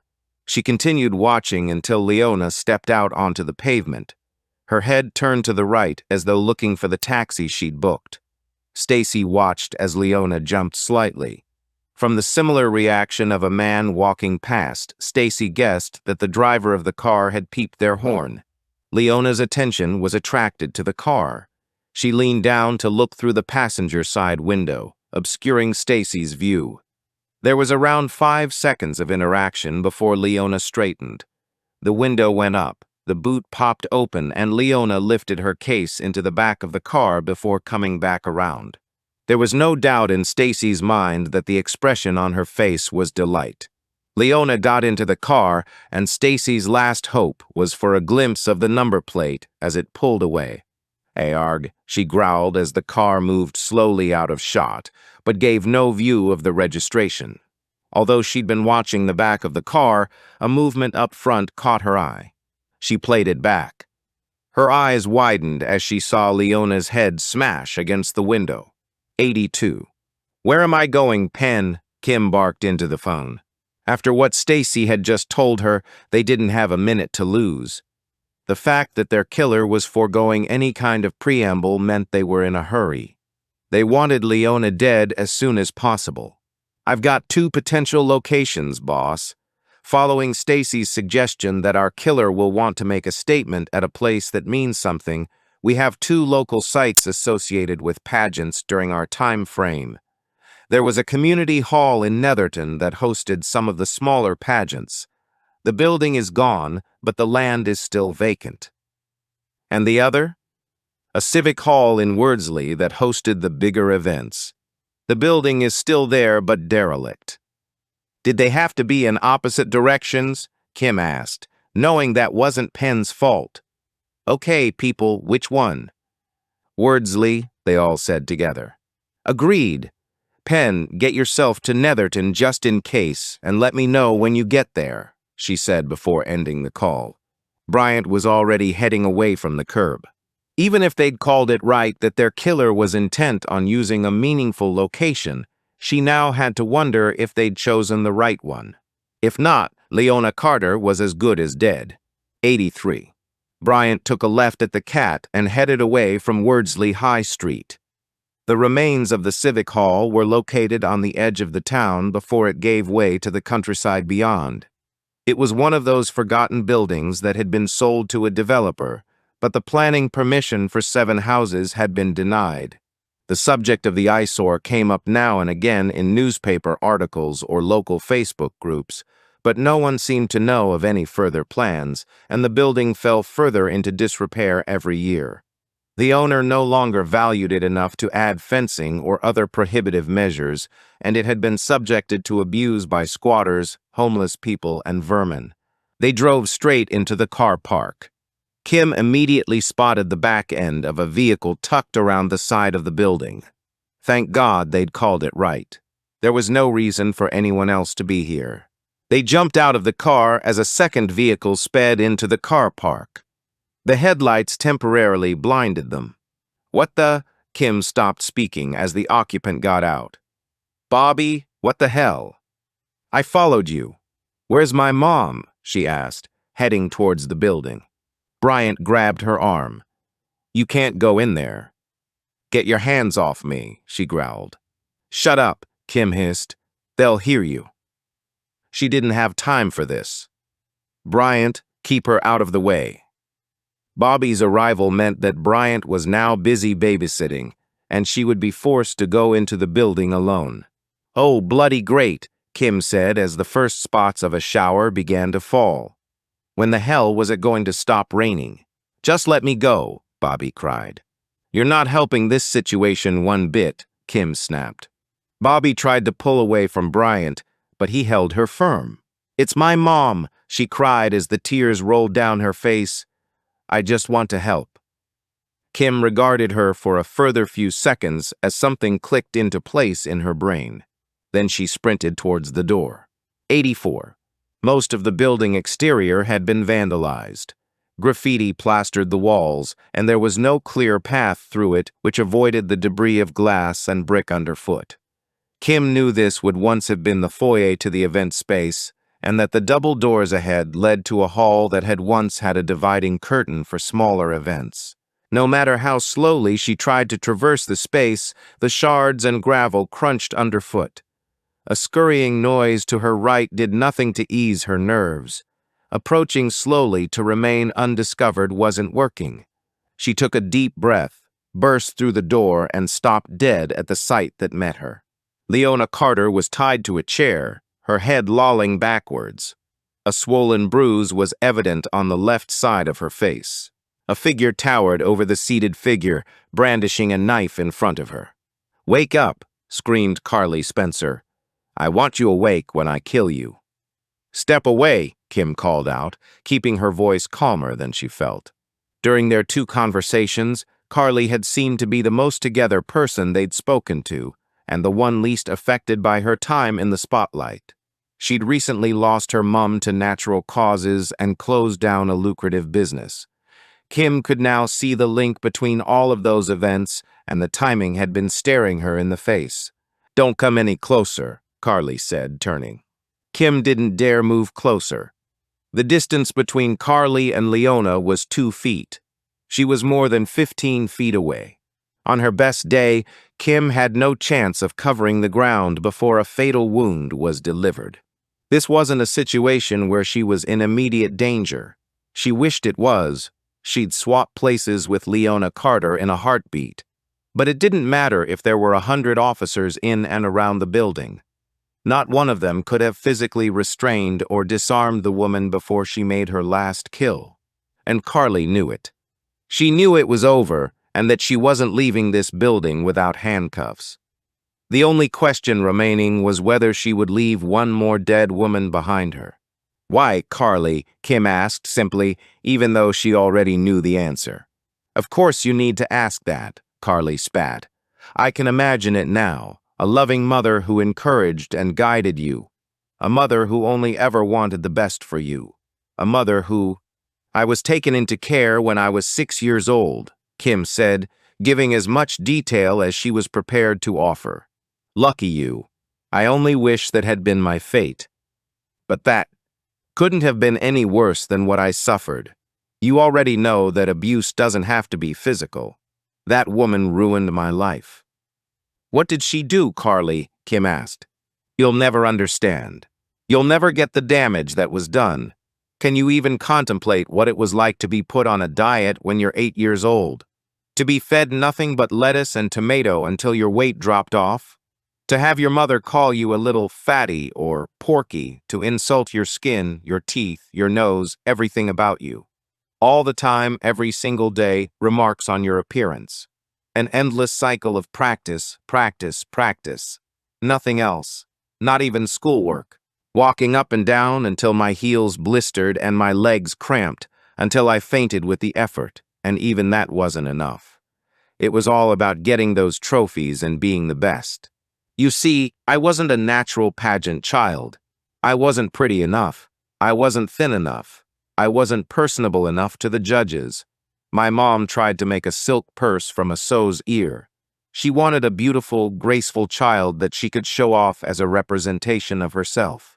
She clicked her fingers and I had to perform, and God forbid I made a mistake. I hated every second of it, but I tried, my God, I tried, just to get a kind word from her, just to get her approval. But you look. Oh yes, I look different now.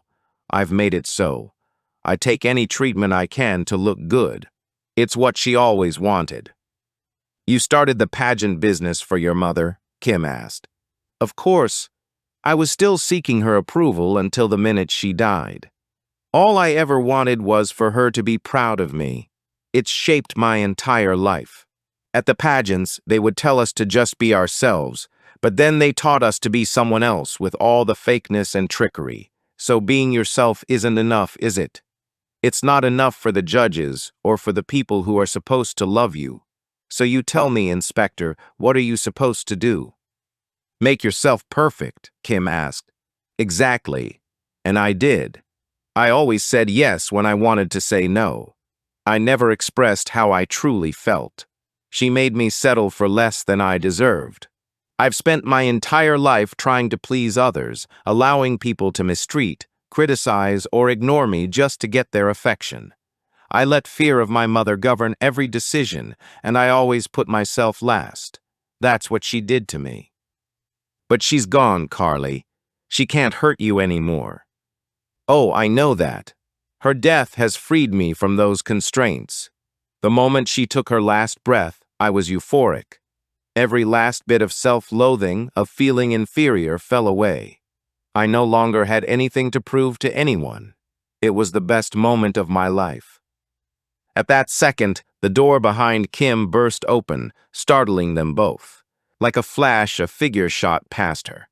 "Bobby, no!" Kim cried as the young woman ran towards the knife. 85.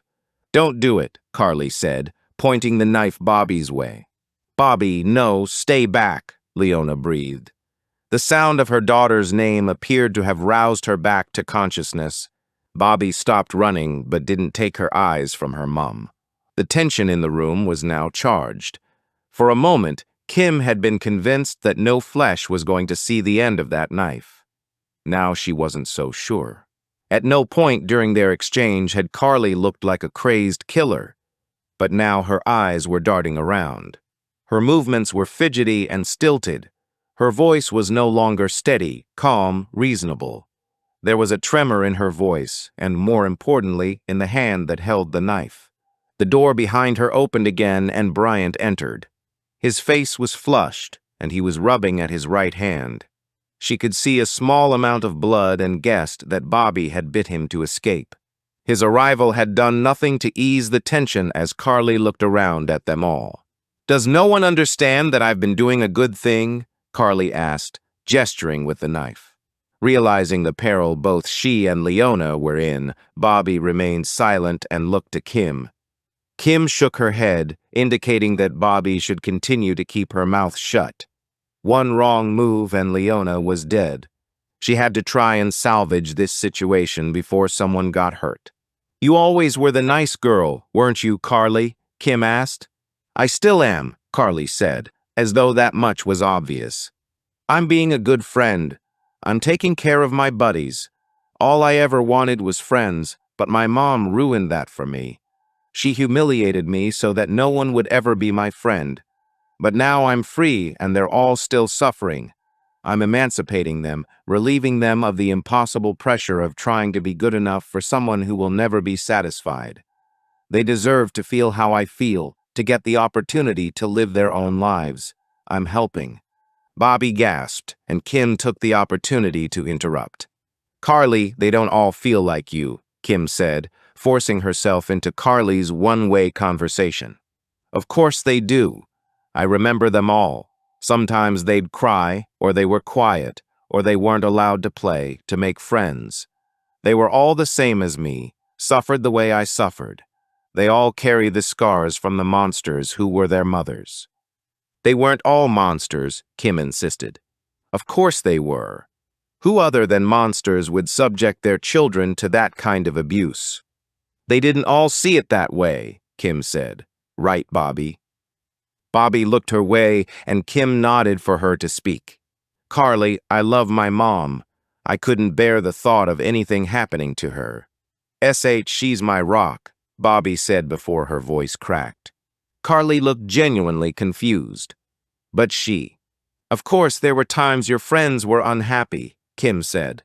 "Maybe they were bored, fed up, tired, hungry, miserable, spoiled, any number of things, but they weren't all suffering the things you imagine, the things that you were.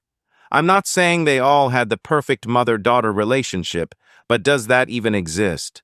I'm not sure I've ever seen it. Have you?" For a moment, in order to talk to Carly in a measured, calm manner, Kim had to put the picture of 3 dead women out of her mind. "Carly, I get it. You thought you were helping your friends, and maybe in some cases you were, but that's not true with Bobby and Leona." The woman's head lifted, and she whispered her daughter's name. "Can't you see that Bobby is beside herself with fear for her mother?" "That'll pass as soon as she's able to be herself," Carly said, shaking her head. "She is trapped by her mother's expectations, but she'll see as soon as I." "She's already herself," Kim protested. Like many of the others, Bobby enjoyed the pageants for a while. She enjoyed winning, but when she didn't want to do it anymore, she told Leona and they stopped. Kim paused to give Carly time to digest what she'd said. Her words had registered somewhere. "Is Leona perfect? Probably not," Kim said. "Do they have to work at their relationship? Probably. But that's what it's all about. All relationships are a work in progress. But I can promise you that Bobby loves her mother very much, and if anything happens to her, it would break Bobby's heart. The exact thing you're trying to avoid." For the first time, Carly seemed unsure of herself. "I know you're trying to help your friends," Kim said. "I get it. But you won't be helping Bobby. Look at how she ran in here because her mum was in danger. If you take that away, you'll ruin the rest of her life." "It's true, Carly," Bobby whispered. Carly searched her old friend's face as though looking for signs of deceit. Bobby was unable to look anywhere except at her mum. Seeing the truth right in front of her, Carly took one more look at the knife before allowing it to fall from her hand. Bobby ran to her mother. Bryant ran to the knife. Kim ran to catch Carly before she crumpled to the ground. 86. Kim took no pleasure in handcuffing Carly and leading her to the front of the building. She felt only satisfaction that no more innocent women would be brutally killed at Carly's hand. She paused at the edge of the building. More police cars had arrived. A precautionary ambulance was waiting to the left, and Bryant was speaking to the driver of the police van primed to transport their killer, while a paramedic applied a dressing to his hand. Bobby and Leona were holding on to each other as though neither of them would ever let go. "What have I done?" Carly breathed as her eyes rested on mother and daughter. Tears streamed over her cheeks. "You took away hope," Kim said as she moved Carly forward slowly. "None of these relationships was perfect. They rarely are. But your actions mean that the girls you were trying to protect can never make things right." Kim had never felt the need to seek parental approval. In her case, she'd have had to kill her own brother to get her mother's approval. And yet there was a small voice inside her that said she wasn't immune. Her foster mother, Erica, had been one of the most decent people she had ever met.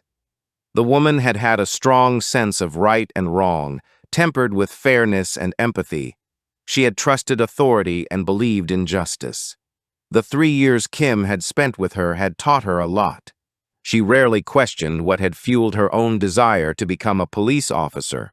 But was she seeking parental approval from one of the only people she'd ever truly cared about? Erica hadn't given birth to her. She hadn't fed or bathed her. She hadn't rocked her to sleep as a baby. Yet in those few years, the relationship had been formed. Was her career choice an effort to make her foster mother proud? "I just wanted to be their friend," Carly said. "You didn't have any friends at school?" Kim asked. Carly shook her head. "I wanted some. When Mom had had enough of me trying to find ways to make friends, she allowed me to go to a party not long after I started high school." Kim waited. "I believed her when she told me it was a costume party. She dressed me as a doll. I was the only person in a costume. I looked ridiculous in front of the people who I'd be spending the next 5 years with." "I'm sorry she did that to you," Kim said honestly. "The girls will all hate me now, won't they?" Carly asked in a voice that was broken and lost. Carly had only ever wanted to be liked, to be special, to have her mother's approval, and to fit in with her peers. She wasn't psychotic and she wasn't evil, but ultimately she had taken 3 innocent lives. "Yes, Carly, I'm afraid they will." 87.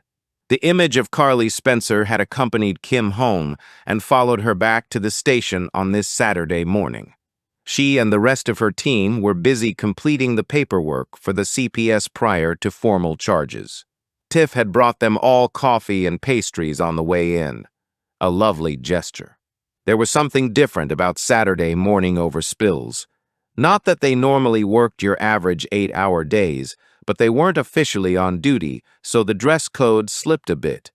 For both Stacy and Penn, that meant jeans and t-shirts, but for Bryant, it was just the absence of a tie. The behavior of the team altered a little too, as demonstrated by Penn, who was throwing scrunched-up paper balls at Stacy. The case was over. They had their killer locked away, and no more innocent people would die at her hand. Job done, and yet Carly was still on Kim's mind. Now and again, along came a killer that she just couldn't hate. There was no denying that she had visited 3 horrific crime scenes, and not one of the women had deserved to die in such a brutal manner, although Katie's mother, Cheryl, was a close call. Kim had to wonder what kind of woman could abandon her own child because of an unsightly birthmark. That alone was heinous enough, but to then steal the child of another woman, knowing the heartbreak it would cause, just because she hadn't been satisfied with her own, was beyond unforgivable.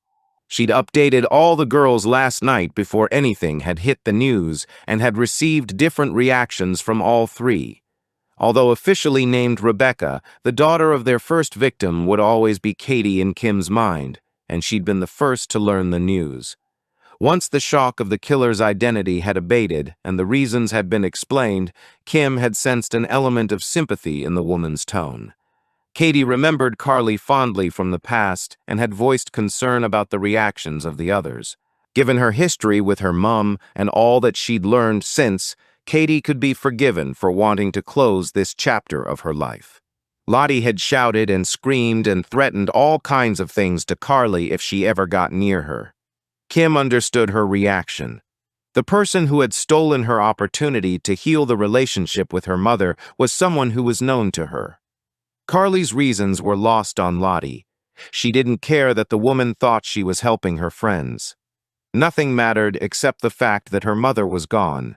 Toya had cried her heart out, almost as though having confirmation of the killer made it all more real and permanent. They'd been difficult calls to make, but at least the girls all had closure. The process of releasing the bodies could begin, and the normal order of things could resume. The week had raised many questions for all of them about beauty pageants. Of all the girls she'd met, Toya seemed the least affected by her time in the pageant world and had just enjoyed the dressing up and the limelight.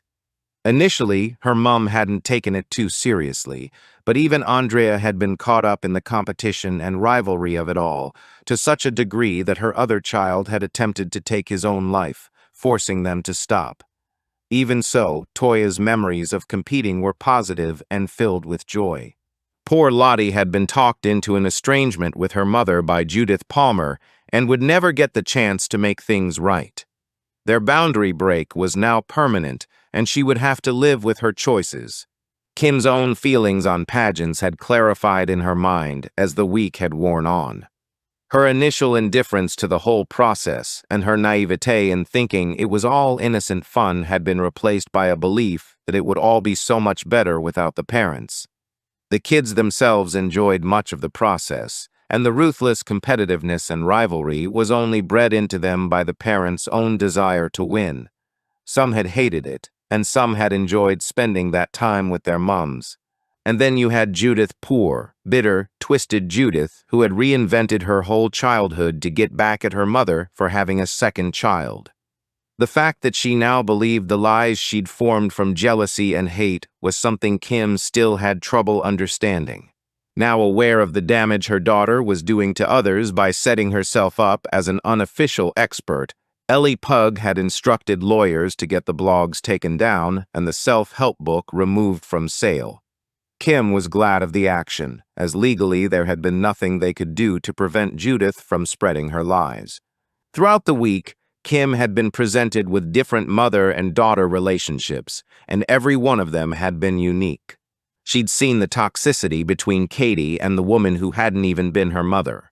She'd learned of the lack of affection between the two despite having lived their whole lives together. In contrast, she'd seen an immediate connection between her and her real mum, despite having not seen each other for over 2 decades. She'd seen a fun and loving bond between Toya and Andrea, who, despite the pageant years, had remained close. She'd seen estrangement between Sally Ann and Lottie, a situation that surely could have been rectified if they'd been given the time to agree boundaries they could both live with. And then there'd been Carly, a girl who had been shaped by her mother's obsession. A girl forced into the spotlight who felt neither physically nor mentally suited to parading in front of judges. A girl who had wanted a peer group that was more than opponents and rivals, friends she didn't have to compete against. A girl who had been so consumed by gaining the approval of a cold and distant mother that she'd allowed that hunger to shape every decision she'd ever made. And once free of that constraint, the landscape of her existence bore no resemblance to her past. She had been liberated by her mother's death, unbound from the shackles of trying to please and satisfy someone who would never be content. That release had prompted her to free her friends, certain they were suffering in the same way. The brutality of the act had been excessive, and Kim wondered if Carly would ever realize that she had been killing her own mother over and over again. Inevitably, her thoughts turned to Patty, the woman who had given birth to her, the woman who had killed her twin and almost succeeded in killing her too. Patricia Stone had not been a mother to her, but Kim had lied when she was trying to talk Carly down. She'd said the perfect mother didn't exist, but that wasn't true. She had existed, and Kim had had the honor of being in her care for just 3 short years. She swallowed back the emotion that always accompanied her thoughts of her foster mother, Erica. Keith had been a wonderful man, and she had learned countless lessons from him, but Erica had been the love, the nurture, the person who had been determined to reach her and instill a belief that she could be or do anything she chose. She would consider Erica to be her only mother until the day she died. Another lesson she'd learned this week was the expectation put on women after childbirth. There was a pressure to become perfect, yet every woman possesses their own identity before becoming a mother. They might be a little bit selfish, a little bit lazy, but once a mother, all unsaintly traits were expected to disappear. Annoying traits became despicable, and any misdeed was followed by, "But she's a mother," as though that erased all other aspects of her personality. It was possible to love a child and still have bad traits. On the flip side, 2 other members of her team had found a mother being subjected to horrific abuse at the hands of her son. Had it not been for their tenacity and their insistence on following their gut instincts, who knew how much longer Olivia would have been imprisoned? Penn and Tiff had caught a murderer and saved a life at the same time. She was proud of all of them, she realized as she took her cup into the squad room for a refill. What she hadn't heard from inside the bowl was Tiff quietly humming a tune from a Disney animation about building a snowman or something. Without warning, words started to come out of Tiff's mouth, refashioned to the popular tune. "Do you want to write a statement?" Kim's head snapped around. "Before you go outside to play." Stacy, Penn, and Bryant followed her gaze, mouths open. "Do you want to get your work done?" Tiff remained head down, oblivious to their stares of awe, on a rainy Saturday. Kim coughed, and Tiff finally became aware of their attention. She colored. "Sorry, I can't help myself." Kim glanced around the room at Penn's Rubik's Cube, Stacy's hula hoop, and Bryant's magic set. A slow, genuine smile started to creep onto her face. "Tiff, have you got a minute?"